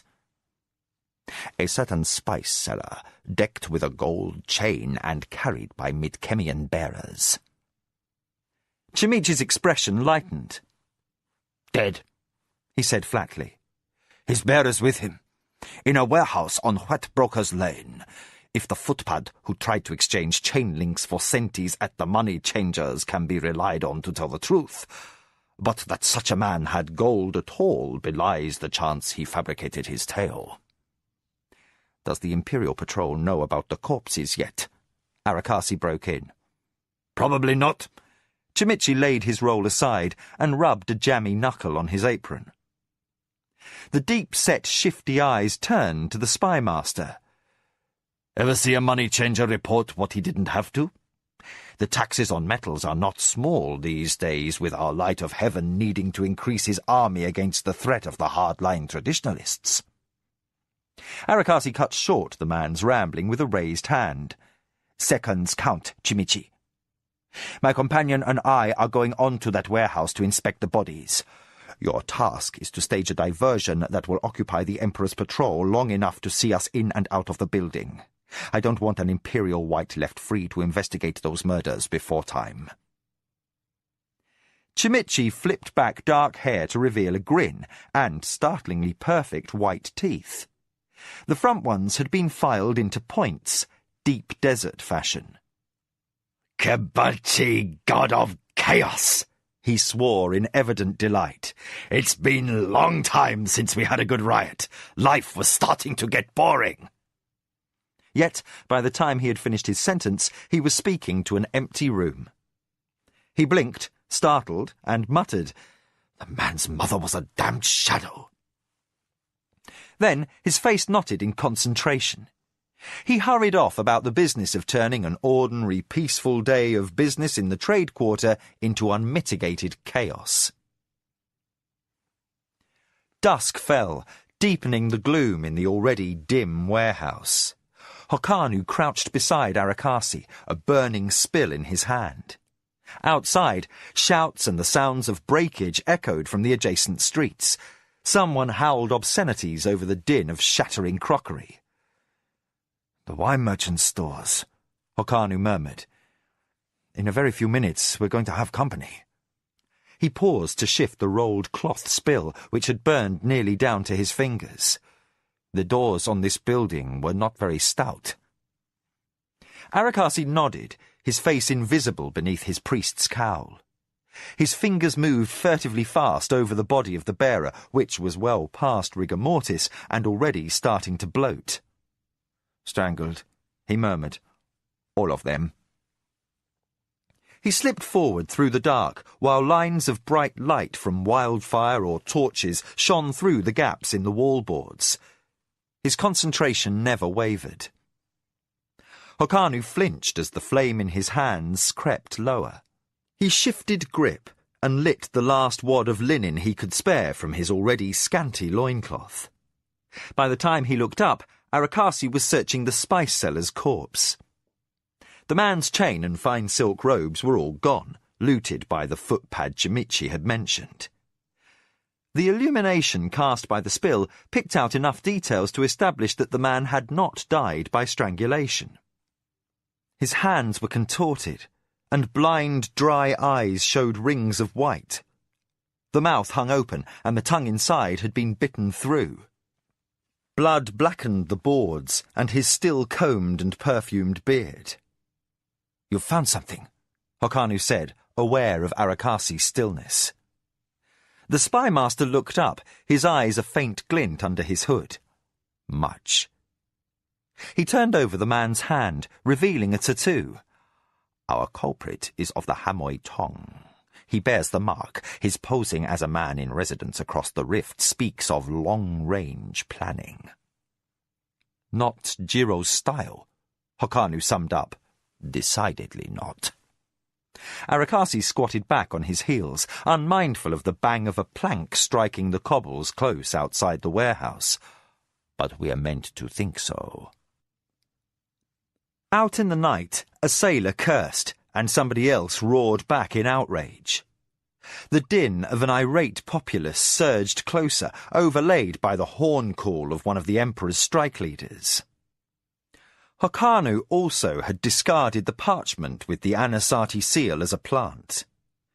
No son of Tekuma's, and no lord advised by a devil as clever as Chumaka, would ever condescend to the obvious.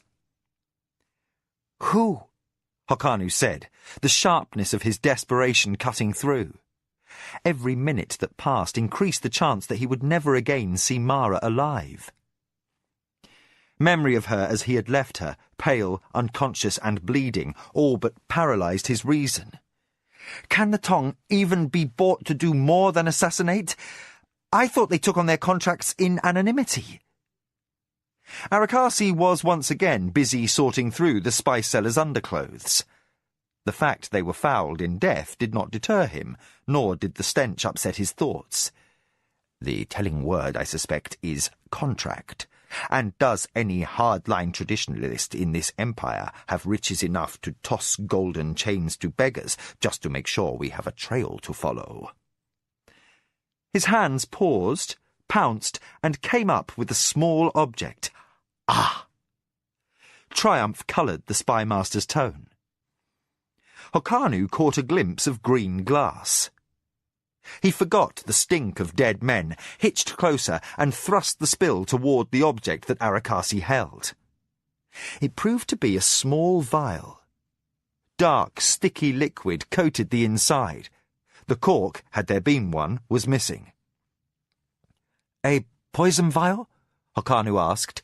Arakasi shook his head. "That's poison on the inside." He offered the item for Hokanu to sniff. The odour was resinous and stingingly bitter. But the glass is green. Apothecaries generally reserve that colour container for antidotes. He glanced at the spice seller's face frozen in its hideous rictus. "You poor bastard. You thought you were being given your life at your master's hand." The spymaster left off his musing and stared at Hokanu. That's why Mara's taster never suspected. This man ingested the very same poison that she did, knowing it was a slow-acting drug, and sure that he was going to get the antidote. Hokanu's hand trembled, and the spill flickered. Outside, the shouts reached a crescendo, and the snap and rattle of swordplay drew closer. "We must leave," urged Arakasi. Hokanu felt firm fingers close over his wrist, tugging him to his feet. "Mara," he murmured, in an outburst of uncontrollable pain. "Mara!" Arakasi yanked him forward. "No," he said sharply. "We have hope now." Hokanu turned deadened eyes to the spymaster. "What? But the spice seller is dead. How can you claim we have hope?" Arakasi's teeth flashed in fierce satisfaction. "Because we know there's an antidote. And the poison vial has a maker's mark on the bottom." He tugged again, hauling a numbed Hokanu toward the loosened board by the dockside through which they had originally made entry. "I know the apothecary who uses that stamp. I have bought information from him in the past." The spymaster bent and ducked out into the steamy, odorous dusk of the alley behind the fishmongers. "All we have to do is avoid this ruckus that Chimichi started for our benefit, find the man, and question him." Chapter 8. Interrogation. Hokanu ran. The streets were a bedlam of noise and fleeing citizens, with Arakasi a shadow among them, distinguishable only by his voluminously flapping priest's robe. Hardened to a warrior's fitness as he was, Hokanu was not accustomed to bare feet. After stubbing his toes on raised bits of cobblestone, sliding precariously through slime in the gutters, and, once, landing heel first on a broken bit of crockery, he would have welcomed even ill-fitting sandals, despite the resulting blisters. Yet, if Arakasi was aware of his difficulty, he did not slacken pace. Hokanu would have died rather than complain. Mara's life was at stake, and every passing minute made him fear that she might already be beyond help, that the hideous, slow-acting poison might have damaged her beyond healing. "Don't think," he gasped aloud to himself. "Just run!" They passed a pot-seller's stall, the proprietor rushing about in his nightshirt, shaking a fist at passers-by. Arakasi pressed the shinzawai to the right. "Warriors," he murmured, scarcely out of breath. "If we go straight, we'll run right into them." "Imperials?" Hokano obeyed the direction change, a grimace on his face as his toes squished through something that stank of rotted onions. "I don't know," Arakasi replied. "The light plays tricks, and all I see are helmet plumes." He took a deep breath. "We won't stay to find out." He ducked left into an alley yet more narrow and noisome than the last. The sounds of the riot were fading, replaced by the furtive skitter of rats, the dragging steps of a lame lamplighter on his way home from work, and the creak of a costermonger's cart being hitched to a bone-skinny Nidra. Arakasi drew up his hood and ducked into a moss-crusted doorway. "We're here. Mind the portal. The arch is very low." Hokanu had to bend over to enter. Beyond lay a cramped courtyard, choked with weeds and what looked to be a physician's garden, overgrown with medicinal herbs. There was a fish pool at the centre, also overrun with weeds and sedges. Hokanu stole a moment to wash his feet. The water was piss-warm and noisome. He wondered in disgust if people or dogs had used the spot for a privy. "That was originally a cistern," Arakasi whispered, as if in answer to his thought. "Kobach dumps his wash-water in it by the smell." Hokanu wrinkled his nose. "What sort of a name is Kobach?" "Turil," the spymaster answered. "But the fellow's no native of the highlands. By blood, I'd say he has more of the desert in him. Don't be deceived. He's smart, and he speaks as many tongues as I do."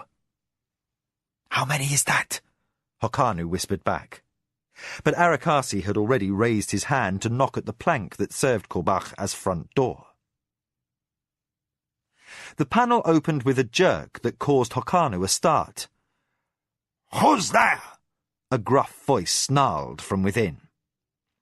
Unfazed, Arakasi said something in the gutturals of the desert tongue. Whoever he addressed tried to yank the door closed, but the stout wood jammed ajar as the spymaster shoved his censer in the opening. "Let us in to see your master, skulking dwarf, or your tongue'll have out for your face," he said in a gutter Surani dialect used by thieves and beggars. His tone was one that Hokanu had never heard from him, but that made his flesh crawl. The dwarf said something back that sounded like an obscenity. "Not good enough," Arakasi replied, and, with a swift inclination of his head, invited his supposed penitent to help him storm the door. Frantic with concern for his wife, Hokanu fell to with a will. He slammed his shoulder against the panel with such force that the dwarf was knocked backward, and the leather hinges burst inward. Over a boom of downed wood, Arakasi and Hokanu fetched forward into what appeared to be a foyer, tiled in terracotta and decorated with frieze-work left over from times when the neighbourhood had been more prosperous. The dwarf was yammering in a mixture of languages that his fingers felt crushed and his head was bruised by the door bar, which had been kicked from its brackets and now lay in splinters on the floor. "It was rotten anyway," Hokanu observed, scraping splinters from his shoulder. "In no condition certainly to keep out as much as a rat." A touch from Arakasi urged quiet. Hokanu obeyed rather than bridle at the presumption. As a huge, toweringly muscled stranger in a robe embroidered in lee-birds entered, the Shinzawai noble's eyes widened. "Desert blood, did you say?" he murmured sotto voce. Arakasi disregarded the comment and instead said something in desert tongue to the dwarf, whereupon the creature stopped howling, scrambled to his feet like a hunted gazan, and fled through a nook in a side wall. "Gods above!" boomed the giant in the effeminate robe. "You're no priest!" "I'm glad you see that," said the spymaster. "It saves us unnecessary preamble." He moved as though to push back his hood, and his sleeves fell back, revealing a crisscross of leather ties. The knife sheaths they secured were empty, their contents a silver flash in Arakasi's hand as he lowered his arms. Hokanu's gasp of surprise that Mara's spymaster should own weapons of precious metal was cancelled by a bull bellow from Korbach. "So, you're the one who killed my apprentice!" Arakasi licked his teeth. "Your memory works well, I see. That's good." His knives might have been gripped by a stone statue, they were so steady. "You'll recall, then, that I can strike you through the heart before you can think, let alone run." To Hokanu, the spymaster said, "Unwind my belt and tie him, wrist and ankle." The giant drew breath to protest and quit at a twitch of Arakasi's wrist. Hokanu took the greatest care not to come between the two as he unknotted the priestly cincture. It was braided Nidra hide and tougher than spun cordage. Hokanu tied the knots tightly, fear for Mara cancelling any mercy he might have felt for the man's comfort. A huge wooden beam braced the ceiling, with horn hooks inset for hanging the oil lamps preferred by the rich. They held only cobwebs now, but, unlike the leather loops used by the poor for the same purpose, they had neither rotted nor weakened. Following Arakasi's glance, Hokanu almost smiled in vindication. "You wish him strung up by the wrists?" At Arakasi's nod, the giant screeched in a tongue Hokanu did not recognize. The spymaster replied in equally guttural accents, then switched language out of politeness to his master. "There is no help for you, Korbach. Your wife and that lout of a bodyguard you sent with her are detained. There is a riot going on, and Imperial Whites are out in force, barricading off the streets where she was shopping. If she is wise, she will shelter the night in a hostelry and return home in the morning. Your servant Mekre is currently hiding under the ale barrel in your back shed. He saw how your last apprentice died, and, as long as I am here, he will not dare to show his face, even to summon help for you. So, I ask, and you will answer, what the antidote was that should have filled the vial my companion will show you." Hokanu hauled the cord taut, half-hitched it secure, and produced the green flask retrieved from the dead trader in the warehouse. Already pale from having his arms wrenched upward, Korbach turned white. "I know nothing of this. Nothing." Arakasi's brows rose. "Nothing?" His tone sounded regretfully mild. "Ah, Korbach, you disappoint me." Then his expression hardened, and his hand moved fearfully fast. Steel arced in a blur across the room. The blade grazed past Korbach's cheek, shearing off a lock of greasy hair, and stuck with a thunk in the support beam. In changed intonation, Arakasi said, "There are 3 ciphers in desert script on that vial. The hand is your own. Now speak." As the prisoner raised his chin for renewed denial, Arakasi interrupted. "My companion is a warrior. His wife is dying of your evil concoction. Shall he describe his even more inventive methods of extracting information from captured enemy scouts?" "Let him!" Korbach gasped, afraid but still stubborn. "I won't say!" Arakasi's dark eyes flicked to Hokanu. He gave a half-smile that was mercilessly cold. For your lady's sake, tell the man how you make prisoners talk. Grasping the spymaster's drift, Hokanu set his shoulder against the wall. As if he had all the time in the world, he described methods of torture, cobbled together from hearsay, old records found in the Minwanabi house as it was being cleansed for Mara's arrival, tales told to unsettle new recruits, and a few things he improvised. Since Korbach did not appear an imaginative man, Hokanu lingered with unholy relish over the grisly bits. Korbach began to sweat and shiver. His hands worked at his bonds, not out of hope of escape, but in mindless, desperate fear. Gauging his moment to a nicety, Hokanu turned to Arakasi. "What method should we try first, do you think? The heated needles or the levers and ropes?" Arakasi scratched his chin, considering. His eyes seemed to caress the alchemist's quivering body. Then he smiled. It was a smile that caused Hokanu to suppress a shiver. "Well," he drawled. His eyes were ice. "You want to know what I think?" Korbach bucked against his bonds. "No!" he said hoarsely. "No! I'll tell you what you wish to know." "We're waiting," Hokanu cut back. "I think that tapestry rod in the next room would serve very nicely as a lever, and I know where we can find those flesh-eating insects close by." "Wait! No!" Korbach screamed. "Then," Arakasi interjected reasonably, "you will tell us the recipe for the antidote that should have gone in this vial." Korbach's head twitched, frantic affirmative. "Leaves of sesame, steeped in salt water for 2 hours. Sweeten the mixture with generous amounts of red bee honey so your lady doesn't vomit the salty herbs. A small sip. Wait a minute. Another. Wait again. Then as much as she can take. The more she swallows, the faster she'll heal. Then, when her eyes clear and the fever leaves her, a small cup of the mix every 12 hours for 3 days. That's the antidote."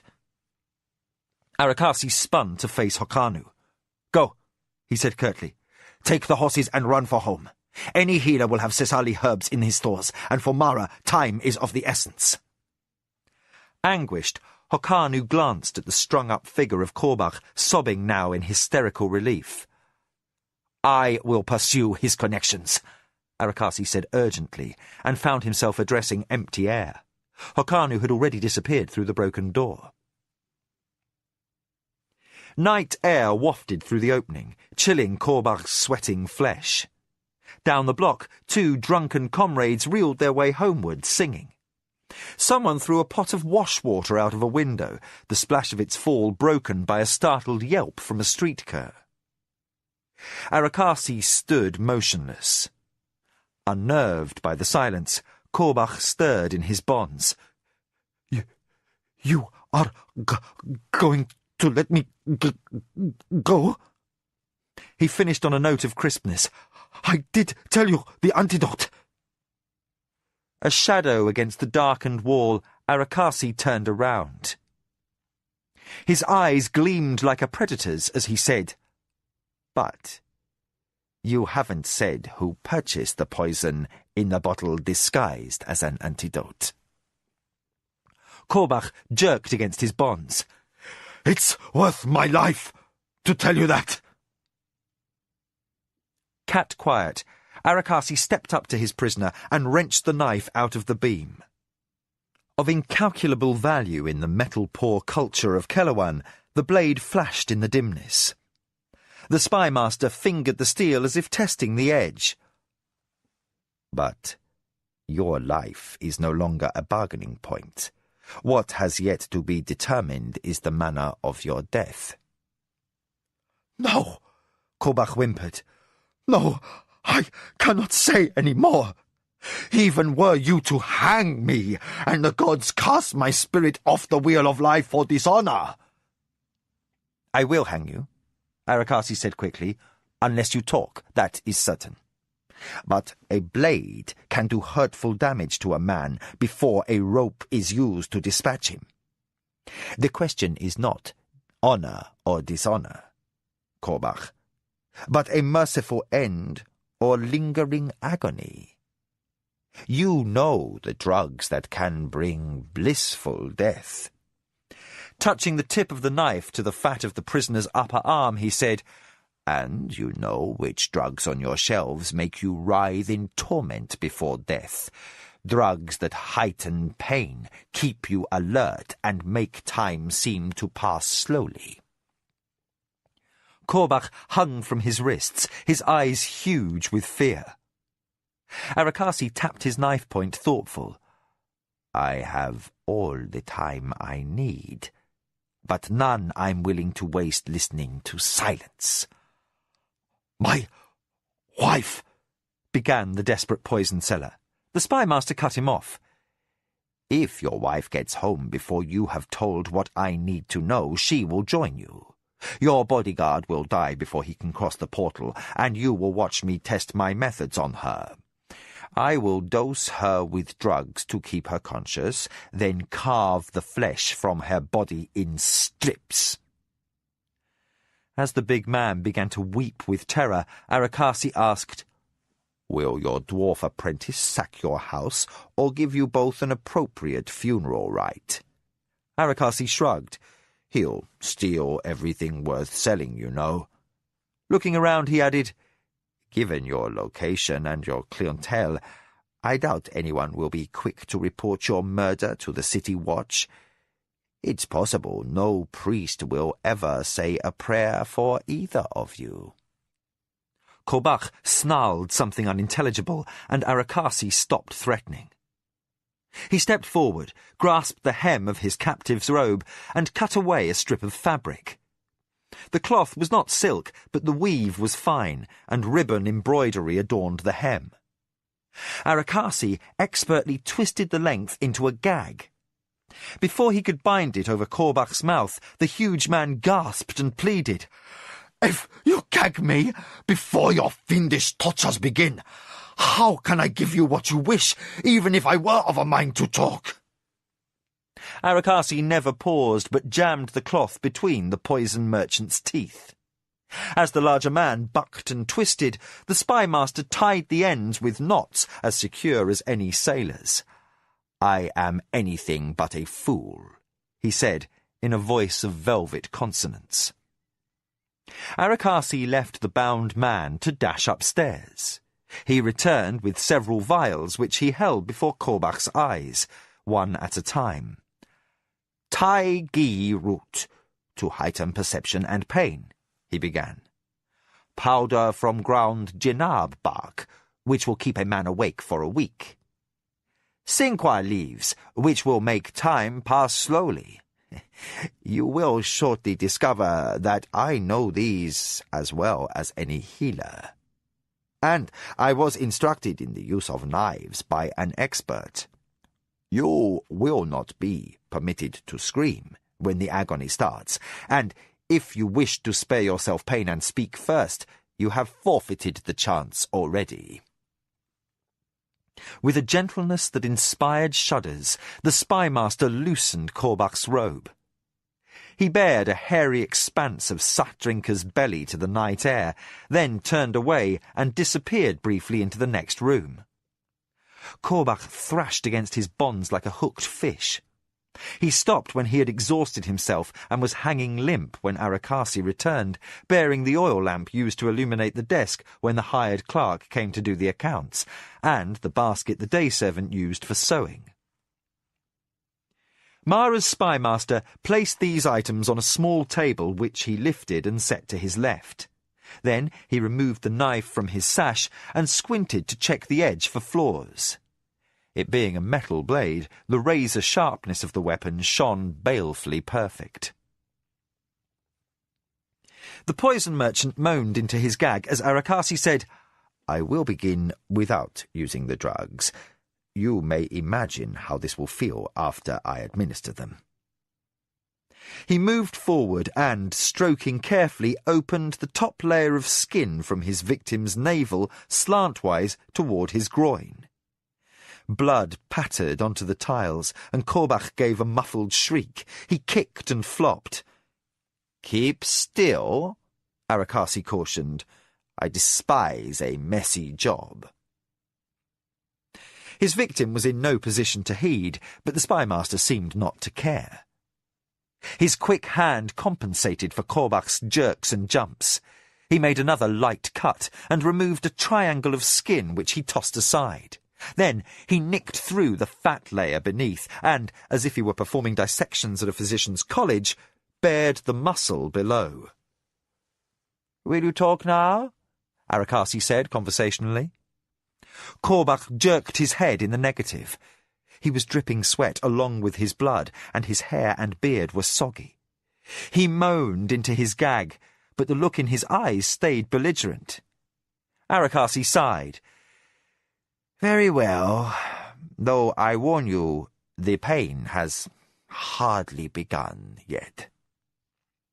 His knife hand moved in utmost precision, and the muscle of his victim's abdomen parted. Korbach gave a muffled screech. Unheeding, the spymaster picked out the severed veins and tied them off with thread. Then his blade set to work on the bared entrails beneath, and the blood ran faster. The floor underfoot grew slippery as in a slaughterhouse, and the air took on the same reek. Korbach lost control of his bladder, and rank wetness added to the puddle. "Now," said Arakasi, his shadow straightening with him as he looked up into the poison seller's face, "have you anything constructive to say?" "No?" "Then I fear we will have to work next on the nerves." The knife dipped into living tissue, separated a nerve sheath, and scraped very gently. Korbach thrashed, unable to howl. His eyes rolled and his teeth pierced deep into the sour cloth of the gag. Then he fainted from the pain. Some dim time later, his head snapped back as a pungent aroma filled his nostrils. As he blinked away confusion, strong hands poured foul-smelling liquid between his lips, while clamping his nostrils closed, forcing him to swallow. Pain redoubled to blinding agony, and his mind became gripped by horrible clarity. "You will speak now," Arakasi suggested, "else I will continue this until morning." He wiped his sticky blade, fastidiously tucked it into his sash, and reached up to loosen the knots that prevented Korbach from speech. "Then, when your wife arrives, I will begin on her to see if she knows anything." "Demon!" gasped the wounded man. "Devil! May you rot in body and mind, and come back next life as a fungus!" Arakasi, looking bland, reached into the gore of his handiwork and tweaked. Korbach released an air-shattering scream. "The name?" The spymaster pressed, relentless, and words tumbled out of Korbach's mouth, giving him the name that he sought. "Ilakuli," Arakasi repeated, "a rumour-monger who can be found on the Street of Sorrowful Dreams." The poison seller gave a miserable nod. He had begun to sob, his face like yellow grease. "I think he was of the Hamoy tongue." "You think?"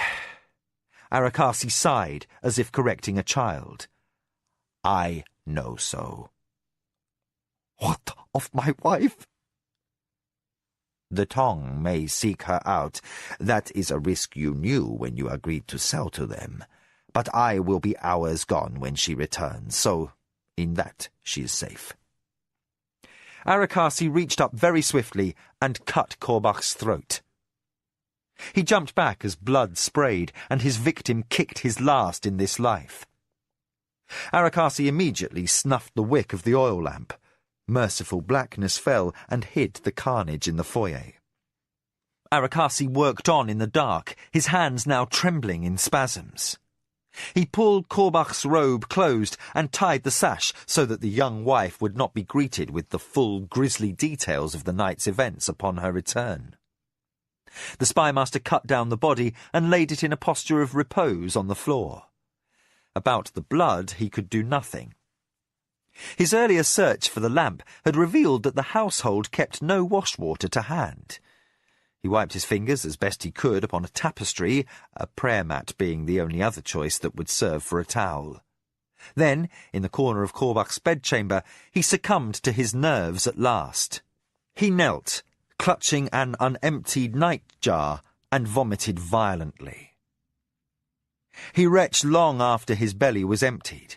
Then, unwilling to pass through the foyer again, he made his exit through a window.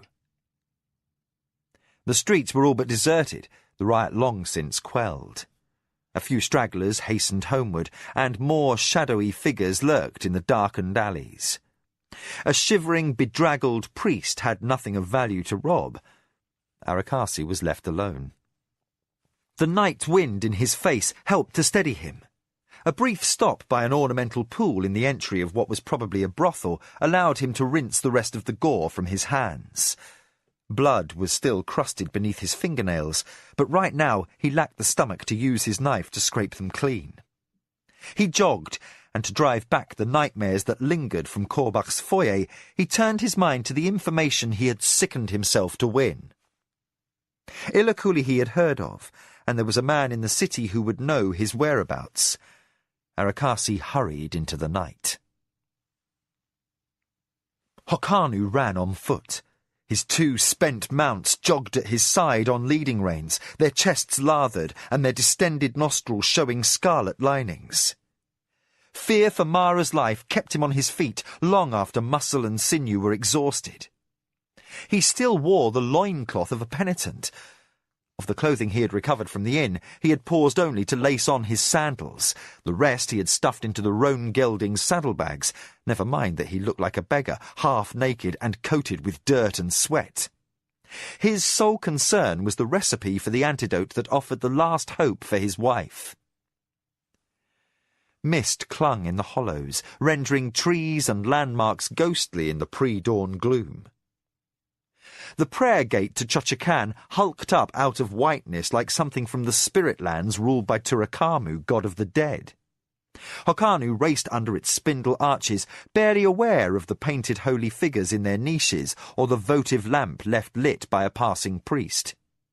He stumbled on, caring only that this gate marked the beginning of the end of his journey. The borders to the estate lay over the next set of hills and through a defile guarded by his own patrols. A runner would be posted there, along with a trusted officer and another man trained as a field healer. With any luck, he would have the herb for the antidote in his stores, and every lord's kitchen stocked red bee honey. Hurting in every joint, and gasping in the extremity of exertion, Hokanu hoped the good God would forgive him for neglecting the prayer of passage the gate was intended to inspire. He lacked the breath for speech, and he knew if he stopped he would fall prone and pass out. Immersed in a misery of tiredness, Hokanu crossed through the arch into the pearly mists beyond. The horses sensed the ambush before he did. The big roan gelding ploughed to a stop, snorting, and the mare shied. Jerked forward by the sudden halt, Hokanu gasped in frustration. But the arrow fired from a thicket by the roadway missed him by inches, clattering harmlessly on the verge. Instantly, he banged the gelding with his elbow, sending it into a maddened pirouette. The snorting mare curvetted into its quarters, and the gelding let out a squeal and a kick. Hokanu snatched his sword from the saddle scabbard. Under cover of the milling animals, he doubled back into the arch of Chochikan's prayer gate. Hokanu dared not assume there would be only one ambusher. He offered a brief prayer to the good God that, whoever they were, they would not be familiar with horses from the barbarian world, for the beasts offered his only chance of staying alive. Still tied together by their leading rein, his mounts thrashed before the archway, the gelding determined to land a defensive bite or kick, and the panicked mare spinning, jerking, and rearing in an effort to bolt. Hokanu chanced that no assassin born on Kellowan would dare those stamping, striking hooves to rush the archway and take him. The ambusher's only option was to flank him through the entrance on the other side, and, praise be to Chochakan, whatever dead Minwanabi lord had raised this offering to the god had spent with a lavish hand. The gate was massive, built of stone and timbers, with flying buttresses to support its great height. It had intricate carving, rare gilt spires, and a multiplicity of interior vaulting, niches, and prayer nooks. 6 archers could conceal themselves inside and seriously impede traffic. No doubt the real reason behind the ancient lord's gesture of devotion. Hokanu could only be grateful for such impiety now, as he left the shield of the frightened horses and climbed the fluted scrollwork, then hauled himself hand over hand along a beam below the rafters. He swung himself up and ducked into a nook behind a painted face of felicity. Gasping slightly from overexertion, Hokanu pressed himself into the shallow shadow. He lay back against the side of the nook, eyes blindly open, while his body took in air. A moment passed like eternity.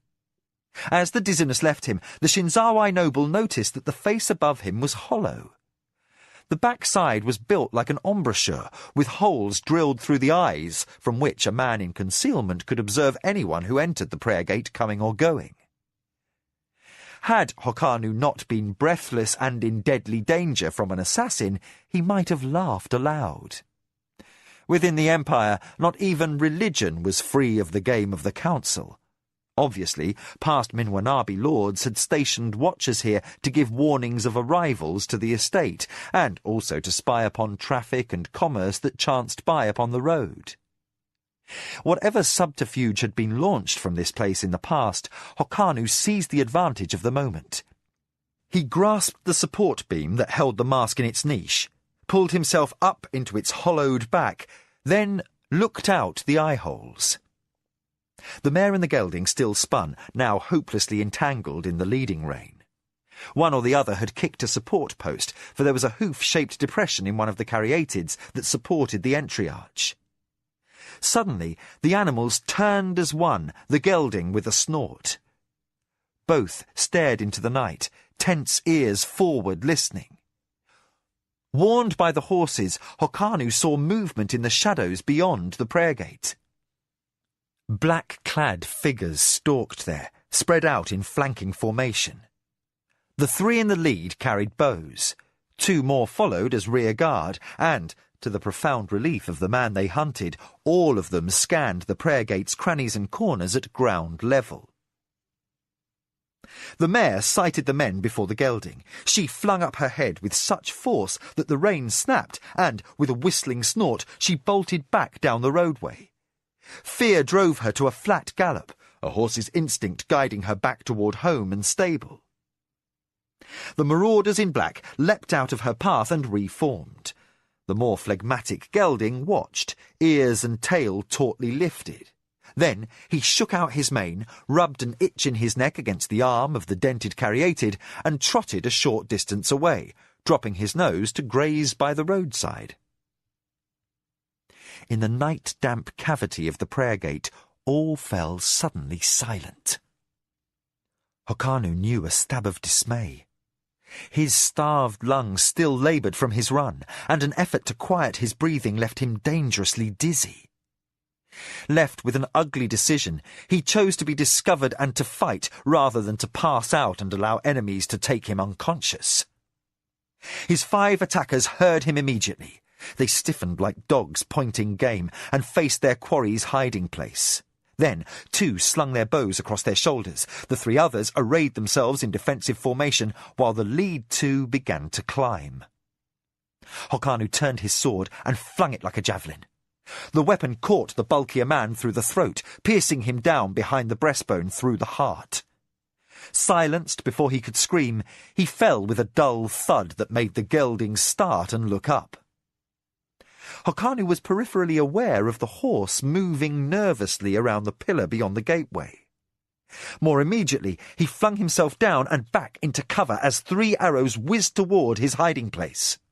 One smacked wood with a thunk, while 2 others chiselled splinters out of the fortune mask's ear, and deflected on to embed themselves in the timbers behind.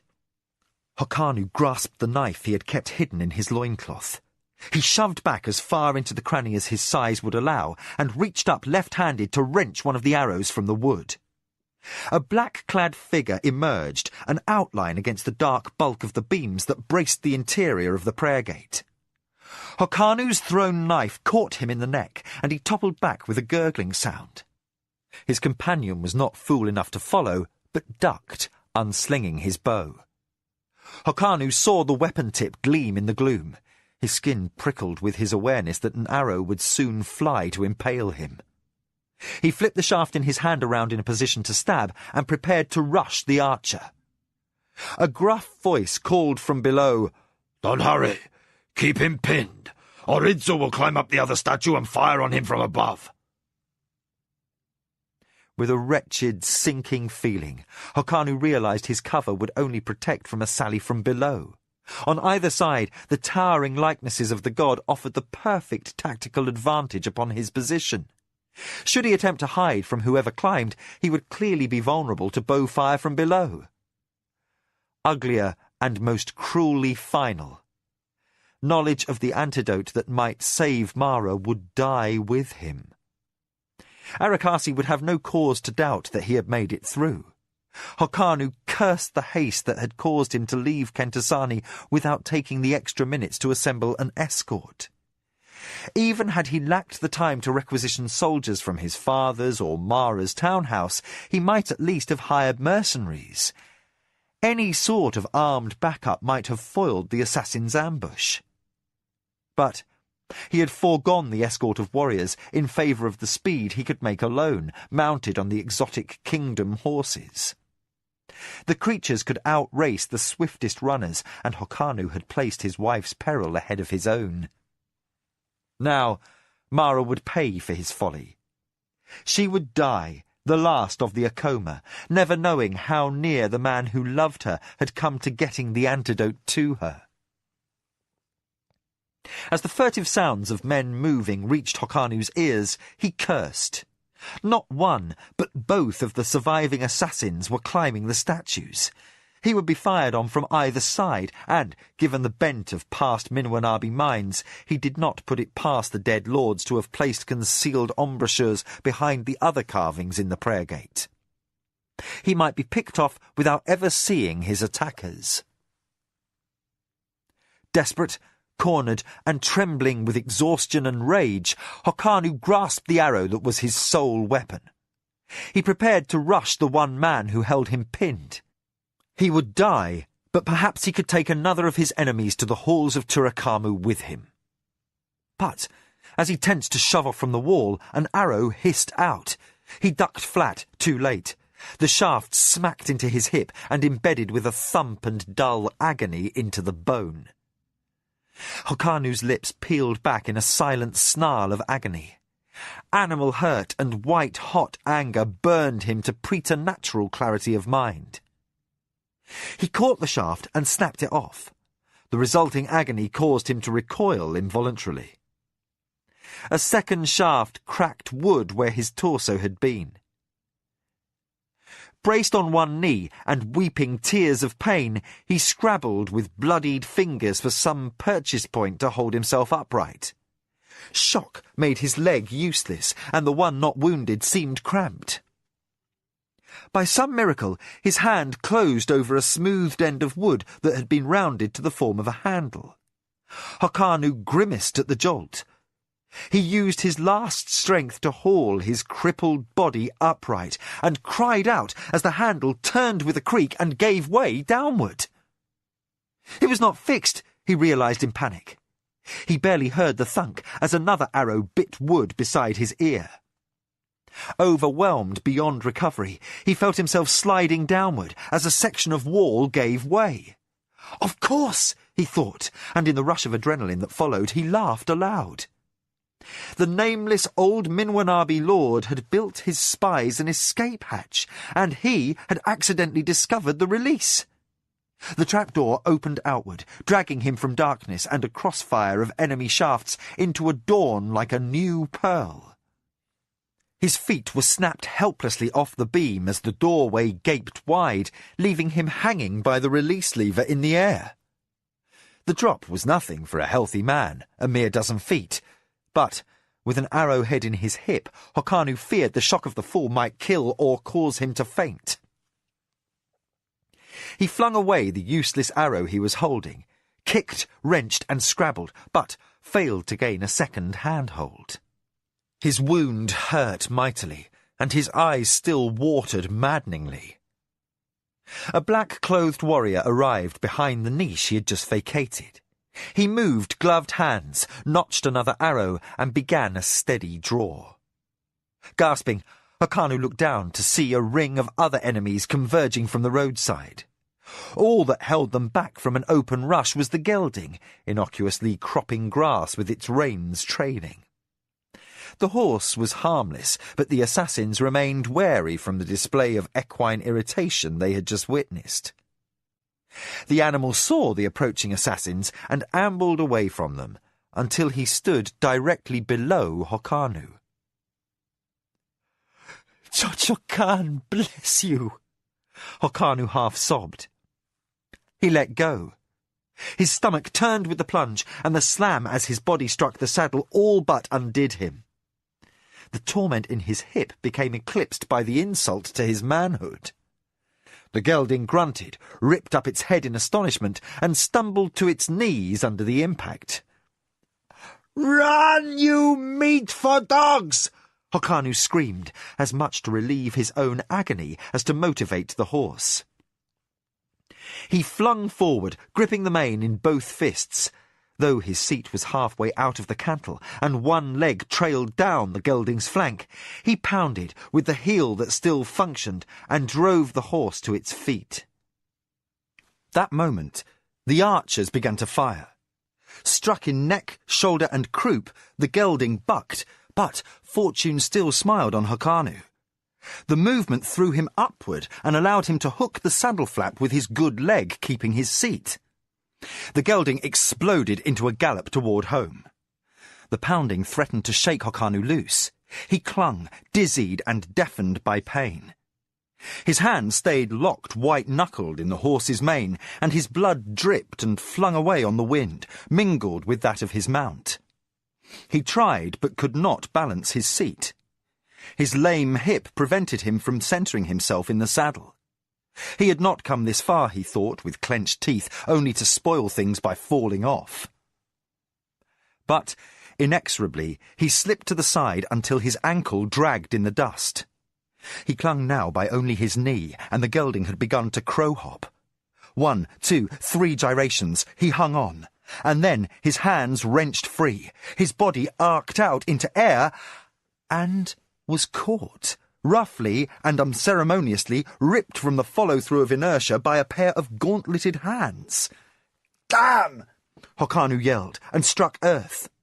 Agony tore from him a shattering cry. The air went black, then blindingly white, and he heard voices shouting. One of them was Lujan's. "Assassins!" he gasped out. "On my tail!" "Already dead, my lord," said Mara's force commander crisply. "Hold still, you're bleeding." Hokanu forced his eyes open. The sky seemed to swim above him, incongruously green and clear of mist. Sunrise threw golden light on the faces of his own patrol.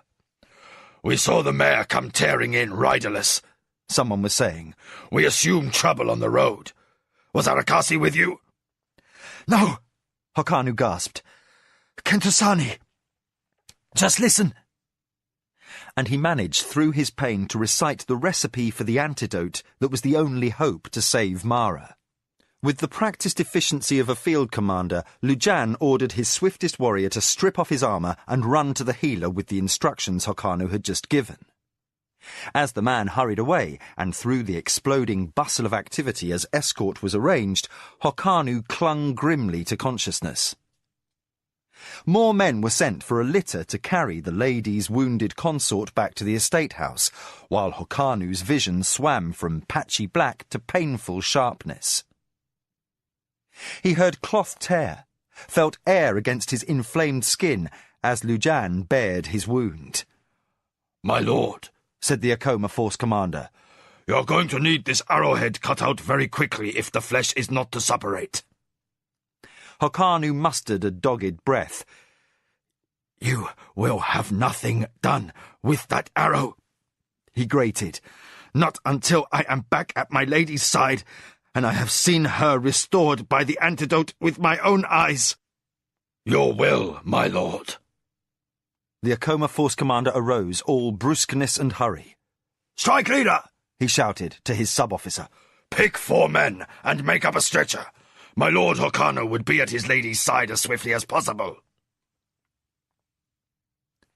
Chapter 9. Miracle. The sky dimmed. Servants entered on quiet feet to close the screens and light the lamps in Mara's chamber. They finished their task and silently bowed to their mistress, who lay unmoving and wax-pale upon her cushions. Then they departed, leaving Hokanu alone with his vigil in a quiet that ate at his nerves. 7 hours had passed since the antidote had been administered, and his lady showed no improvement. Her eyelids did not flicker in dreaming, and her breathing neither quickened nor changed. As twilight deepened beyond the screens, and the gloom encroached, isolating husband and wife in a one circle of lamplight, Hokanu knew doubt. What if Korbach had lied, had misled them by giving a false antidote? What if the ambush at the prayer gate had delayed his arrival those critical few minutes, and the medicine had reached Mara too late? What if the gods had turned against them, and all they did in life was made futile by a foregone conclusion of fate? The ache of his arrow wound and the unrelenting worry over Mara's condition wore Hokanu to distraction. Agonizing over the need to act, to do something where nothing more could be done, he reached out and gathered up Mara's hand. Was it his imagination, or was her flesh a shade less clammy? Or was his own stressed body growing feverish and dry as the untended arrowhead in his hip began to fester? Doubts chased the tails of uncertainties, and to break the cycle of useless worry, Hokanu tried speech. "Mara," he began. The emptiness of the room only underscored his loneliness. "Mara." In vain he searched for something to say. But the words had all been said, the endless apologies, the affirmations of love. That petty politics should place at risk a woman who, by herself, held so much life within her served only to emphasize the fundamental wrongness of Sirani society. A wrongness Mara had dedicated herself and her Akoma line to change. Hokanu closed his eyes against tears, unsure whether his weakness stemmed from deep and heartfelt regret or from weakness inspired by his wound. How long he sat, unmoving, fighting emotions unworthy of the woman who battled against death on the mat, Hokanu could not have said. Except when he raised his head at the sound of the knock upon the door, the dark beyond the screens had deepened with the fullness of night. "Enter," he called, dizzied from the sudden move he had made at the interruption. He realized he had not eaten since the day before. Surely that was the cause. Lujan entered and bowed briskly. Although he would normally be off duty at this hour, taking his ease at the evening meal, tonight he still wore his armour and the plain sword he preferred for field service.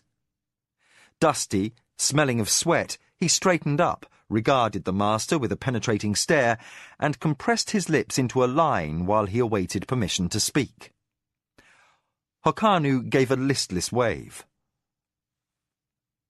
"Lord?" The tone of question was most unlike the Akoma Force commander. Sure, a tactful inquiry concerning his own health would follow. Hokanu stiffened. His hand tightened over Mara's and he said crisply, "You have a report to make?" Lujan's chin jerked up at the reprimand. I took the liberty of sending out a scouting detail under Force Leader Irilandi. The former Minwanabi force commander had been detailing patrols over the hills beyond these estates for more years than Lujan had been alive. Hokanu nodded for the Akoma officer to continue. Lujan said, "The patrol turned up a small force armed for a foray. There was a confrontation. Most of the enemy lie dead, but 2 were taken alive. One had a loose tongue. It would appear that the 5 archers who ambushed you were only advanced scouts. They were sent to reconnoiter the roadway and select the site for a more decisive ambush. But they had not expected you to be mounted and traveling at such speed. They were caught off guard and had to improvise. The other men, disguised as bandits, were not in place. And plainly, only the gods' favor spared your life." Half muddled by discomfort from his wound, Hokanu nodded. "Did you find out who sent the murdering dogs?" Lujan hesitated before he replied. His eyes remained on the master, naked with worry as he hooked his thumbs in his baldric. "Jiro," he snapped at last, "the proof is incontrovertible. The Anasati Lord was behind this." Hokanu blinked to clear his head. "Then he will have to die." "No, husband.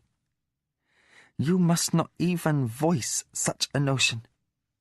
How can we go against the edict of the Assembly of Magicians?" murmured a weak voice from the cushions. Both Lujan and Hokanu whirled around. Mara's eyes were open and lucid in her drawn face. Her fingers tightened shakily inside her husband's grip.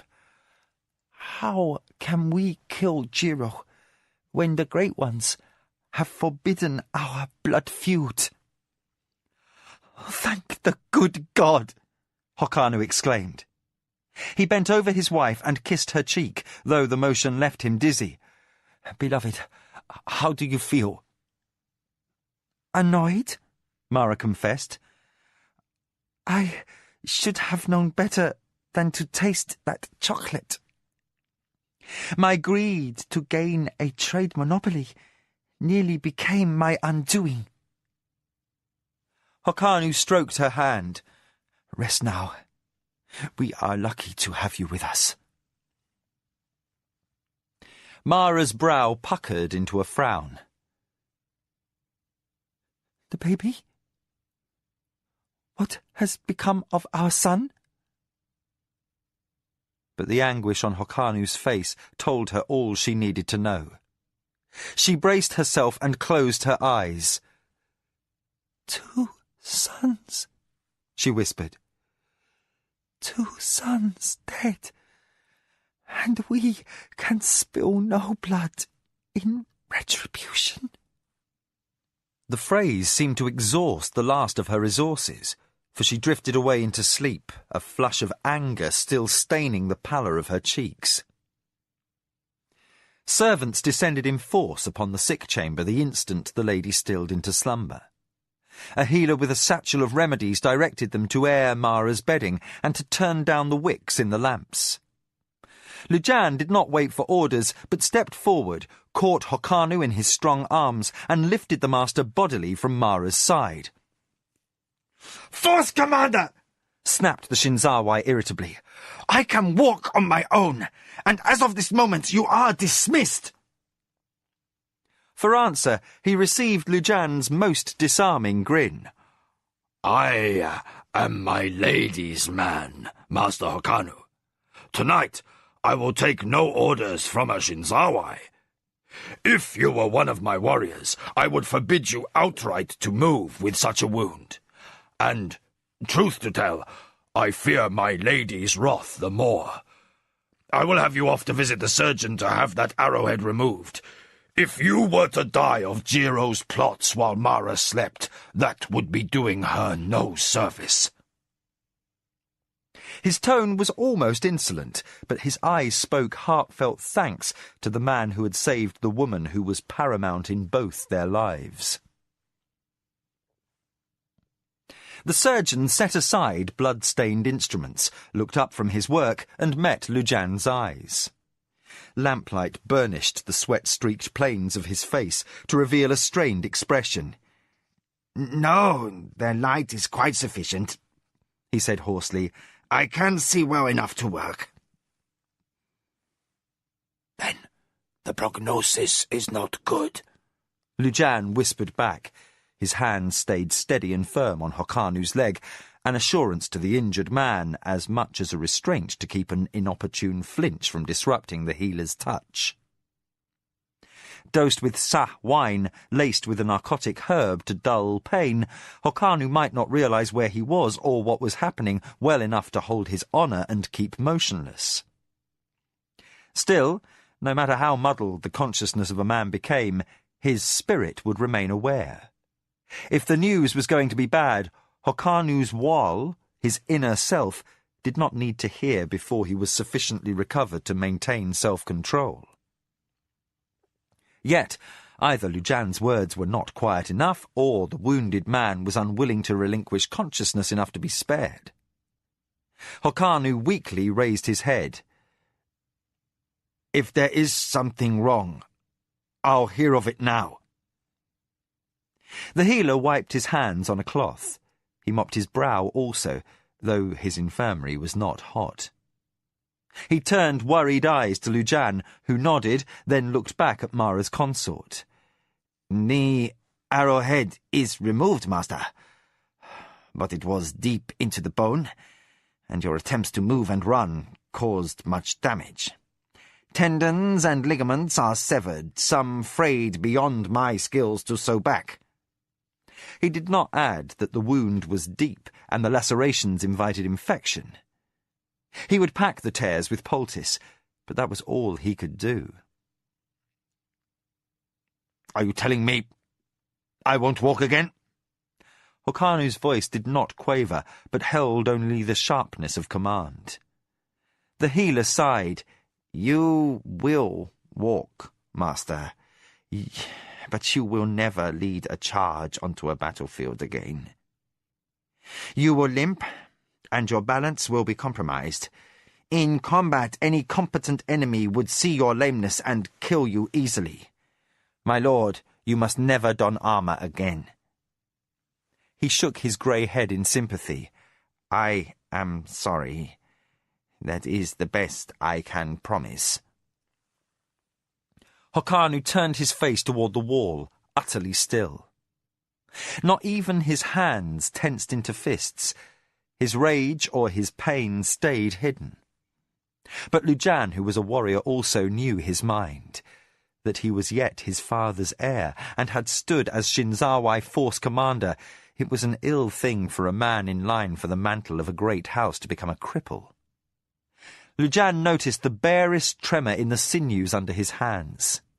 He felt his heart wrench, but dared not offer sympathy, for fear that Hokkanu's desperately held dignity would break down.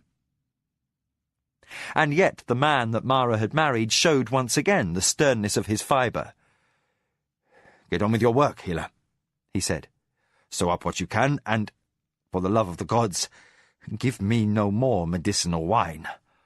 I would be aware when my lady wakes, and not half out of my head with self-pity brought on by drink." "Shift the lamp, then," muttered the surgeon.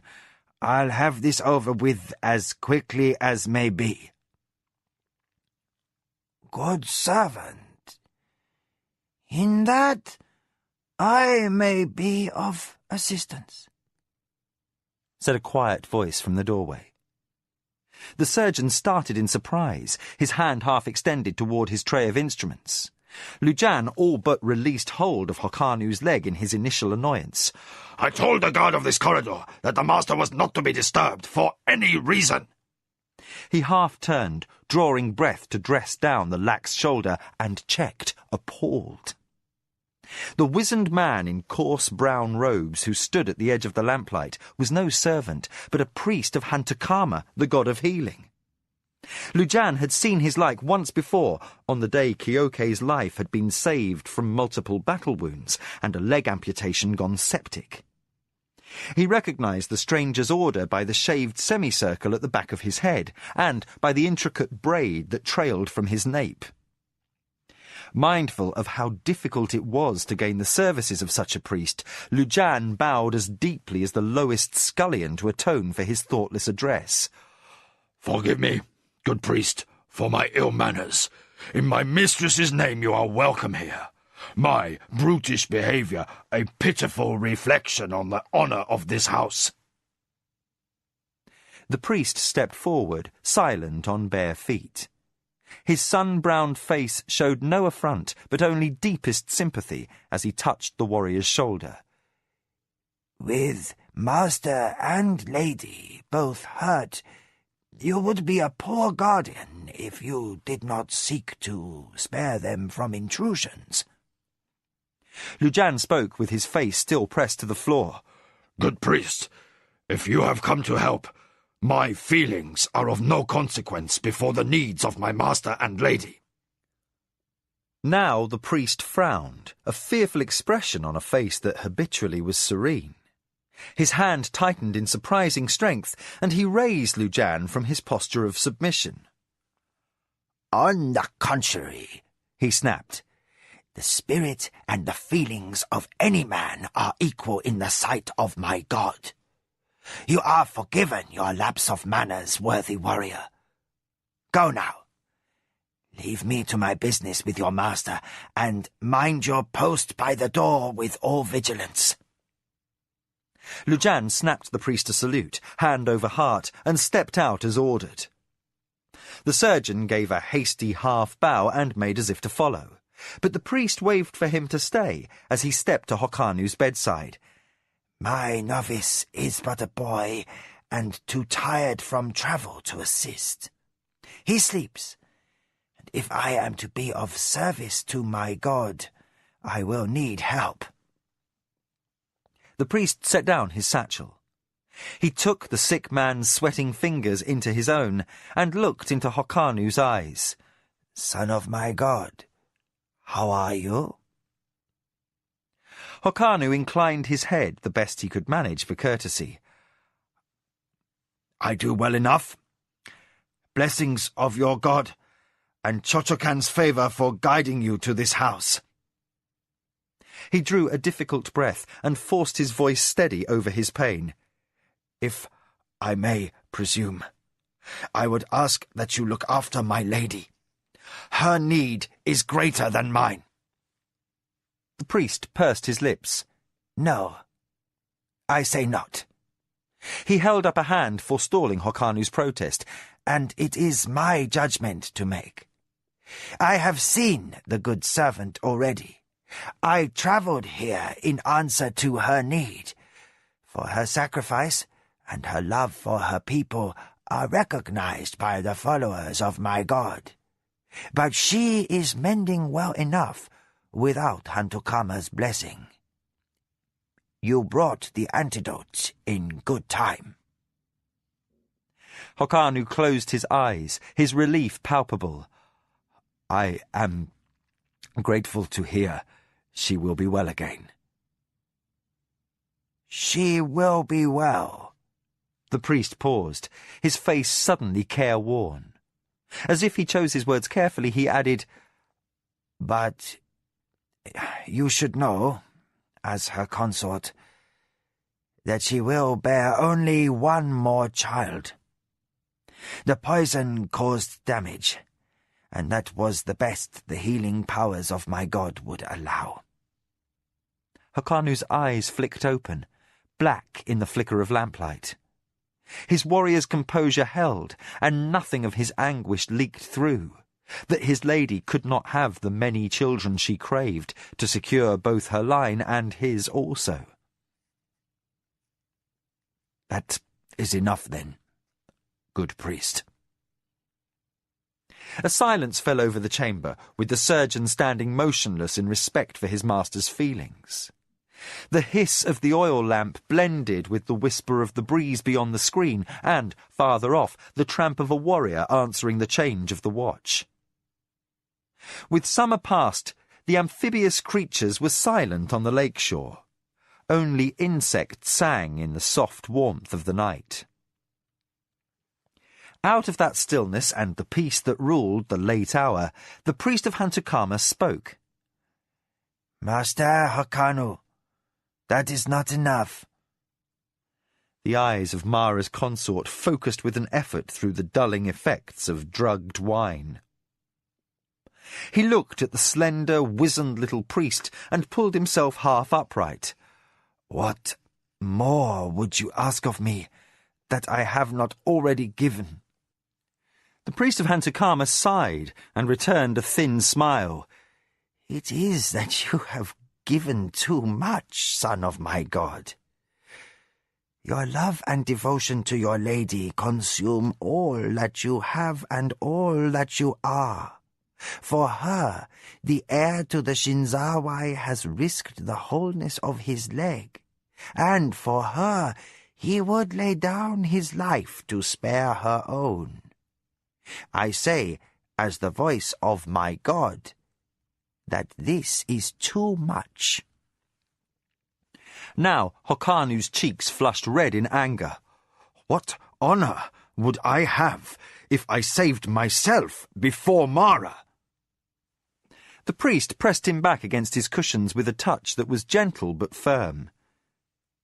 She does not need your rescue, he said, inarguably blunt. She is servant of the Empire and lady of the Akoma. She has her own strength. She needs you as confidant and companion beside her, not as a shield before her. Hokanu drew breath to argue. The priest gave him a sharp shake that made him gasp in discomfort. You are no less than she in the eyes of this empire and my god. The continuance of this nation and the better life for all promised by the light of heaven rely upon you as heir to the house of Shinzawai as much as on her. You are a major player in this changed game of the council. This you must understand.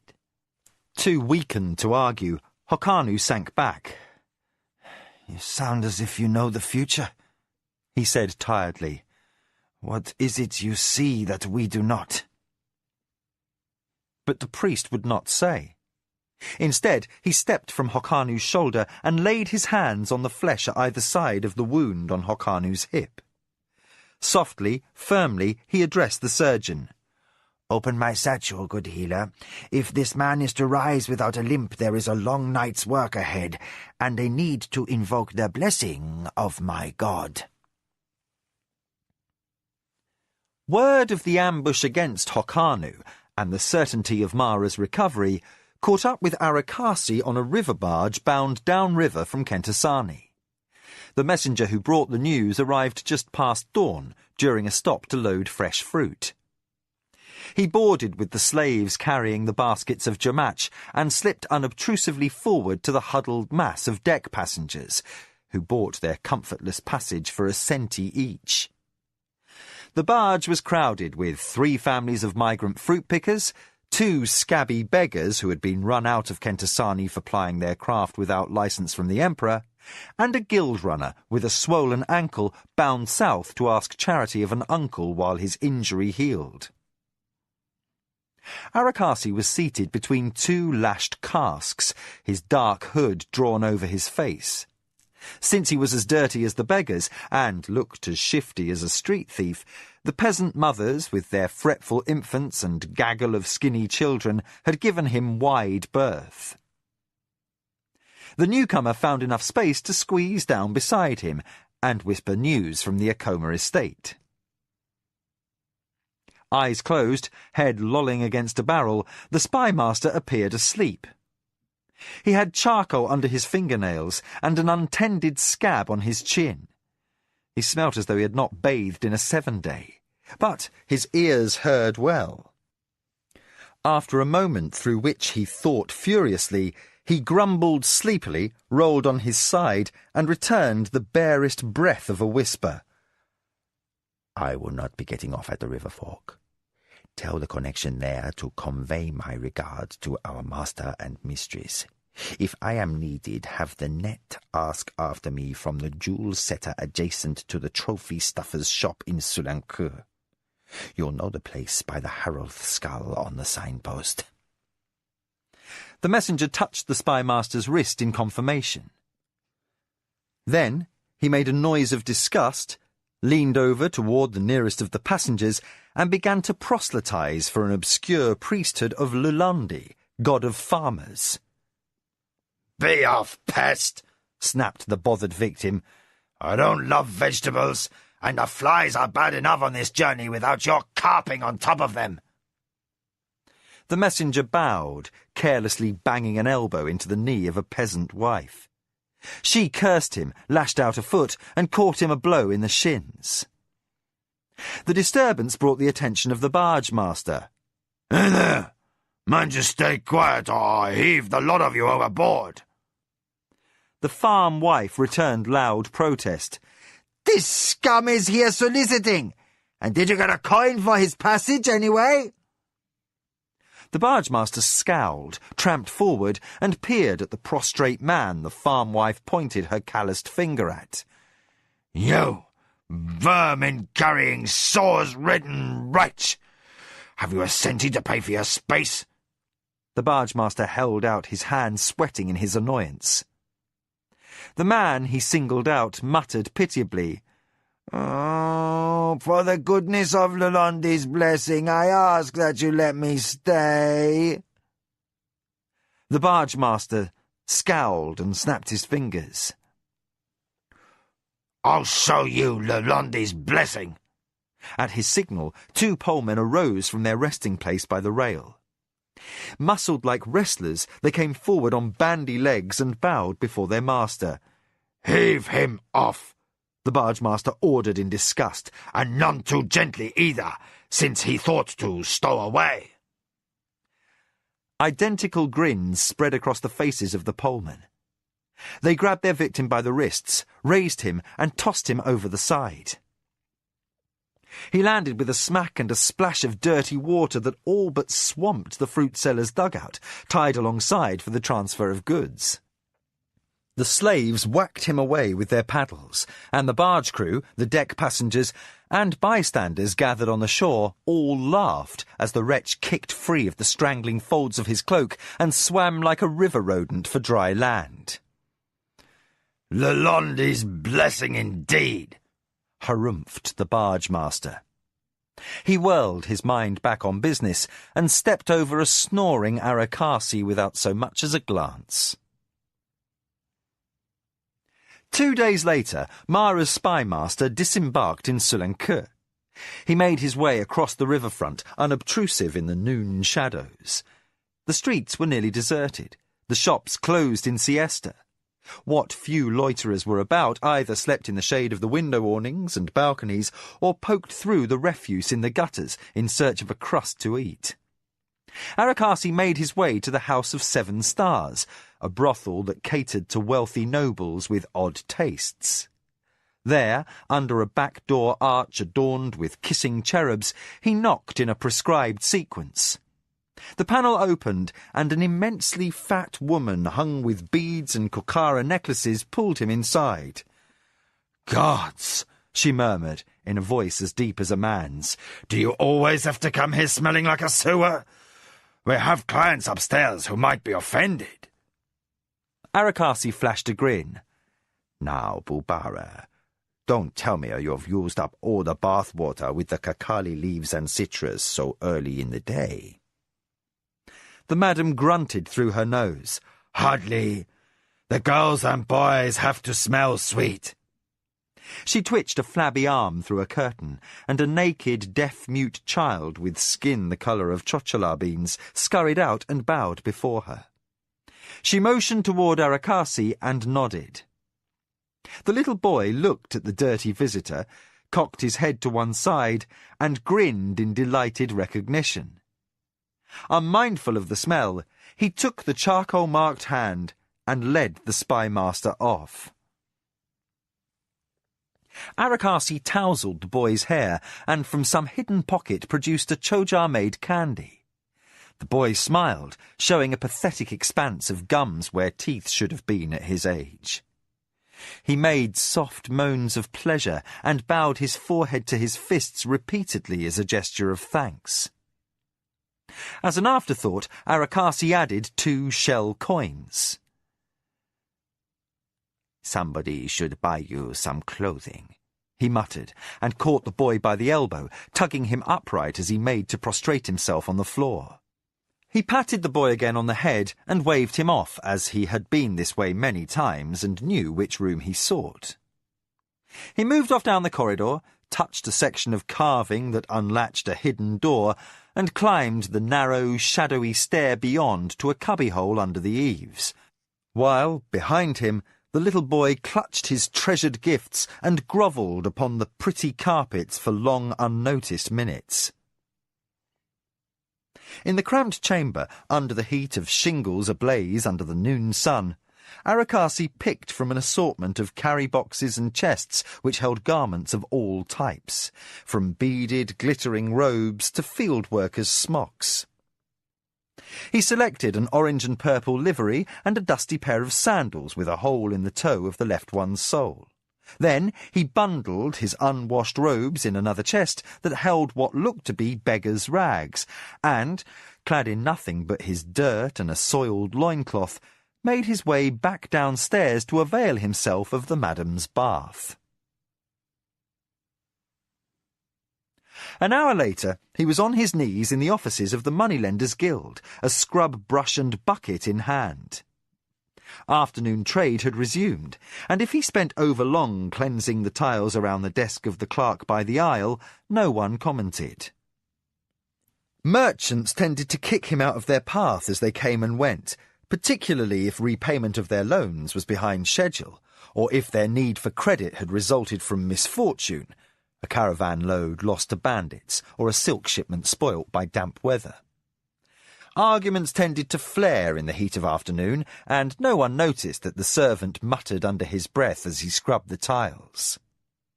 Except the clerk, who, as he copied rows of figures, held his head tilted to one side. "Have that tracking, dog dung," Arakasi grumbled. "Should be a law against letting the pets of the ladies defecate in the streets." He sniffed, cursed his aching back, and, in exactly the same sing-song tone, added, "Offends my nose, it does.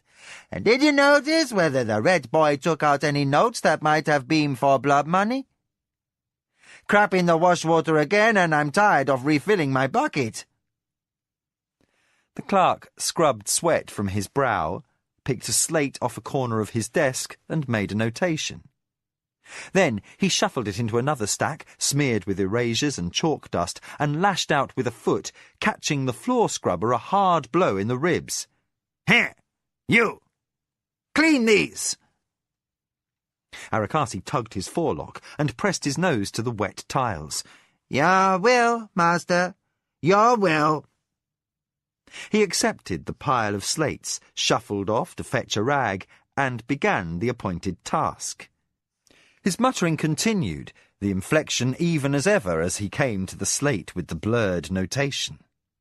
At the sight of the figures there, with dates noted in code to one side, he could barely keep his wipe rag steady.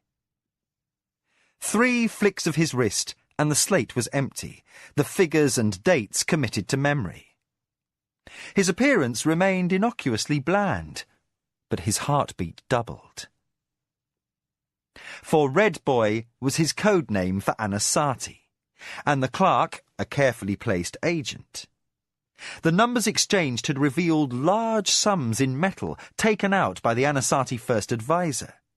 They had not been for trade purposes, those the Hedonra would have signed for, and most would have been in notes to merchants that handled regular transactions.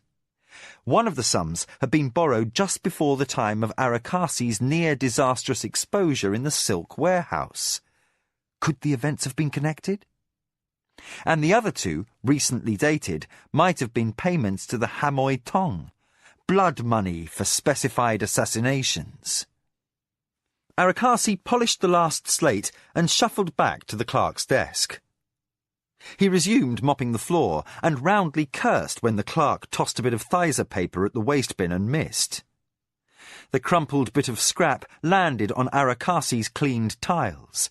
He retrieved it, bowed obsequiously, and deposited it within the waste barrel. But a second scrap of paper, twisted inside, remained in his palm and vanished into a fold of his loincloth. He endured the cuffs and blows of the merchants as he scrubbed his way across the aisle until he reached haven in a far corner. Just before closing time, when voices were loudest and tempers most frayed, an ostentatiously dressed merchant stopped by the desk of the clerk who was Arakasi's agent.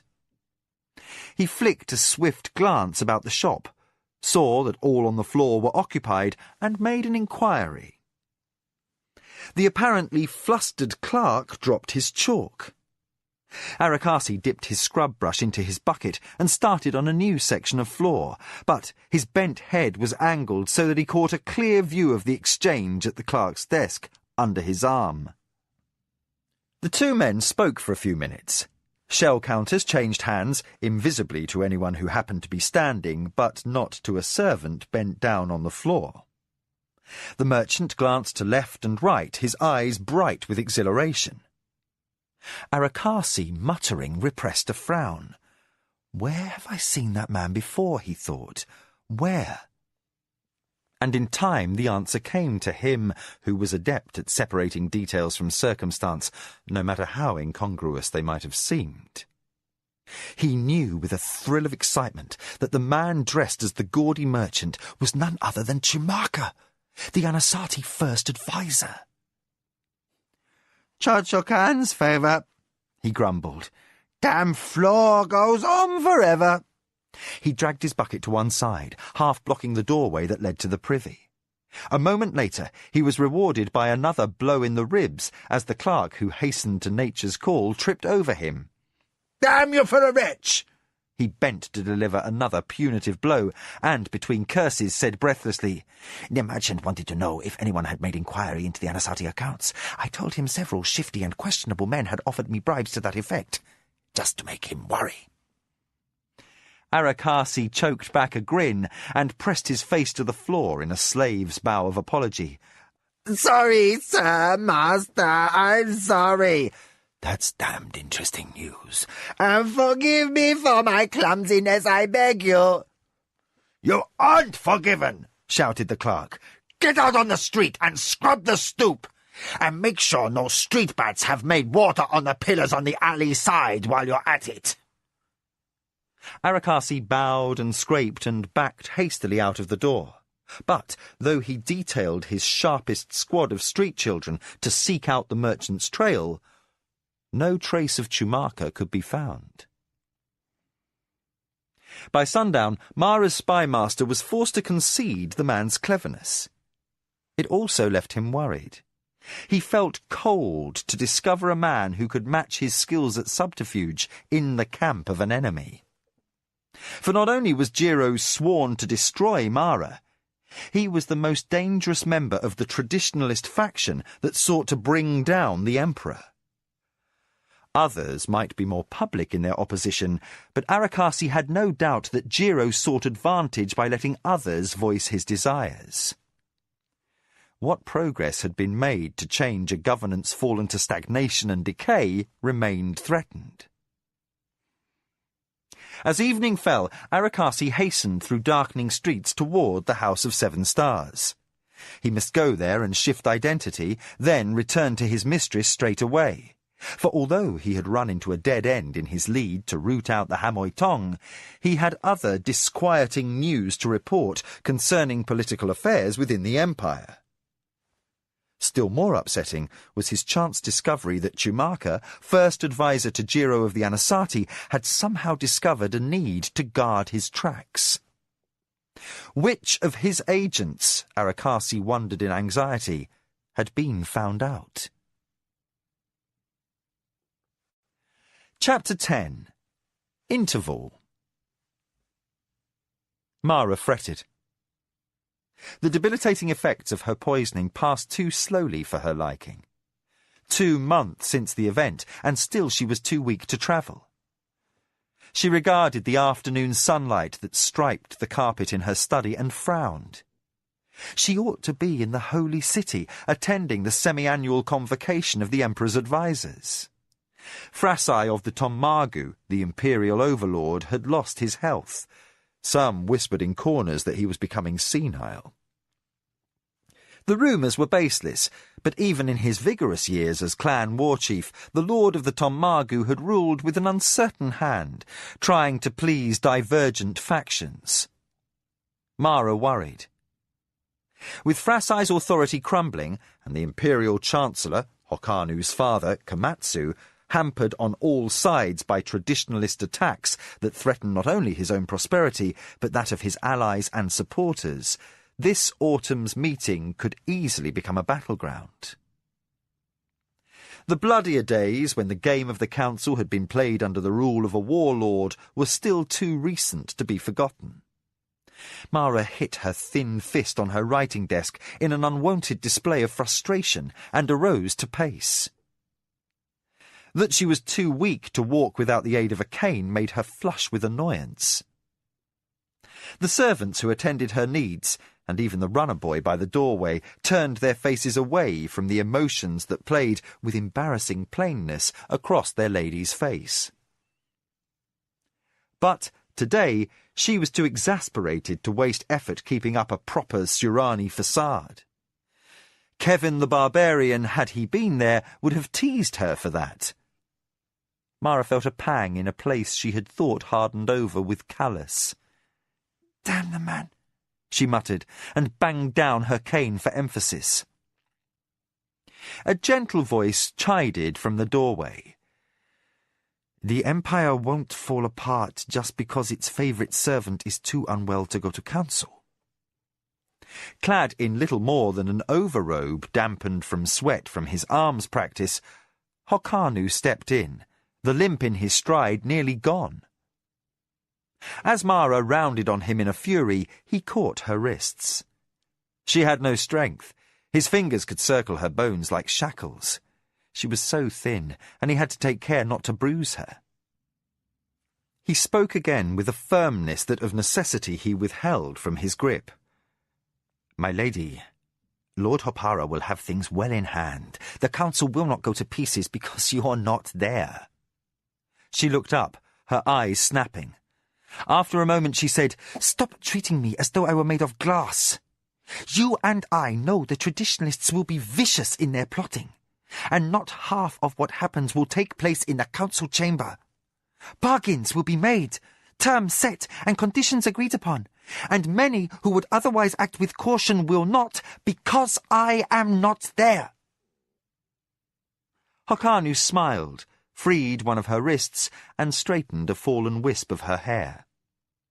As he wound it back under what he guessed was the correct jade pin, he hid his pain that her dark locks had lost their shine, and her skin no longer had the lustre of Kokara shell. Her dancer's litheness had gone, through her weeks in a sickbed. She still looked peaked, and not even Lujan could get her to rest through the heat of the afternoons. "Imperial politics aside, pretty bird, I have taken the liberty of assembling your maids. You have a visitor." "Dear gods! State clothing!" Mara's fury changed course towards annoyance. "I'll suffocate!" "Whose father has come this time, hoping to touch my robe hem to gain the luck to find auspicious husbands for his 5 ill-favoured daughters?" Hokanu laughed, clasped her waist, and lifted her wholesale into his arms. "How bitchy we are today!" Did you know that Jikan was approached by a merchant who offered him metal for your cast-off clothing? He wanted to sew the rags into ribbons to sell for souvenirs. Mara stiffened in affront. Jikan didn't tell me that. He knew, Hokanu began, and grunted as the wraith-like woman in his arms caught him in the diaphragm with an elbow. He shifted her out of reach of a stiffening bruise gained at sword drill and manfully continued speaking. Your Hadonra didn't tell you. He knew you'd ask to have the poor man whipped off the estates, and he deemed that inappropriate hospitality even for a rude schemer. As her husband stepped into the hallway, Mara said a word that certainly would have tarnished the reverent image of her held by the commoners. Then she poked her husband in the arm. So, who is this visitor that Jikan and you have decided it's safe for me to see? A grin spread across Hokanu's handsome face. You'll want your makeup. It's Lady Isashani of the Zacatecas. Here! Mara's voice was shrill with dismay. She reached up and worriedly began to pat at her hair. Since that was the first moment anyone had seen her have a care for her personal appearance since her miscarriage, Hokanu silently thanked the provocative beauty who waited in Mara's best sitting room. Maybe after today, the Lady of the Akoma would hear sense and stop spending the reserves she needed for healing on frazzled nervous energy. The healing priest had judged that the antidote had rescued Mara from the very gates of the Red God's Hall, and that with rest and a calm mind it would take 3 months for her bodily recovery, then another to regain her full strength. But Mara's emotional state after the death of another baby and a near miss on her own life had been anything but restful. Hokanu feared it would be longer than 3 months before his wife became her former self. An emphatic squirm from his wife reminded Hokanu painfully that her fitness had not been the only one to suffer. If he did not sweat through a hot bath, and soon, he was going to be wretchedly stiff. She interpreted his grimace as she was wont to do. You must not be long at your bath, dear man. If Isashani's come, there will be subtleties and intrigues about her as thick as perfume. It will take a handsome face to flatter the information out of her. And since I am not male and a favourite of hers, you are placed on your honour as a Akoma consort to attend. Hokanu was neither so tired from his exercise nor so deaf to nuance that he did not hear the underlying fear in his lady's voice. What troubles you, lady? Normally you would be delighted by a visit by Lady Isashani. Mara looked up at him, her eyes black in the thicker gloom of the hallway. The great game, she murmured. It turns too often toward bloodshed, and once more there are rumours of a plot against the Emperor. Hakanu's face went hard. I'll be there, but after my bath, and after you women have a chance to renew your acquaintance. Dangerous politics might be the reason behind the Zacatecas Dowager's visit, but Hokanu was damned if he would forfeit the chance to have Mara benefit from the former ruling lady of the Zacatecas' shrewd insight and wit. Mara looked like a lost waif in the enveloping weight of her finery. She entered the sitting room with small, demure steps, not for the sake of dainty appearance, but because of weakness. The lustre of her emeralds and jade outshone her eyes, and the bow she gave the tall woman who awaited her presence in purple and gold robes was of necessity shallow and brief. Prolonged obeisance of any form would have seen her on her knees on the floor, and stubborn pride prevented her from having a serving man along to steady her. Lady Isashani of the Zacatecas arose from her cushions in a sweep of fine silk and perfumes. Her eyes were rich brown and exotically slanted.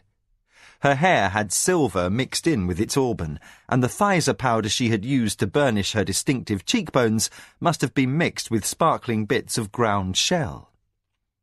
The effect glittered with tiny points of light and enhanced the milk and rose skin that had retained its glow of youth as if by a magician's spell. Renowned for her beauty, feared for her shrewdness, and acknowledged as a matchless manipulator, the Dowager Lady of the Zacatecas hurried forward and supported Mara's elbow. "You're obviously not hale, my dear." Her voice was fine-grained, mellow as the tone of a treasured old instrument handed down through generations of players. "And formalities are wasted between friends." Mara sank gratefully into deep cushions. Her own voice sounded dry as the scratch of sand as she opened with the time-honoured words of greeting toward one of higher social position. "Welcome to my house, lady. Are you well?" Isashani inclined her head, a saucy smile dimpling her cheeks. "I thank the good servant for the undeserved courtesy," she answered, her tone one of genuine pleasure at Mara's reversal of their ranks. While she was Mara's senior in age and experience, she was but a former ruling lady, and Mara was servant of the Empire. "I do well enough, but you look like wheat gruel left in the sun for the livestock. My dear, have you given up eating altogether?" That her words were direct as a spear cast did not surprise Mara. But that bluntness had unbalanced many an opponent of House Zacatecas whose wits were left muddled by the lady's alluring loveliness. Mara dropped her eyes from the dazzle of gleaming violet silk trimmed expensively with gold thread, and as quickly glanced away from the tray of sweetmeats and sliced fruits left by the servants for her guests' refreshment. She evaded. "You surely didn't come here to hear me complain of my health." In fact, nourishment held no savour. The poison had left her stomach nervous and delicate. The reply from the lady came barbed as a riposte. "I certainly didn't come here to indulge you by watching you sulk." Mara repressed a flinch. From anyone else, she must interpret such rebuke as an insult, but Isashani's deep eyes held sympathy that stung her like a slap because it was genuine. She sighed, and emotion that had hardened since her miscarriage eased a little. "I'm sorry. I didn't realize my mood was so transparent." "Sorry won't suffice." Isashani reached out a perfectly groomed hand, selected a plate, and served up a portion of the fruit. "Eat, or else I'll call your maids and have them bundle you straight off to bed."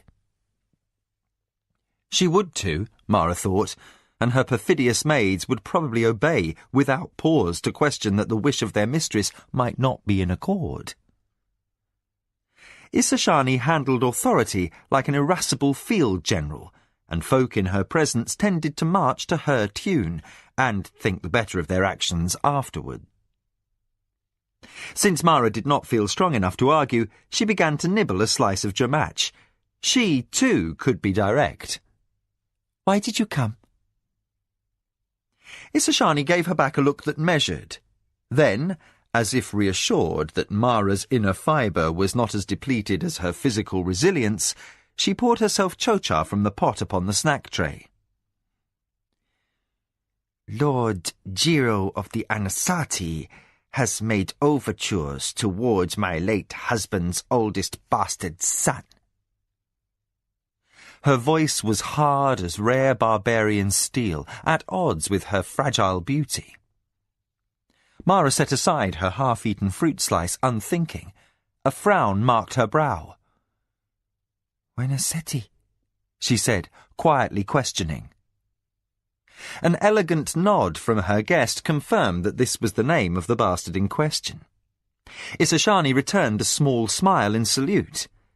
That Mara knew the name at all was impressive, since the Lord Cipino had sampled concubines and courtesans like fine wines.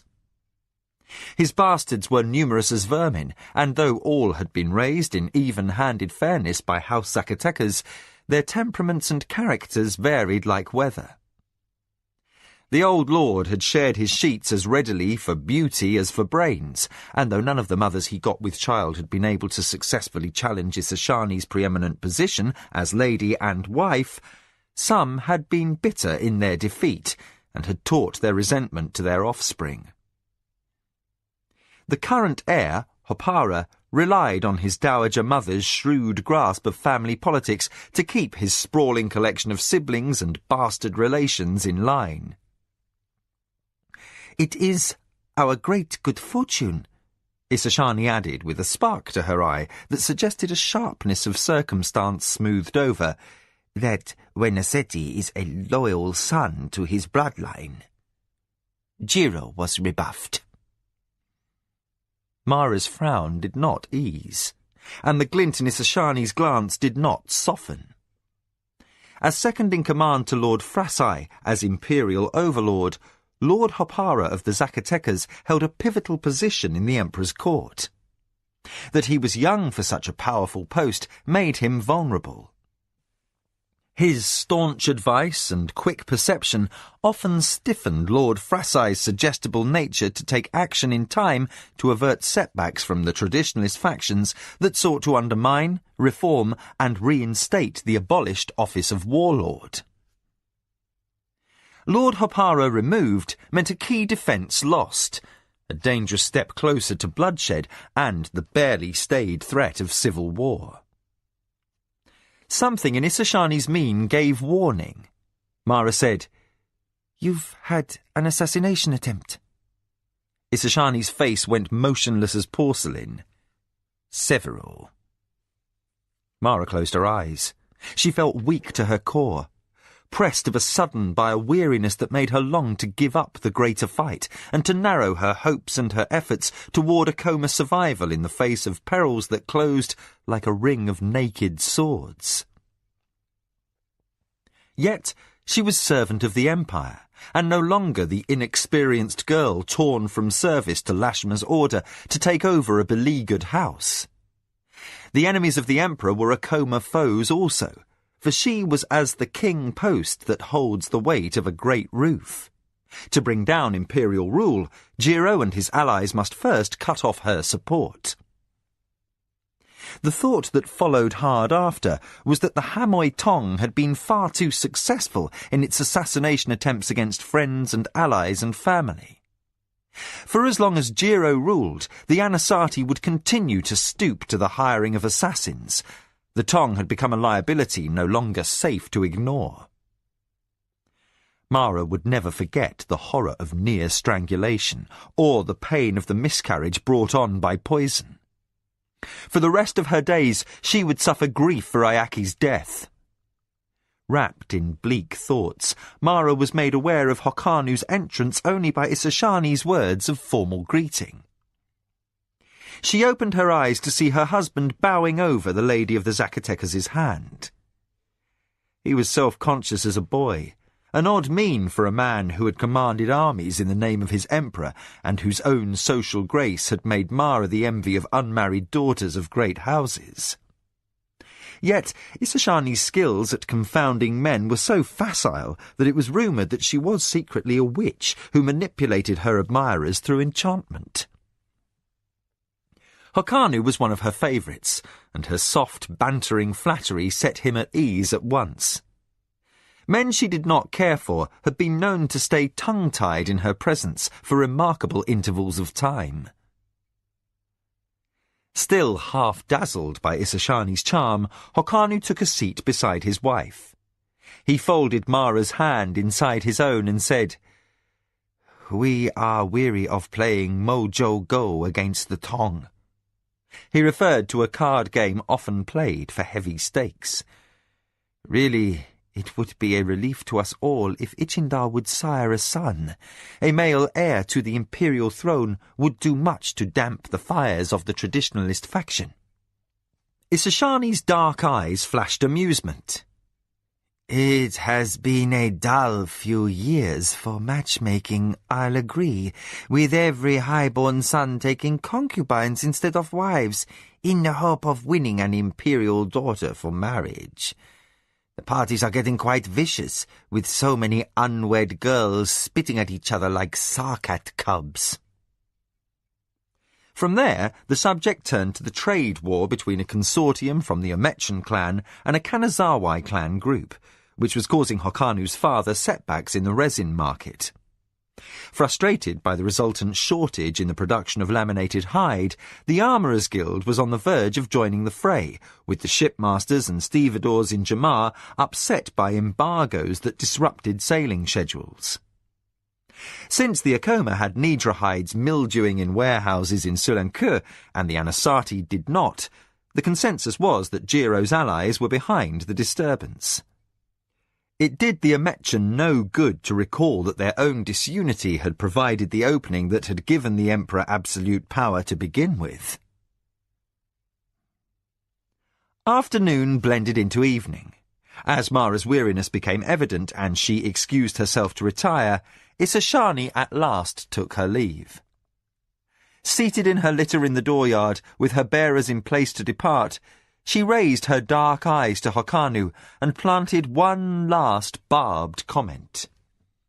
Really, young master, you had better take pains to see that your wife eats, or the gossip will go round that you are starving her to an early grave in the hope of joining the circle of suitors who pant after Ichindar's eldest daughter. Hokanu's eyebrows rose as though he had been sword-pricked. Lady, is that a threat? Isashani smiled with poisonous sweetness. Depend on it. My late husband was fond of Mara, and I don't want his shade out to haunt me. Also, my Hopara would probably challenge you to a duel of honor over the issue, were he to see your lady so sad. After her heroics during the Night of the Bloody Swords, he compares all the young women he meets to her. Indeed. Hokanu's voice turned serious. No man in the Empire cares more for our good servant than I, and your visit has done more for her than you can possibly know. Lady Isashani's visit at least inspired Mara to resume normal care for her appearance. She called upon the skills of her maids, and if at first her improved complexion was solely attributable to makeup, Hokanu was careful not to badger her. If she still kept long hours over her reports, she at least made an effort to eat more. And once she took up the practice of meditating in a small boat upon the lake, her pallor disappeared soon after. It's very hard to worry, with the water all around, peaceful under the sky, she said, stepping ashore one evening when the afterglow of sunset turned wavelets and landscape all to gold. Holding her in his embrace, Hokanu hated to disrupt the moment, but soon enough she would find out, and unless he wished to provoke an explosion, he dared not hold back fresh news. Arakasi is back. So soon? Mara lifted her face, kissing her husband's lips with the absentee air of one already preoccupied. He must have heard of the attempt on Lord Hopara before I sent out my summons. The moment of warmth was cut short as the lady hastened to meet her spymaster. Hokanu accompanied her into the estate house, through hallways dimmed with evening shadows, and past the servants who dispersed to light oil lamps. Faintly from one of the courtyards came the echoes of Justin's happy shouts. "What's got the little one all stirred up?" Mara asked. Hokanu put his arm around her shoulder. "A new game. Your advisor for war laid a bet with the boy that he could not be ambushed unawares. Justin has taken to lurking behind the furniture, and the servants won't use the back hallways any more for fear of being set upon." "And Kyoke?" Mara turned the last corner and passed the length of another corridor tiled in old, worn mosaic. "Has he been caught?" Hokanu laughed. several times. His hearing is not what it once was, and his crutch makes him easy prey. Mara shook her head. Just so Justin doesn't terrorize him. The old campaigner has received scars enough in a coma service without getting battered in his twilight years. But Kyoke Hokanu knew did not mind his bruises in the least, for Justin held the affection of the grandson the old man had never had. The couple reached the doorway to Mara's study. There, Hokanu lifted his arm and gave his wife a questioning glance. The servants had not reached this hallway yet, and the lamps were still unlit. Mara's face was a pale oval in the shadows, and her expression was unreadable. After a moment she said, "Stay with me this time. Lady Isashani's news has left me unsettled, and I would like your counsel." Hokanu heard the worry in her voice. He asked, "Should I send for Sarek and Inkomo?" Mara returned a shake of her head. "No, they would not condone what I plan, and I see no need to endure their criticism." Suddenly cold there in the warm darkness, with the calls of the servants near to hand and the smells of supper wafting from the kitchen, Hokanu reached out and tipped Mara's chin up with one finger. "Just what are you thinking, pretty lady?" His tone was at odds with the apprehension that bound his breath.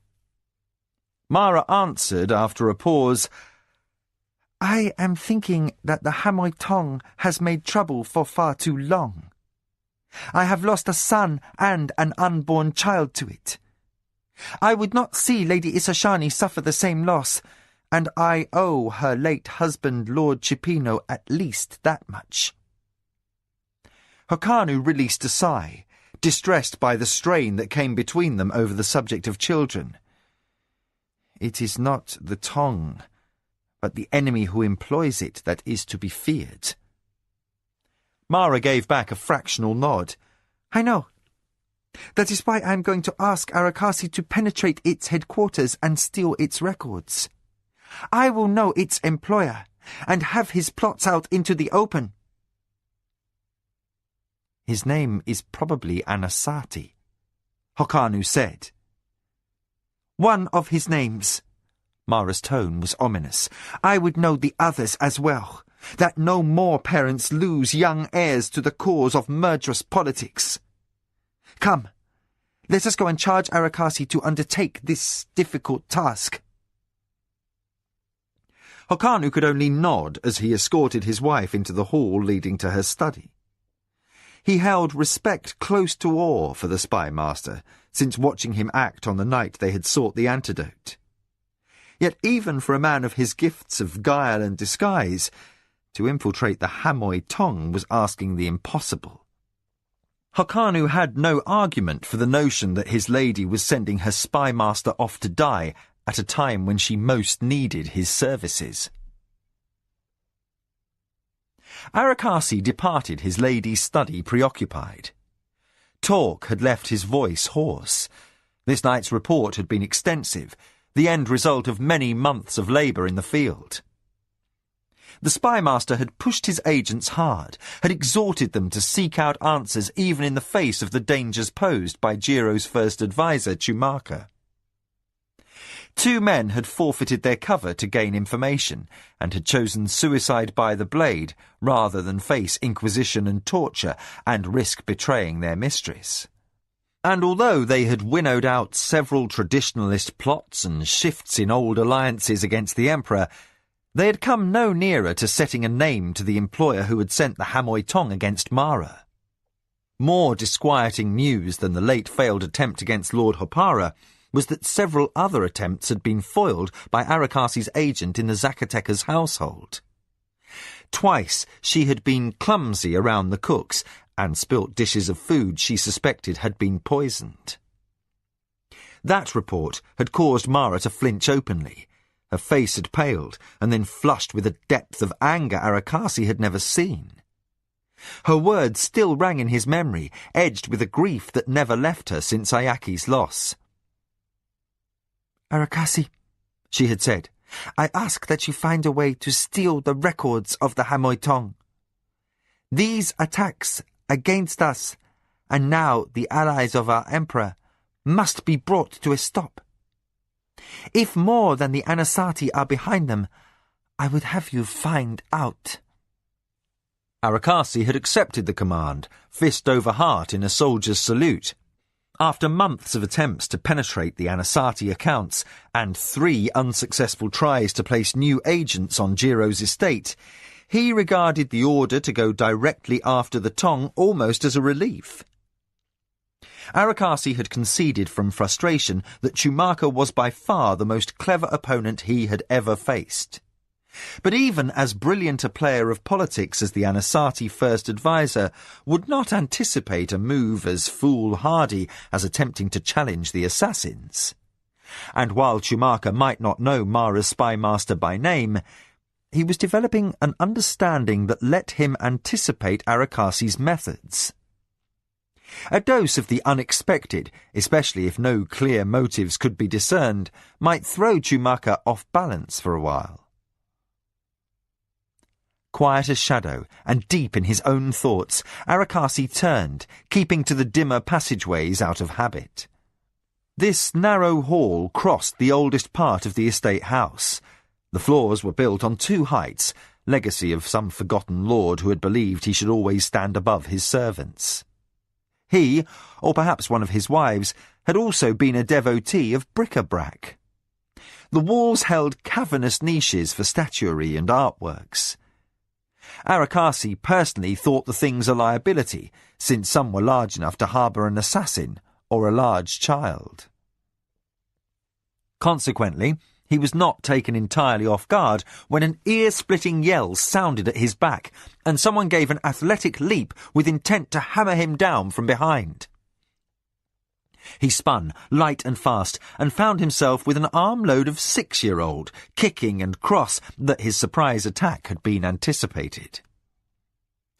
Mara's spymaster blew a lock of reddish-gold hair out of his lips and said equably, "Do I look so much like Kyoke today that you saw fit to test my reflexes?" Young Justin giggled and squirmed, and managed to raise the toy sword carved from wood and inlaid with lacquer discs. "Already killed Kyoke twice today," he crowed. Arakasi's brows rose. He shifted his grip, surprised at the strength required to restrain the energetic little boy. Certainly, he was his father's son, with his impertinent attitude and legs as long as those of a Karani, an antelope-like creature renowned for its fierce speed. "How many times did Kyoke kill you today, imp?" Justin looked sheepish. 4. He added a rude phrase in the barbarian tongue, most likely overheard from a soldier in the barracks who had been close to Kevin on the campaign in Dastari. Arakasi took mental note that the boy had ears as quick as his wits. The child was not too young to eavesdrop on his elders. "I have the feeling it's after your bedtime," the spymaster accused. "Do your nurses know you're awake?" And carefully he began to walk in the direction of the child's quarters. Justin shook back a curly mop of hair. "Nurses don't know where I am." He smiled proudly, then looked dismayed as doubt crept in. "You won't tell them. I'll get punished for certain." A gleam lit Arakasi's dark eyes. "There are terms," he said in all seriousness. "You will have to make a promise in exchange for my silence." Justin looked solemn. Then, as he had seen the soldiers do at dice to seal a debt, he raised his closed fist and touched thumb to forehead. "I keep my word." Arakasi choked back a grin. "Very well, honourable young master. You will not make a sound when I slip you into your sleeping quarters, and you will lie on your mat without moving, with your eyes closed until you wake up, and it is morning." Justin gave a howl of betrayal. So like his father, Arakasi thought, as he lugged the protesting boy off to the nursery. Neither would Kevin accept protocols or propriety. He was honest when it was a frank embarrassment, and lied whenever it suited him. He was anathema to any well-run Sirani household, but life had certainly been less entertaining since his departure through the rift gate back to Midkemia. Even Jikan, who had been the butt of more than his share of Kevin's jokes, had been known to remark wistfully on his absence. In true form, Justin ceased his outcry on the threshold of his own room. His tantrum was not worth continuing at the risk of wrath from his nurses. He held to his warrior's word as Arakasi slid him into his blankets, but he did not close his eyes. Instead, he glared in outraged indignation as Arakasi stood by, until at last he lost his battle with fatigue and slipped into the deep and healthy sleep of a young boy. That he would have sneaked out of his chambers had Arakasi not stood by to enforce his warrior's given word, the spymaster had no doubt. In many ways, the boy was more Midkemian in manner than Sirani, a trait his mother and foster-father encouraged. Whether his un-Sirani bent would prove an asset in adulthood, or whether it would leave the Akoma name and Natami vulnerable to Jiro and his allies, could not be foretold. Arakasi sighed as he slipped through the screen and made his way across moonlit gardens. Reaching the quarters he used on his rare stays at the estate, Arakasi changed out of his most recent disguise, that of an itinerant peddler of cheap jewellery. He bathed in water gone tepid, unwilling to waste time to have the servants make the tub hot, and thought as he sponged away road grime. The only written records of contracts held by the Hamoy or any other Tong would be in the possession of the Obajan himself. Only one trusted successor, usually a son, would know where those scrolls were secreted, against the possibility of the Obajan's accidental demise. For Arakasi even to locate the records would require him to come within touching distance of the leader of the Red Flower Brotherhood, the most powerful Tong in the Empire. Arakasi rubbed dye from his hair, his vigorous scrubbing as much a release from frustration. To gain the heart of the Tong would be far more difficult than his past forays into the imperial palace. Of the risks, Arakasi had said nothing. He had but to look at Mara's wan face to know that more worries would further delay her return to health. If she knew the risks behind the order she had just delivered, she would be strained enough without anyone seeming to call her judgment into question. Arakasi settled back, unmindful that the last warmth had fled from the water. He reflected on his encounter with Justin. Mara's worry would revolve around the well-being of her surviving child, Arakasi knew. His shared duty was to see that the boy survived to reach adulthood. This moment, that meant finding means to bring down the most dangerously guarded man in the Empire, the Obajan of the Hamoy Tong. That any sane man would have regarded the task as an impossibility bothered Arakasi not at all. What troubled his devious mind was that for the first time in his long and varied career, he had no clue about where he should start. The location of the Brotherhood of Assassins' headquarters was a closely held secret. The agents who took payment for commissions were not easy marks, as the apothecary he had once tortured in a back alley in Kentasani had been. They would commit suicide, as they had many times in history, before revealing the next in their chain of contacts. They were as loyal to their own murderous cult as any of Arakasi's agents were to Mara. Troubled, Arakasi slipped out of the tub and dried off. He dressed in a simple robe. For almost half the night he rested in a near-meditative state, sifting his memory for facts and faces that might lend him a starting connection. A few hours before dawn, he stood up, did some stretching exercises, and gathered together those things he felt he would need. He exited the estate house without drawing notice from the sentries. Hakanu had once joked that one day a warrior might accidentally kill Mara's spy master, should Arakasi continue to skulk about the estate at night. Arakasi had replied that a guard who slew him should be promoted, as he would have rid Mara of an ineffective servant. Dawn found Arakasi on the far side of the lake, walking steadily as he took his own counsel. Plans were formulated, reviewed, and discarded, but he felt no despair, only a quickening sense of challenge. By sundown, he was at the river, melding with other travellers waiting for a commercial barge, another nameless passenger on his way to the Holy City. Chapter 11. Bereavement. Months passed. The bloom at last returned to Mara's cheeks. Spring came, and the Nidra gave birth to their calves, and the barbarian mares delivered 7 healthy foals to add to the stables. With Lujan's permission, Hokanu had appropriated 2 patrols of swordsmen, and, into the summer, proceeded to teach them to ride, and then to drill on horseback in formation. The dust from such manoeuvres overhung the fields in the dry heat, and the lakeshore in the late afternoons became boisterous with the laughter and chaffing as off-duty comrades watched the chosen few swim their barbarian beasts or sluice the sweat of a workout off glossy hides. More than riders and horses emerged wet some days when the play got rough. From the terraced balcony that Tasayo of the Minwanabi had once used to oversee field tactics, Mara often watched.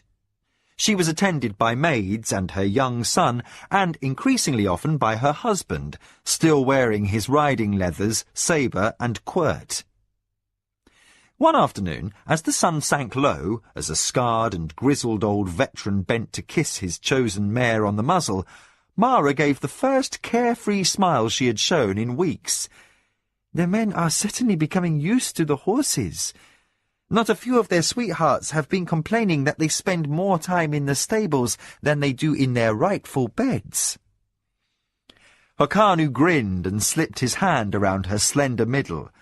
"Are you making such complaint, wife?" Mara turned in his arms and caught Justin staring with guilelessly wide blue eyes.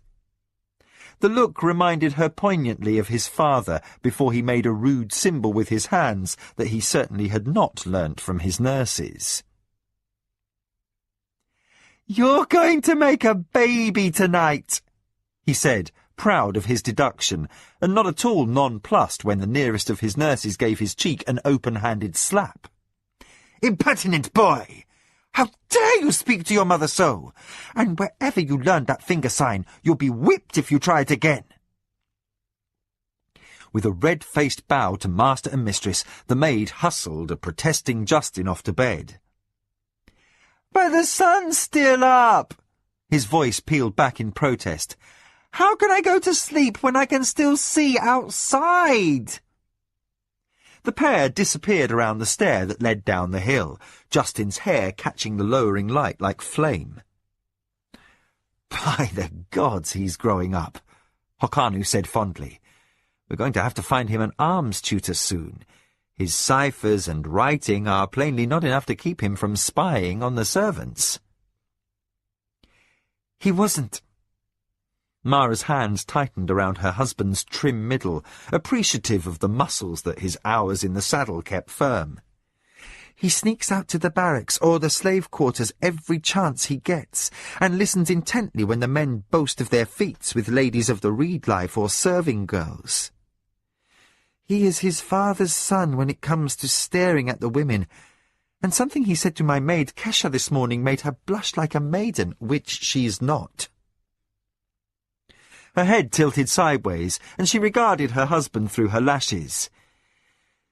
"He's a randy, rude little boy who had better be married off young, lest he sow a coma bastards like Huat and have half the fathers of girls in the nations after him with swords." Hokanu chuckled. Of all the problems you might have with him, that one worries me least. Mara's eyes widened. He is barely 7. High time he had a little brother then, Hokanu said. Another little demon to look after to keep his mind off bigger trouble. You're a randy, rude little boy, Mara retaliated, and with a quick, breathless laugh slipped out of his arms. She raced off down the hill with her robe half undone in abandon. Hokanu gathered himself in surprise and followed. Delight more than exertion caused his face to flush. His lady had not been playful for entirely too long since the poisoning. As he knew she desired, he ran easily and did not extend his long, athletic stride to overtake her until she had reached the glen by the lake shore. The summer was fully upon them. Though dry, the grasses still retained a trace of green. The stinging insects of the early season had dispersed, and the shrill of night callers had not yet died for the season. The air was syrupy warm. Hokanu caught his wife in a flying tackle, and both of them tumbled to the earth, breathless, dishevelled, and utterly departed from solemnity.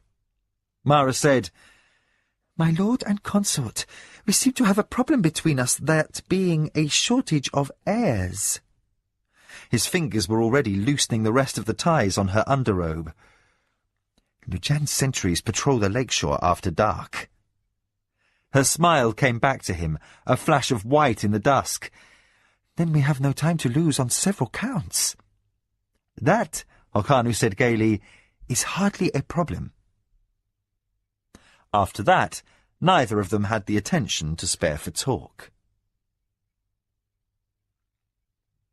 The much-longed-for and overly disputed heir to the Shinzawai must have been conceived on that night, either there under the open sky, or later amid scented cushions after a late-night cup of sa wine shared in their private chambers. 6 weeks later, Mara was sure. She knew the signs, and though she woke feeling miserable, Hokanu could hear her singing in the mornings. His smile was bittersweet. But what he knew, and she did not, was that this child to come would be her last, the miracle that was all the healers of Hantukama's priesthood had been able to bestow upon her. Until he overheard a speculative argument between the kitchen scullions and the bastard child of one of the household factors, it never occurred to him that the babe, when it came, might be female. He let the matter lie, and took no notice of the bets that were being laid in the barracks over the forthcoming child's unknown sex.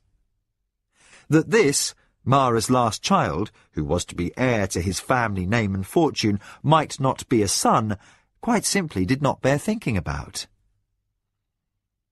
The pregnancy that had begun in such carefree abandon did not continue in the same vein. Not since the poisoning, and not since the attempts on the lives of Akoma allies.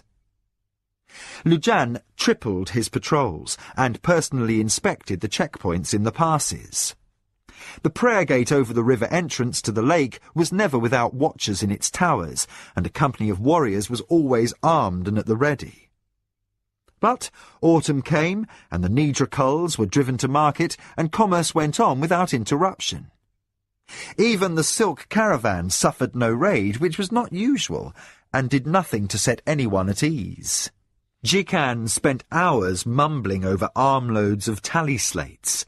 Not even the surplus of Huat profit seemed to please him. Nature is often most bountiful before the severest of storms, he grumbled pessimistically when Mara complained that his restlessness was making her neck ache.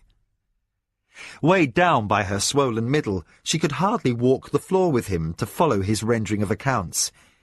"It's too quiet by far," said the little Hadonra, dropping like an arrow-shot bird to the cushions before the mistress's writing desk. "I don't like it, and I don't believe that Jiro is sitting by innocently up to his nose in old scrolls." In fact, Arakasi's agents had sent word. Jiro was not idle, but had been hiring engineers and joiners to build strange-looking machinery in what had been his father's marshalling yard.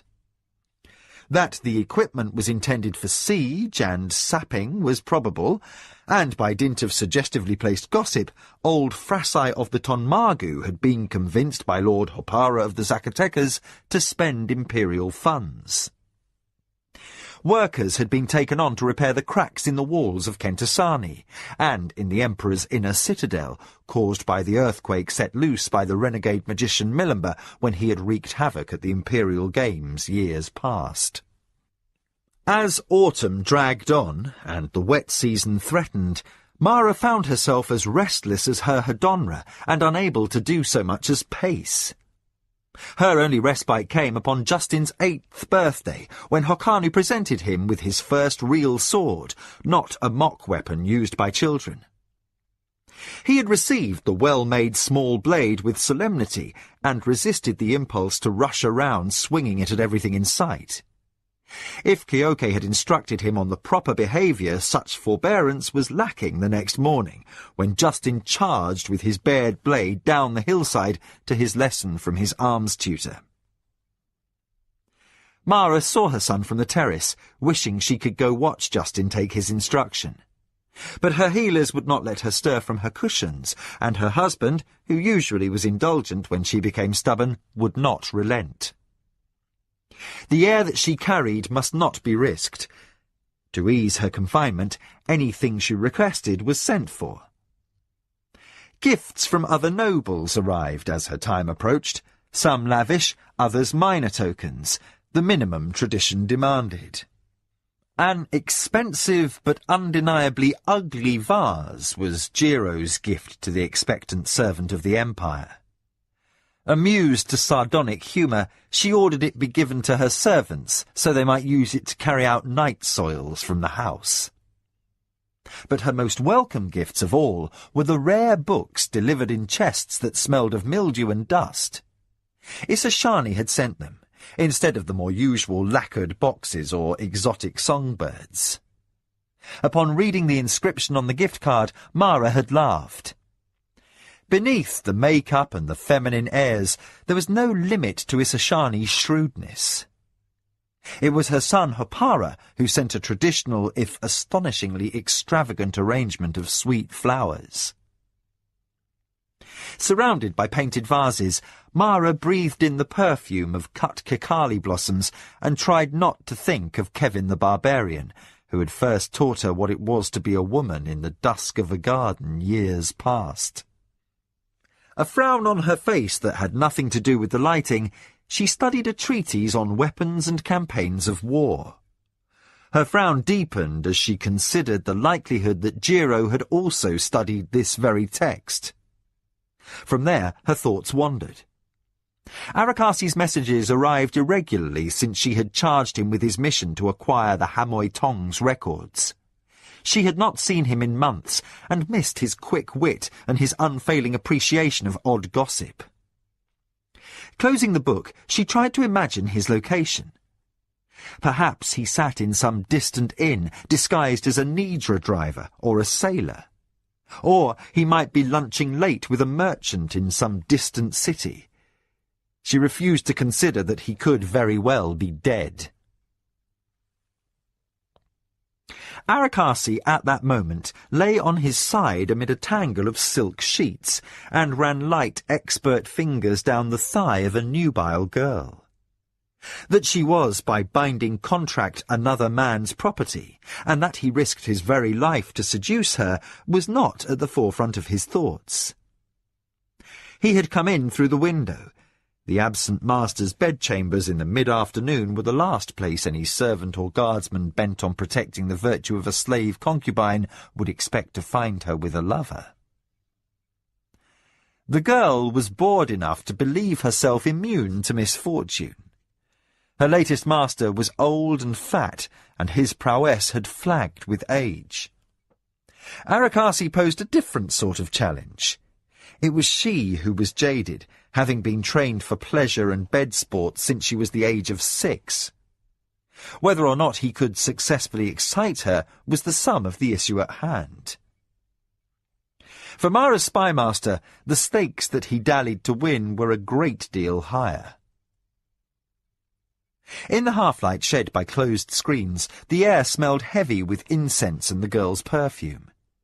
The sheets had been treated with herbs that in some circles were considered aphrodisiacs. Arakasi, who had read texts on medicine, knew the belief was a myth. The elderly master had wealth enough not to care if his money was being wasted. The miasma of scents was powerfully cloying, causing Arakasi to regret that the screens must stay closed. Almost, he would rather have endured the stinking loincloth and apron he had bought from the dyers in Sulankur, which he used for disguise when he did not want well-bred passers-by examining his face too closely. The reek at least would have kept him alert. As it was, he had to fight not to fall fatally asleep. The girl shifted. Sheets slid away from her body with a hiss of silk on skin. She was magnificent, outlined in afternoon light, her hair in heavy, honey-coloured curls on the pillows. Slant eyes the colour of jade fixed on Arakasi. I never said I had a sister. She referred to a comment some minutes old. The spymaster's fingers slipped past her hip, dipped down and continued stroking. Her magnificent eyes drooped, half-closed, and her hands spasmed on the silk, like a cat's paws, kneading. The velvet-soft voice of Arakasi said, I know from the merchant who sold your contract. She stiffened under his touch, spoiling 10 minutes of his careful ministrations. She had had enough men that she did not care. That was not a prudent remark. Insult did not enter into the question. That she was in truth little better than a very expensive prostitute was not the issue. Who had been the sister's buyer? That was dangerous knowledge, and the dealer who had made the transaction would hardly be so free or so foolhardy that he would tell. Arakasi stroked aside honey-gold locks and cradled the back of the girl's neck. I am not a prudent man, Camleo. Her eyes widened and her lips shaped a wicked smile. You are not. Then her expression turned thoughtful. You are a strange man. Breathing deeply, she feigned a pout. Sometimes I think you are a noble playing the part of a poor merchant. She fixed him with a steady gaze. Your eyes are older than your appearance. When a lingering moment passed and he gave no answer, she said, You are not very forthcoming. Then she licked her lips suggestively. Neither are you amusing. So, amuse me. I am someone else's toy. Why should I risk disgrace to become yours? As Arakasi drew breath to reply, Camleo raised a finger and stopped his lips. Her nails were dusted with gilt, costliest of cosmetics. Don't say you'll buy me my freedom for love. That would be trite. Arakasi blessed the rosy flesh of her fingertips with a kiss.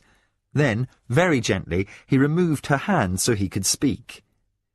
His expression was faintly offended. It would not be trite. It would be true. Mara had set no limits on his expenses ever, and for stakes so high as access to the Tong's most guarded chieftain, she would hardly stint his needs. The girl in his arms went icy with distrust. To free her from the 7-year contract signed and sold to her aged master would be worth the cost of a townhouse. But to buy out her worth and the expense of her training and upbringing from the merchant of the pleasure house who had invested in her, that would be as much as a small estate. Her contracts would be sold and sold again until she was faded to the point where even her skills between the sheets would be spurned. You were never so rich. Even her voice was contemptuous. And if the master who employs you is so wealthy, then I risk my very life to be speaking to you. Arakasi bent his head and kissed her neck. His hands did not tighten against her tenseness. She could at any moment draw away, a nuance she understood, and, in appreciation of the subtlety, she kept still. Few men treated her as though she had a will of her own or feelings. This one was rare, and his hands were very schooled. She heard the note of sincerity in his voice as he added, "But I work for no master." His tone conveyed the nuance. His mistress, then, would have little use for an expensive courtesan. The offer of freedom might be genuine if he had access to the money. Arakasi's hands recovered lost ground, and Camleo quivered. He was more than rare. He was gifted. She settled a little, her flank melting into the curve of his body. As though the footsteps of servants did not come and go in the corridor separated by only a screen, Arakasi's touch drifted down the girl's golden flesh. She leaned into him. Pleasure came rarely enough to her, who was a thing bought and sold to meet the needs of others. Discovery might earn her a beating. Her partner would wind up dishonourably dead on a rope end. He was either exceptionally brave or else careless unto insanity. Through skin that had been caressed and cajoled into unwanted sensitivity, the girl could feel the unhurried beat of his heart. "This mistress," Camleo murmured languidly, "she means so very much to you?" "Just at this moment, I was not thinking of her," Arakasi said. But it was not his words that convinced, as his lips met hers with a tenderness akin to worship. The kiss blurred all doubts, and soon after all thoughts. The filtered sunlight through the windows blended with a red-golden haze behind her eyes, as passion was drawn out of her and savoured like fine wine. At last, gasping and drenched with the fine sweat of love-making, Camleo forgot herself and clung to the lean form of the man as she exploded into relief. She laughed and she wept, and somewhere between amazement and exhaustion she whispered the location of the sister sold away in far Onterset. Despite his mysterious background, it did not occur to Camleo that her partner might be no more than a consummate actor, until she rolled over. The light touch that cradled her body was no more than the fold of warm sheets. She flung back damp hair, her beautiful eyes narrowed and furious to find the window opened and himself gone, even to the clothes he had worn. She opened her lips to call out in a pique that would see him caught and executed, never mind his clever hands and lying promises. But, on the moment the air filled her lungs, the latch on the screen tripped up.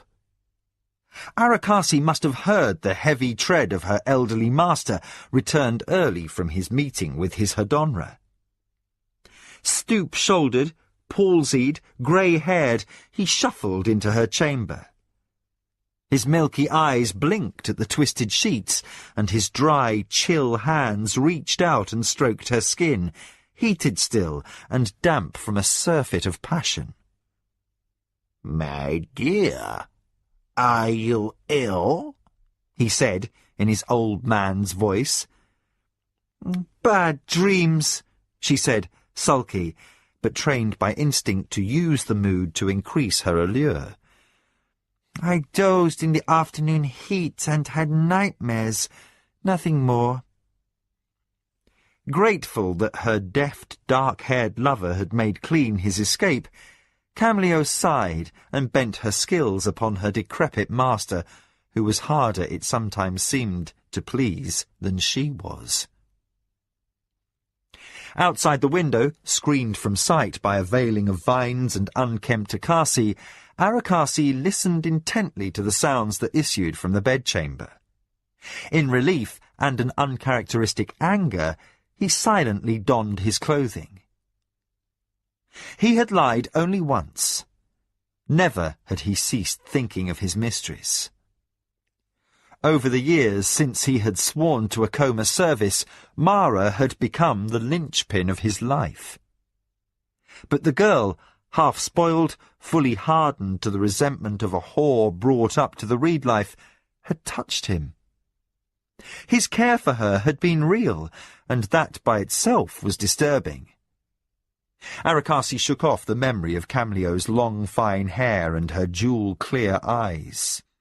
He had work to do before her freedom from usage could be arranged. For the information she had delivered in the naive belief that she had disclosed only a family secret was the possible location of the harem of the Hamoy Tongs Obajan. The tenuous link she had managed to retain with her sister, used to exchange spurious and widely erratic communication, held far more peril than she knew. It had taken months for Arakasi to trace a rumour that a girl of unusual beauty, a sister to another, had been purchased by a certain trader, one whom Arakasi had suspected as a Hamoy Tong agent. He was now dead, a necessary byproduct of Arakasi's identifying him. But his purchase of so expensive a courtesan led Arakasi to the near certainty that she must belong to the Obajan or one of his closest lieutenants. And the fact she had been sent to Ontoset made peculiar sense. It was safer for the Tong to have its seat so distant from where it was contacted, a minor shrine outside the temple of Turakamu. Arakasi himself had many agents who suspected he was based in Jamar or Yankora because that was where all their messages originated. Arakasi had resisted the temptation to leave at once for Ontoset and had spent valuable weeks in Kentasani seeking out the girl's sister. The spy master had studied his prey for weeks before making himself known to her. Turning away Camleo's questions with vague references, he led her to believe him the son of some powerful noble, fallen to low estate because of a romantic adventure. As he repeatedly risked shameful death to see her, then at last Camleo had welcomed him to her bed. Without her, Arakasi might have searched a lifetime and never obtained a clue to what he sought by Mara's command. As he sat, still as stone, awaiting the dusk and the chance to steal away, he pondered how much he owed to a girl who had been raised up to be no more than a bed toy. He knew he should leave this woman and never see her again, but something in him had been touched. Now he confronted a new fear, that he might entreat Mara to intercede and buy the girl's contract, and that, once free, Camleo might laugh at his genuine care for her. For a man brought up by women of the reed life, understanding of her contempt came all too easily. Veiled by the bushes, suffering insect bites and muscle cramps from his pose of forced stillness, Arakasi sighed. He closed his eyes, but could not escape the sounds of Camleo's marathon efforts in the bedchamber to gratify the lechery of a man too old to perform. Once he was sure the old master was asleep, he silently made his departure. But with him came vivid memories and the uncomfortable, unwanted awareness that he had come to care for Camleo. His feelings for her were folly. Any emotional ties to those not of the Akoma made him vulnerable, and he knew that if he was vulnerable, so then was Lady Mara. The messenger hesitated after he made his bow. Breathless still from his run through the hills bordering the estate, he might have been taking an ordinary pause to recover his wind, except that his hands were tense and the eyes he raised to Hokanu were dark with pity. The Shinzawai heir was not a man to shy from misfortune. Campaigns in the field had taught him that setbacks must be faced at once and overcome, lest enemies gain opening and triumph. "The news is bad," he said quickly. "Tell me." Still mute, and with a second bow made out of sympathy, the messenger drew a scroll out of a carry tube fashioned of bone strips laced together with cord. The instant Hokanu saw the red dye that edged the parchment, he knew. The word was a death, and even as he accepted the document and cracked the seal, he guessed the name inside would be his father's. The timing could not be worse. He thought in that stunned, disbelieving interval before grief struck his mind like a fist. His father gone. The man who had understood him as no other, who had adopted him when his blood sire had been called into the assembly of magicians, and who had raised him with all the love any son could require. There would be no more midnight talks over white beer or jokes about hangovers in the mornings. There would be no more scholarly arguments or reprimands or shared elation over victories. The grandchild soon to be born to Mara would never meet his grandfather. Fighting sudden tears, Hokanu found himself mechanically dismissing the messenger. Jikan appeared as if spell-called and quietly dealt with the matter of refreshments and disposition of the bone token that couriers received in acknowledgement of completion of their missions. The Hedonra finished with necessities and turned back to his mistress's husband expectant. Hokanu had not moved, except to crush the red-bordered scroll between his fist. "The news was bad?" Jikan surmised in commiseration. "My father," Hokanu said tightly. "He died in his sleep, in no pain, of natural causes." He shut his eyes a moment, opened them, and added, "Our enemies will be gloating nonetheless." Jikan fingered the tassels on his sash, diffident, careworn, and silent. He had met Komatsu of the Shinzawai. He knew the Lord's Hedonra well. The most enduring tribute he could think to mention was not the usual one or the most elegant. He spoke anyway. "He is a man who will be missed by his servants, young master. He was well loved." Hokanu raised eyes dark with hurt. "My father was like that," he sighed. "He abused no man and no beast. His heart was great. Like Mara, he was able to see past tradition with fairness. Because of him, I am all that I am." Jikan allowed the silence to stretch unbroken, while outside the window the footsteps of a sentry passed by. Then he suggested very gently, "Mara is in the workshed with the toy-maker." The new-made Lord of Shinzawai nodded. He went to seek his wife with a weight on his elegant shoulders that the news he carried made fearful. More than ever, the heir his lady carried was important, for while Hokanu had cousins aplenty, and even a bastard nephew or three, none of them had grown up schooled to his foster-father's breadth of vision. Not a one of them had the perception and the clarity of thought to fill the shoes of the man who had been the Emperor Ichindar's right hand. The ambience of the workshed was an amalgam of dust, warmth shed into dimness by the sunlit tiles of the roof, and the aromatic scents of wood shavings, resins, and the pungency of Nidra glue.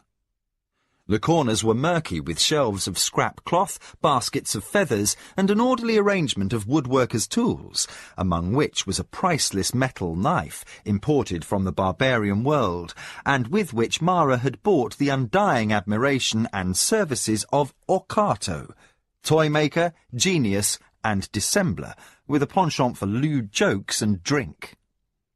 Mara overlooked his coarseness, his tendency to forget her femininity and speak with her as if she was an equal, and his stink, which was always of unwashed sweat, and the teka seeds with which he spiced his food.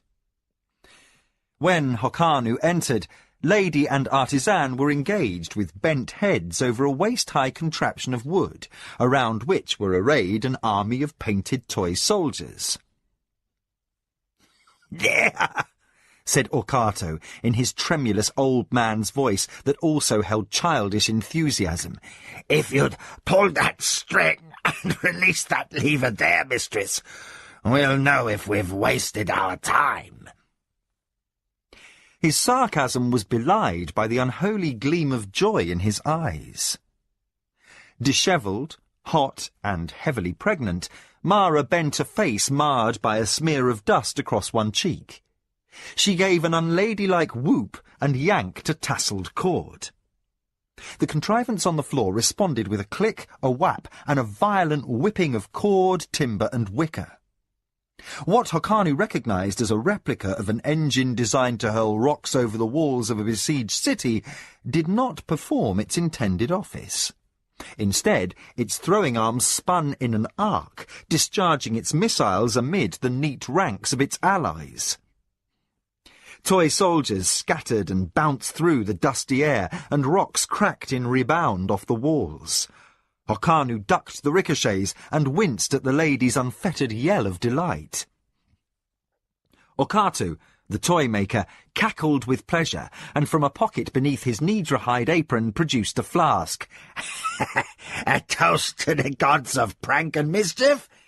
He offered the lady a swig, froze, seeing Hokanu in the doorway. "We've done it, my lord," he announced, blithe as a boy in his excitement. "Found a way to turn Jiro's penchant for engines back upon his own troops." He paused, drank deeply, and cackled again, then offered his dripping flask to the master. It was Mara who noticed the stiffness of Hokanu's face. "What has happened?" she asked, her sudden concern as jarring as a shout. She manoeuvred her swollen belly around the toy engine, stepping upon the scattered ranks of soldiers. Stung on top of grief by the sudden draining of joy from her face, Hokanu struggled for words. "Dear gods," Mara murmured, reaching him and awkwardly seeking his embrace. "It's your father, isn't it?" She tugged him to her, the unborn bulk of their child pressed between. He could feel her tremble and knew her sorrow was real. Everywhere his father had been loved. He heard his voice recite woodenly, "He died naturally, in no pain, in his bed." The toy maker handed over his flask. Hokanu accepted and swallowed without much noticing what brew it contained. The sting of it freed his voice, and his thoughts began sluggishly to function. "There will be a state funeral. I must be present."